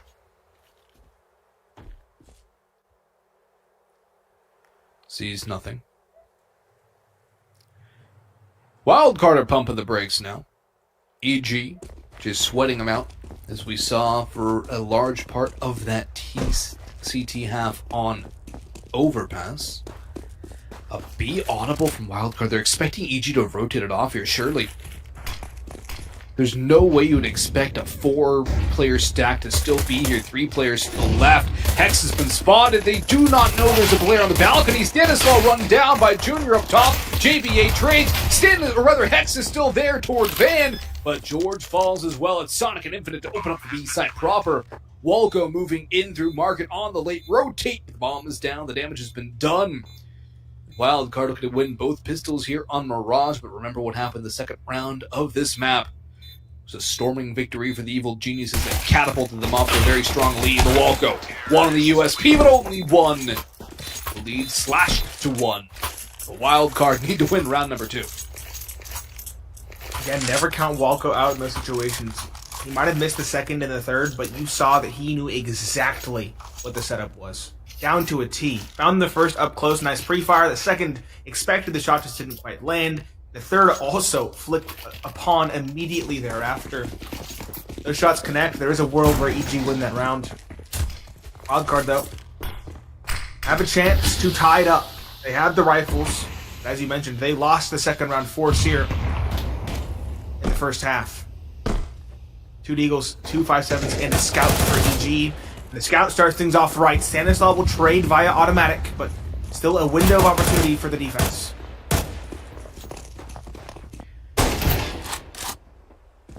Two for 1 on the initial engagements in the favor of Wildcard, but Hex spots out a leg and he gets a tag on to another. Spike is low. JBA there for a trade. Slide jumps across. Nerve-wracking one, but he does get that bomb down in the end. Up cat is George. Walco already spotted in towards Market. Utility coming in to wall off the angles. JB spots parting elbow. Can't do even a little bit of chip damage. George just made his presence known up on catwalk. He taps away. Now Slide will keep an eye for him, has some help, but JBA goes down to George. Sonic now trades him out. Walco, the last alive, slips onto site. Time is dwindling, and Sonic will make sure there is no more fuss about this round. We're all tied at 7. It's a brand new game. Yes, it is. Wildcard don't let that second round slip. They tie it up, and they force EG onto a save. Means Wildcard should have an 8th here off the back of those first 2. Perhaps turning a corner, perhaps more comfortable even on this attacking side when compared to the defense. It's going to be full rifles for them going into round number 15. 4 AKs and a Galil. See 2 P250s and a little bit of utility on Automatic for EG. A heavy stack towards A with 4/5 of the squad stacked up. Just Junior spotting on the B side.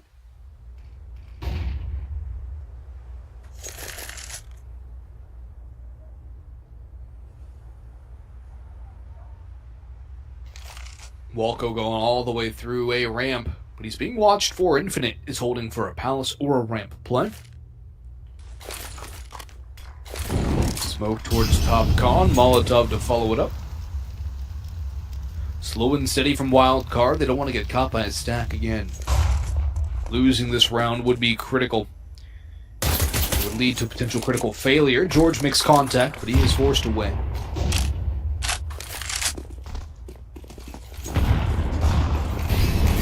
Leading towards Sniper's Nest. It's a B sprint here from Wildcard now as they charge up the catwalk. Spot out the one towards Triple. Slide engages, and he will take half his health, and that does not take out George. And Hex will instead pop off for Sonic and do damage on the JBA as well. They still don't know there's a second player here, and another towards the market. Rotations coming through. So much damage being dealt by EG, but not enough in terms of kills. JBA stabilizes things, and Infinite will help out, but Automatic does take down Slide. George has JBA! And oh, this has gotten dangerous now. Stanislaw needs that one, and he finds it. Bomb plant forthcoming. Knows another tap. They're baiting out the pushes. Walco slips that window. Smoke spotted as Stan jumps up on a ninja. It's a very messy, ugly 8th round win for Wildcard. Now the buy can come through from EG with Wildcard in an awkward spot economically. Scrappy, expensive, but at least they get it across the line. It's better than losing it outright.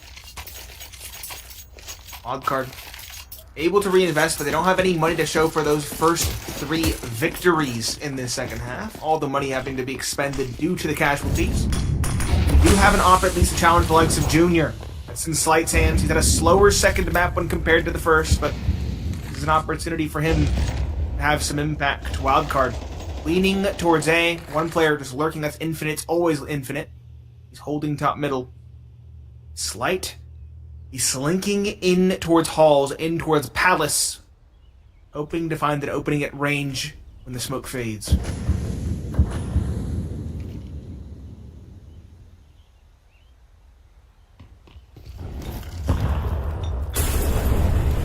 Malko sees the Molotov sail under, and he's going to take down Sonic first. The flash does not affect him. Slight there for a very quick trade, a very tiny angle. He's able to connect onto. Junior in the meantime sitting at Triple. Automatic there to back him up as Stanislaw also goes down. Infinite inside the last 2 alive, and look how far apart they are, as diametrically opposed positionally as you could possibly get on the map of Mirage.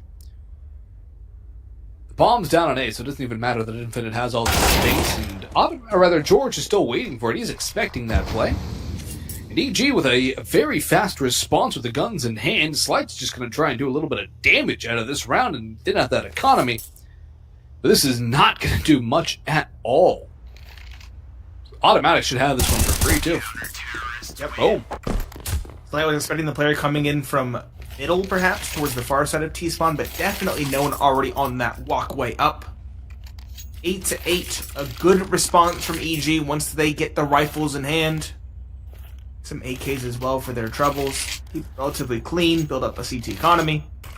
Wildcard, as we mentioned, a couple of difficult rounds means they don't have the funds required to get rifles on board here and now. It's going to be a force buy. It's going to be a force buy with pistols and 1 solitary scout in Slight's hands.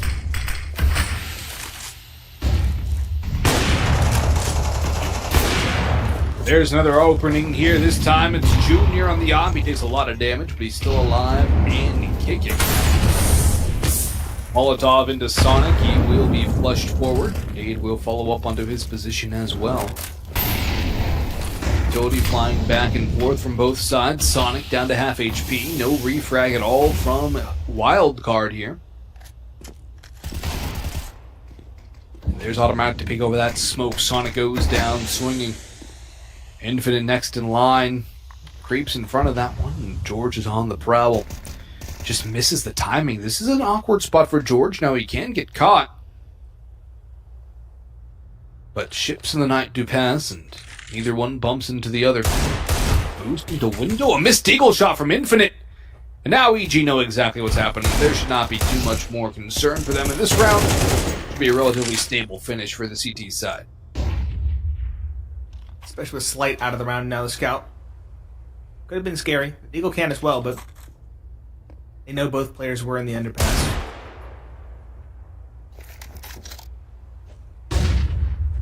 Which will finally come through for Stanislaw. Now is the answer. He'll fall. The last alive is Infinite. He's done some damage here and there, but no way he finds anything here. Last bullet expelled. No damage done as he gets thrown out of the round. DG reestablished their lead, finally beginning to stabilize on the CT side, and they're building an economy as well. They're keeping these rounds convincing, and they're keeping these rounds clean. Wildcard on a save, EG seemed primed to get at least 10 and potentially more off the back of this round. 10 gives them a little more wiggle room. It gives them a little more of a buffer to get towards 13. Don't want the Glocks to get killed. That's your number one priority here for EG. And Automatic deals with the first and second trial. He gets team dated by George. That's awkward. So there's one kill.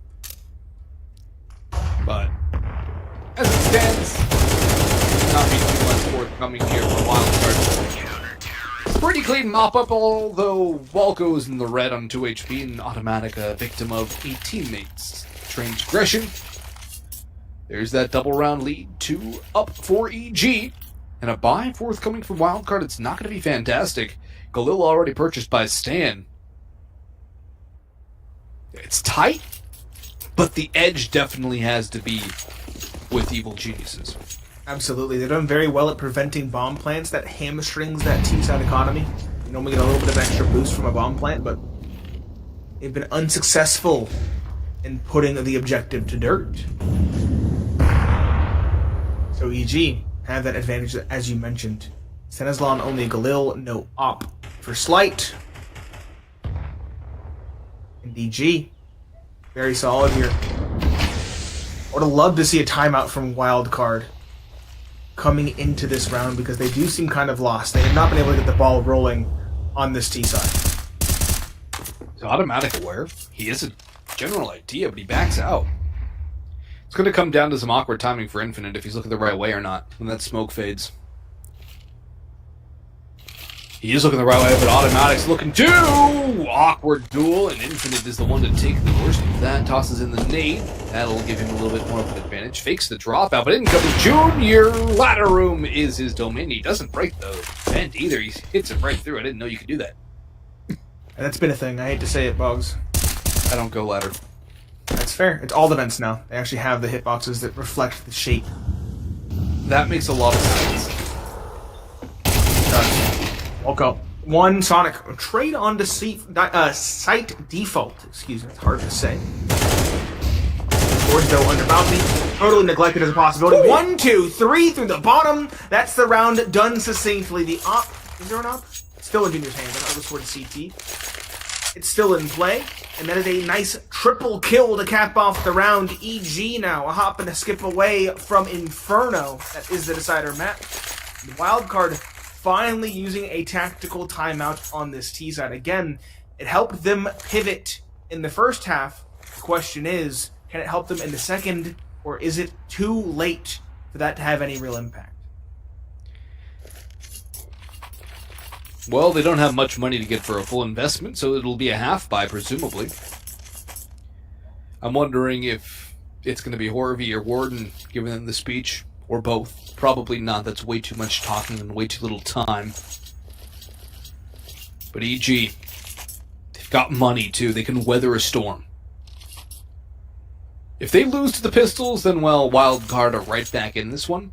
If they take a lot of damage, they can still reinvest. Wildcard, they need a bomb plant. They need rounds. This isn't exactly the one they should look to actually get them back in on this one. But, again, if you can win a round like this, it's huge. It's always massive to win a round when you're on a meager buy. It's a big boost.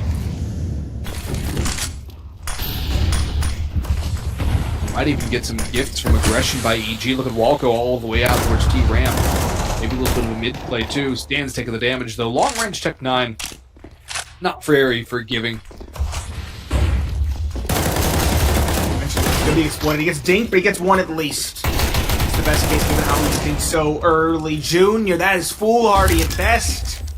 And round to losing it worse. Bomb is open planted. The op is recovered for Infinite. EG can still round this corner. They can still recover. But Wildcard have been given a dang good shot to steal away this round.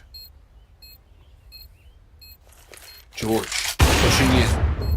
Caught by Infinite on the AWP. Spots up the stairs player, but Automatic will return fire and make that kill. Sonic in hell. Flashed and done. Hex and Automatic making their way, and it's just pistols left for Wildcard. They do not know the ticket with players. JBA and Stanislaus and Firebox doesn't even need to peek out. JBA with dastardly dual deagle headshots.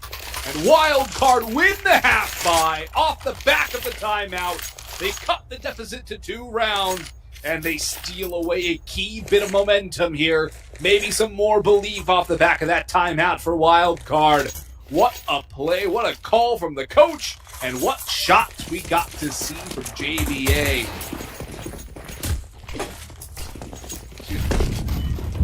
Round stolen away by Wildcard. EG getting too comfortable. Walco would ramp alone against pistols, and the op of Junior, it was almost done in by a failed jungle smoke. He went deeper, it forced him to peek out further to get past it.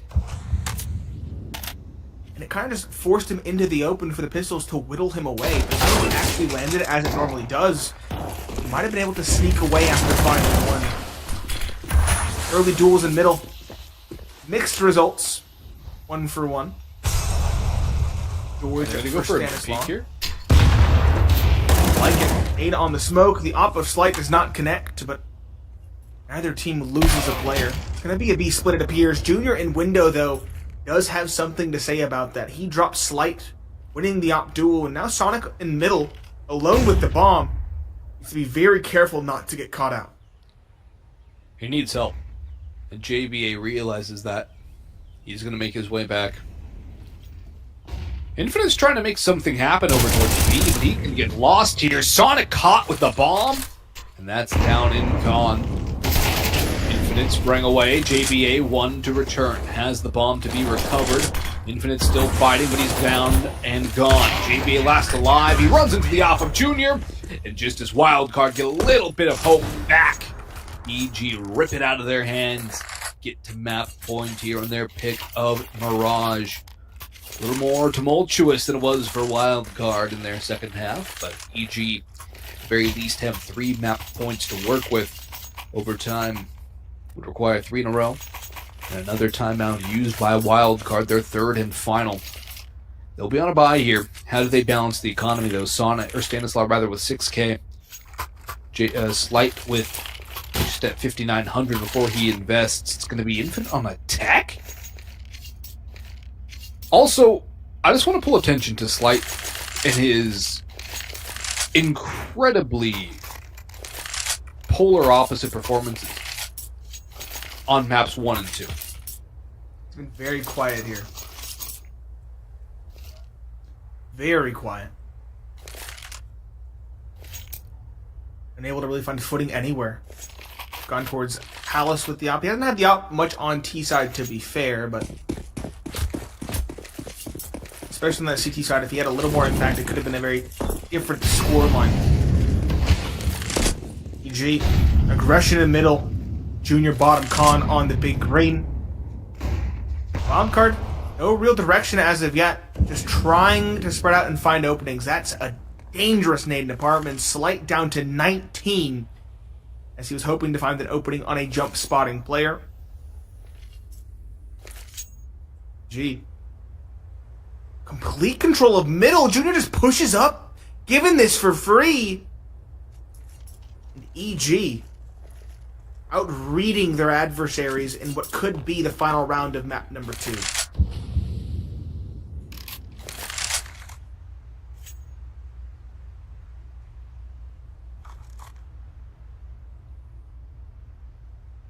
Wildcard looking for a flank. I think they've heard Junior up top mid. But they have an opportunity to exploit the A side. Only Walco here. He's on stairs. He's holding for a fight. Backs away now, and Aiden can do Slight in. That should finish him off. Nope, just tags him for 2. Just a little bit of attack on, bit of damage. In comes the split, but the rotations are already here. EG reading this well. Utility is sparse, and down at the none. JBA with the first entry. He's running into Con with the bomb. He's got to get that down. They lose the CT fight. Hex dives away. He's still a nuisance. Bomb goes down to the 4v4, but Wildcard in such a terrible spot to post-plant this one. No utility at all, and Infinite might just get caught by Automatic, who's waiting for this kind of a push. Slight's right on the other side. He's no better in terms of health. He's in fact quite worse. He's a one-shot in his own right. And EG are just going to make their way on through. JBA has a lot of work to do in towards jungle, but he gets felled. Into goes Infinite, and down he falls. Slight will fall one way or another. And Stanislaw, wild spray will not connect. He is... What? He's not done, but he cannot save the day. George holds the bomb, and he wins the round, and thereby the map for the Evil Geniuses. 13-9 on their pick of Mirage. We go to Inferno. And I think the big difference there was the lack of having Slight as an active player in that map for the bulk of it for Wildcard. 6 kills over the grand total of 22 rounds. That is far from enough. It's a very far cry from what he was in map number 1. Again, the individual was a little bit slower for Wildcard and EG. They definitely stepped up to the plate for this one. Everybody finding their footing, everybody playing their part. There was no shining star. Everybody had their moments, and that bodes well for EG going into that third and final map box. It does indeed. EG with the momentum, with the confidence, and with the poise. Can they close it out reverse sweep style, or will Wildcard claim their victory here in the opening round of the ESL Challenger Atlanta Closed Qualifier? Find out when we return from the break.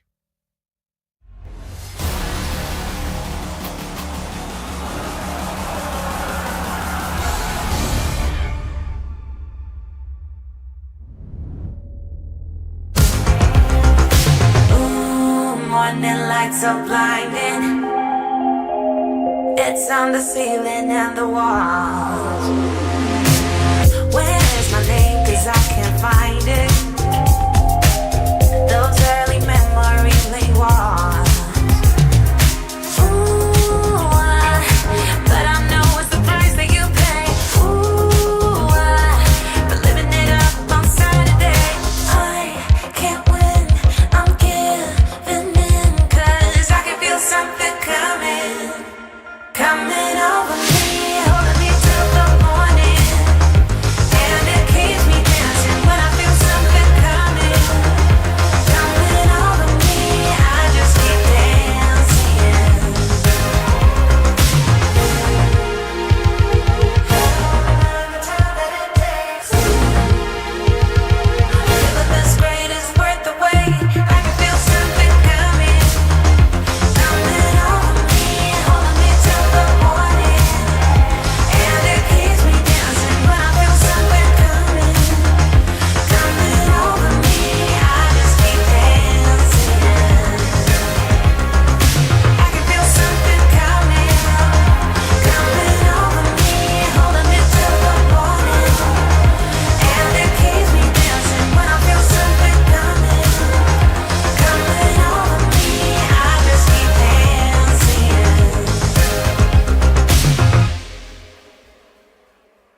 Welcome back, ladies and gentlemen. It is just me for the moment. Wildcard versus EG. We are on to the decider, the final map, of course. Wildcard looking incredibly solid on Overpass. The individuals were the storyline there. Again, 13-8 was the score, a very solid CT side, headlined by Slight on the op. Second was, I believe, was it? You see, it was Infinite on the rifle. Excuse me, my stats are all over the place. And of course, we had Sonic having his moments as well. EG for map 2, much more spread out evenly across the board, I have to say. Everybody doing the lifting as required, having their moments across the map. Also putting up a very solid CT side performance overall. And of course, that leaves us on Inferno. It is the decider. It is the third and final map. It is a map that these teams have not played in quite a while. In fact, the last time they played was in a closed qualifier, very much like this one. That was ESL Challenger Jönköping North American closed qualifier. And that was an exciting match as well. That was, of course, between these two back when it was Forsaken, not Wildcard, and that was a series or a map, that went the way of Evil Geniuses 13-7. Now, it sounds like we are going to have a break, a little bit longer of a delay than we anticipated. When we return, we will have that third and final map of Inferno. Ladies and gentlemen, stay tuned. We'll see you after this one.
Never felt so right with you. I'm gonna hold on to you, hold on. Hope you feel the same way too. I'm gonna hold on to you. Kick back, relax, there's no rush, and wrapping things up for good. Feels like you're my first crush, back then in the neighborhood.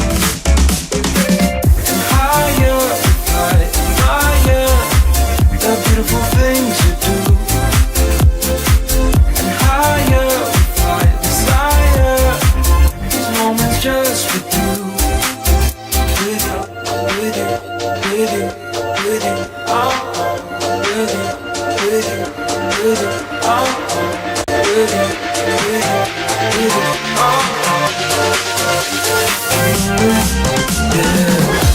It never felt so right with you. I'm gonna hold on to you, hold on. Hope you feel the same way too. I'm gonna hold on to you, hold on. It never felt so right with you. I'm gonna hold on to you, hold on. Hope you feel the same way too. I'm gonna hold on to you, hold on. I can't believe it's so true. Whenever you touch my hair, I'm feeling closer to you. Nothing else can compare. And higher we fly, admire the beautiful things you do. And higher we fly, desire these moments just with you.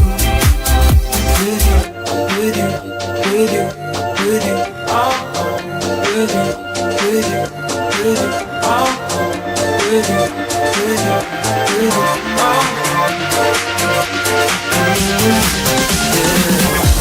It never felt so right with you. I'm gonna hold on to you, hold on.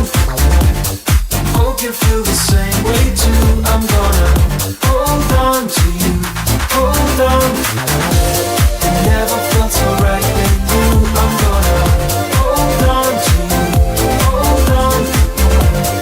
Hope you feel the same way too. I'm gonna hold on to you, hold on. It never felt so right with you. I'm gonna hold on to you, hold on. Hope you feel the same way too. I'm gonna hold on to you.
Welcome back, everyone. It's both of us this time. It's not just Pineapple Phillips on the screen, and we have ourselves a third map in our opening series of this closed qualifier. Wildcard showed up on Overpass, in particular Slight. He took a vacation on Mirage, and EG stepped up to the plate, and they did not look rattled. They looked concise, they looked clean, they looked composed, and Nate, I think Inferno is really anyone's game. It definitely is. I feel like Wildcard, because they're a new roster, they have that core, they have the new players in Sonic and Slight. I feel like they're much more explosive individually, and that's what we saw on Overpass. We saw 3 players really stepping up to the plate and knocking it out of the park. Whereas for EG on their own map victory, which was map 2, that was Mirage, it was a much more even affair across the board. Everybody did their job, everybody played their role, and everybody hit their shots. So It can go either direction. It could be a fire and explosive one from Wildcard. It could be EG stepping up to the plate as a unit, or it could be them both butting heads and making it for a very scrappy affair. I'd say that'd be no better end than that for a decider map. I mean, it is Inferno. It's the classic decider throughout the course of most of Counter-Strike history. I would say it shifted towards Ancient, at least, when we look at IEM Dallas and how things were a little bit before and after that one. But Inferno, it makes for a great third map always. And there's a little bit of history between these two sides, at least the bulk of one of these two sides and the full amount of the other, going back to the Yan Xiaoping qualifier. Yeah. I think I mentioned it in the preamble when I was by my lonesome. It was indeed the last time these teams faced off on this map. It was the last time this map was actually played by either team. Inferno last played, when was that? Like 10-11? So about a month ago, just over a month ago, in fact, was when they last faced off on this map. It was a 13-7 affair in favor of EG, but if I recall, we were broadcasting that map, you and I, and we had to mention that they looked much slower, the